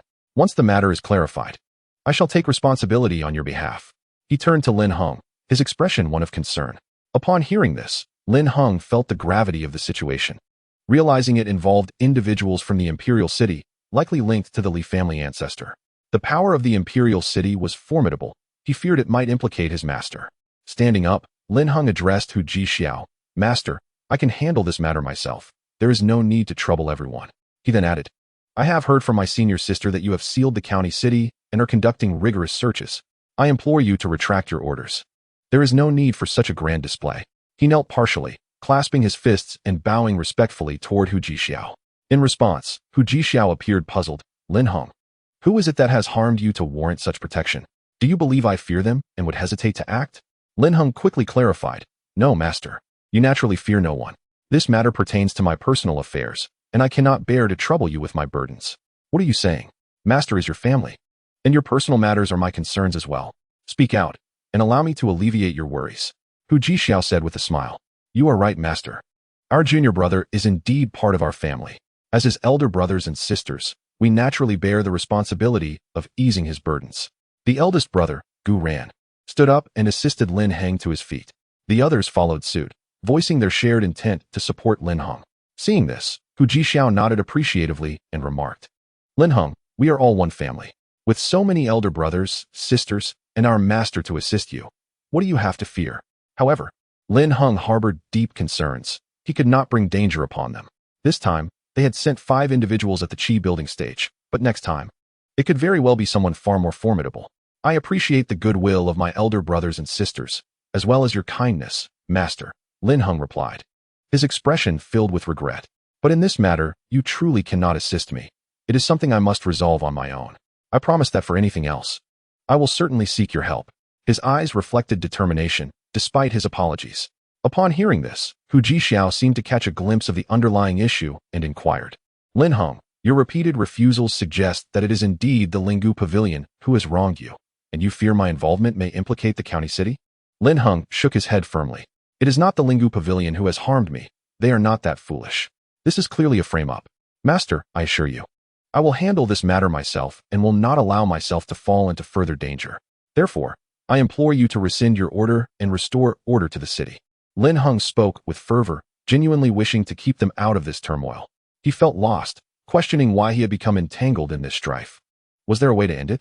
Yes, by fulfilling her demands and serving the Ouyang family. Yet, would it be worth sacrificing his freedom and robbing an unfamiliar girl of her pursuit of happiness? Lin Heng was uncertain. He seemed to possess the power of choice. Yet he was coerced, rendered powerless. For now, his only option was to temporarily acquiesce to her. At that moment, he felt akin to an ant, merely surviving in the crevices beneath the shadow of a giant. Only by breaking free from his constraints and transforming into a giant himself, or even greater, could he live freely. Without compromise, the law of survival in this world was one of the strong preying upon the weak. In that instant, Lin Heng seemed to comprehend the helplessness reflected in Hu Jixiao's eyes. He understood clearly now. To sacrifice a part of himself was not for any grand reason, but simply for survival, nothing more. Lin Heng turned and strode out of the hall. A golden-furred tiger beast appeared outside the palace, racing along the stone path with Lin Heng, resolute upon its back. Hu Jixiao recognized Lin Heng's determination and could not bring himself to refuse. Transmit my orders. Open the city gates, recall the golden troops, and restore order to the city. With that, he gazed at Lin Heng on the stone path, his eyes filled with both reluctance and acceptance. He understood that what was needed now was to let go and trust him, despite the fact that he was merely an inexperienced youth. At this moment, a golden tiger traversed Chang'an Street, its striking presence causing the patrolling guards and shopkeepers nearby to stir in alarm. Soon, the golden tiger halted before a pavilion adorned with green tiles and red walls. It flattened its majestic form, allowing Lin Heng to descend from its back. In an instant, the tiger transformed into a radiant light and entered Lin Heng's body. Lin Heng entered the pavilion, where an elderly man at the front desk approached him with a respectful demeanor, stating, Young Master Lin, please follow me. My master has been awaiting your arrival. Without altering his expression, Lin Heng followed the elder to the 4th floor, arriving once more at the room bearing the name Ouyang. He pushed open the door and immediately beheld her seated upon a jade chair, savoring tea from a delicate cup. The door behind him closed automatically, and the elder retreated. Lin Heng regarded her, noting the pallor of her face contrasted by the sharpness in her gaze. Did you not foresee that they would send someone to kill me? Chapter 50. A promise fulfilled. She offered no reply, continuing to enjoy the spirit tea in her cup. Occasionally, she swayed the jade cup, releasing an intoxicating aroma that enveloped her surroundings. a fragrance that was both soothing and invigorating. After a few moments, she set down her cup and turned her gaze toward Lin Heng. You are mistaken. I had no knowledge of their swift action. Had I known, I would not have allowed you to leave so soon. Rising, she approached Lin Heng, her eyes fixed on his handsome visage, penetrating the sorrowful depths of his gaze. Have you considered this carefully? Did you not already surmise my intentions? Why pose the question again? My return signifies my stance. You have safeguarded my growth, and I shall marry into the Ouyang family. Lin Heng's demeanor was tinged with reluctance. As he uttered these words, he felt as though he had relinquished something vital, opting for compromise. Although this choice presented a significant temptation in the present, it did not bring him joy. I indeed anticipated your return. However, I did not expect it to occur so swiftly. It seems I must express gratitude for their intervention, which has led you to realize that only through the Ouyang family can you prolong your existence. She exuded an air of supreme confidence. Other noble clans seek only the 5 elements Bagua disc, and they would stop at nothing to obtain it, showing no fear of the man in the black robe. They are arrogant, so much so that they disregard him entirely. The patriarch of the Ouyang family has faced the man in black and knows that he is no mere master of the immortal realm. Those capable of overcoming him are exceedingly few. Your closeness to him is evident, as he even bestowed the 5 elements Bagua disc upon you. As she spoke, she circled around him, her gaze unwavering, striving to decipher his essence, yet finding it consistently elusive. Ignoring Lin Heng's reactions and declarations, she suddenly wore an expression of confusion and continued, Yet, despite your brush with death, he did not intervene to stop it? I find this astonishing. Does he trust that you can handle this, or is there another reason? Lin Heng remained unresponsive, his gaze vacantly fixed. He was uncertain whether all of this was the result of the man in black's machinations, having only encountered him once.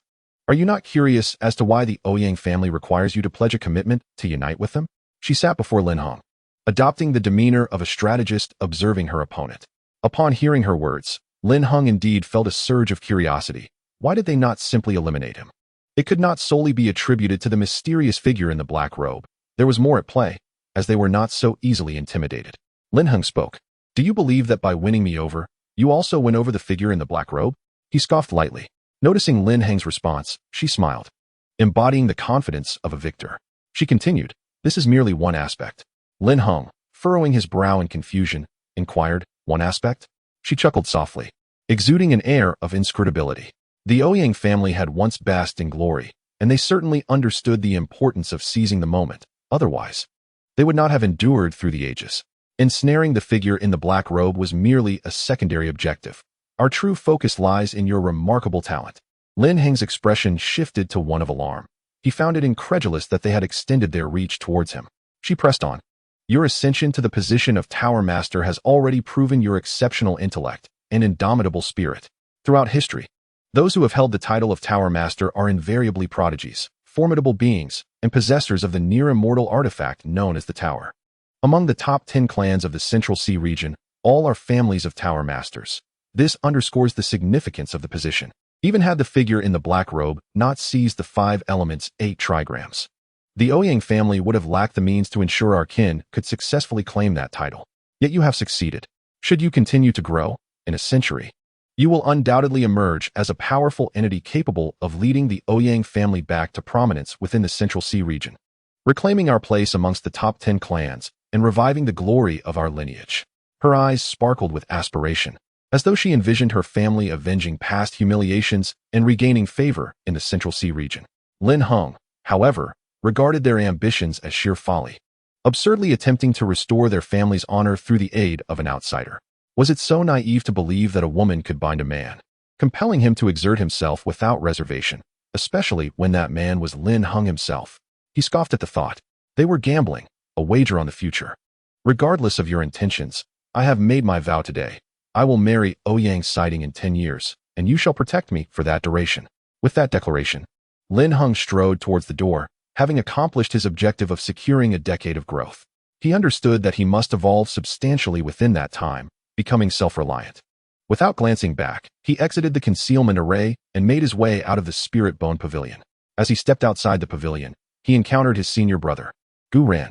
Senior brother, how did you know I was at the Spirit Bone Pavilion? Lin Heng inquired, curiosity piqued. Gu Ran smiled. Master informed me of your whereabouts. Upon hearing this, Lin Heng felt warmth bloom within him, grateful for his master's concern. Gu Ran continued, "Junior brother, upon your arrival in the county city, Master commissioned the construction of a dual wood courtyard for you. Allow me to show you around and help you familiarize yourself with your new residence." With that, Gu Ran unfurled his green fan, revealing a large azure wolf lying prostrate on the ground. Gu Ran leapt gracefully onto the back of the azure wolf, extending his hand toward Lin Heng with a smile, beckoning him to join. Lin Heng's lips curled into a gentle smile as he reached out, using Gu Ran's strength to pull himself up. Steady at last, Gu Ran formed a series of seals with his hands, which merged into the azure wolf. The wolf howled, and from its flanks sprouted magnificent azure wings, lifting it into the air, stirring up a tempest around them. In mere moments, the azure wolf soared, heading straight towards the Lord's manor at the end of Chang'an Street. Soon, they flew over the manor gates, revealing the sight of countless soldiers below, as well as over 100 majestic halls. Under Gu Ran's command, the azure wolf veered towards a verdant area on the right. At this moment, Gu Ran glanced at Lin Heng, his eyes conveying an inquiry. "Little junior brother, what urgent matter took you to the Spirit Bone Pavilion? Does it relate to your injury?" Lin Heng shook his head, a soft smile gracing his features, his dimples appearing as he replied in a gentle tone, "In a few days, elder brother, you will understand." Gu Ran, sensing Lin Heng's reluctance to elaborate, refrained from pressing further. He intensified his control, urging the azure wolf to accelerate. Before long, the azure wolf descended beside a tranquil pond, causing the surrounding greenery to sway in the breeze, with leaves cascading down. They leapt from the wolf's back, which Gu Ran then summoned into his fan. "Little junior brother, this shall be your future abode, the Twinwood Courtyard." Chapter 51. The temporal spirit pattern before them stood a modest two-story wooden building, constructed from simple timber, which Lin Heng recognized as southern marsh wood. Surrounding it were verdant trees adorned with vibrant red flowers, and a pond in front, graced with southern marsh lotuses. The scene evoked memories of his past in the southern marsh. Lin Heng's heart stirred as recollections flooded his mind. At that moment, Gu Ran entered the wooden building, explaining as he walked, "The architectural style here was designed by artisans from the village at our master's behest, utilizing ordinary timber. I know you hail from Southern Marsh Village. The Twinwood Courtyard is a heartfelt creation from our master, who hopes you will consider the Lord's manor your home and not disappoint his goodwill." Gu Ran pushed open the modest wooden door and turned to Lin Heng, inviting him, "Come in and take a look." Lin Heng nodded, hesitantly stepping inside, only to be taken aback by the simplicity before him. So austere. Though the space was not expansive, the first floor could accommodate over 100 people. Yet, its furnishings consisted merely of a wooden table, a few wooden stools, and a few crude animal hides adorning the wooden walls. The upstairs was even more stark, featuring only a stone bed.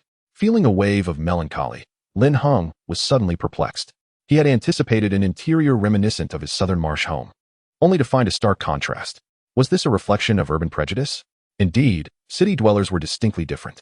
Lin Heng found himself at a loss for words regarding the wooden building, even questioning whether Hu Ji Xiao was excessively frugal, akin to Yin Ruchun. Lin Heng shook his head in resignation, gladly accepting the wooden building, as it might serve as a cherished memento of his time in Nanzhao. "Little junior brother, the decorations here were arranged by a villager from a neighboring village of Nanzhao at master's request. I had no idea your life in Nanzhao was so simple and unremarkable. It seems I must petition master to implement a policy for the benefit of the people. I have decided to initiate this policy tomorrow, to support the development of impoverished areas and ensure that the inhabitants of Kunlun County live a life of happiness. What do you think of this policy?" Gu Yan displayed a serious demeanor, casting an inquiring glance at Lin Heng. Upon hearing this, Lin Heng silently clicked his tongue, as this idea felt strangely familiar. He responded with a smile, praising, "Elder brother, your deep concern for the people and attention to their livelihoods is indeed a blessing for the people of Kunlun. I believe this idea is splendid, and I trust that you will bring prosperity to countless lives in the future. On behalf of the impoverished, I extend my gratitude to you." Gu Yan sighed, his mood slightly dampened. "Junior brother, you need not be so formal. Alas, it is we, the privileged in the county, who failed to notice sooner, allowing you to endure such hardships. It turns out that elder brother possesses such a noble spirit, caring for the world." Lin Heng couldn't help but feel a deeper respect for him. However, Nanzhao couldn't be as dire as it seemed. It was at least a prosperous village, given its proximity to the Kunlun Mountains, able to sustain itself with spiritual plants and wild beasts. Gu Yan said, "Junior brother, tomorrow morning I will draft this policy and present it to master. I will certainly ensure he approves this beneficial plan for the people. It is getting late. You should rest." You are the main focus of the city tomorrow, Guyan indicated with a smile to Lin Heng. Intrigued, Lin Heng asked, the main focus? Master wishes to announce to the entire county that you are the 7th young master of Kunlun County. With that, Guyan swiftly exited the wooden building, leaving Lin Heng in a daze. Announce it to the whole city? Lin Heng pondered. Does Master intend to reveal to everyone that I am his disciple? It seems my recent injury has stirred him. This thought warmed Lin Heng's heart, for he had known Master for a short time, yet was treated with such regard. As night deepened, a bright moon hung in the sky. A cool breeze caressed the pond, creating gentle ripples on the water's surface. Lin Heng sat cross-legged on the stone bed, retrieving the red plate, and once again entered the void realm. He directly accessed the second layer of the white ground and blue sky, and within moments, he spotted Yin-Yang meditating. Having been away for a few days, Yin-Yang's complexion had noticeably improved, and his soul body was more stable than before. Heng'er, I thought you had forgotten about your master since you haven't visited these past few days. Yin-Yang opened his eyes, revealing a piercing gaze. Lin Heng hurried over, expressing his apologies. How could I ever forget you, master? It's just that I've been preoccupied with various matters lately and haven't had the time to cultivate. Upon hearing this, Yin-Yang discerned Lin Heng's insincerity. He had long sensed Lin Heng's injuries. Although they had healed significantly, they were still within the reach of his spiritual perception. It was evident that Lin Heng had been recuperating these past few days. However, he found it difficult to confront Lin Heng directly. Meanwhile, Yin-Yang suddenly produced a tome from his ring, presenting it to Lin Heng with the words, "This is a spiritual technique for your master's cultivation, the 7 heavens. Take it to study and strive to comprehend the first heaven as soon as possible." Lin Heng, of course, accepted it without hesitation, nodding respectfully and expressing his gratitude. "Thank you, master." At that moment, Lin Heng suddenly inquired, "Master, I have a question." "Speak," he urged. "How does one cultivate spiritual patterns?" This had been a persistent mystery for Lin Heng, as he remained unaware of how the 5 golden spiritual patterns and 2 spatial patterns within him had come to be. To enhance his cultivation, he needed to cultivate a multitude of spiritual patterns. To cultivate spiritual patterns, one must transform the pure spiritual energy within their meridians into patterns. One must condense a vast amount of pure spiritual energy into intricate designs. For instance, if the meridians are likened to a river, then the water is the pure spiritual energy, and the fish within are the spiritual patterns. To elevate the spiritual energy and condense it into threads is to create spiritual patterns. However, to achieve this condensation, a certain degree of mental power is required, otherwise, formation is impossible. Upon hearing these words, Lin Heng appeared enlightened, nodding repeatedly. Once Yin-Yang finished speaking, Lin Heng immediately seated himself cross-legged, closing his eyes to personally delve into the intricacies of this concept. The meridians, akin to blood vessels in the human body, are distributed throughout. The source of the meridians originates from the energy C within the dantian.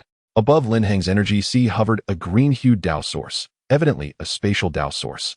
Within the energy C, there was a small bubble. Inside the sphere lay a landmass of Tenjiang, where a small golden cat lay curled in slumber.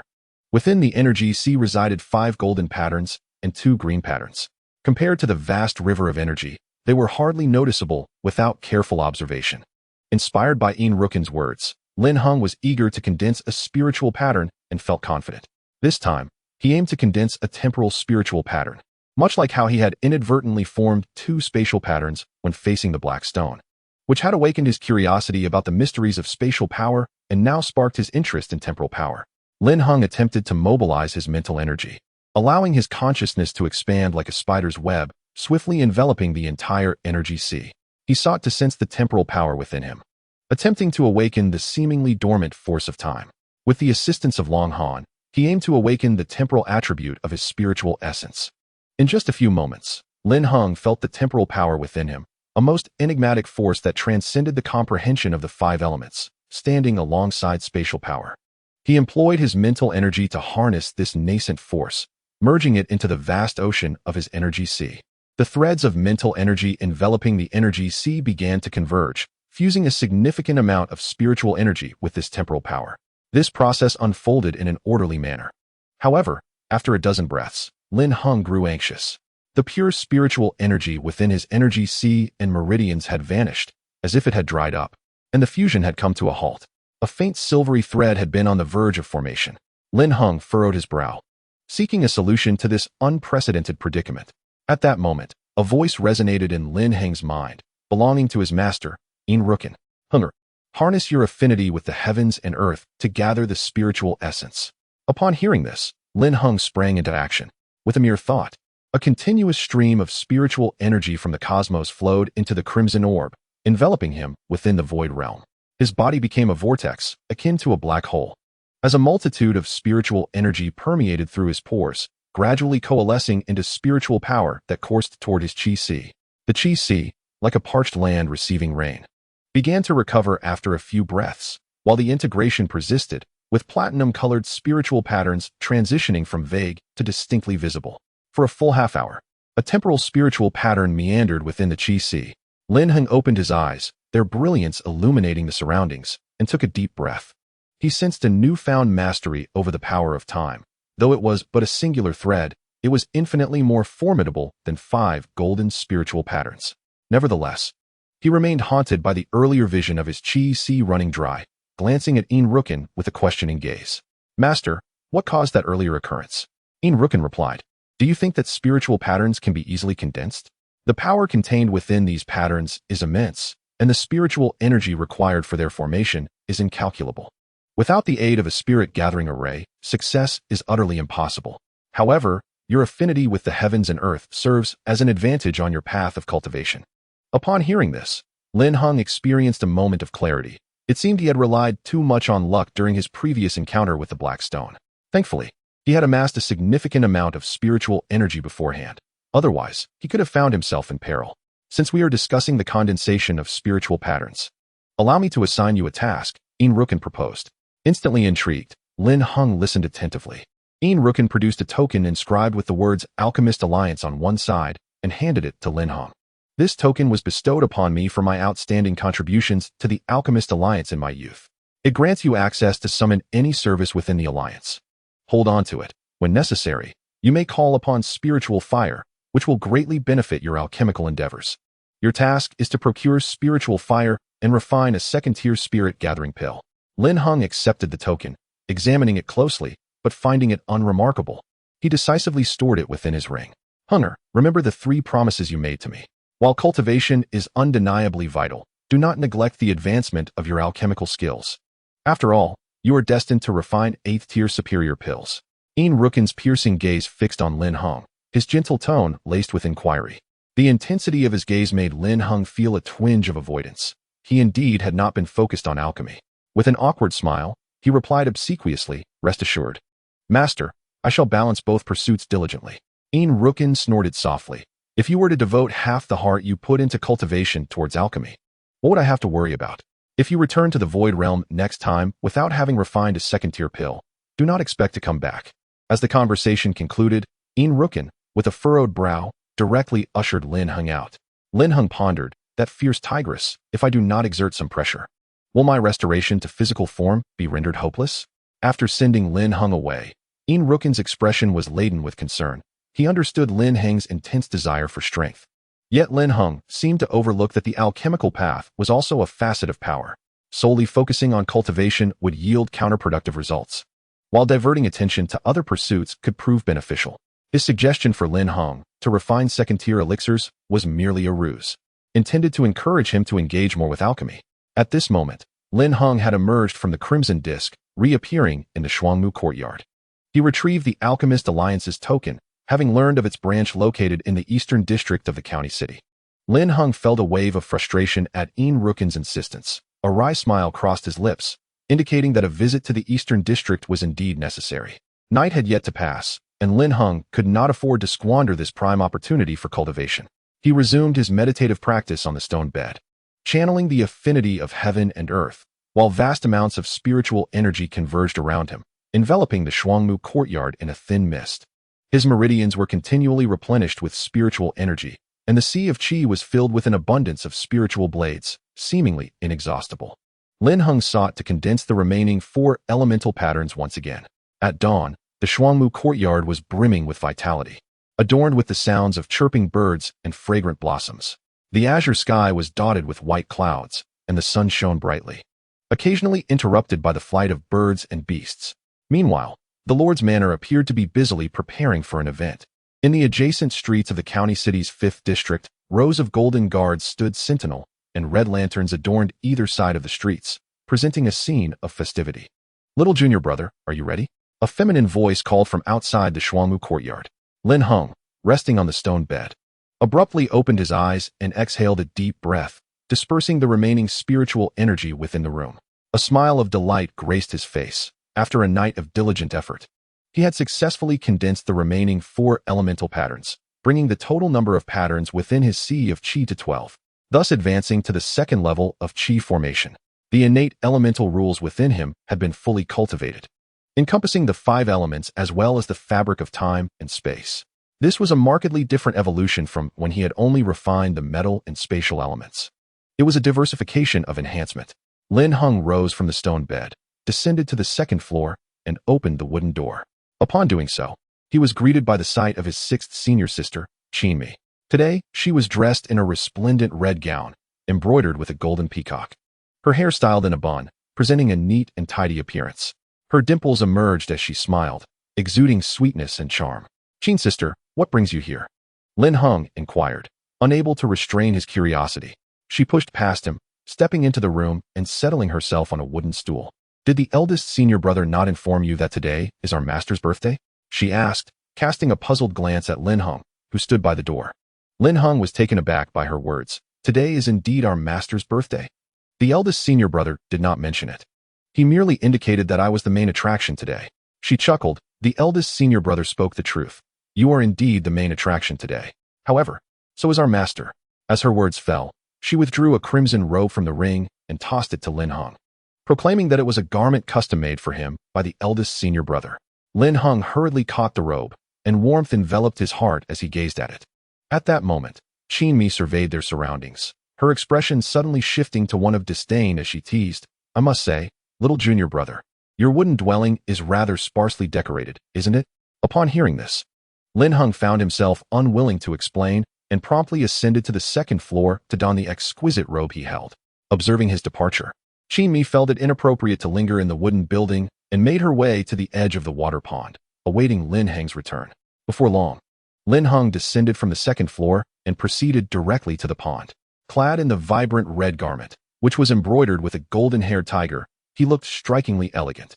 His hair was tied up in a bun, secured with a golden ribbon, and his starry-eyed brows and demeanor exuded a maturity beyond his years, radiating a gallant steadiness. Qinmi gazed at him, her eyes widening in astonishment as if she had stumbled upon a rare treasure. She gently tapped Lin Heng's chest, appraising him with a newfound admiration. "Indeed, attire does transform a person. I never expected my little junior brother to be so remarkably handsome. If I were a decade younger, I might have taken you into my harem." She jested with a smile. Upon hearing this, Lin Heng shook his head, his gaze shy. "Sister, please refrain from jesting with your junior brother. Let us set forth on our journey." "Oh, but dear junior brother, I speak with utmost sincerity." She feigned earnestness. Yet as she observed Lin Heng's unperturbed demeanor, she found it rather dull. "Very well, I shall cease my teasing. You truly are a rather unamusing chap." As she spoke, a golden peacock materialized behind her, revealing itself to be a spirit beast.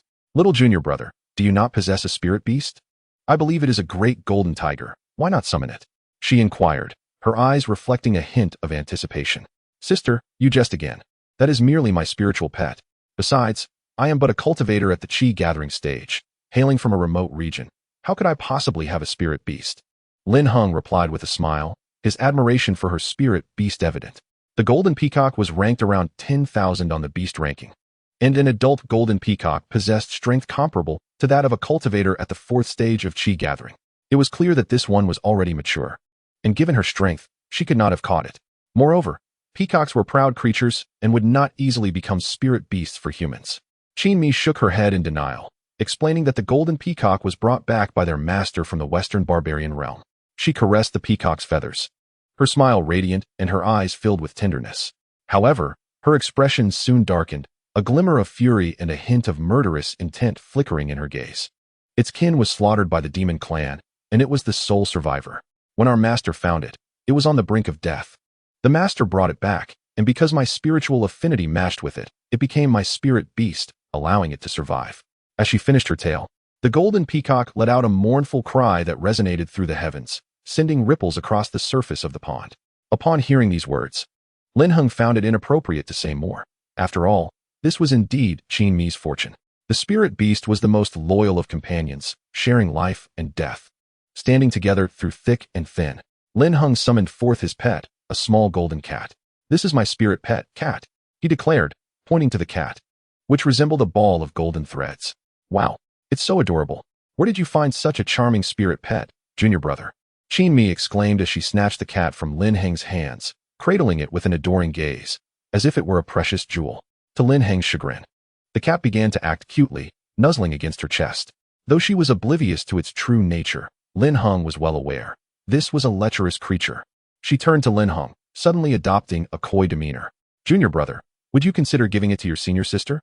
Upon hearing this, Lin Heng swallowed hard, his expression shifting to one of unease. "Senior sister, don't be deceived by its appearance. This is quite a handful." Qin Mi looked puzzled. Yet the cat continued to nuzzle her, its cute sounds rendering her utterly smitten. Unable to bear it any longer, Lin Heng decided it was time to teach the creature a lesson. He raised his voice deliberately, pointing behind it. "Cat, there's a tigress behind you." "Tigress? Where? Where?" The cat promptly leapt from Qin Mi's embrace, eyes sparkling with excitement. It transformed into its most majestic form, a grand golden-furred tiger. Striding toward the direction Lin Heng had indicated, exuding an air of confidence and charm that left Lin Heng silently astonished. He had never anticipated that the once cute kitten harbored such depth, capable of human speech. The cat glanced around, despondently searching for its master. "Master, where's the tigress?" At this, Lin Heng playfully tapped its head, reprimanding, "Tigress? It seems you've fallen into a lovesick stupor." He gave it another gentle tap. Meanwhile, Qin Mi stood there, utterly flabbergasted, unable to believe that the small golden cat was now this formidable creature. What astounded her even more was its ability to speak. Lin Heng, noticing her expression, offered her a gentle smile and raised an inquisitive brow. "Senior sister, do you still want it?" He gestured toward the cat, his eyes glinting with mischief. Taken aback, Qin Mi hurriedly declined. "No, junior brother, you should keep it for yourself." She cast a disdainful glance at the cat and shook her head in disbelief. "It's getting late. We must hasten to the main hall to meet with the master, lest we miss our appointed time." With that, Qin Mi leaped onto the back of a golden peacock, displaying a hint of anxiety and a forced smile. "Junior brother, let us proceed to the main hall. The master has been waiting for quite some time." Lin Heng could not help but chuckle inwardly, though he maintained an outward composure. With a serene smile, he called for the cat. At this moment, the cat appeared woeful, its eyes brimming with tears, a stark contrast to the imposing majesty it would later embody. However, Lin Heng was unconcerned with its inner turmoil. He promptly gave its tiger head another firm pat. "Cat, pull yourself together. In the future, following me will grant you countless female beasts. Do not spend your days pretending to be cute. Remember, you are a tiger beast, not merely a cat." Lin Heng's expression was stern as he chastised it. Today, he realized that this little golden tiger, born of his own blood, was surprisingly prone to the allure of beauty. Where had it learned such behavior? Certainly not from me. At that moment, the cat seemed to heed the words of its master, as if a single piece of advice could surpass the wisdom of 1,000 experiences. Upon hearing about the countless female beasts, it immediately perked up, roaring with renewed vigor, exuding the fierce spirit of a tiger. Truly, some habits die hard. Lin Heng, witnessing this, felt a sense of helplessness. He leaped onto its back, gesturing for it to head towards the grand hall at the upper right corner. The golden peacock fluttered its wings, soaring gracefully through the azure sky. Lin Heng, undeterred, directed the cat to sprint along the stone-paved avenue to the right of the twin wood courtyard. The cat's speed rivaled that of the golden peacock, and together, the two beasts moved in tandem towards the grand hall. As they traversed the stone path, Lin Heng gradually discerned the layout of the Lord's manor. Most of the lofts served as quarters for the golden soldiers, while the inner area housed his senior brothers and sisters, with the barracks on the periphery accommodating a formidable force of 500,000 soldiers. Around the walls of the Lord's manor, golden soldiers patrolled with a strict and orderly demeanor. At this moment, the stone-paved avenue was adorned with red lanterns, creating a festive atmosphere. Soon, Lin Heng and Qin Mi arrived at the left side of the grand hall, circling around to the main entrance. At the foot of the grand steps leading to the main hall, the sides of the stone path were lined with an abundance of red tables and chairs, totaling an impressive 100,000, creating a magnificent spectacle. Simultaneously, thousands of soldiers were diligently preparing, clearly anticipating the arrival of over 1 million guests to celebrate the birthday of Hu Jixiao. Of course, my identity would also be proclaimed in front of this multitude. This was a grand declaration, a warning to those with ulterior motives. Should anyone dare to harm me, their fate would be sealed. This was a testament to my master's esteem and affection for me. Although he had taken me as a disciple based on the words of a calamity bearer, even if it was a relationship of utility, Lin Heng chose not to dwell on that. He understood that upon becoming Hu Jixiao's disciple, he must trust in their master-disciple bond, akin to his connection with Yin Rukin. Likewise, Hu Jixiao was upholding this trust. Lin Heng could hardly contain his excitement, striving to quell his emotions as he entered the grand hall with Qinmi, the Lord's Hall. Upon entering, they beheld their master and 5 other senior brothers and sisters engaged in discussion. Presently, Gu Ran was conversing with Hu Jixiao, who held a memorial document in his hand. As Hu Jixiao listened to Gu Ran's words, an approving look crossed his face, punctuated by soft exclamations of praise. Lin Heng and Qinmi approached to greet him, taking their seats without hesitation. After a brief moment, Hu Jixiao, in high spirits, remarked, "Gu Ran, your idea is truly excellent. In truth, I too have contemplated such notions in years past, yet lamentably, there were no like-minded individuals to bring them to fruition. Now that you have articulated this idea, I wholeheartedly endorse your initiative. Shortly, I shall instruct Gu Yi to post a public notice, proclaiming to Kunlun, I hereby appoint you as the executor of this policy." Gu Ran's face lit up with joy. "Thank you, master," he exclaimed. "I extend my gratitude to you on behalf of the impoverished people of Kunlun. Spare me the thanks. As the lord of Kunlun County, it is my duty to act in this matter." Hu Jixiao gestured with a smile. "Your deep concern for the well-being of the people is indeed a blessing for the millions of Kunlun." Gu Ran and the others echoed in unison, their voices imbued with fervor. Lin Heng, standing nearby, understood that their discourse revolved around the policy previously mentioned by the senior brother at Shuangmu Pavilion. The Master's agreement is undoubtedly a fortuitous development. I have faith that soon, all of Kunlun shall undergo a magnificent transformation, with its strength advancing further. At that moment, Hu Jixiao posed a sudden question. "Gu Ran, do you have a fitting name to bestow upon this policy?" Caught off guard by the inquiry, Gu Ran found himself at a loss for words, his brow furrowed as he occasionally tapped his palm with his fan, his gaze wandering restlessly. Observing this, Lin Heng abruptly rose to his feet. "Master, senior brother, I have a name that could amplify the impact of this policy." Upon hearing this, the assembly turned their attention to Lin Heng. He approached with confidence and articulated, "Since this initiative aims to assist those enduring hardship to lead happy lives, to navigate the mundane world peacefully for a century, and to guide them in creating wealth for the next generation, who knows, perhaps years hence, cultivators may emerge from those impoverished areas. In that case, the strength of all Kunlun will multiply, flourishing in vitality. Thus, I propose the name, creating wealth and strong generations. Let us not merely discuss, but take action. The decree can be issued, yet it must encompass the entirety of Kunlun. Moreover, I suggest we establish an institution dedicated to cultivating talent. Such talent must be at least at the qi condensation stage, capable of devising strategies to aid impoverished regions and stimulate their development. Only through such measures can we achieve effectiveness. What does the master think?" Lin Heng spoke with unwavering confidence. Chapter 54. Unfulfilled romantic aspirations. Hu Jixiao and the others gazed at Lin Heng, their expressions filled with astonishment. Gu Ran, in particular, stared at Lin Heng in disbelief. "Junior brother, you." Gu Ran's attitude shifted dramatically. He had assumed Lin Heng was merely seeking to propose a name. Yet he did not anticipate Lin Heng's profound insight and vision surpassing his own. At that moment, Hu Jixiao regarded Lin Heng with admiration, surprised that the 16-year-old could possess such unique thoughts regarding this policy, showcasing remarkable political acumen. Hu Jixiao rose and declared, "I have decided to entrust you and Gu Ran with the responsibility of this policy, allowing you both to realize your ambitions. I shall provide the financial resources necessary to establish the institution. What are your thoughts on this?" Hu Jixiao directed his gaze at the two. Gu Ran responded affirmatively, "Master, I have no objections." Lin Heng echoed the sentiment, "Nor do I," with a smile. "Excellent.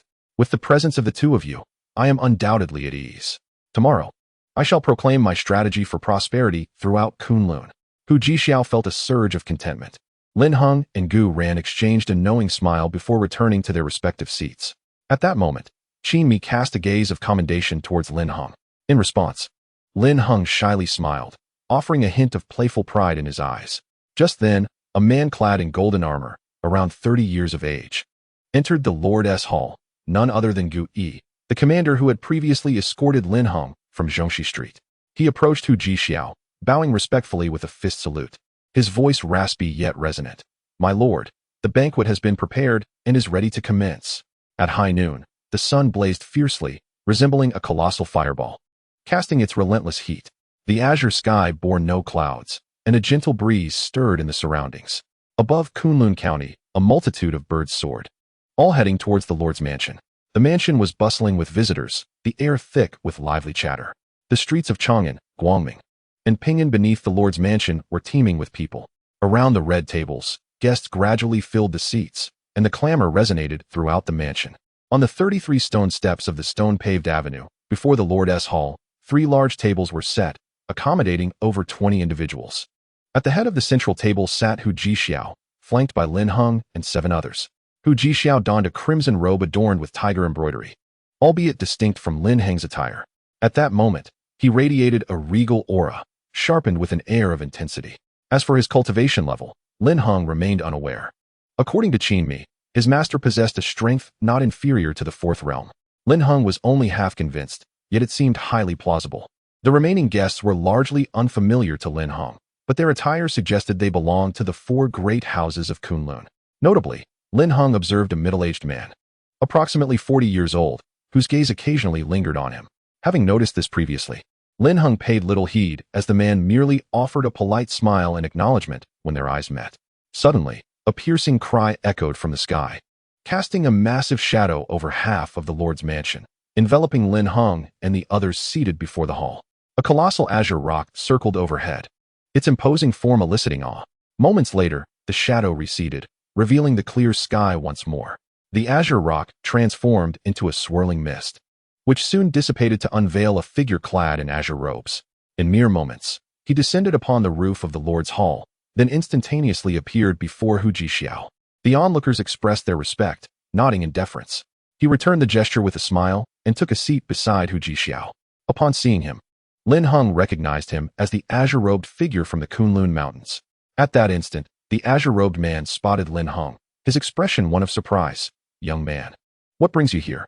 Faced with the unexpected inquiry, Lin Heng could only manage an awkward smile. He intended to respond, but Hu Jixiao spoke up first. Tiger Jixiao chuckled lightly.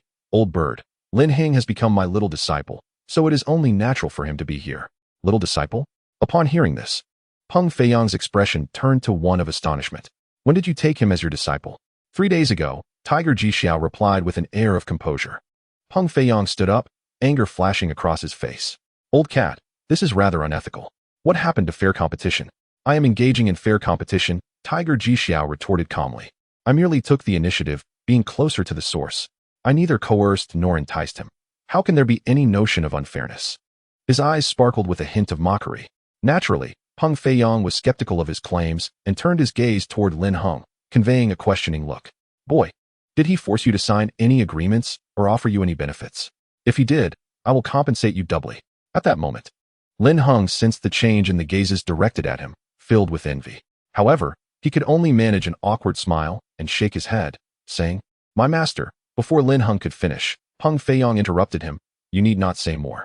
I already know." Instantly, Peng Feiyang's mood plummeted, as if he had lost years of accumulated confidence. Observing this, Tiger Jixiao appeared outwardly calm, yet inwardly reveled in his triumph, feeling increasingly invigorated. Lin Heng dared not speak further. He recognized that being favored by them was indeed a stroke of luck. Seated beside Lin Heng, Qin Mi leaned closer to his ear and whispered, "Junior brother, have you enchanted master and Uncle Peng with a potion? How else could they be so eager to claim you as their disciple?" At her words, Lin Heng could not help but chuckle. "Sixth sister, do you wish to try the enchantment as well?" "I do," she replied playfully. "But with how handsome you are, I am already captivated without needing any potion," she teased, gently brushing his hair aside. "Ah, truly a masterful tactician. The older generation is indeed more cunning," Lin Heng exclaimed, slightly flustered as he quickly created some distance. "Sister, you jest. How dull. With such a demeanor, you will never find a partner," Qin Mi remarked, her expression tinged with displeasure. At that moment, Lin Heng's elder brother, Gu Ran, chuckled and quickly reassured him. "Little junior brother, pay no mind to Sister Qin.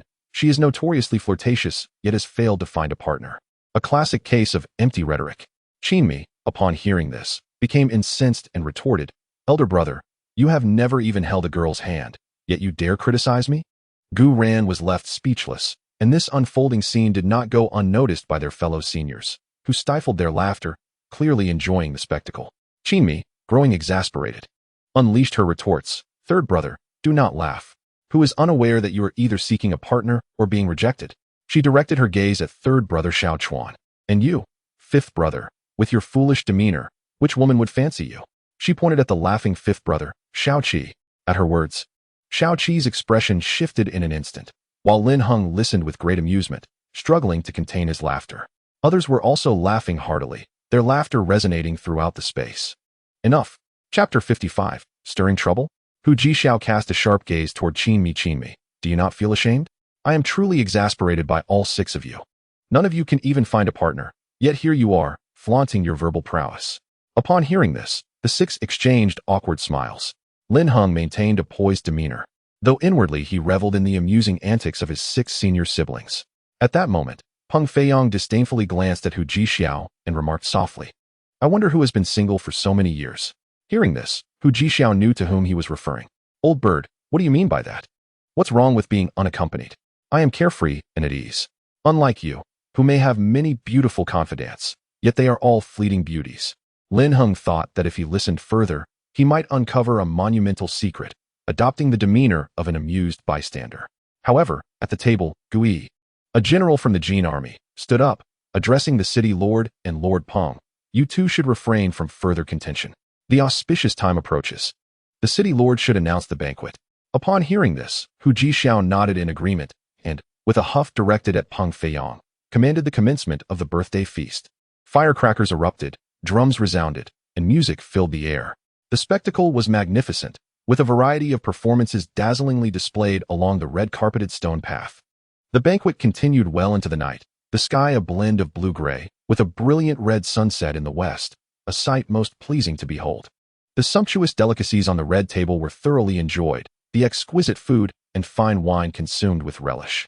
Amidst the lively atmosphere, Lin Heng observed the entire table reveling in toasts and culinary delights. Not one for drinking, he naturally refrained from partaking. Lin Heng descended the stone steps, making his way toward the throngs of people below. The diverse crowd was flushed with the effects of drink, exchanging boisterous declarations, the clinking of glasses echoing against the backdrop of the crimson sky. At that moment, Lin Heng noticed a familiar face, the young man who had introduced himself as hailing from the Shui residence atop the Kunlun Library a few days prior. He too recognized Lin Heng, and, setting down his food, approached with a joyful expression. "Friend." He waved enthusiastically at Lin Heng. Lin Heng felt a pang of distress. The sight of him stirred a desire to retreat, yet he had been recognized. "Friend, you are here too." Within moments, the young man stood before Lin Heng, beaming with delight. "I've been searching for you for quite some time, and hadn't noticed you at the banquet. I thought you were deceiving me. However, your appearance confirms you were truthful. You are indeed affiliated with the city lord's residence." In response, Lin Heng maintained a calm and composed demeanor, his gaze questioning. "How do you know I am not deceiving you? Perhaps I am merely here to attend the banquet as well?" The young man was momentarily speechless, and Lin Heng could not help but chuckle softly. "All right, I shan't put you on the spot any longer. But how is it that you came to attend the banquet?" Upon hearing this, the young man relaxed, his features brightening as he stood tall and confident. "Those who can partake in the banquet are not merely dignitaries, but also members of esteemed families. As for me, Shui Jishan, I hail from the illustrious Shui clan of Kunlun, undeniably a family of renown." This revelation was anticipated by Lin Heng. Previously, he had indeed mentioned being from the Shui family, but to be among the representatives signifies his esteemed standing within the clan. "What is your relationship with the current clan leader?" Lin Heng inquired. Shui Jishan, radiating confidence and exuberance, displayed a hint of pride as he replied. "He is my father." He continued, "So, were you taken aback? Fortunately, you refrained from intervening that day. Otherwise, the consequences would have been dire. Yet, I harbor no grudges and hope we can cultivate a friendship, perhaps to share moonlit evenings and literature in the Kunlun Library. What say you?" With an air of confidence, Shui Jishan assumed no one could refuse his request, especially not for friendship. "Though I was startled, I am not fond of friendships. Perhaps we could consider a different kind of relationship?" Lin Heng responded with a smooth tone. Shui Jishan muttered to himself, "A different kind of relationship?" Lin Heng continued, "I perceive your family is well off, your abilities are passable, and your looks are adequate. How about you become my subordinate? What do you think? His gaze held a teasing quality. At these words, Xue Zhishan nearly erupted in anger, his temper flaring. Subordinate? I am the sole heir of the Xue clan, destined to be the next leader. How absurd. Fellow cultivator, I speak to you amicably because we share common interests, yet you wish to elevate yourself to my superior status. Calm and composed, Lin Heng replied, why can't I be your superior? Xue Zhishan, consumed by rage, found the situation utterly ridiculous. How could anyone dismiss a potential friendship with the heir of the Xue family and audaciously propose to make him a subordinate? Fuming, Xue Zhishan shot daggers with his brows raised, returning to his previous seat, where he ravenously devoured a large piece of meat. Observing this, Lin Heng struggled to suppress his laughter. He had intended to tease him, not provoke such a strong reaction. However, Xue Zhishan did not seem like a typical wastrel. Instead, he possessed a certain dignity and magnanimity, making him worth knowing. Lin Heng composed himself, exuding elegance and grace as he approached. Esteemed fellow cultivator, I am Lin Heng, and it is a pleasure to make your acquaintance. Lin Heng beamed and extended his right hand. In response, Xue Zhishan merely snorted and continued to feast. Lin Heng withdrew his hand, initially believing he was unlike others from noble families, a person of remarkable demeanor. It seemed that his earlier probing had been entirely unnecessary. He realized that Xue Zhishan was indeed a frivolous youth, and further conversation was unwarranted. As he turned to leave, Lin Heng paused after a few steps and remarked with a slight smirk, I believe we have nothing further to discuss. Upon hearing this, Xue Zhishan felt a wave of embarrassment wash over him. Flustered, he hastily grabbed Lin Heng's arm and said earnestly, Lin Heng, I was indeed foolish not to recognize your intentions. Moreover, you could never be deemed an arrogant or disdainful individual. It was I who exhibited folly. Xue Zhishan hurriedly wiped his hands with his robe, extending his right hand with a smile, initiating a cordial exchange. Lin Heng, in turn, refrained from any display of displeasure, clasping his hands together, thus laying the foundation of their budding friendship. This marked Lin Heng's first true companion in the county seat, symbolizing his genuine integration into the city and a step towards mutual trust.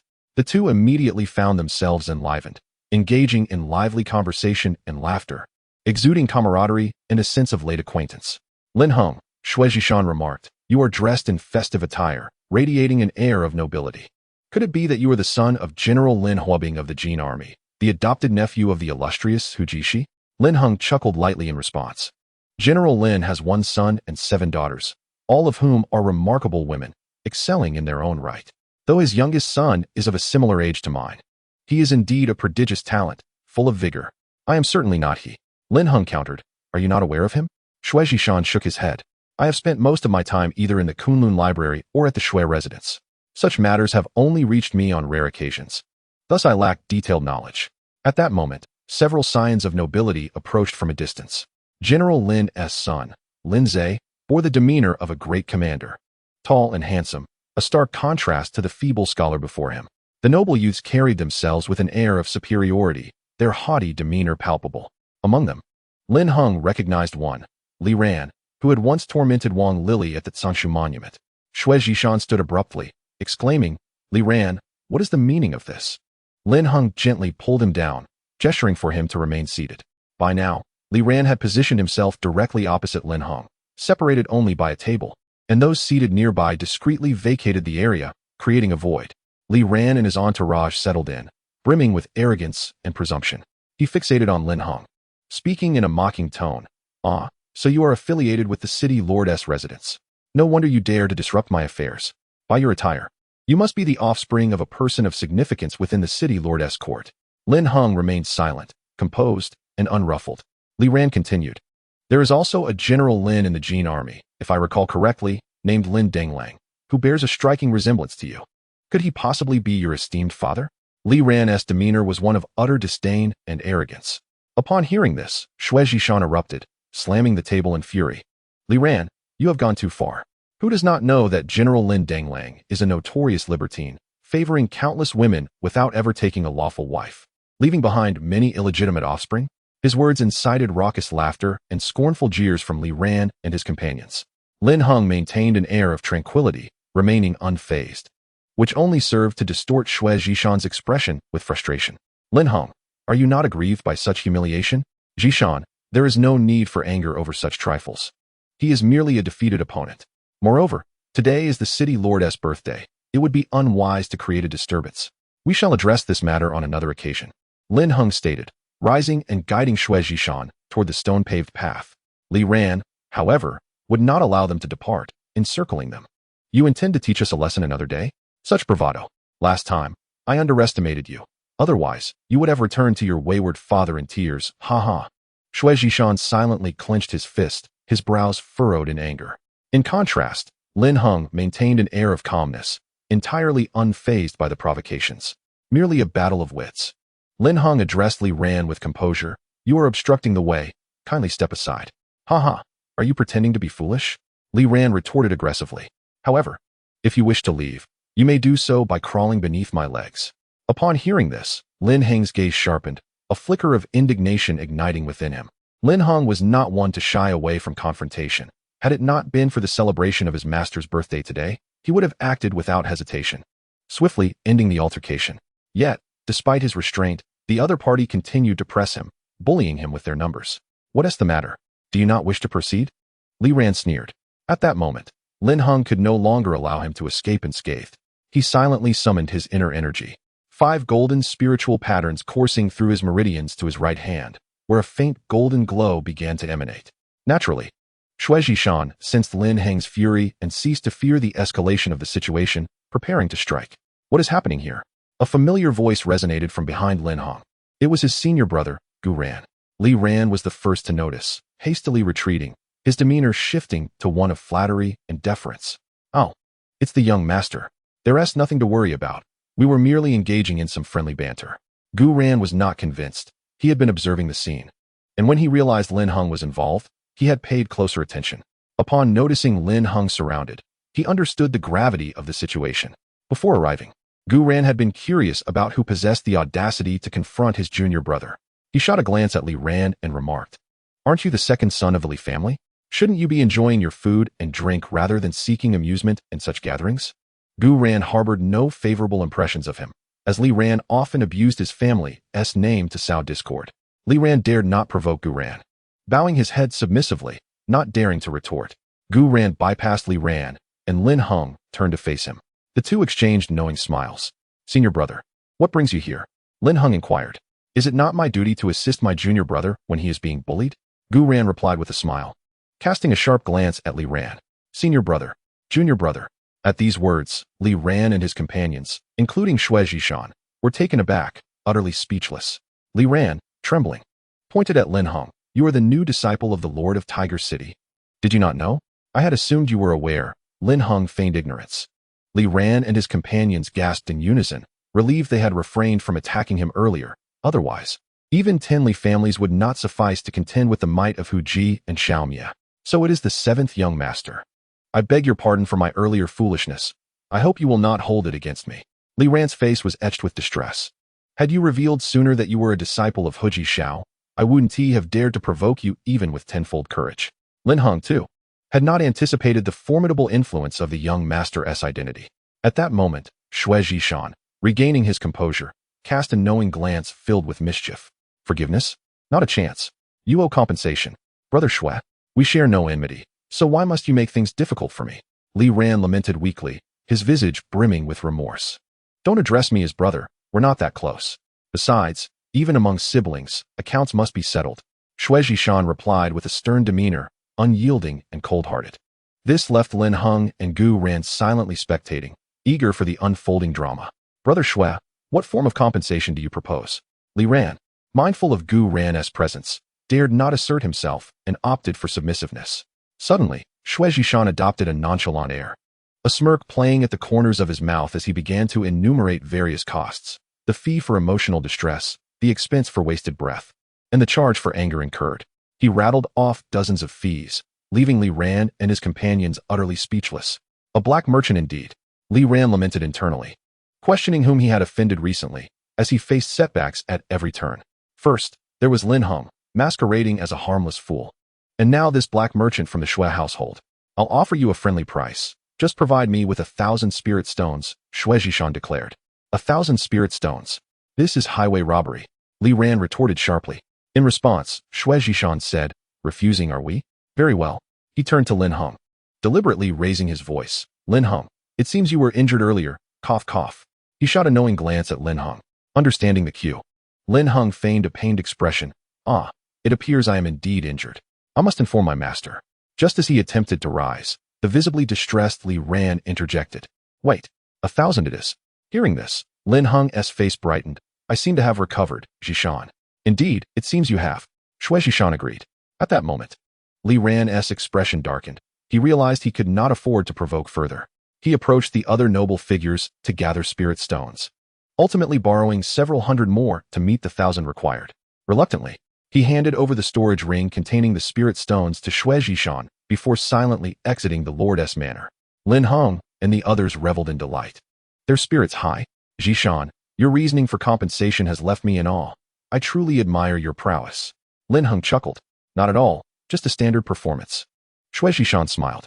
He then handed the ring to Lin Heng, saying, This is yours. Seeing this, Lin Heng promptly refused. This was your victory. I cannot accept it. Had it not been for your identity as the young master, we would not have seen Li Ran incur such a loss today. Moreover, I do not lack for spirit stones, so keep it. Shui Zhishan forcibly pressed the ring into Lin Heng's hands. Lin Heng no longer refused, for he was indeed impoverished. Having never even laid eyes on a spirit stone, Shui Zhishan, being the sole heir of the Shui family, was certainly not lacking in such trifles. Lin Heng tucked away the ring, expressing his gratitude, to which Shui Zhishan replied with a smile. Between brothers, there is no need for thanks. However, he added, You are the disciple of the city lord. Why didn't you inform me of this sooner? If you had, Li Ran would not have dared to be so arrogant. Shui Zhishan spoke with righteous indignation. To be honest, I was unaware that being the disciple of my master would afford me such privileges. It seems that everyone is hesitant to oppose us, which I find quite perplexing. Moreover, my master's reaction when I was injured has left me bewildered, Lin Heng confessed. His mind clouded with confusion. Upon hearing this, Shui Zhishan's expression shifted, eager to elaborate, but was preempted by Gu Ran, who interjected, Little junior brother, do you know why our master acted in that manner? He did so because he wishes to protect us, to shield us from any grievances and harm. Gu Ran's words were laden with significance, his eyes sparkling with a hint of nostalgia. My elder brother and I were taken in by our master from a young age, making me his first disciple. He taught me spiritual techniques and the essence of being human. In my eyes, he is not merely a master, but also a father.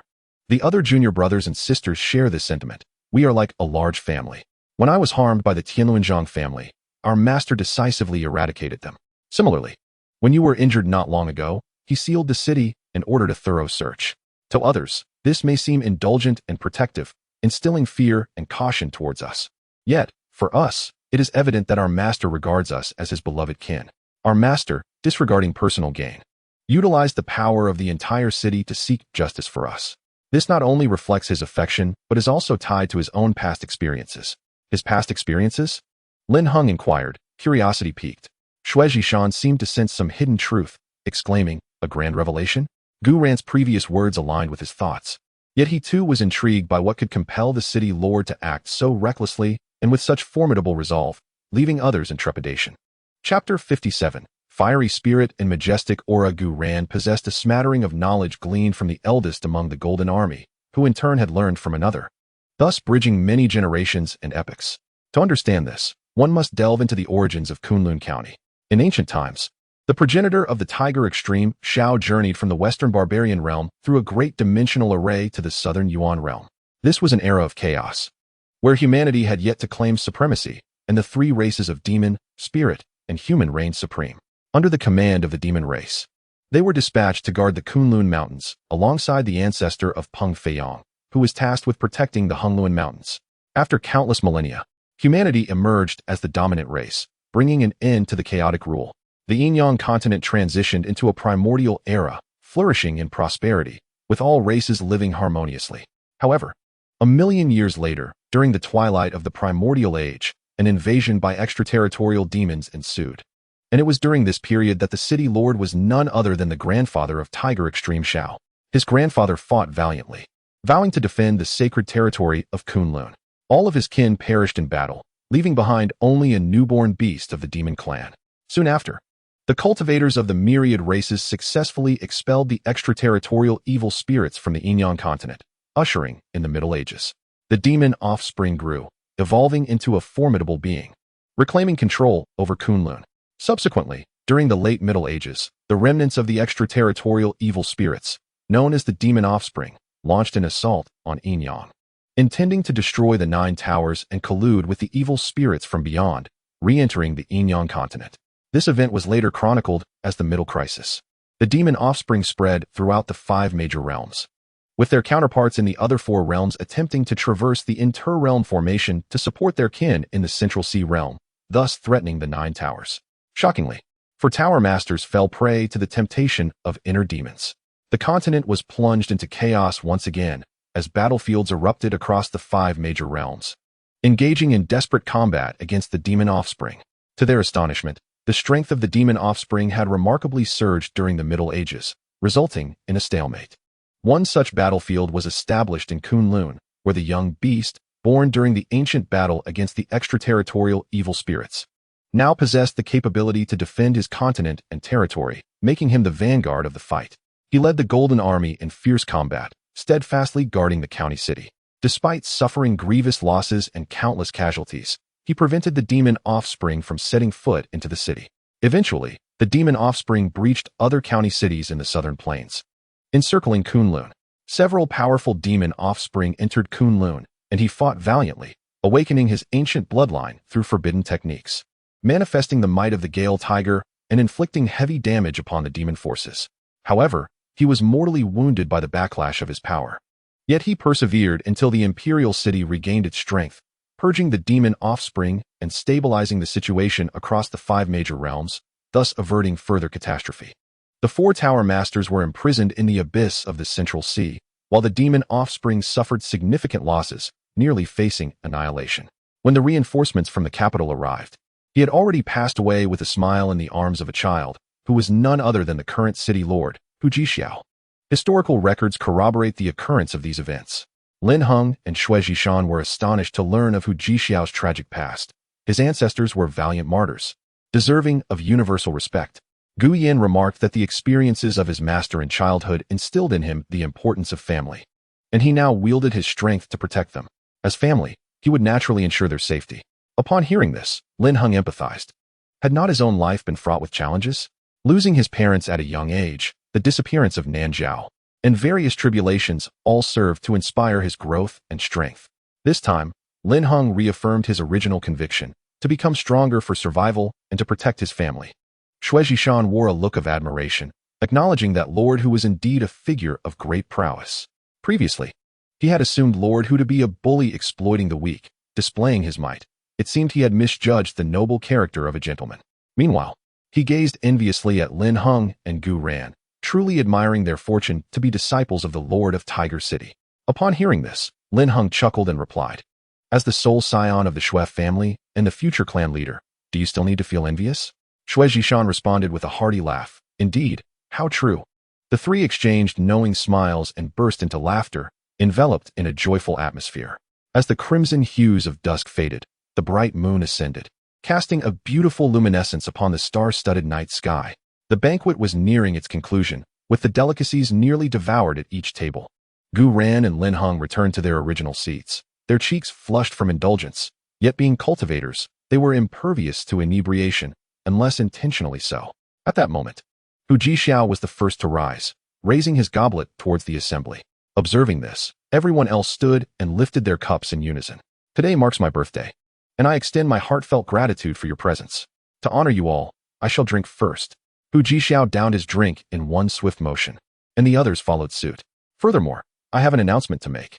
You all hail from the esteemed families of the 50 counties and even the 10 great capitals. Thus, my words today carry significant weight. After casting a glance at Lin Heng, Hu Jixiao continued, "Recently, I have taken a disciple from the Kunlun Mountains, my cherished student." At this proclamation, astonishment rippled through the crowd, particularly among those from Kunlun County, as such news was widely recognized throughout Kunlun. Unperturbed by the murmurs, Hu Jixiao pressed on. However, a few days ago, he was harmed by an assassin organization, which incensed me as it challenges my limits. Yet, I shall not pursue this matter further at this time. I declare his identity now and hope you will show him kindness and tolerance in the future. Should anyone harm him through unjust means, do not blame me for my lack of courtesy. With a fierce demeanor, Hu Jixiao spoke with grave authority. Hearing this, Lin Heng felt a warmth in his heart. At that moment, Hu Jixiao gestured for Lin Heng to stand, and he understood immediately. Rising, he faced the audience with a polite smile. Greetings, I am Lin Heng, a native of the Southern Marsh, and the little disciple mentioned by my master. I hope to receive your support in the future. I am grateful to be his disciple and for his affection, and I only wish to alleviate his burdens. Lin Heng's sincerity was evident as he bowed respectfully to Hu Jixiao, evoking a deep sense of sorrow and longing in Peng Feiyang's eyes. Hu Jixiao, brimming with vitality and warmth, signaled for Lin Heng to refrain from excessive formality. In this life, I am fortunate to have 7 beloved disciples, and I shall strive to protect these children, hoping that one day they may succeed me in leading Kunlun County towards enduring prosperity. As his words echoed, the crowd erupted in applause and laughter, offering their congratulations. Now, I declare the birthday banquet open, with the Ouyang family of the imperial city here to celebrate. Chapter 58. A decade of engagement. A resounding cry of a phoenix filled the night sky, revealing a majestic azure phoenix soaring across the heavens, making its way directly to the Lord's residence, circling beneath the luminous moon. Soon, dozens of radiant beams descended from the azure phoenix, landing upon the crimson carpet of the stone-paved avenue. They were all women clad in white gowns, each resembling ethereal beings untouched by earthly affairs, captivatingly enchanting. Their dignified demeanor and formidable prowess were both awe-inspiring and inscrutable. The arrival of these women astonished the crowd and ignited a flurry of speculation, causing the entire Lord's mansion to erupt with animated chatter. They approached, gracefully ascending the stone steps, and made their way directly to Hu Jixiao. The leading woman gestured to another behind her, who promptly produced a gift and presented it to Hu Jixiao. Lord Hu, we come with the blessings of the family head to celebrate your birthday. This is our gift. Suddenly, Hu Jixiao furrowed his brow. The Ouyang clan of the imperial city? What brings such a powerful force to honor a mere county lord? Nevertheless, he did not dwell on it too long and instructed his attendants to accept the gift. Please convey my gratitude to the head of the Ouyang family. Yet, the Ouyang clan is a prominent lineage, and I have no ties with them. Why would they celebrate the birthday of a county lord? Upon hearing this, the leading woman smiled. What, Lord Hu? Do you not welcome us? That is not my intention. The presence of the Ouyang clan indeed brings great prestige to the Lord's mansion. However, the family head's visit must entail more than merely celebrating my birthday. Hu Jixiao, being a perceptive individual, quickly sensed the underlying motives. This was a matter that transcended mere festivities. At that moment, another figure descended from the azure phoenix, accompanied by a woman's voice. What Lord Hu says is indeed correct. My Ouyang clan has a significant matter to announce. It was she. Lin Heng recognized the figure as the woman from the Lingu Pavilion.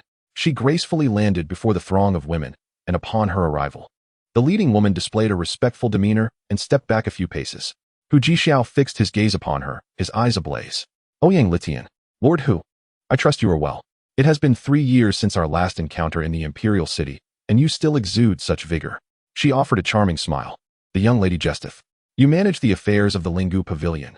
Surely, you could delegate such announcements to your subordinates rather than gracing my humble lord's mansion in person. Ouyang Litian remained composed and replied calmly. The matter I wish to announce is of great significance, particularly concerning your disciple, and requires your presence as a witness. She cast a sidelong glance at Lin Heng. Indeed, the anticipated had arrived, and Lin Heng was beset by a whirlwind of emotions. Upon hearing her words, Hu Jixiao exhibited a look of confusion, his gaze wandering. Concerning my disciple? My 7 apprentices have never met the young lady. How can this be? Nay, I have encountered your young apprentice on several occasions. Ouyang Litian directed her gaze at Lin Heng, her smile broadening. Lin Heng remained unfazed, sitting in silence without displaying any signs of panic. At this, Hu Jixiao was taken aback, casting a quick glance at Lin Heng. Seeing him silent, he feared there was substantial truth to her words. However, he also pondered carefully. Lin Heng had only recently arrived in Kunlun, and he had kept a watchful eye on him, except for that fateful night. Hu Jixiao turned to Ouyang Litian, realizing that the person who sought to meet his apprentice that night was not the proprietress, but rather Miss Litian. On that day, I was perplexed as to why the proprietress would offer double the conditions simply to meet my disciple. It turned out to be the directive of Miss Ouyang Lighting. Hu Jixiao seemed to have an epiphany. The Ouyang clan, indeed, possesses immense wealth. Previously, I had attempted to exchange 100,000 spirit stones for a 5th-tier spiritual bone. Yet the proprietress was adamant in her refusal. However, to meet Lin Heng, she was willing to part with 2. I couldn't help but wonder if my little disciple still held such allure. Hu Jixiao could not refrain from inquiring.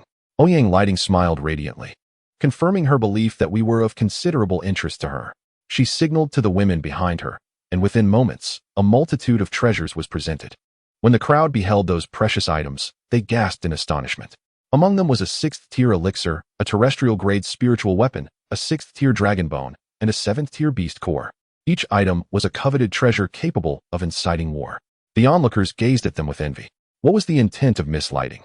Hu Jixiao furrowed his brow, unable to fathom her true intentions. This is a gift from my father, the current head of the family, to the future son-in-law. She spoke softly, glancing at Lin Heng as she uttered the words future son-in-law. Future son-in-law. Hu Jixiao exclaimed in disbelief. She produced a marriage contract and approached Lin Heng, presenting it to him. Ouyang clan's son-in-law, Lin Heng, future husband of Ouyang Sighting. Her voice rang out, resonating throughout the Lord's mansion. As her words settled, astonishment swept through the assembly, leaving even Hu Jixiao and the others in shock. Everyone stood frozen in disbelief, as if they had heard an inconceivable revelation. All eyes turned to Lin Heng, who remained expressionless.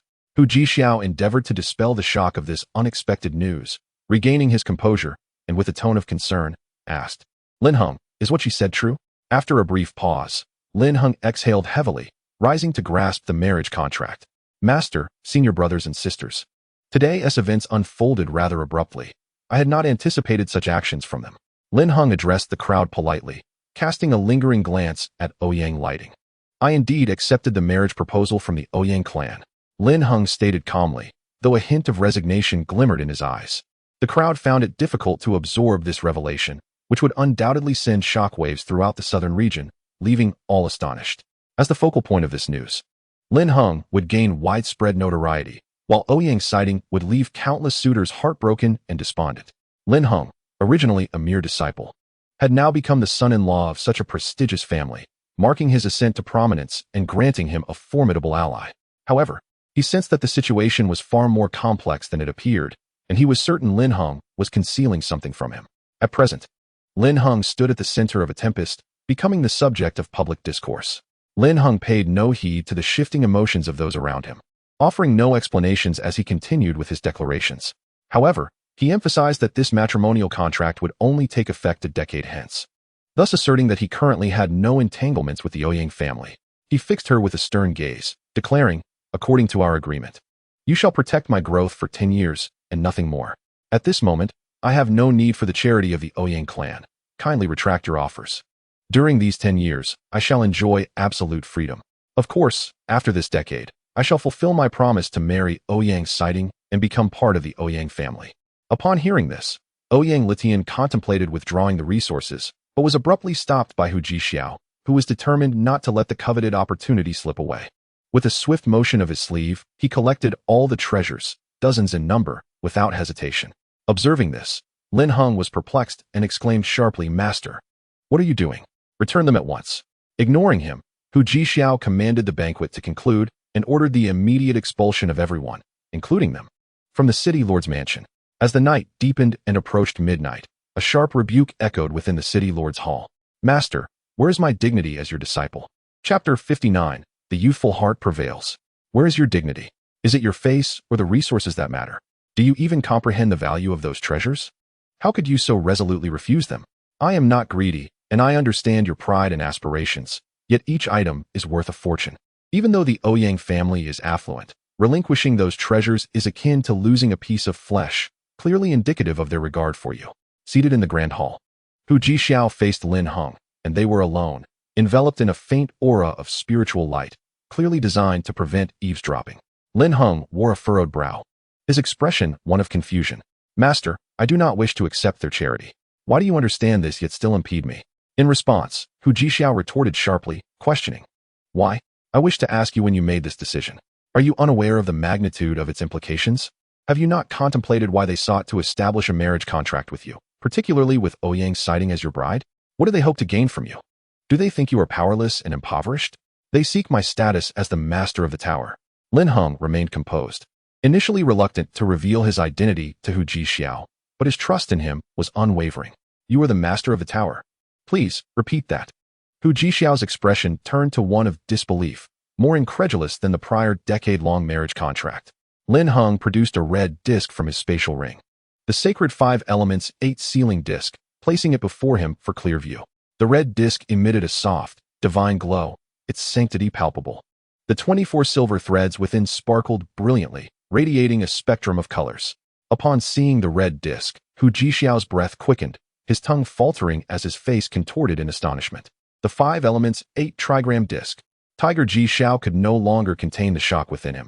He trembled as he approached Lin Heng. With a look of astonishment, he inquired, "Are you not the young man who was with the man in the black robe a few months ago?"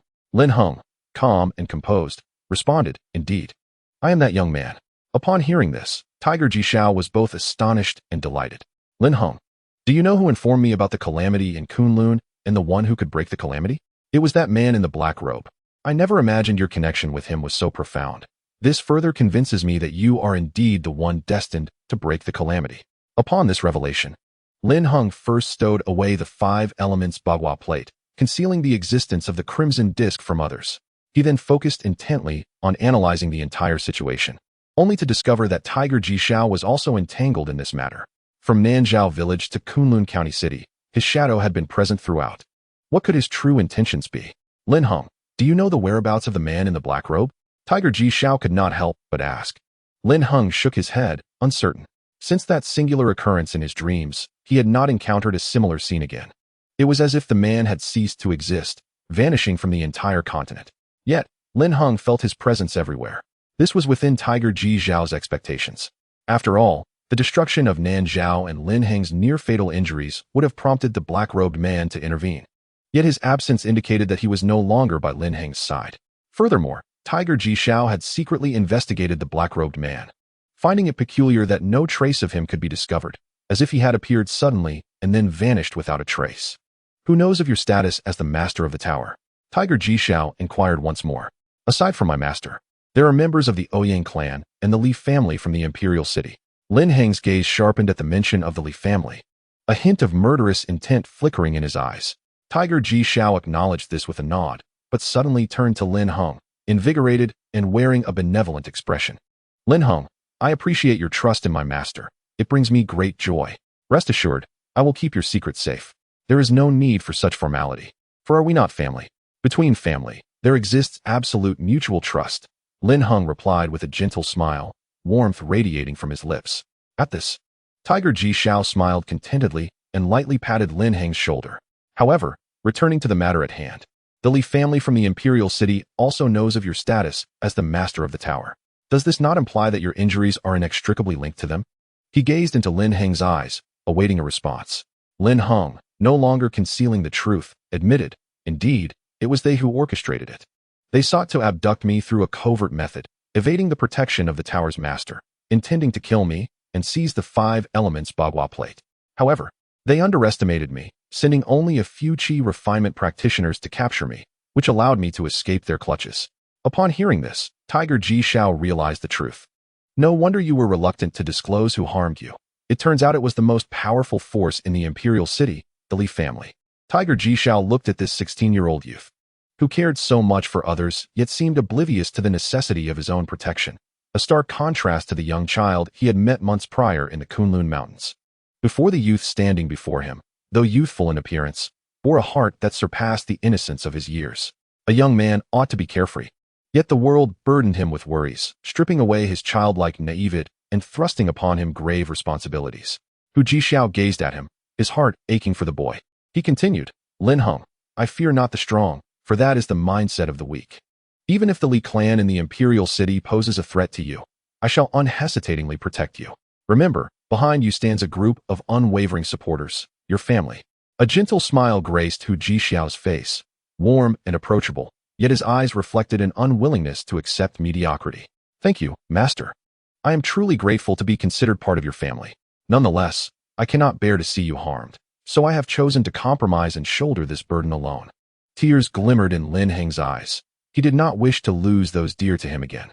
Upon hearing the word compromise, Hu Jixiao instinctively deduced the circumstances. That day, when Ouyang Lighting sought a private audience with him, it was undoubtedly to entice him into the Ouyang clan.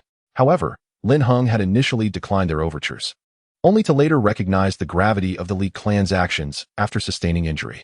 Thus, he had sought refuge in Linggu Pavilion, agreeing to a 10-year pact. Lin Heng nodded. It was an act born of desperation. Observing this, Hu Jixiao sighed deeply. Indeed, this course of action appeared to be the most prudent solution. The protection of the Ouyang clan could effectively restrain the Li clan, albeit at a significant cost. For within the Ouyang clan, a long-standing tradition dictated that daughters could not marry outside, and sons would inherit their mother's surname. In essence, Lin Heng would become a member of the Ouyang clan after a decade, forever bound to them. Yet, for one as powerless as Lin Heng, these constraints seemed trivial. Others, faced with such an opportunity, would likely embrace it wholeheartedly, eager to join the Ouyang family. However, Lin Heng hesitated, perhaps reflecting his own complex thoughts. Lin Heng, the news of your 10-year betrothal will soon echo throughout the entirety of Nanyuan, placing you at the center of a storm, where danger lurks at every corner. This is why Master has bestowed those treasures upon you. You must grow swiftly. Those treasures will provide you with immense support. Chapter 60. Entering the sect for study. The Ouyang clan cannot be your constant shield, and the Li clan will undoubtedly persist in their ambitions regarding you. Moreover, the sudden influx of rivals poses a significant threat. Currently, countless individuals across Nanyuan are intent on your demise. You must mature and learn to fend for yourself. Hu Jixiao was filled with worry, feeling overwhelmed. Lin Heng now faced adversaries on all fronts. Even with the protection of the Yuta and the formidable regenerative abilities of the five-element spirit body, he could not withstand relentless trials. Lin Heng, destined to become the master of the tower, was undoubtedly a rare gem among men, blessed with extraordinary talent. In a century, he would surely stand out among the younger generation, with a great possibility of ascending to the realm of immortality and even touching the threshold of the pseudo-divine realm. All he could do was devote himself fully to safeguarding him to the best of his abilities. Originally, he intended for Lin Heng to share his life in safeguarding Kunlun alongside his 6 senior brothers and sisters. However, it seems he must now allow Lin Heng to pursue his own path of growth and enlightenment. Lin Heng, I have decided to enroll you in this year's entrance examination for the Xiaojia school, allowing you to study at Xuanyu sect. Upon hearing this, Lin Heng expressed mild surprise. To study at Xuanyu sect? But master, can't you teach me? With a smile, Hu Jixiao replied, have you forgotten that I am also an honorary elder of Xuanyu sect? Of course, I can teach you. However, studying at Xuanyu sect will enable you to develop holistically and elevate your future prospects. If you excel in your studies, you may be sent to a mid-tier sect in the capital for further education and potentially to a high-tier sect in the royal city. There is even a possibility of entering a prestigious sect that many aspire to join, provided you exhibit diligence and talent. Lin Heng understood the classification of sects. There are 4 tiers. By entering a Xiaojia sect for study, those who excel may advance to a mid-tier sect in the capital, followed by a high-tier sect in the royal city, and ultimately, a prestigious sect in the imperial city. The connections between these tiers are reciprocal and interrelated. Lin Heng, the entrance examination for Xuanyu sect is in 10 days. Prepare well for the test during this time. Hu Jixiao produced a ring and handed it to Lin Heng, saying, this contains several treasures along with a few bottles of elixirs to assist in your cultivation, as well as some spiritual techniques. Use them wisely. Lin Heng accepted the ring with gratitude, warmth enveloping his heart as he clutched it tightly. Thank you, master. Enough for today. You must be tired. Rest well. Hu Jixiao gestured for Lin Heng to take his leave. The revelations Lin Heng received today were profoundly impactful, leaving him mentally and emotionally exhausted. Disciple takes his leave, master. Please rest early, Lin Heng said as he exited the hall. Hu Jixiao watched Lin Heng's departing figure with a complex array of emotions. Sighing, he retreated to the bedroom on the left side of the main hall. The bright moon hung high in the sky, and the chilling winds around him sent shivers down his spine. Under the vast, starry night, Lin Heng made his way back to Shuangmu Court. He strolled along the path, refraining from summoning his feline companion for transport. The usually tranquil lord's residence offered a rare serenity, and he wished to savor this moment of solitude. The path was long, taking him half an hour to traverse. As he approached Shuangmu Court, it stood resolutely before the lotus pond. Upon entering, the room was suddenly illuminated, revealing 6 figures clad in red. Lin Heng paused, his expression shifting to one of astonishment and disbelief. Senior brothers and sisters, what are you doing here? Qin Mi was the first to approach Lin Heng, her demeanor accusatory. Well done, junior brother, sneaking off to arrange a marriage behind our backs. Lin Heng could only offer a wry smile in response. Sixth sister, Yu Ran interjected, stepping forward. Sister, do not cause a ruckus. Upon hearing this, Qin Mi displayed a pout, her displeasure evident as she returned to sit on the wooden stool. Gu Ran glanced at her, shaking his head with a weary smile. Subsequently, he turned his gaze towards Lin Heng. Junior brother, the solution you previously mentioned, is it indeed that marriage contract? Lin Heng nodded in affirmation. Third senior brother Xiao Chuan approached, a sly smile on his face, brimming with envy. Well done, junior brother. To align yourself with the illustrious Ouyang clan and to wed the stunning Ouyang sighting, the most beautiful maiden of the imperial city, is truly enviable. Do teach me your ways someday. I have been single for far too long, and the solitude is unbearable. At that moment, fifth senior brother lumbered over, his face adorned with a simple grin as he looked at Lin Heng. Junior brother, do share your secrets with fifth senior brother as well. Upon hearing this, Lin Heng's expression turned awkward, a nervous laugh escaping him. Senior brothers, you all. Beside them, Gu Ran could no longer endure the scene and chastised them. What a disgrace. Surely, junior brother must have sacrificed something significant. Otherwise, how could the Ouyang clan treat him in such a manner? Following this, Gu Ran, with genuine concern, inquired of Lin Heng, what powerful force have you entangled yourself with to seek the Ouyang clan at the Linggu Pavilion and acquiesce to their demands? Is there truly nothing our master could do? Xiao Chuan, overhearing, retorted sharply, acquiescing? This is the dream of every man. If I were to encounter such fortune, it would surely be a sign of my family's prosperity. Moreover, what could junior brother possibly sacrifice? He possesses nothing of worth. What does the Ouyang clan see in him? He must have some secret that endears him to all, as evidenced by Master and Uncle Peng. With a sycophantic demeanor, Xiao Chuan added, therefore, dear brother, do not be stingy. Share your secret with us, so we may find love soon. Xiao Qi chimed in, indeed, junior brother, fifth senior brother also wishes to know. At this, Lin Heng felt utterly drained, both physically and mentally. He remained silent, standing there in a daze. They were truly incorrigible, and Gu Ran could no longer hold back, delivering a stern rebuke. You two are nothing but troublemakers. Leave at once. From her seat on the wooden stool, Xiao Bai stood up in a huff, her face flushed with indignation as she approached. Brother, and you too, dear brother, you are both a disgrace. Your obsession with women has driven you mad. She pointed an accusatory finger at them. In response, Xiao Chuan wore a self-satisfied expression. Sister, I am merely thinking of our family's legacy, ensuring our parents can rest in peace. Xiao Qin, exasperated, pushed them out of the wooden building, exclaiming, with sons like you two, they would surely rest uneasily. Return at once. Xiao Chuan dared not argue, quickly capitulating. Sister, you are formidable. I shall take my leave now. The two brothers hurried away. Upon witnessing this, Xiao Qin huffed and shut the wooden door behind her. She then walked over to Lin Heng, her expression softening with apology. Junior brother, please don't take offense. They have always been like this, spouting nonsense. Gu Ran, fearing Lin Heng might think ill of the situation, added, indeed, junior brother. Please do not mind them. Senior brother, three senior sisters, I am weary. Let us discuss this further tomorrow, Lin Heng replied, weariness etched across his face. Gu Ran hesitated for a moment before gently placing her hand on Lin Heng's shoulder, a soft smile gracing her face. All right, we shall discuss this tomorrow. My junior brother, do take some time to rest. With that, Gu Ran and her three senior sisters exited the wooden building. The second sister, Zhang Mulan, cast a fleeting glance at Lin Heng, her expression inscrutable. Gu Ran had initially wished to understand why Lin Heng had become entangled in this decade-long covenant. Eager to assist him, however, it was evident that Lin Heng was reluctant to share, and they respected his silence. Qingmi turned her head back, casting a weary glance at Lin Heng. In just a few breaths, everyone had departed from the wooden structure, making their way to the courtyard, leaving the interior dim and somber. Is my junior brother feeling downcast, perhaps burdened by unspoken thoughts? Qingmi spoke first.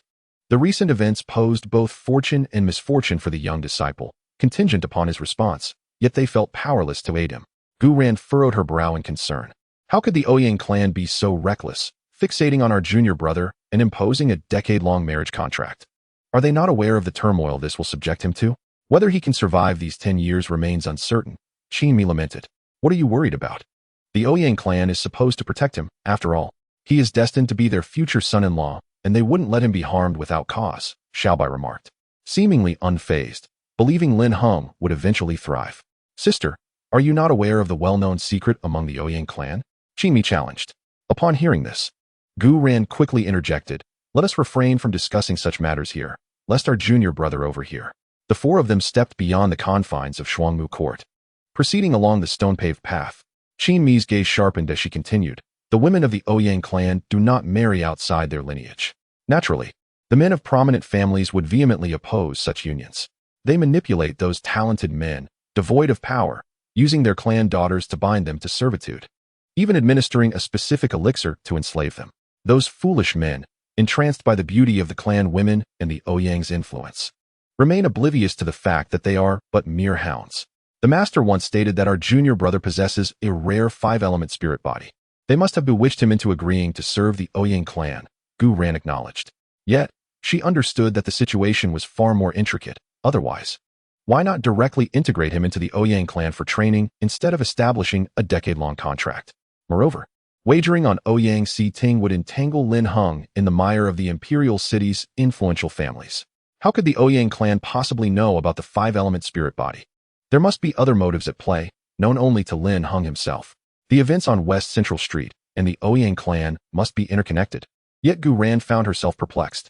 Although the young disciple had only recently arrived in the county city and had minimal interaction with them, their master had mentioned that Lin Heng's hometown had suffered an undeserved calamity. As his seniors, they were his sole family, and they must protect him from the Ouyang clan's potential ruin. What do you propose we do? Chapter 61. The Crimson Sky's confinement. Since the Ouyang clan seeks to ensnare our junior brother through their daughters, and with a 10-year timeline in mind. In the span of these 10 years, let us find several companions for our junior brother and arrange for a marriage on the eve of the 10-year engagement. I am confident that a woman of Ouyang Situ's caliber would never consent to being a concubine, nor would she agree to this decade-long pact, Qingmi remarked. She considered this plan rather insidious, as it not only safeguarded Lin Heng for 10 years, but also rendered the engagement null and void, making it a prudent strategy. Upon hearing this, Gu Ran furrowed her brow, questioning the absurdity of such an idea. Xiao Qin, standing nearby, supported her notion, saying, "Junior sister, I believe your approach is feasible." However, second senior sister Zhang Mulan shook her head, deeming the plan inappropriate. If we proceed in this manner, the Ouyang family will undoubtedly not spare our junior brother, placing him in an even more precarious situation. Gu Ran nodded in agreement, acknowledging Zhang's perspective. She added, "After 10 years, our junior brother would certainly face the wrath of the Ouyang clan. Besides, he may not even accept such an arrangement." Qingmi, evidently displeased, retorted, "Then what alternative solutions do you propose? Do you wish to witness your beloved junior brother being at the mercy of others a decade hence?" She feigned sorrow, sobbing lightly. "He is merely 16. In 10 years, he will be 26. If he were an ordinary man, it would be manageable, but cultivators often live for tens of thousands, even hundreds of thousands of years. Our junior brother will surely endure a fate worse than death. As his seniors, do you intend to watch him plunge into despair? Moreover, what if, after 10 years, the Ouyang family chooses not to pursue the matter? After all, they initiated the withdrawal from the engagement." Gu Ran and Zhang Mulan exchanged glances, rendered speechless by her argument. Nevertheless, her reasoning held merit, and in comparison, this scheme did not lack in ingenuity. Xiaomi was deeply impressed by Qingmi and could not help but give her a thumbs up. "Very well, let us proceed as junior sister Qin suggests," Gu Ran declared, no longer hesitating. Qingmi beamed with dimples. "That's more like it, senior brother. Tomorrow, our junior brother will accompany me to devise plans for the prosperous policies. Ensure that suitable young ladies for matchmaking are arranged. We shall meet at the Kunlun library." Gu Ran replied, "No problem. My sister's social circle is quite extensive. I will undoubtedly find our junior brother an unparalleled beauty, one who is certainly not inferior to Ouyang Situ." However, Gu Ran interjected, "Given that the 10-year engagement is widely known, which woman would dare to agree? Ridiculous. Our junior brother is so handsome that no woman would refuse him. Furthermore, my sister's circle consists of those with a penchant for romance. They are of considerable stature and will not be concerned with such a trivial 10-year engagement." Qingmi asserted confidently, brimming with assurance. Seeing her unwavering confidence, Gu Ran found it difficult to counter her statement. "Very well, after we complete our business tomorrow, I will notify you in advance to meet at the Kunlun library. Junior sisters, you should also join us, as this concerns our junior brother's lifelong affair," Gu Ran suggested. Glancing at Zhang Mulan and Xiaomi, they exchanged smiles, ultimately nodding in agreement. "All right, for this operation, let it be known only to us. Heaven knows, earth knows. You know, and I know, no one is permitted to disclose this to others, not even to our master," Gu Ran concluded. At this moment, within the tranquil confines of the double-wood courtyard, Lin Heng sat upon a stone bed. Beside him lay a tome of spiritual techniques entitled 7 Heavens. Gifted by Yin Ruchuan, Lin Heng's repertoire of spiritual techniques was woefully inadequate. The Tiger King Fist did not qualify as a true spiritual technique, while the spatial sword technique possessed overwhelming might but could only serve as a trump card. If Lin Heng sought to urgently enhance his strength, spiritual techniques would undoubtedly be his primary choice. The Seven Heavens technique comprises 7 distinct realms. The first realm, Crimson Heaven Confinement, harnesses the power of fire essence to summon forth an instantaneous firestorm, entrapping adversaries. Lin Heng mused that this initial realm serves a purpose of disruption. When the opponent is caught off guard, it could be employed to create a confinement, proving advantageous for escape or to buy time. However, the Crimson Heaven Confinement is merely an auxiliary technique, lacking the capacity to inflict significant damage upon foes. Eager to discern what the second realm entailed, Lin Heng realized that limitations existed within the techniques. One must attain the second stage of spiritual transformation before gaining the understanding necessary to learn it. Thus, he set aside this aspiration and focused solely on cultivating Crimson Heaven Confinement. Within Lin Heng's body resided a strand of fire essence spiritual pattern. He endeavored to mobilize the fire pattern within his Qi, crimson threads of energy coursing from the Qi into his meridians, ultimately flowing into his right arm. He could distinctly feel the fiery essence within his right arm, a searing power capable of incinerating all in its path. During his initial attempt at Crimson Heaven Confinement, Lin Heng dared not divide his focus, dedicating his full concentration to the control of his right hand. He gradually guided the fire pattern into his right hand. The pattern was minuscule, invisible to the naked eye, discernible only through mental acuity. The fire essence surged throughout his palm, causing the surrounding air to ripple subtly under its influence. To execute Crimson Heaven Confinement, he needed to project the fire essence, and within a breath's time, control it to swiftly form a fiery vortex to ensnare the opponent. Otherwise, the fire essence would dissipate spontaneously, akin to a fish stranded on dry land. Lin Heng thrust his palm forward, unleashing a torrent of fire essence, engulfing the room in a blaze of light, as a fireball of considerable height hovered in the air, laden with immense energy that would deter even the most formidable of mortals. In tandem with this, Lin Heng swiftly maneuvered the fire essence, attempting to create an encircling force.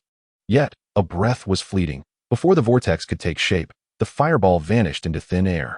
Undeterred, Lin Heng reassembled the fire essence and made another attempt, only to meet with failure yet again.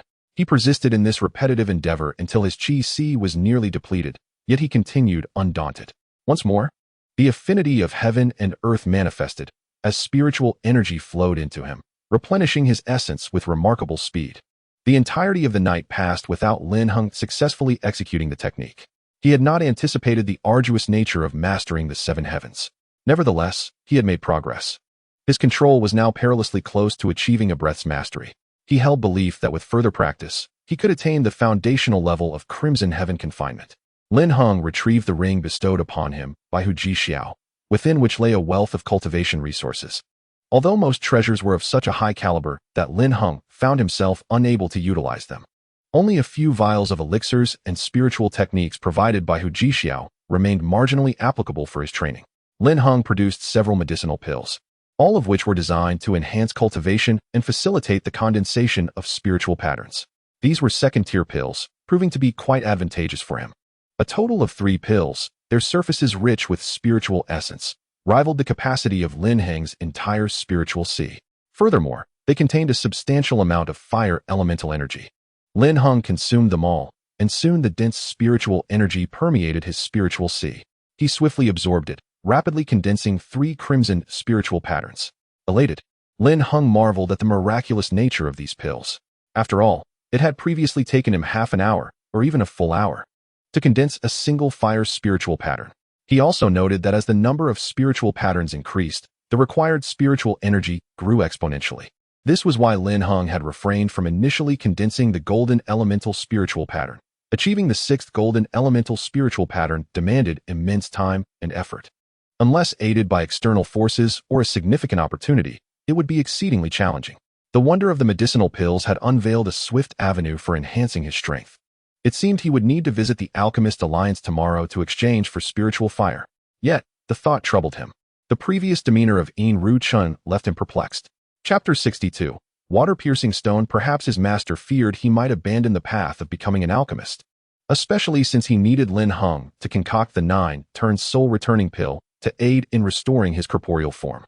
Perhaps it was time for Lin Heng to dedicate more energy to alchemy, as soft power is indeed a facet of strength. The 3 spiritual techniques provided by Hu Jishao were all suitable for cultivation in the Qi formation realm, and they were far easier to practice than the challenging techniques of the 7 heavens. The first technique, cloud walking water treading, was an auxiliary movement technique. True to its name, upon mastering it, one could tread upon clouds and traverse the surface of water. However, it merely enhanced one's speed, and even at its peak, the velocity achieved was comparable to that of a first-layer practitioner in the transformation realm. While it was quite advantageous in the Qi formation realm, it lacked durability as a technique.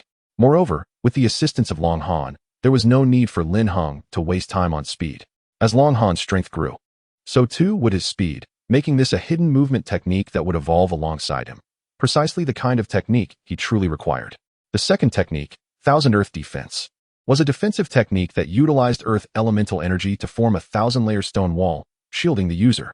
This technique aligned perfectly with Lin Heng's desires. The stronger the earth elemental energy, the more formidable the defense of 1,000 Earth Defense. Lin Heng swiftly harnessed the earth's spiritual patterns to convert all the pure spiritual energy within his meridians into earth elemental energy. Under his control, all the earth elemental energy surged forth through his pores. Soon, this energy coalesced into layers of stone walls, until the 1,000th wall emerged, encasing Lin Heng like armor. Although it was transparent, one could still faintly perceive the emanating earth elemental power.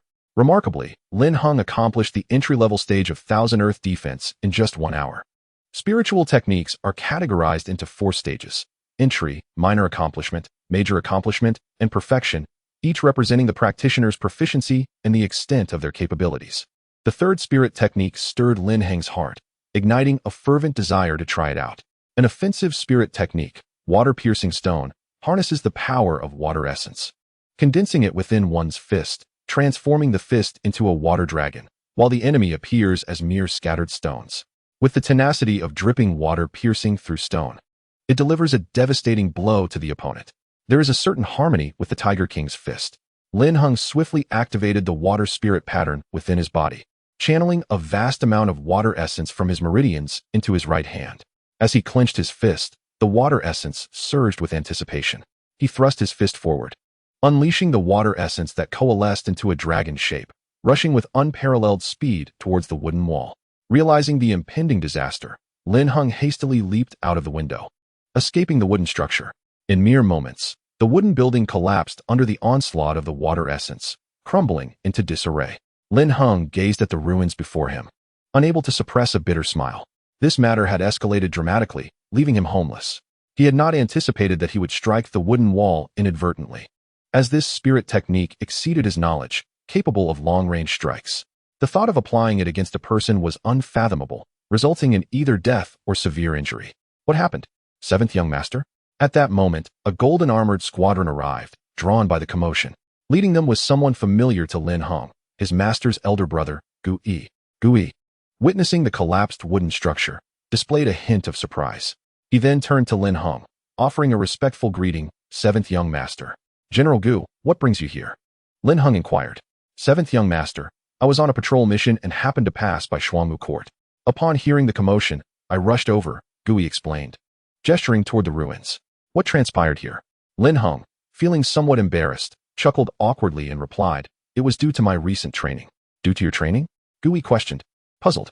I was practicing water-piercing stone and accidentally caused the wooden structure to collapse, disrupting the tranquility of this early morning.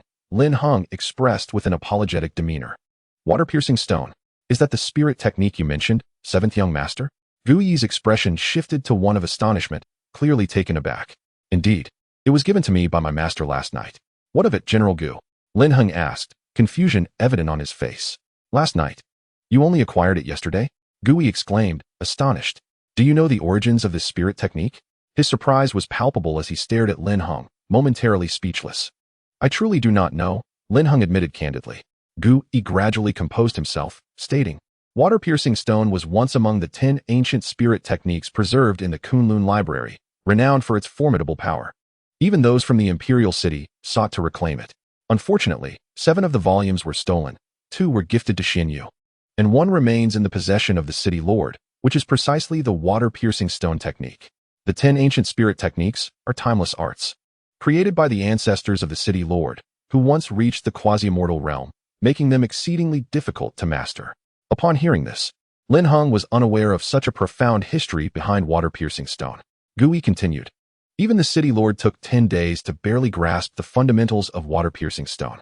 Are you certain you mastered it last night? Gui was utterly astounded. He himself had spent a month in seclusion to barely reach the entry level of the technique. Lin Heng casually remarked that he had practiced for a day, though in truth, he had only spent an hour honing his skill of water-piercing stone. Upon hearing the claim of an entire day, Gui remained astonished, his face reflecting admiration. Seventh young master, you are indeed a dragon among men. No wonder the Ouyang clan holds you in such high regard, he praised. General Gui, you flatter me. Lin Heng replied with an awkward smile. I shall take my leave then. I will arrange for someone to restore Shuangmu Court. Gui intended to turn and depart, but was halted by Lin Heng's voice. There is no need to trouble yourself, General Gui. I plan to gather materials and construct it myself. Construct it yourself? Gui inquired, unable to contain his curiosity. I believe that designing it on my own will better enable me to restore the essence of Nanzhao in my memory, which is why I wish to undertake this task myself. Lin Heng offered a casual justification. He was quite reluctant to reside in the previous wooden building. Its simplicity was irksome to him, and his obsessive tendencies were beginning to surface. Gui responded, Seventh young master, your sentimentality is touching. I am certain the people of Nanzhao would find comfort in it. Moreover, with your esteemed status, re-establishing Nanzhao would be quite feasible. However, it is a pity that Nanzhao lies on the borders of Kunlun and does not belong to any faction. Otherwise, the city lord's character would surely have prevented its downfall. Re-establishing? With only himself, his grandfather, and Little Flower remaining in Nanzhao, what significance would it hold? Though Nanzhao may have perished, its spirit would endure eternally. Gui stated, I must continue my patrol. I take my leave. Lin Heng nodded in acknowledgement, smiling. General Gui, please attend to your duties.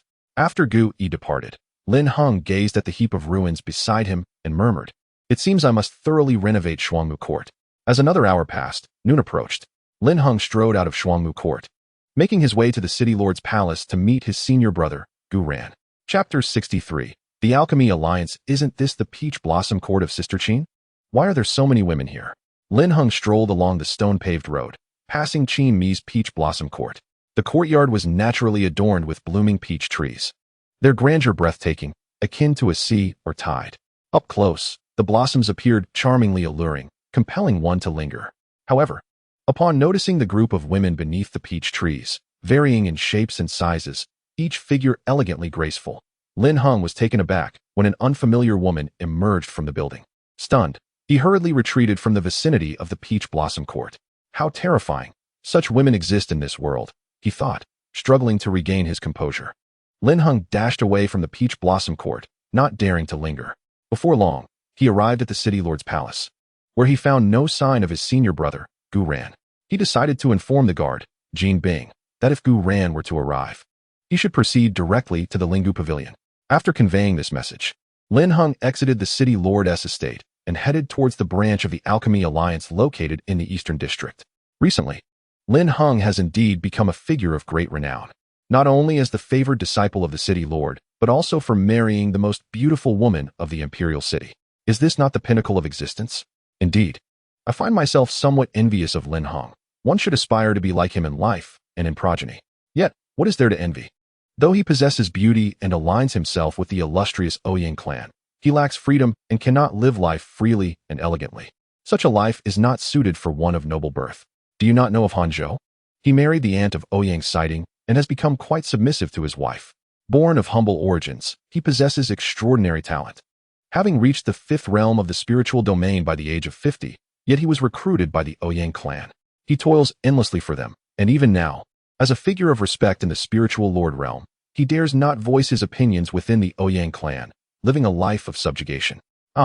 But the Ouyang clan possesses a unique allure that draws many talented individuals without power or resources to willingly serve them. As Lin Heng made his way towards the Eastern District, he overheard numerous rumors about himself. Naturally, he paid them no heed, for they were all rooted in truth, leaving him with no grounds for rebuttal.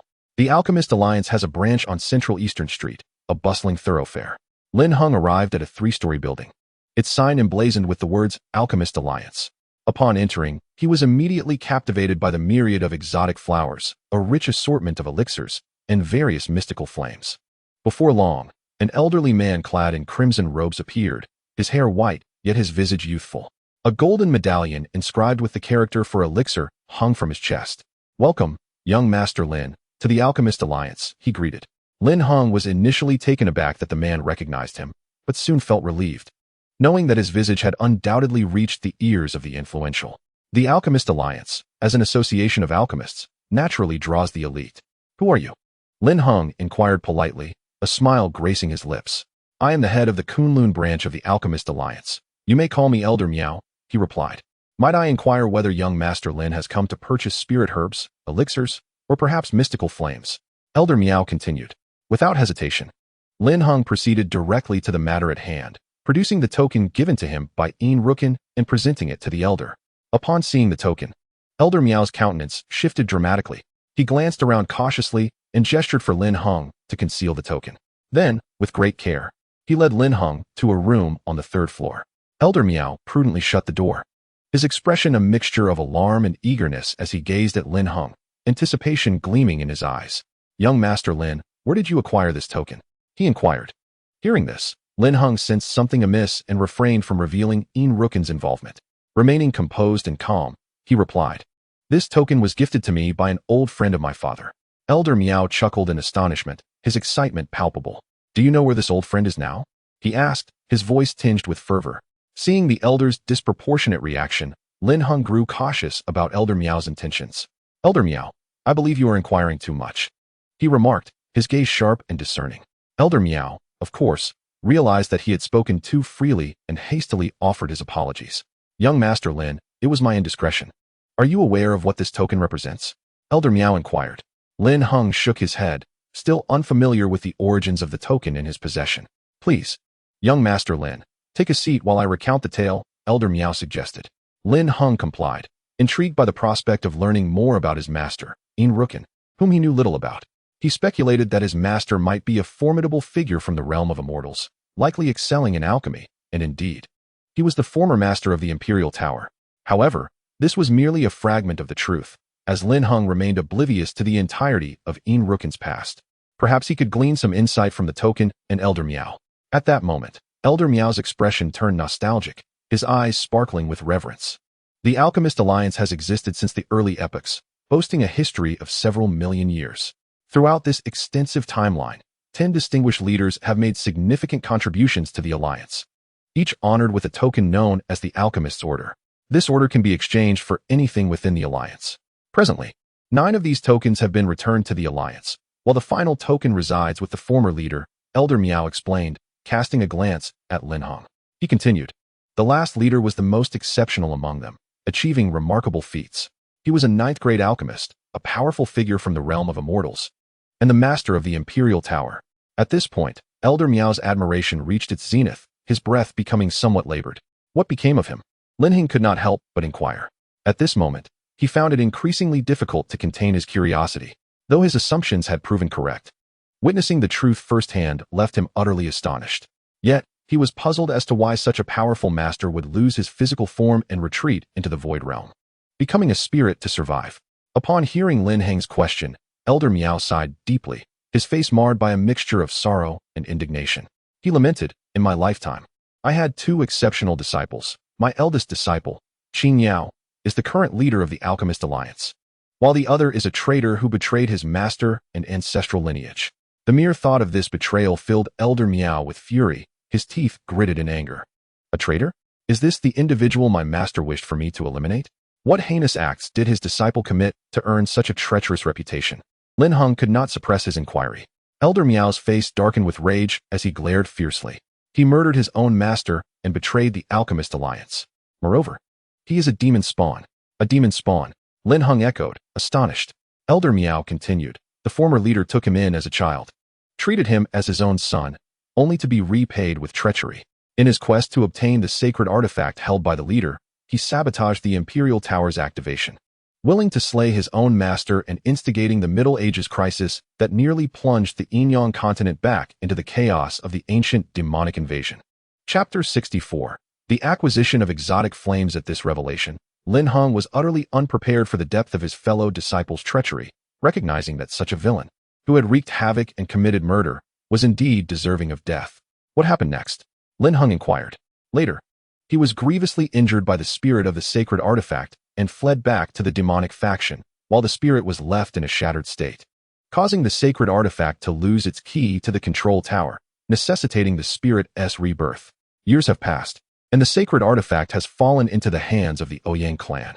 The leader of the Qingyao alliance has long sought its retrieval, yet her endeavors have been thwarted. According to the old monk, the sacred artifact he referred to must be the 5 elements 8 trigrams plate. However, it has been taken by a cloaked figure and fortuitously ended up in his possession. The old monk continued, stating that the physical form of the former leader has remained elusive, and that traitor did not abscond with the body. Although the life lamp of the former leader has extinguished, the Qingyao leader firmly believes that the former leader is still alive, a sentiment shared by all members of the Alchemy Alliance. The old monk displayed a resolute demeanor, embodying the faith held within the hearts of all Alchemy Alliance members. They pursue the pinnacle of alchemy, inspired by the example of Yin Rukin. At that moment, the old monk's demeanor shifted slightly as he turned his gaze towards Lin Heng. The token in your hand is the alchemist's order of the former leader, Yin Rukin, the last of its kind to materialize, affirming that he is undoubtedly still alive. And the old acquaintance you mentioned must indeed be him. Lin Heng was well aware that Yin Rukin was alive and thriving. Yet he pondered the whereabouts of his physical body. In the void realm, Yin Rukin existed solely as a spiritual entity. Could it be that his corporeal form was concealed? Lin Heng merely speculated, as he found it difficult to wholly trust the old monk's words without tangible evidence. Therefore, he refrained from revealing that Yin Rukin resided within the red plate and had become a spirit. Master Lin, please tell me. Inform the Alchemy Alliance. Does the former leader still live? And where might he be? The old monk looked at him earnestly, his gaze filled with anticipation. Lin Heng's emotions were a tumultuous blend. Should he speak the truth? If it were permissible to share this information, why had his master not directly confided in him, allowing his senior sister Qingyao to assist in crafting the 9-turn soul rebirth pill? For now, Lin Heng could only seek answers from Yin Rukin and contemplate future plans at a later time. Elder Miao, I am not fully aware of the details. My father possesses that knowledge, but he departed for distant lands when I was quite young. Nevertheless, I firmly believe that the former leader you speak of is indeed alive. Lin Heng's statement was a deliberate attempt to distance himself from the matter, as he wished to avoid unnecessary complications should they harbor ill intentions toward Yin Rukin. Upon hearing this, the old monk's spirits fell, his demeanor becoming listless, and his expression dimmed. Aware that noon was approaching and eager to reunite with his senior brother, Lin Heng deftly shifted the conversation. Elder Miao, I intend to exchange this alchemist's order for your finest alchemical fire. May I seek your consent? Lin Heng inquired. The old monk gradually revived from his despondency, mustering a faint smile. Young Master Lin, you jest. It would not be impossible for you to aspire to the position of leader. However, this is merely a branch, and our most potent flame is but a tricolored fire. This alchemist's order holds great significance. I advise you to ponder its use carefully and consider exchanging it at the headquarters of the Alchemy Alliance. Let this alchemical fire serve as a token of our initial meeting, a gift for you, young Master Lin. Please, follow me. Having concluded his words, the temple elder led Lin Heng out of the room and toward the items displayed on the 3rd floor. At that moment, only the two of them occupied the 3rd level, where the offerings of spiritual plants, ethereal flames, and elixirs were sparse.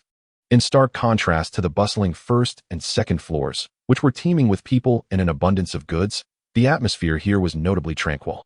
The elder guided Lin Heng to the center of the 3rd floor, where 3 square tables stood. Upon each table rested 3 orb-like vessels resembling bubbles. Lin Heng recognized these peculiar spheres. They were strikingly similar to the space where the cat resided within his own energy reservoir, evidently representative of a minuscule world. At this juncture, the elder gestured towards the central table, stating, there are 3 spheres containing tricolored flames, each bubble harboring a unique flame. You may take whichever you desire. Upon hearing this, Lin Heng, without hesitation, approached the table and observed the extraordinary flames within the bubbles. The diminutive world enclosed within the sphere had been scorched to a barren landscape, with only a singular tricolored flame suspended above. Emanating an intense heat, and an unmistakable aura of formidable power. The flames took on bizarre forms, each resembling a lotus, a crane, and a creature that resembled both a tiger and a lion. Without deliberation, Lin Heng chose the third bubble, which contained the flame that bore the likeness of the fierce beast. Subsequently, Lin Heng approached the elder to express his gratitude. "Thank you, elder, for the ethereal flame. However, I must take my leave as I have other matters to attend to." "Do not be in haste, young Master Lin. Are you acquiring this flame for alchemical purposes, or for something else? If it is for alchemy, might I interest you in joining the Alchemist Alliance and becoming a member of our esteemed association?" The elder's gaze was fixed upon Lin Heng. Hesitation flickered in Lin Heng's eyes. The prospect of joining the Alchemist Alliance had never crossed his mind, and he feared he could not arrive at a decision in such a short time. Thus, he politely declined, saying, "This ethereal flame is indeed for alchemical use. However, I shall consider the matter of joining the Alchemist Alliance and will provide you with an answer at a later date." "Very well, I await your favorable response. Young Master Lin, the doors of the Alchemist Alliance will always be open to you," the elder replied with a smile. With that, Lin Heng descended to the first floor and proceeded to exit the Alchemist Alliance, making his way directly to Chang'an Street. After Lin Heng's departure, the elder summoned an attendant. "Report to headquarters that the final Dan Immortal token has appeared. Let the Green Alliance leader prepare accordingly." At that moment, under the sweltering sun, time had indeed surpassed the agreed hour. Lin Heng hastened toward the Spirit Bone Pavilion. As he traversed the street leading from Zhongdong Street to Chang'an Street, a familiar voice called out from behind him. "Lin Heng, what brings you here?" Turning around, Lin Heng beheld Shui Zishan, clad in a blue robe. However, he quickly noticed the scrutinizing gazes of those around him. Suddenly, the crowd erupted with chatter. "Is that Lin Heng, the favored disciple of the city lord and the son-in-law of the Ouyang family? How strikingly handsome he is, exuding an air of celestial grace. No wonder he caught the eye of the Ouyang clan." The surrounding whispers rendered Lin Heng's situation exceedingly awkward, igniting both resentment and frustration towards Shui Zishan. "What a coincidence, Lin Heng." Shui Zishan hurried to his side. Unexpectedly, before he could finish speaking, Lin Heng swiftly pulled him through the crowd, racing out of the street and directly onto Chang'an Street. Upon arriving at Chang'an Street, Lin Heng glanced around, noting no unusual activity, before turning his attention back to Shui Zishan. "Zishan, refrain from calling me Lin Heng so loudly in the future. I wish to avoid the scrutiny of public opinion," Lin Heng remarked. At that moment, Shui Zishan was panting heavily, utterly oblivious to Lin Heng's words. He appeared exhausted and, with labored breath, attempted to speak. "I said, Lin, Chapter 65. Monetary power." Lin Heng would not grant him the opportunity to continue. He firmly covered Shui Zishan's mouth and dragged him towards the nearby Linggu Pavilion. The entirety of Chang'an Street was enveloped in an air of urgency. As they approached Linggu Pavilion, a familiar long queue awaited, bustling with activity. Senior Brother Gu Ran had been waiting for some time, displaying signs of anxiety as he muttered to himself, "Why has my junior brother taken so long to arrive?" "Senior brother." At that moment, Lin Heng arrived at the entrance of Linggu Pavilion, still dragging Shui Zishan along. Maintaining his composure, Lin Heng offered a polite smile to Gu Ran, then expressed his apologies. "I apologize, senior brother. I was delayed by unforeseen circumstances." "No worries, I have just arrived as well. However, is your companion all right?" Gu Ran inquired, glancing at Shui Zishan. At that moment, Shui Zishan appeared quite disheveled. His pace was slow, yet Lin Heng's speed had him dragged along, leaving him breathless. After finally being released, he gasped for air, his complexion pale as he settled onto a stone ledge. I'm fine, he insisted. "Do not mind him, let us proceed." Lin Heng smiled. "All right." With that, the two made their way toward the end of Chang'an Street. "Hey, Lin Gu, wait for me," Shui Zishan called out. Stumbling to keep up with Lin Heng, the trio arrived at a two-story pavilion. Originally a tea house, it had been purchased by Lin Heng and transformed into a training institution, as Gu Ran explained. Moreover, the wealth creation and strong representation policy has begun to be promoted. "I believe it will soon be implemented across all jurisdictions of Kunlun," Gu Ran continued. "Your capability in handling matters is undoubtedly commendable, senior brother. However, I merely offer a suggestion. There is no need to seek my approval," Lin Heng replied with a smile. "That will not do. The idea of wealth creation and strong representation is your achievement, and it is indeed necessary to solicit your opinion," Gu Ran insisted. Shui Zishan, having caught on to their conversation, interjected. "I heard that this morning. Announcements were posted everywhere regarding a beneficial policy called wealth creation and strong representation, which aims to recruit individuals with foundational skills to assist impoverished regions in generating wealth and improving their quality of life. Initially, I thought this policy was excellent and considered applying. However, I had to focus on my studies within the sect, so I abandoned the thought. I never imagined this initiative was proposed by you, Lin Heng. Well done, my friend. Shui Jishan gazed at Lin Heng with astonishment, nodding in approval. Lin Heng remained unfazed. Directly entering the building with Gu Ran. I praise you, yet you remain ungrateful, you cold-blooded creature. Shui Jishan complained a few times before following closely behind. After half an hour, Lin Heng and his companions had explored all the arrangements of the loft, which indeed aligned with Lin Heng's vision of a training institution. Master brother, I see no issues. However, in the coming days, I would greatly appreciate your assistance in locating exceptional talents in economics, management, and related fields to engage them as instructors here, thereby achieving our training objectives more effectively. To realize the policy of wealth creation and national strength, talent is paramount. Cultivating a team of highly qualified, capable, and technically proficient individuals is the foundation for the implementation of this policy. Upon hearing this, Gu Ran replied, "All right. I will arrange for someone to assist with that." At this moment, Shui Jishan listened intently to Lin Heng, filled with admiration. "Lin Heng, how do you know so much? Your words flow like those of a politician. Alas, we are of similar age, yet the disparity is immense." Lin Heng merely smiled in response. "I only possess a superficial understanding. Do not belittle yourself. You also have strengths that surpass those of your peers." Intrigued, Shui Jishan's expression brightened, and he asked eagerly, "What kind of strength is that?" "Financial strength," Lin Heng replied. Gu Ran stifled a laugh at the side. "Financial strength? Does that count as strength?" Shui Jishan questioned, puzzled. "Of course, it is a form of monetary prowess," Lin Heng chuckled. "Monetary prowess? What kind of ability is that?" Shui Jishan was even more confused, having never heard of such a term. "An indescribable ability," Lin Heng said earnestly, nodding at him. He then turned to Gu Ran. "Master brother, I have arranged nearly everything. We only await registrations and the arrival of the instructors. I have little else to attend to, so I shall take my leave now." Just as Lin Heng was about to turn and depart, Gu Ran called out to him, appearing slightly flustered as he hesitantly stammered. "Junior brother, I have a favor to ask of you." "Oh, what is it that you need my assistance with?" Lin Heng inquired curiously. "It's not a major matter. I simply wish for you to accompany me to Kunlun Book Pavilion," Gu Ran said with a playful grin.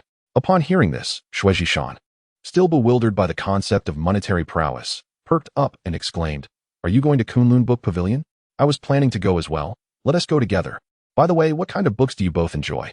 I particularly favor those related to history, especially the history of talismans." Lin Heng chose not to respond to him, instead nodding at Gu Ran, saying, "Since Master Brother wishes for my company, I would be delighted to accompany you." With a relaxed smile, Gu Ran replied, "Then let us be on our way." He then placed his hand behind his back, forming a seal with one hand. And a spiritual imprint soared into the air, heading straight towards the city lord's mansion. Lin Heng and Gu Ran exited the building, heading towards Kunlun Book Pavilion, with Shui Jishan stumbling along closely behind them. At the city lord's mansion, within the peach blossom courtyard, a spiritual seal soared into the delicate hands of the young woman clad in a yellow dress, none other than the sixth senior sister, Qinmi. She infused her consciousness into the seal, and after a few moments, her face brightened with joy, a radiant smile gracing her lips. She turned her gaze towards the courtyard, where a dozen young women frolicked and chatted beneath the blooming peach trees, lost in their laughter and merriment.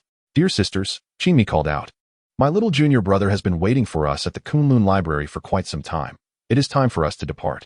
At the Kunlun Library on Guangming Street, two five-story pavilions stood, resembling an open book. The library was still bustling with visitors, and the fragrant scent of books filled the air, as refreshing as ever. Lin Heng and his companions ascended to the fifth floor, where Lin Heng returned the comprehensive history of Kunlun, a tome he had nearly memorized, his reading swift and effortless. He cast a glance at the suddenly anxious Gu Ran beside him. "Senior brother, what type of book do you intend to peruse at the Kunlun Library?" Startled by Lin Heng's unexpected question, Gu Ran hastily grabbed a random book from the shelf. "I am reading this kind of book," he replied. Shui Jishan, catching a glimpse of the title, suddenly displayed an expression of astonishment and snatched the book from Gu Ran's hands. "So, you are this kind of young master," he exclaimed. Upon hearing Shui Jishan's words, Lin Heng also glanced at the title, his own face mirroring the same surprise. "So, you are this kind of senior brother," he blurted out. Confused by their comments, Gu Ran looked at the book in his hands. Upon seeing the three characters inscribed on the cover, he was taken aback, fear washing over him, and he tossed the book away in fright. No, no, you've misunderstood. It's not what you think, he stammered, glancing anxiously at Lin Heng and Xue Zhishan. Dear young master, no need for explanations. I understand you. It's perfectly normal for a man to have certain needs, Xue Zhishan remarked with a knowing look, his smile tinged with mischief. Gu Ran was left speechless, flustered and confused. He felt wronged, having merely picked up an innocuous book about relationships without even realizing it. Junior brother, I assure you, I am not that kind of person. Please do not misconstrue this. Gu Ran pleaded, his eyes filled with a mix of embarrassment and distress. Lin Heng chuckled reassuringly. Senior brother, do not worry. Xue Zhishan is merely jesting. Your character is well understood by your junior brother. Indeed, just a jest. Everyone knows the young master is renowned for his virtuous conduct and has little interest in matters of romance, Xue Zhishan added, laughing heartily. Relieved by their reassurances, Gu Ran finally relaxed. I intended to pick a book on self-cultivation, but alas, I mistakenly chose this one, he explained. Lin Heng and Xue Zhishan nodded in understanding, exchanging amused glances. At that moment, a spiritual seal flew into Gu Ran's hand. After a brief inspection, a smile graced his lips. Junior brother, the 3 junior sisters have also arrived. They are on the first floor. Let us descend, Gu Ran announced, making his way to the central wooden staircase. Listening intently, Lin Heng furrowed his brow slightly. Are the senior sisters also at the library? Without further contemplation, he followed closely behind Xue Zhishan. Soon, the 3 arrived at the first floor of the library, where they encountered a crowd encircling something, clamoring excitedly. Out of curiosity, they joined the throng, only to behold 6th Sister Qin Mi seated among the onlookers, flanked by Sisters Zhang Mulan and Xiao Qin, along with a dozen young women of tender age, all of whom were of similar years to Lin Heng. Among them, his gaze fell upon her, prompting a desire to distance himself. The 3 forced their way in, with Xue Zhishan incessantly exclaiming, Make way? Do you not know that one should not gather and gossip in the library? It's as if you've never seen a beauty before. Disperse at once. Upon hearing this, the crowd, indignant, retorted, Have you seen one? You are also here watching. Taken aback by the sudden inquiry, Xue Zhishan found himself at a loss for words, realizing he had no valid response. Indeed, he had never witnessed such a spectacle. It seemed that all the alluring individuals in the county were present, save for her. At that moment, the library's administrator approached, bellowing, Disperse immediately. If you do not blame me. Before he could finish his sentence, the onlookers scattered in an instant, the swiftness and proficiency of their retreat causing a pang of sympathy. It was evident that they were often reprimanded by this administrator. He scoffed, At least you little rascals know your place. With that, he returned to the counter, resuming his leisure of cracking sunflower seeds. Lin Heng frowned slightly, noting the palpable fear the crowd harbored towards the administrator. He observed Gu Ran and Xue Zhishan, their expressions calm, as if accustomed to this scene. It appeared that the administrator was no ordinary figure. Otherwise, he could not command such authority over the crowd. Just then, Gu Ran approached and greeted the 3 sisters before noticing Qin Mi striding toward Lin Heng with an unmistakable intent. She forcibly pulled him to stand before the group of young women. Immediately, they descended upon him like wolves, urging him to take a seat. Their scrutinizing gazes fixed upon him. Lin Heng, your skin is so fair. What skincare do you use? One of the girls grasped his hand, delicately caressing it as though it were a precious gem. Lin Heng silently lamented, I am a 5-element spiritual body. Skincare is not my reliance. Lin Heng, your eyelashes are so enchanting. Lin Heng, you are so handsome. Lin Heng, overwhelmed. Lin Heng's face flushed crimson, his breath quickening. He had never anticipated that one moment. These graceful ladies, resembling ethereal beings, would suddenly treat him as if he were a rare sight, overwhelming him with their attention. Throughout his life, only family and that one particular person had ever touched him. Dear sisters, one must maintain decorum between the sexes. You all hail from scholarly families. Such behavior is most unbecoming. Lin Heng felt utterly disheartened, having nearly lost his first kiss moments before. He had thought he had entered a haven of gentle souls, only to find that beneath the facade lay a pack of wolves. Lin Heng, do you not know of the 13 maidens of Kunlun? We are all women of the world, merely entertainers of skill, not of flesh. Indeed, should the illustrious Lin Heng desire, the 13 of us would willingly become your wives or concubines. Nearby, Gu Ran and Xue Zhishan gazed with envy, for the Kunlun 13 are not merely any maidens. They are individuals that even the lord of the capital would find difficult to request. Each one surpasses the beauty of celestial beings, and apart from her, each possesses extraordinary talents, with capabilities rivaling those of third realm experts. Together, the 13 are formidable enough to contend with fourth realm practitioners. Though they hail from Kunlun, it is rumored that they originate from a certain power within the imperial city. Simultaneously, Gu Ran was utterly unprepared for the revelation that Qin Mi sought the Kunlun 13. At that moment, Lin Heng found himself in a quandary.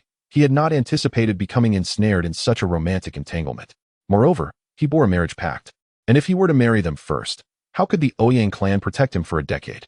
The Li clan would certainly not remain idle. He had not considered that these women of the world were also pitiable souls. Ladies, Lin Heng expressed, I am grateful for your kind regard. Yet it is clear you are under the influence of senior sister Qin Mi. He turned his gaze toward Qin Mi, deducing that their unsolicited declaration of marriage was merely the result of her persuasion. Lin Heng continued, I, Lin Heng, am bound by a 10-year engagement to the Ouyang clan, and I must honor this promise, returning to them in a state of purity after the decade. At the same time, I do not wish for the Ouyang clan to take offense towards you, hence I implore you to act with propriety. At that juncture, the girl who both astonished and frightened Lin Heng rose. She had small eyes and a petite nose, yet her slightly cherubic face, fair and tender, evoked an irresistible urge to bite. Her chubby cheeks bore 2 dimples, and her smile revealed 2 tiny canine teeth. As she took a few steps, the flesh upon her body quivered, causing the ground to tremble beneath her. Lin Heng, dear brother, she proclaimed, we are unafraid of the Ouyang clan. Originally, we did not believe in love at first sight, but upon seeing you, we have been converted. We are willing to become your wives and shield you from the Ouyang clan's wrath. You need not say more, Lin Heng stammered, feeling a genuine fear. It was not that he held disdain for those of larger stature, but rather a profound trepidation. She approached him, and he instinctively retreated behind Gu Ran. Do not come closer, I am afraid, he exclaimed. Chapter 67. The injustice of fate. Gu Ran noticed Lin Heng's peculiar behavior. His eyes were devoid of light, his face etched with terror, as he muttered to himself without a shred of rationality, as though he had witnessed something deeply frightening. Beside him, Xue Zhishan sensed something was amiss and quickly supported Lin Heng, inquiring, Lin Heng, are you all right? You appear rather pale. Lin Heng remained silent, lost in a state of fear, murmuring incoherently. The others sensed Lin Heng's distress and hurried to his side. Gu Ran and Xue Zhishan assisted him to a chair, calling out, Lin Heng, what is the matter? Yet Lin Heng remained in a daze, clutching his head with a ghastly expression, panic-stricken like a frightened child. Master brother, what could have caused our junior brother to suddenly change like this? Surely nothing grave has occurred. Qin Mi pondered. Gu Yin could discern nothing amiss. He found Lin Heng's behavior exceedingly peculiar, something he had never encountered before. Just as the crowd was in a state of panic, feeling utterly helpless and impatiently anxious, the librarian approached. He cast a fleeting glance at Lin Heng, revealing a look of astonishment. Subsequently, he pushed through the onlookers and performed a secret technique, inscribing a strange spiritual seal upon Lin Heng. The crowd, initially intent on intervening, hesitated upon witnessing Lin Heng's condition stabilize, thus refraining from action. After casting the spell for several breaths, Lin Heng succumbed to slumber. At this moment, Gu Yin inquired, Elder Sang, what kind of spiritual technique did you just employ on Lin Heng? Elder Sang withdrew his magic and replied, it is the tranquil spirit technique. The tranquil spirit technique. Isn't that a method to suppress a state of turmoil? Could it be that my junior brother was indeed in a state of turmoil? Gu Yin exclaimed in astonishment. No, he is not in turmoil. He is afflicted with an ailment, a rare psychological disorder known as the fear of becoming overweight, he stated matter-of-factly. The fear of becoming overweight. The crowd responded, perplexed. Meanwhile, Qin Mi turned to the substantial figure beside her and said, 11, you may revert to your original form. It was certainly your fright that caused this.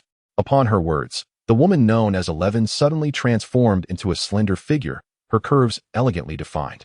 With skin as smooth as cream, exuding more charm than her sister's, embodying a hint of unparalleled beauty. Sister Qin, this is not my fault.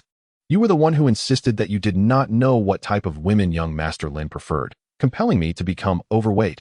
11 pouted, conveying her grievance. I am not blaming you. I merely fear you might frighten our junior brother again. Qin Mi retorted, somewhat irritated. I have studied the fear of becoming overweight. It is a psychological shadow from childhood. It seems Lin Heng must have experienced obesity in his early years, and the neglect he faced because of it likely led to his current affliction, Xue Zhishan remarked, casting a concerned glance at the slumbering Lin Heng. The physique of cultivators is extraordinary. They do not easily gain weight unless they possess a unique constitution, which is why the fear of becoming overweight is exceedingly rare. Elder Sang added, Elder Sang, is there any remedy for this condition? Gu Yin inquired. Elder Sang replied, "A heart ailment requires a heart remedy. The one who tied the knot must be the one to untie it." With that, the librarian returned to his previous spot, continuing to enjoy his sunflower seeds. Shortly after Elder Sang departed, Lin Heng awoke. Looking at the gathered crowd, he asked, "Senior brother, why am I lying here? Shouldn't I, Lin Heng? You were quite alarming just now. Why did you not inform us of your fear of becoming overweight?" Qin Mi interjected. Lin Heng did not respond, evading the question. At that moment, 11 approached, a subtle fragrance enveloping her. She nestled beside Lin Heng and said in a sweet, delicate voice, "Brother Lin Heng, I am so sorry. It was wrong of me to frighten you, and I wish to make amends." Lin Heng gazed at her and asked, "You are?" "I am the plump sister." 11 beamed, her smile captivating enough to enthrall an entire nation. Upon hearing plump sister, Lin Heng involuntarily shuddered. However, he found it exceedingly difficult to connect the former version of her with the present incarnation, a celestial beauty graced with a tall and elegant physique. "Aren't you rather plump?" Lin Heng's voice trembled slightly, struggling to reconcile her with the once chubby girl. "Do you not believe me? I can revert to my former self if you wish," she teased, a charming smile illuminating her face. No, that's unnecessary," Lin Heng replied, a hint of panic evident in his demeanor as he hastily dismissed her offer. "Brother Lin Heng, you are so adorable. I really like you. Would you consider being with me?" she said with a delightful smile. Upon hearing this, Lin Heng stood up abruptly, feeling flustered and his mind a whirlpool of confusion. "Sister Shi, you jest. I am already betrothed. We are not suited for each other," he responded awkwardly with a forced smile. Nearby, Gu Ran and Xue Zhishan could only envy Lin Heng, sharing a bittersweet glance as they sighed and wandered off, deeming the sweetness of the moment too overwhelming to endure.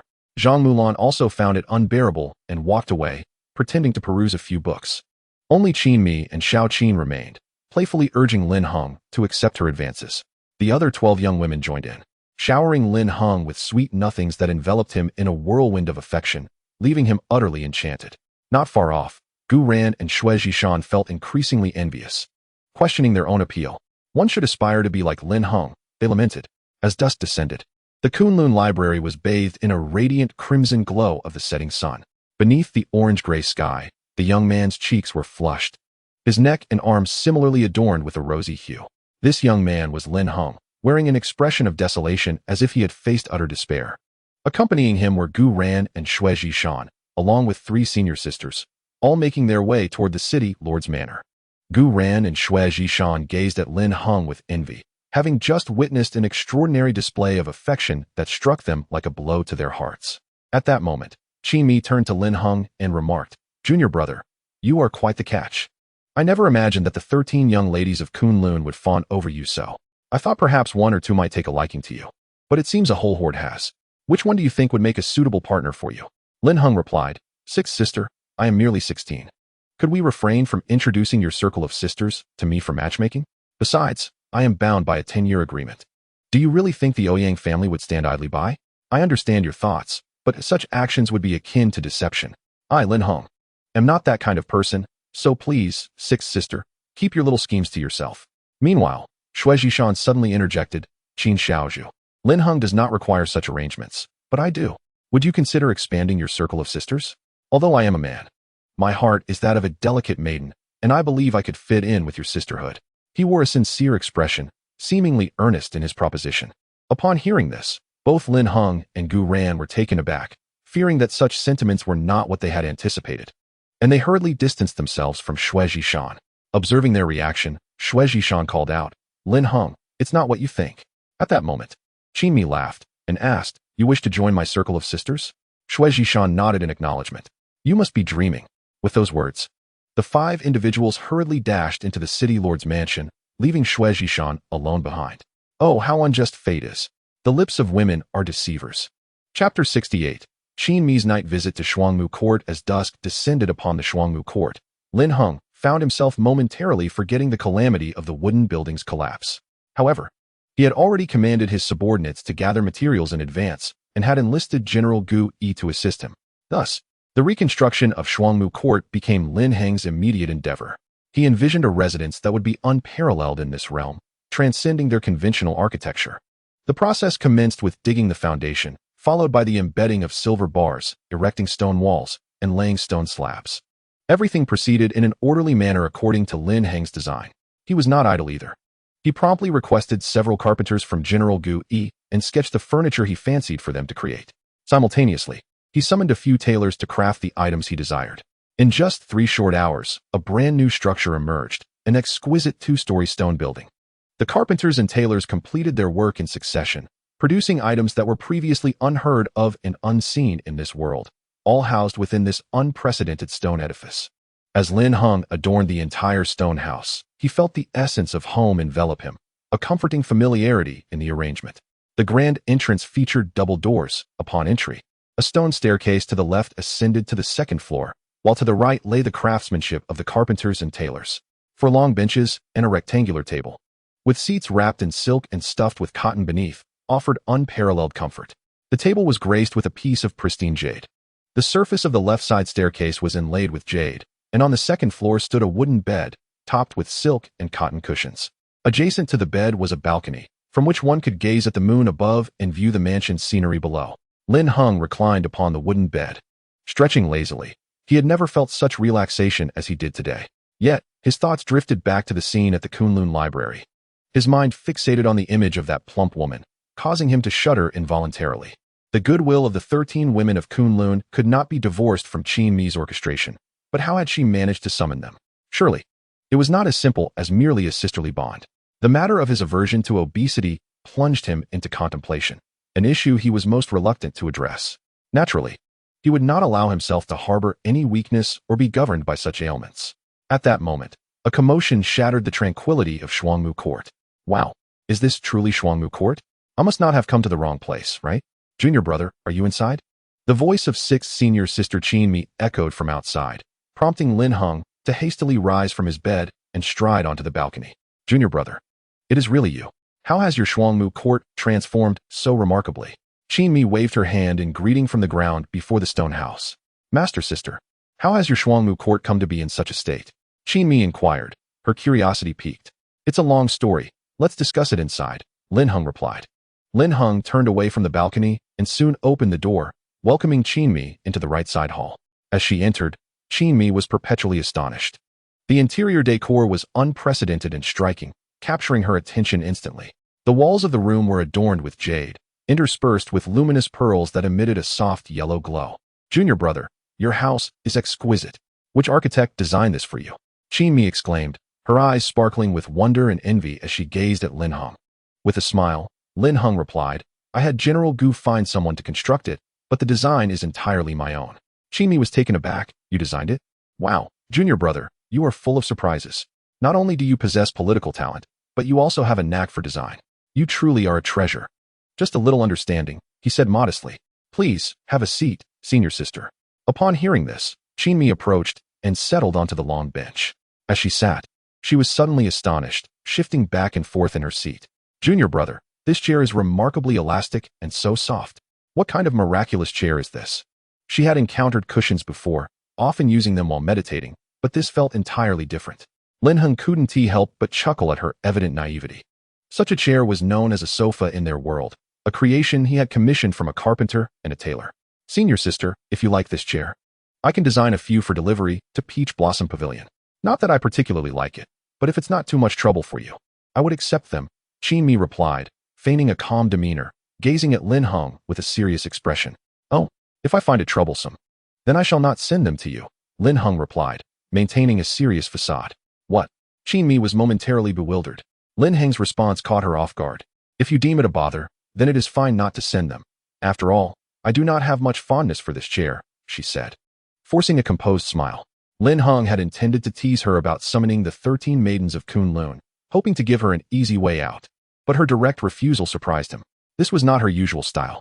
He decided to shift the topic instead. Senior sister, what brings you to Shuangmu Pavilion at such a late hour? Qin Mi replied, it's nothing of great importance. I merely wish to persuade you to reconsider your path. There is no need for your persuasion, senior sister. In recent days, I have heard numerous rumors and have learned about the Ouyang clan, understanding their tactics. However, their methods are insufficient to bind me. If they wish to make me a pawn, it will depend on whether they can truly wield such a piece. Therefore, you need not worry. My agreement to the Ouyang clan's demands is a decision made after careful consideration. Qin Mi countered. Do you believe the Ouyang clan will allow you to grow beyond their control? You are still too young. They would not take the risk of nurturing a tiger. The Ouyang clan is certainly not as simple as you perceive. Lin Heng felt a pang of curiosity. Senior sister, you seem to know quite a bit about the Ouyang clan. As Lin Heng's words faded, Qin Mi exhibited a fleeting expression, though it was subtle enough to elude detection. Shortly thereafter, she offered a serene smile, revealing her charming dimples, and remarked, the Ouyang clan is a prominent family in the Nanyuan realm. And there is an introduction to the Ouyang lineage in the Kunlun book pavilion, so it is only natural for me to be familiar with it. Oh, so that is the case, Lin Heng responded without a hint of skepticism. Thus, Lin Heng, heed your senior sister's advice. As the decade draws to a close, promptly seek a partner and start a family, and the 10-year pact will naturally dissolve, Qin Mi advised. Lin Heng found himself in a quandary, uncertain if he should follow this counsel, feeling aggrieved at the dark-robed man who had ensnared him in this predicament. Torn between choices, he felt paralyzed. Senior sister, I shall contemplate it thoroughly. 10 years is a considerable stretch, and we can discuss this further down the line, he replied. Although he spoke these words, he understood that for a cultivator, a decade is but a fleeting moment. After all, in the realm of immortals, a single retreat could stretch into a century, or even a millennium. Qin Mi continued, I have heard from our master that you intend to participate in this year's minor tier entrance examination to study at the Xianyu sect? Lin Heng nodded in affirmation. This is indeed a splendid opportunity. I have heard that the Xianyu sect is teeming with beautiful maidens. You must seize this chance, junior brother. If you manage to enter a major sect for your studies, I believe the Ouyang clan would think twice before imposing restrictions upon you. Lin Heng felt a sense of helplessness wash over him. Yet, he pondered the true nature of these major sects that might compel the Ouyang clan to relax their hold over him. He only knew that there was but one major sect in the Nanyuan realm, situated within the imperial city. It was said that many powerful beings from the realm of immortals had once studied at major sects, giving rise to the notion of ascending to the realm of immortals through such institutions, although some of this was undoubtedly exaggerated. Qin senior sister, if I were to gain entrance to a major sect, what would compel the Ouyang clan to ease their constraints upon me? He inquired. In response, Qin Mi elucidated. The instructors at major sects are all formidable beings of the sixth realm, and the elders are quasi-immortals, while the sect leaders are experts of the immortal realm. Many factions would naturally refrain from bullying students of major sects, as every sect has an inherent protective instinct towards its promising disciples, provided they are truly exceptional. Lin Heng was astounded to learn of the profound heritage of major sects, with actual experts of the immortal realm overseeing them. It is worthy to note that the seventh realm, the spirit immortal realm, is an unparalleled state, where one transcends the mundane, embodying the essence of immortals, and enjoys the blessings of the heavens. On the Yin-Yang Continent, there are currently only 108 spirit immortals, most of whom reside within the Central Sea region, where the foremost 100 clans are all spirit immortal families. In the Nanyuan realm, there are 5 spirit immortals, the city lord of the imperial city, the patriarch of the Li clan, the patriarch of the Ouyang clan, the leader of the major sect, and the Black Empress of the imperial city. Junior brother, I have a few more matters I wish to inquire about. May I trouble you for answers? Qin Mi asked. What is it? Lin Heng replied. How does the Ouyang clan know you, and why have they established a 10-year pact with you? Qin Mi gazed into his clear eyes. At that moment, Lin Heng never anticipated such a question, which indeed put him in a difficult position, making it hard to explain. After all, this pertains to his own secret, which he had only disclosed to his master, the revered Huji Shao, promising to keep it from any third party. Although he had known Qin Mi for only a short time, their rapport was more harmonious than with the other 5. Yet Lin Heng had no intention of revealing his possession of a sacred artifact or his identity as the master of the tower. He masked his true thoughts and stated, the Ouyang family recognized me at the Spirit Bone Pavilion due to my 5-element spiritual body and exceptional talent, hence their desire to recruit me. Without hesitation, Qin Mi pressed further, asking, why are you being hunted? Who wishes to kill you? Her inquiries were relentless, her gaze fixed intently upon Lin Heng, her expression devoid of emotion. Lin Heng remained unflustered, responding with calm assurance, I do not know which faction it is, but I am certain it originates from the imperial city. As for their motives for wanting me dead, I am equally in the dark. As soon as he finished speaking, she inquired again, so, you fear dragging your master and us into your troubles, which led you to seek out the Ouyang family and promise them a so-called 10-year pact? Lin Heng, maintaining his composure, replied, indeed. Both remained expressionless, their eyes locked onto one another. At that moment, she suddenly smiled and said, all right, I have finished my questions. Her gaze shifted away from Lin Heng. However, an awkward silence enveloped them as they sat quietly. Noticing the time, Lin Heng suggested, "Sister, it is quite late. You should return to rest. There is not much left to discuss. I want to be going back. I wish to stay here tonight," Qingmi declared. Stretching her arms and reclining on the bench, her alluring figure immediately catching the eye. Lin Heng exclaimed, "Not going back? Sister, are you jesting? I have no guest rooms here. If you choose to stay, you will have to remain here." Qingmi explained, "I am not joking. My peach blossom pavilion is occupied by the 13 maidens of Kunlun. Otherwise, I would not have come to speak with you at this hour." "Then, why not seek out Sister Zhang or Sister Xiao?" Lin Heng inquired. Qingmi replied, "Sister Zhang is the commander of the Golden Troops and is busy inspecting the camp tonight. Sister Xiao is in seclusion, and I do not wish to disturb her.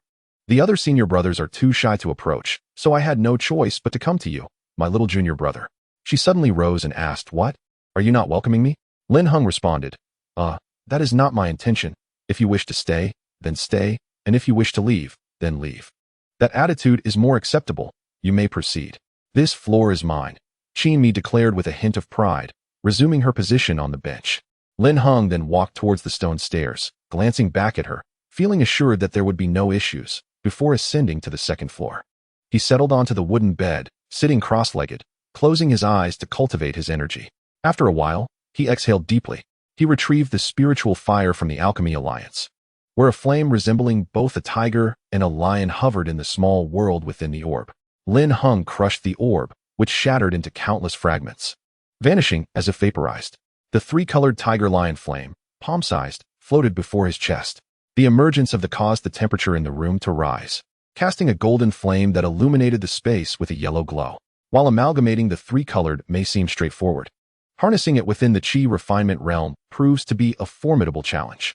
Consequently, practitioners in this realm typically merge only a single color of fire, or at most two, to ensure manageable control over the. Lin Heng endeavored to integrate the into his right palm, and under his guidance, the gradually fused with his hand, becoming one. However, shortly after this merger, an unexpected transformation occurred. A searing sensation surged through his right hand, prompting Lin Heng to activate the powers of his five-element spirit body. His hand's skin, bones, and flesh turned a stark white, resembling a hand encased in plaster. A soft white glow enveloped his right hand, revealing a golden fireball clearly visible within his palm. At that moment, the surged violently, as if attempting to escape his grasp. The power of the fire element contained within the three-colored flames was overwhelmingly potent, making it exceedingly difficult for Lin Heng, in the Qi refinement realm, to withstand and control it. Had it not been for his five-element spirit body, his entire hand might have been reduced to ashes. Desperately, Lin Heng exerted his mental force to stabilize the fire, but this only exacerbated the situation. The suddenly attempted to surge through his right hand and invade his internal organs. Realizing the gravity of the situation, Lin Heng quickly summoned the water element within him to gather in his right arm. But this was akin to striking a stone with an egg, utterly ineffective. Panic set in as he sought to expel the from his body, yet to no avail. He could not afford to let the situation spiral out of control, for his life was at stake. At that moment, Long Han appeared, entering Lin Heng's right arm to expel the.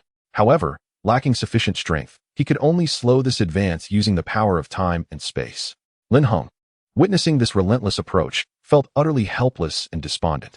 He had initially considered retrieving the red plate and seeking help from Yin Rukin in the Void Realm, but quickly abandoned the idea upon hearing footsteps on the stone stairs, those of Qingmi. He was unwilling to let her see the red plate, as he did not yet trust her.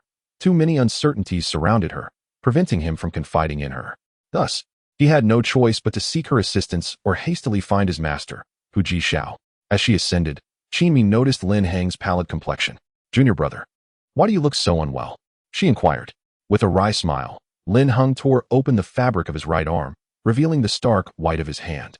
At that moment, a small golden fire resembling a tiger or lion was imprinted on his elbow, gradually advancing. His hand was already marked with noticeable scorched spots, and a searing heat radiated from his arm. Upon seeing this, Qingmi furrowed her brow in astonishment. "This is the three-colored fire. How is it possible that you possess such within you?" Lin Heng, his expression tinged with urgency, hurriedly explained, "It's a long story. Do you have any means to expel this from my body?" Qingmi's countenance reflected her concern. "Given my current cultivation level, controlling this three-colored fire is exceedingly difficult. However, Master will surely have a solution." I will send a message for him to come at once. As the words fell, Qin Mi formed a seal with one hand, her consciousness extending forth as the spiritual imprint soared away. Sister, when can Master arrive? Lin Heng could not help but inquire.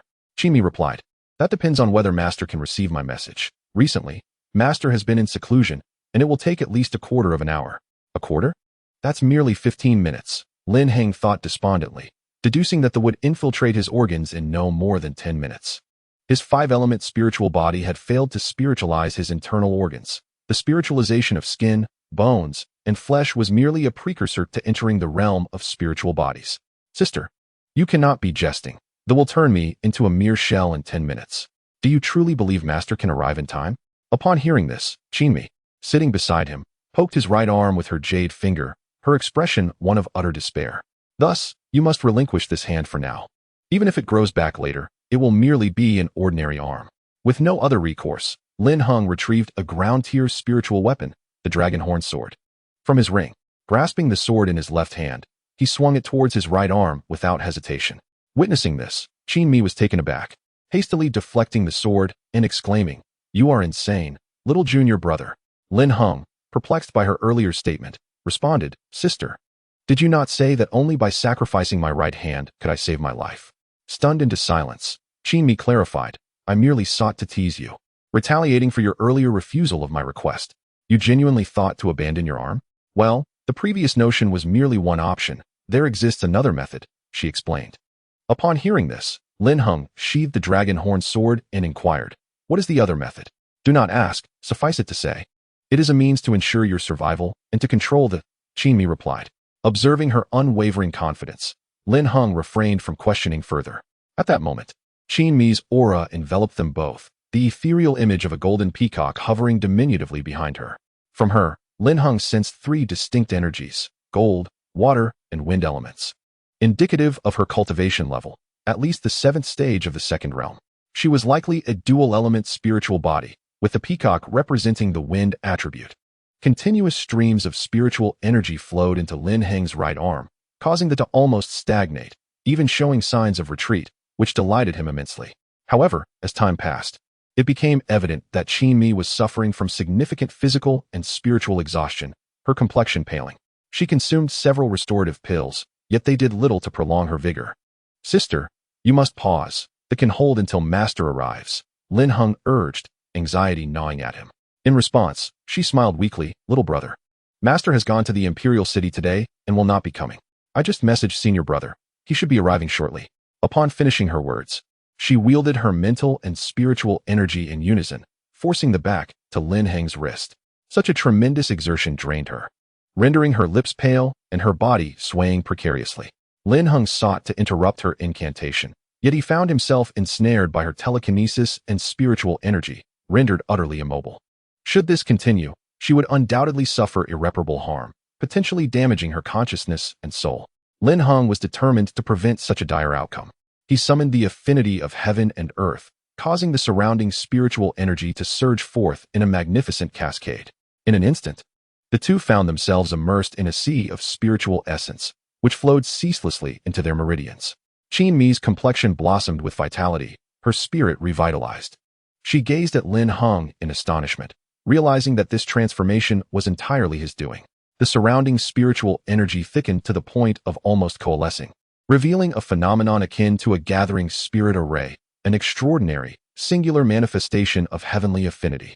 She could hardly fathom that Lin Heng possessed not only the 5-element spiritual body, but also the affinity of heaven and earth. The convergence of these two rare qualities in a single individual was astonishing. Was this indeed the individual for whom the Ouyang clan had used Ouyang sighting as a bargaining chip?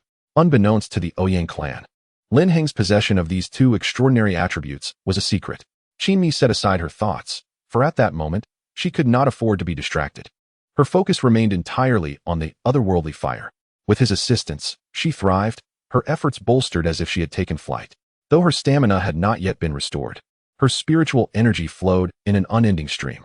Like a deluge, her spiritual force surged forth, swiftly directing the. Lin Heng, too, was not idle. Within him, the dragon cold accelerated the output of temporal energy, and he endeavored to regain control of the, bending it to his will. Soon, the return to his palm. granting them both a moment of relief. Just then, a wolf howl echoed from outside. Exhausted, Qin managed a weak smile and said, "Junior brother. The next step rests upon you. Little junior brother, where are you?" Came the voice of their elder brother, Guran, from outside.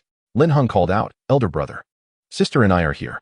Upon hearing this, Guran leapt onto the balcony, his gaze landing upon Lin Heng and the drowsy Qin Lin Heng, spotting Guran.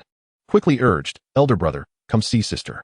Guran rushed over, first glancing at the spiritual energy enveloping Lin Heng before administering a pill to Qin, who then drifted into slumber on the bed. "How is sister?"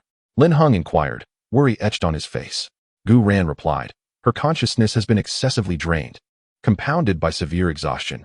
She has succumbed to a temporary slumber and will not awaken for a while." Guran's gaze shifted from her to Lin Heng, asking, "Qin Shimi conveyed to me that you were being eroded by the tricolored fire. Do you require your elder brother's assistance?" Lin Heng responded, "Elder brother, I must subdue the tricolored as my own professional flame. I hope you can lend me your telekinetic strength, allowing me to extinguish its arrogance personally." Lin Heng's eyes fixated on the yin in his palm, a surge of anger igniting within him. Without hesitation, Guran channeled his spiritual power into Lin Heng's right hand. Lin Heng could profoundly sense that Guran's spiritual power was undoubtedly beyond the realm of his own fourth-level mental energy, reaching at least a staggering 30 levels or more.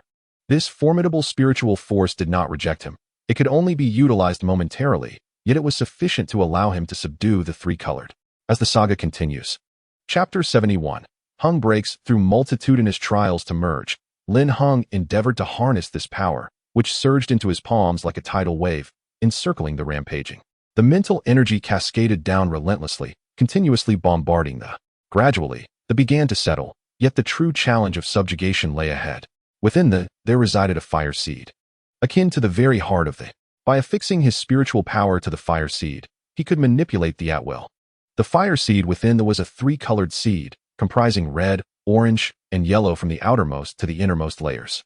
Only when the spiritual power was attached to all three hues could one genuinely master the. The outermost layer was the easiest, while the innermost layer posed the greatest difficulty. The red fire layer was relatively simple to attach to, and Lin Heng accomplished this in the blink of an eye. This remarkable speed even astonished Guran. Although Guran did not utilize, he had witnessed others merge with it, and the fastest attachment to the red layer typically required 10 breaths. Let alone those who took half an hour or, worse, failed entirely.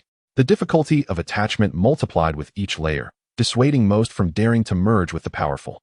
For a moment's carelessness could lead to spiritual damage, and in severe cases, madness. As Lin Heng approached the orange fire layer, he could not afford to be complacent.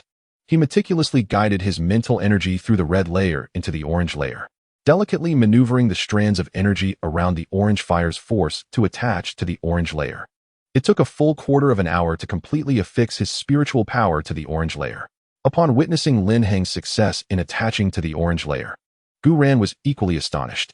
Although Lin Heng had borrowed Guran's spiritual power, had he been required to do it alone, it would undoubtedly have taken him 2/4 of an hour. This proved that Lin Heng possessed an extraordinary talent for mental energy. Lin Heng dared not let his concentration waver as he directly attempted to attach to the yellow fire layer. Merely approaching the yellow fire layer caused his mental energy to dissipate in flames. The range in which his mental energy could penetrate the yellow layer had evidently diminished, signifying that the attachment would take longer. With time stretching thin and danger escalating, he had to hasten the process of fully attaching to the yellow layer. Otherwise, the spiritual power already affixed there would disintegrate, resulting in devastating consequences for his own consciousness. With strands of mental energy carrying his spiritual force, he traversed through the red and orange layers and entered the yellow fire layer. After half an hour, with no errors, nearly 50% of the yellow layer was successfully imbued with spiritual power. Guran finally comprehended why his master, Tiger Extreme Shao, had chosen Lin Heng as his disciple. He was indeed worthy of such a decision. Guran believed that Lin Heng would undoubtedly surpass the 6 of them in the future, and even outshine their master would be an effortless feat. Such an extreme level of diligence could not be cultivated overnight. He suspected Lin Heng may have previously engaged in a profession that demanded such meticulous attention to detail. Another half hour passed, and without a single misstep, he successfully affixed 90% of the yellow fire layer with his spiritual power. A quarter of an hour passed, and just a step away from complete attachment, an unforeseen change occurred. Guran's mental power detached, rejecting its own essence. a situation that spiraled out of control, leaving even Gu Ran powerless. As the final moment approached, Lin Heng was unwilling to concede. He summoned all his strength, unleashing his fourth-tier mental power in an ultimate explosion to delay the impending chaos of the. Gu Ran hesitated to intervene.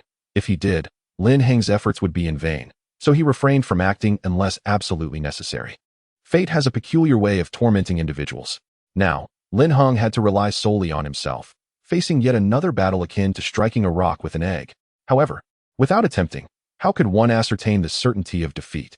Lin Heng ceased to conceal his strength as Long Han reappeared, empowered by the Time and Space Dragon Master. The odds of success increased significantly. Long Han surged into Lin Heng's palm, unleashing the full force of time and space, momentarily restraining the fire element and slowing this tumultuous rampage. Gu Ran, witnessing Long Han's emergence, stood in stunned silence, breath quickening in shock as he gazed at Lin Heng, contemplating, "My junior brother's mental attribute is indeed the Time and Space Dragon Master, the second-ranked sacred beast on the beast ranking." He remained unaware that Long Han was a spiritual beast. Otherwise, his jaw would have dropped in disbelief, as such a notion was beyond imagination. Lin Heng, oblivious to Gu Ran's changing expression, sought to seize the fleeting moments granted by Long Han. Simultaneously, as Long Han released the power of time and space, 15 temporal spirit patterns encircled the, momentarily halting its fury. This precious time was more than sufficient for Lin Heng. With his fourth-tier mental power reaching its zenith, he darted into the yellow fire circle at lightning speed, sending forth hundreds of threads of mental energy to achieve the final attachment.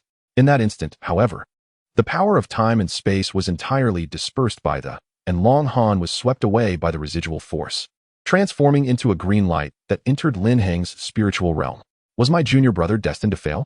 Gu Ran couldn't help but worry. He had already prepared to expel the from Lin Heng's body to prevent any threat to his life. At this moment, Lin Heng had not yet given up. Hundreds of threads of mental energy were gradually attaching, with only one final thread remaining. Yet, they began to stir violently once more, surging towards the internal organs with relentless speed. Time was running out for Lin Heng.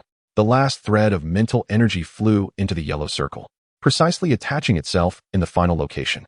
Just as it was about to invade the internal organs, it halted and gradually retreated back into Lin Heng's palm. The flames dissipated, leaving only a tiger-lion mark in his palm. His right hand returned to its original state, and Lin Heng sighed in relief, collapsing in exhaustion. Gu Ran also breathed a sigh of relief, astonished that they had turned a perilous situation into a safe outcome. With a smile, Gu Ran exclaimed, "Congratulations, junior brother. To subdue the three-colored fire with your Qi refinement realm cultivation is truly remarkable." Lin Heng replied, "Do not jest, senior brother. Without your assistance, I might have lost my chance with the. It was but a small help.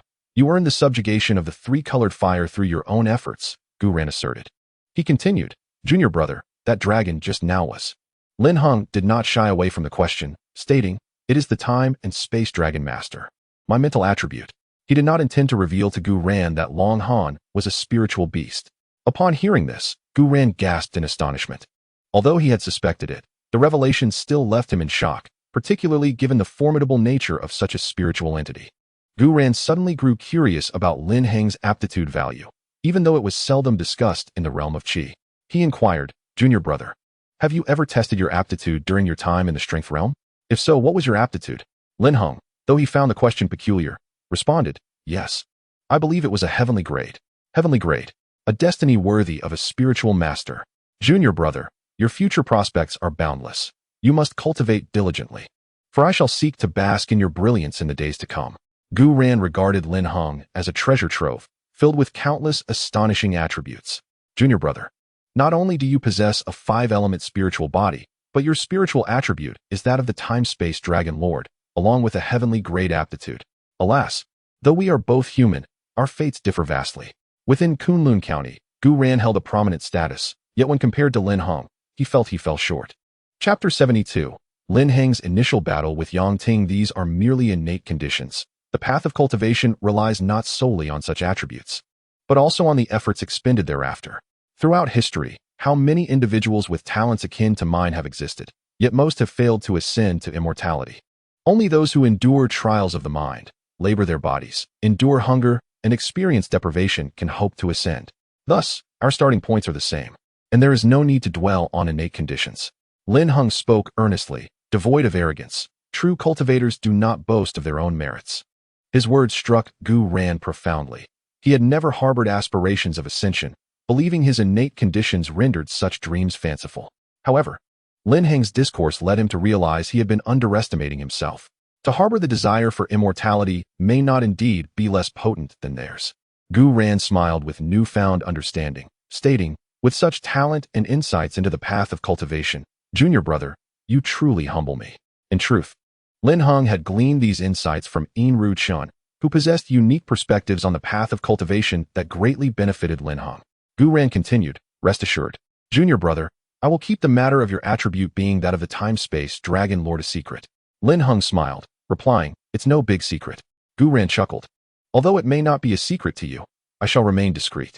Junior brother, I have administrative duties to attend to, so I must trouble you to look after Sister Qin. Gu Ran approached the balcony, summoning the Azure Wolf. The Azure Wolf was massive, even larger than Shuang Mu Ting. Gu Ran leapt onto its back, glanced at Shuang Mu Ting, and remarked, your residence is quite impressive. I shall have one made for myself in the future. Upon hearing this, Lin Heng smiled. This is a limited edition. Gu Ran replied, haha, very well. Farewell, junior brother. Sister Qin should awaken tomorrow morning. With that, the Azure Wolf spread its wings and soared into the night sky. In the imperial city, Ouyang clan, sister.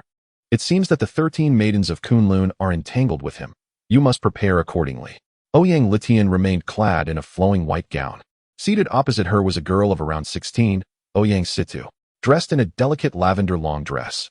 Ouyang Situ sat beside the moonflower pond, where the moonlight danced upon the waters, reflecting her breathtaking beauty. Under the silvery glow, she appeared as an exquisite embellishment to the night. Her skin was as smooth as cream, and her raven hair shimmered with a lustrous sheen. With her jade-like fingers, she touched the water and delicately plucked a moonflower.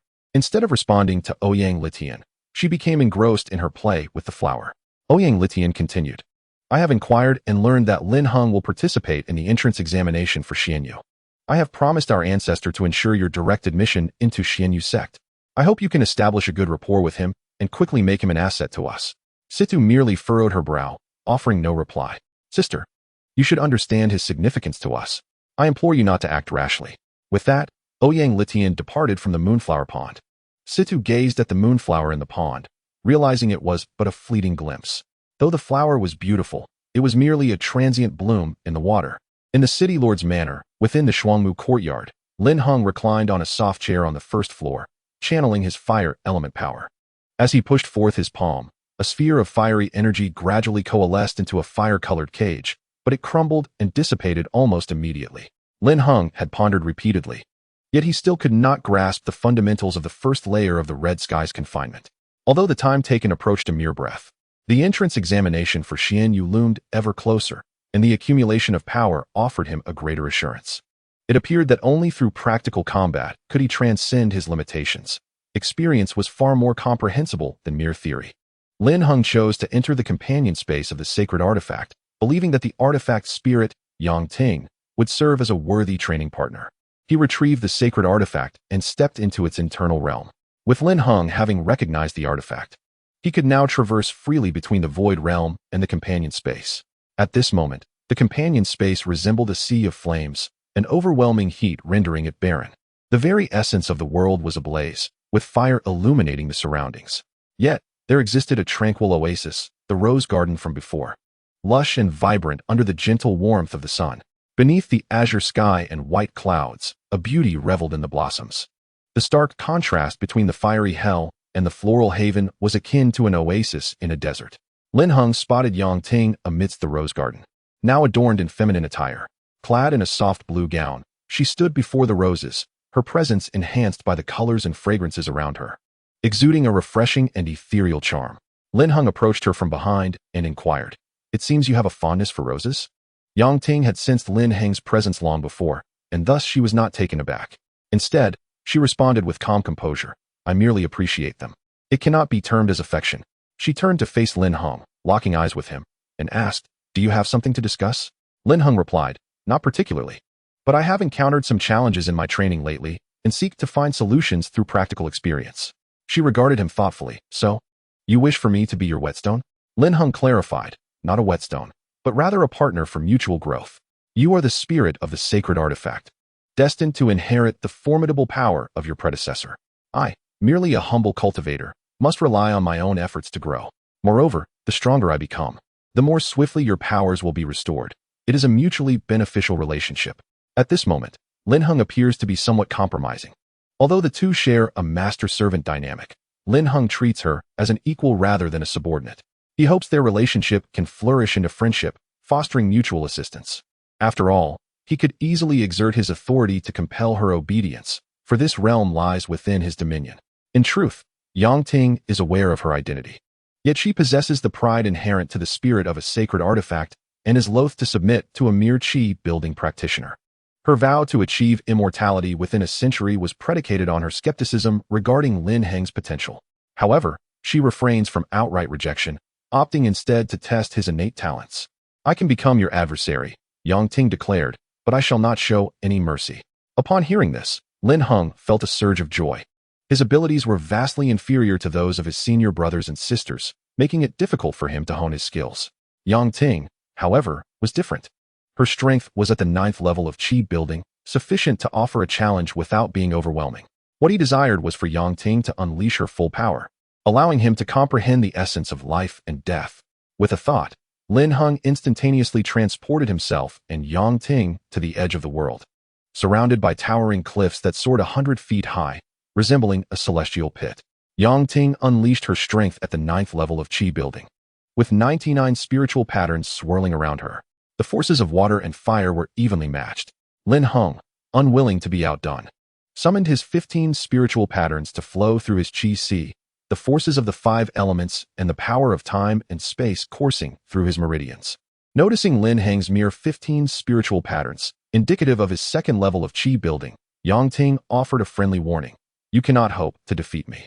You might harness the elemental forces of the companion space, which could grant you the power of peak chi building. Lin Heng retorted, how can I know if I cannot defeat you without trying? Backtrack. The sound of the backtrack sword echoed fiercely as it sliced through the air, its tip radiating divine light while the blade trembled in his grasp. Lin Heng steadied himself, holding his breath and focusing his mind. Chapter 73. The Red Sky Binding Lock. Though your sword is a sacred artifact, it has yet to attain a sword spirit. Furthermore, you are merely a chi-building practitioner. In your hands, the sacred artifact is nothing more than a weapon, incapable of unleashing its true power. While Yang Ting harbored some trepidation towards the backtrack sword, she deemed the wielder's lack of strength as insignificant. At that moment, Lin Heng seized the initiative, swiftly closing the distance to Yang Ting. As he approached, he unleashed a flurry of sword energy. The blades of energy hurtled toward Yang Ting at blinding speed. As the sword energy neared, Yang Ting remained unperturbed. She channeled her water elemental force into her right hand, elegantly waving her jade-like fingers to disperse the sword energy. This response was anticipated by Lin Heng, who was now only a yard away. Gathering power within his fist, Lin Heng's 5 golden spiritual patterns raced through his chi sea, channeling the golden elemental force to its fullest potential. He leaped onto his toes, executing the Tiger King fist with devastating momentum. His clenched fist coalesced the golden elemental spirit power into a tiger. The golden-maned Tiger King hovered in midair, and as the fist descended, the tiger lunged with claws bared, charging at Yang Ting. Yang Ting remained composed, her internal water elemental force surging forth, enveloping her in a delicate azure aura. The Tiger King fist struck heavily against this ethereal layer, generating a fierce gust of wind, yet the azure shield remained unscathed. Simultaneously, Yang Ting summoned the fire elemental energy, concentrating it within her palm. With a gentle push of her hand, devoid of any other movement, Lin Heng sensed the immense fire elemental power contained therein, and a profound sense of danger washed over him in an instant. In response, Lin Heng instinctively activated the earth elemental force within him, rapidly conjuring a layered stone barrier that encased his body. This was the spiritual technique known as Thousand Earth's Guardian. A terrifying surge of fire elemental energy erupted from Yang Ting's palm, akin to a volcanic explosion. The overwhelming force collided with Lin Heng, sending him hurtling backward like a puppet with its strings severed. The layered stone barrier shattered in succession, and Lin Heng crashed heavily against the rocky wall, dust swirling around him. He had not anticipated her power to exceed his expectations. Coughing, Lin Heng rose again, thanks to the protection of Thousand Earth's Guardian. He had withstood approximately 70% of the force, while the remaining 30% was mitigated by his formidable physique as a wielder of the 5 elemental spirits, leaving him with only minor injuries. Coupled with the swift recovery of his spirit body, he was largely unharmed. However, he was astonished by the strength amplified by the 99 spiritual patterns, and the fact that it was merely a casual strike that nearly overwhelmed him indicated he must proceed with caution. Yang Ting made her move. Her speed was akin to that of a flash, swiftly appearing before Lin Heng, launching another effortless strike. Understanding the gravity of the situation, Lin Heng adeptly countered with the time reversal sword, while activating Thousand Earth's Guardian once more. The clash of palm and sword unleashed a powerful gust, fracturing the rock wall and causing debris to fall. Lin Heng's expression bore the strain, in stark contrast to Yang Ting's poise. In this precarious scenario, Yang Ting unleashed both hands simultaneously, one imbued with fire, the other with water, overwhelming Lin Heng and sending him crashing against the rock wall once more. The wall nearly crumbled, creating a gaping hole, and debris plummeted, instantly burying Lin Heng beneath the rubble. Yang Ting retreated several paces, observing the aftermath, well aware that this level of attack posed no threat to Lin Heng's life. Soon, the pile of stones erupted like an explosion, scattering debris and revealing a disheveled figure. His hair was tousled, and his body was covered in dust. Yang Ting remarked coldly, "Shall we continue?" Lin Heng dusted himself off, brushing away the stones, and replied, "Indeed. We must continue. You have yet to unleash your spiritual techniques. It would be too easy a victory otherwise." Lin Heng summoned Long Han, allowing it to envelop his feet, and communicated with the cat in the small space of his Qi Si, borrowing its celestial power to instantly amplify his strength. With renewed confidence, he lunged forward, sword in hand, slicing toward Yang Ting with a rapid advance, aiming to strike directly. Yang Ting, with her agile movements, effortlessly evaded him. After Lin Heng missed, he quickly swung his sword again, unleashing a wave of sword energy. Yang Ting harnessed the water elemental force, easily neutralizing the attack. Lin Heng capitalized on his speed advantage, launching a series of rapid sword strikes. Yang Ting consistently defended against his assaults, skillfully dispelling each one. Subsequently, she once again coalesced the water elemental layer, leaving Lin Heng with no openings to exploit. Another one of these tricks? Lin Heng mused inwardly.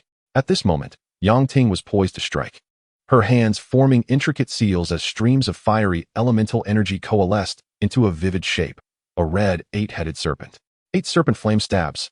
Upon witnessing this, Lin Heng was taken aback. This technique bore a striking resemblance to the 8 serpent cold stabs of Yin Shi, albeit Yang Ting's power was far more formidable.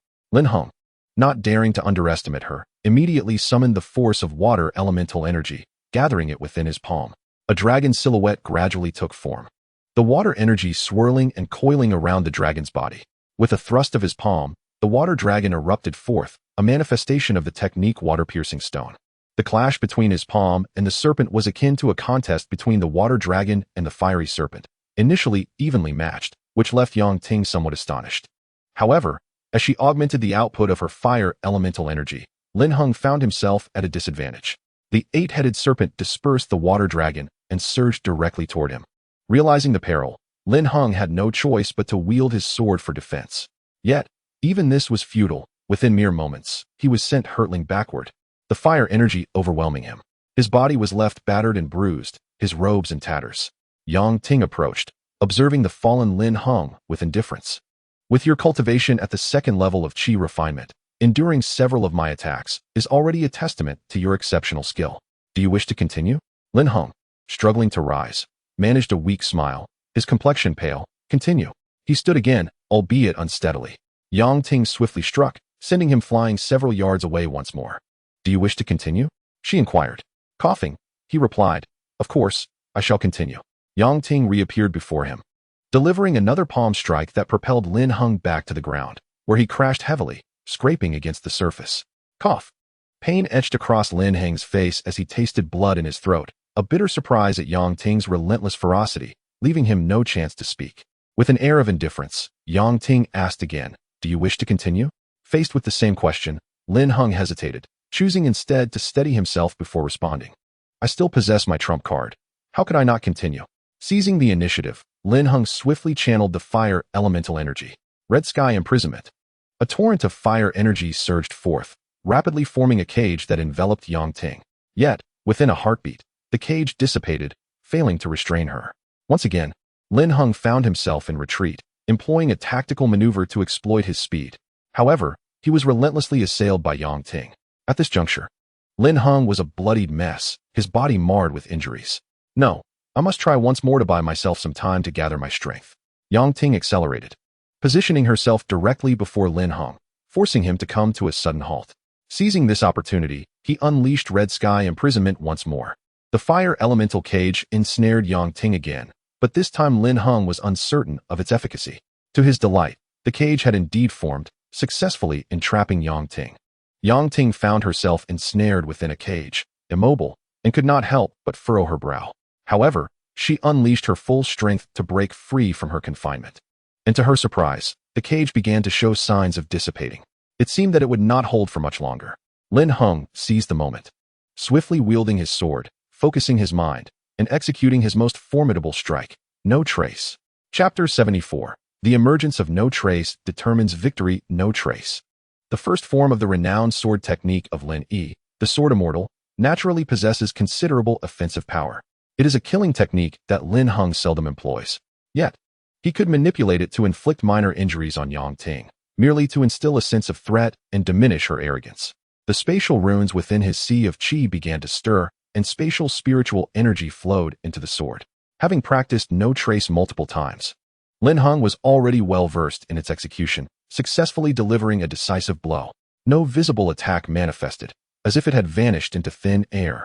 Simultaneously, the Red Sky Confinement shattered under Yang Ting's force. Consumed by rage, she unleashed her spiritual technique, 8 Serpents. However, upon witnessing Lin Heng deliver a strike without even the appearance of sword energy, confusion washed over her. At that moment, her technique was abruptly interrupted, and a look of bewilderment crossed her face. She noticed a single strand of her hair had fallen, accompanied by the sensation of a chilling sword wind. Evidently the result of Lin Heng's earlier strike.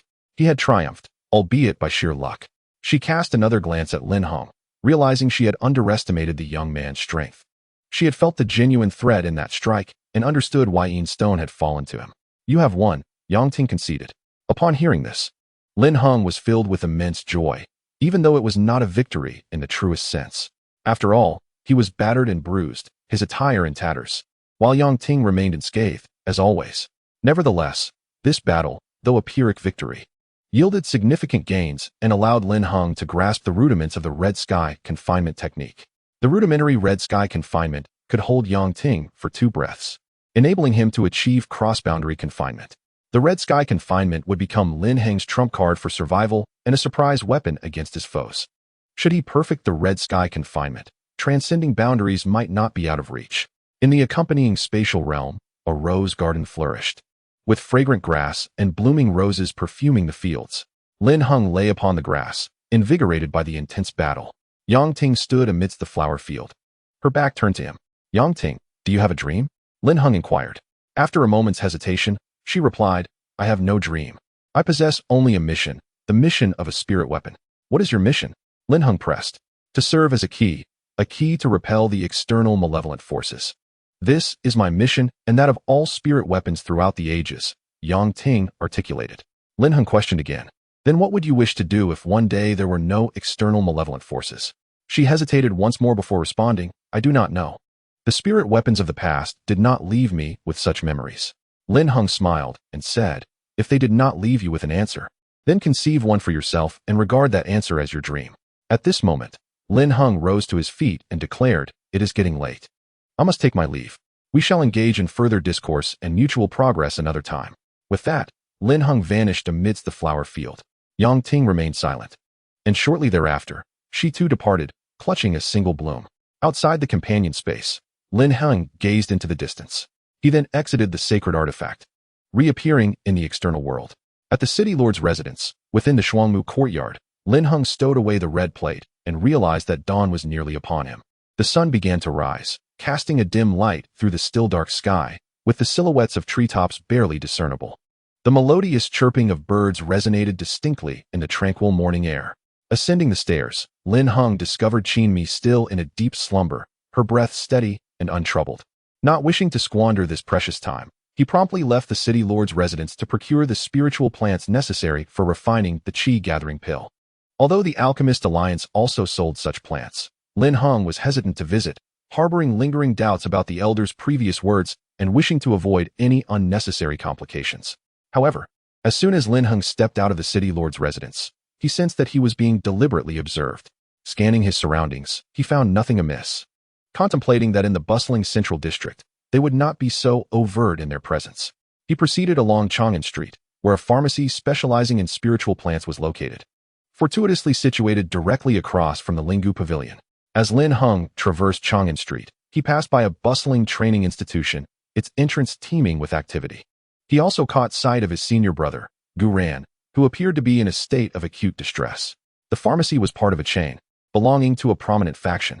The Jiang Pharmacy was impressively arranged, with each floor capable of accommodating thousands. The shelves overflowed with a dazzling array of spiritual plants, and the number of cabinets was countless, each containing plants infused with potent spiritual energy, clearly visible through their transparent facades. On the fourth floor alone, there were hundreds of staff members attending to the throng of customers. At that moment, the Jiang Pharmacy was a veritable sea of humanity, with individuals trading spiritual plants for currency, affluent youths adorned in gold, and alchemists exuding the fragrance of pills. Upon entering, Lin Heng was greeted, as anticipated, by a middle-aged man who recognized him. The man approached respectfully, sporting a professional smile as he addressed Lin Heng. "Young Master Lin, I am Jiang Ye, the manager of this Jiang Pharmacy. You may call me Manager Jiang." Lin Heng returned the gesture with a smile, inquiring, "Manager Jiang, might you have the spiritual plants required for refining the second-tier qi-gathering pill?" Jiang Ye responded, "Oh, young Master Lin intends to refine a second-tier qi-gathering pill?" Lin Heng nodded. Jiang Ye continued, "Second-tier pills are not easily concocted, even though the qi-gathering pill is among the simplest to refine. It appears that your cultivation has yet to reach 6 months, and your qi-building realm is commendable. I did not expect you to be a second-tier alchemist. You are truly admirable." Lin Heng replied, "Manager Jiang, you flatter me. I am merely experimenting. Whether I succeed remains uncertain." In truth, Lin Heng had only refined elixirs once, and it was merely a liquid form. He had not yet solidified a true pill. Although he succeeded, he had never concocted even a first-tier pill, thus not qualifying as a genuine first-tier alchemist, let alone a second-tier one. Lin Heng felt uncertain and preferred to practice with first-tier pills before contemplating the second tier. "I am confident that young Master Lin possesses this capability," Jiang Ye remarked with a smile, subsequently gesturing for Lin Heng to enter. "Please, young Master Lin, follow me." Lin Heng followed closely, stepping into Jiang Ye's office. Jiang Ye indicated for Lin Heng to take a seat, and then prepared a cup of spiritual tea for him. This tea was no ordinary brew. Its fragrance alone was enough to calm the spirit and soothe the mind, providing immense comfort. "Young Master Lin, please enjoy this tea," Jiang Ye said, presenting the teacup with both hands. Lin Heng, feeling reluctant to decline, accepted the cup with both hands and replied, "Thank you, Boss Jiang." "You are too kind, young Master Lin," Jiang Ye responded with a smile. Lin Heng drank deeply. The tea flowed down his throat, refreshing his very soul. He felt a subtle enhancement in his mental acuity, as if a gentle release had occurred within him. "May I inquire how many spiritual plants young Master Lin wishes to purchase? Today, I shall take the liberty to offer you a generous discount of 30%. Jiang Ye boasted, exuding a sense of grandiosity.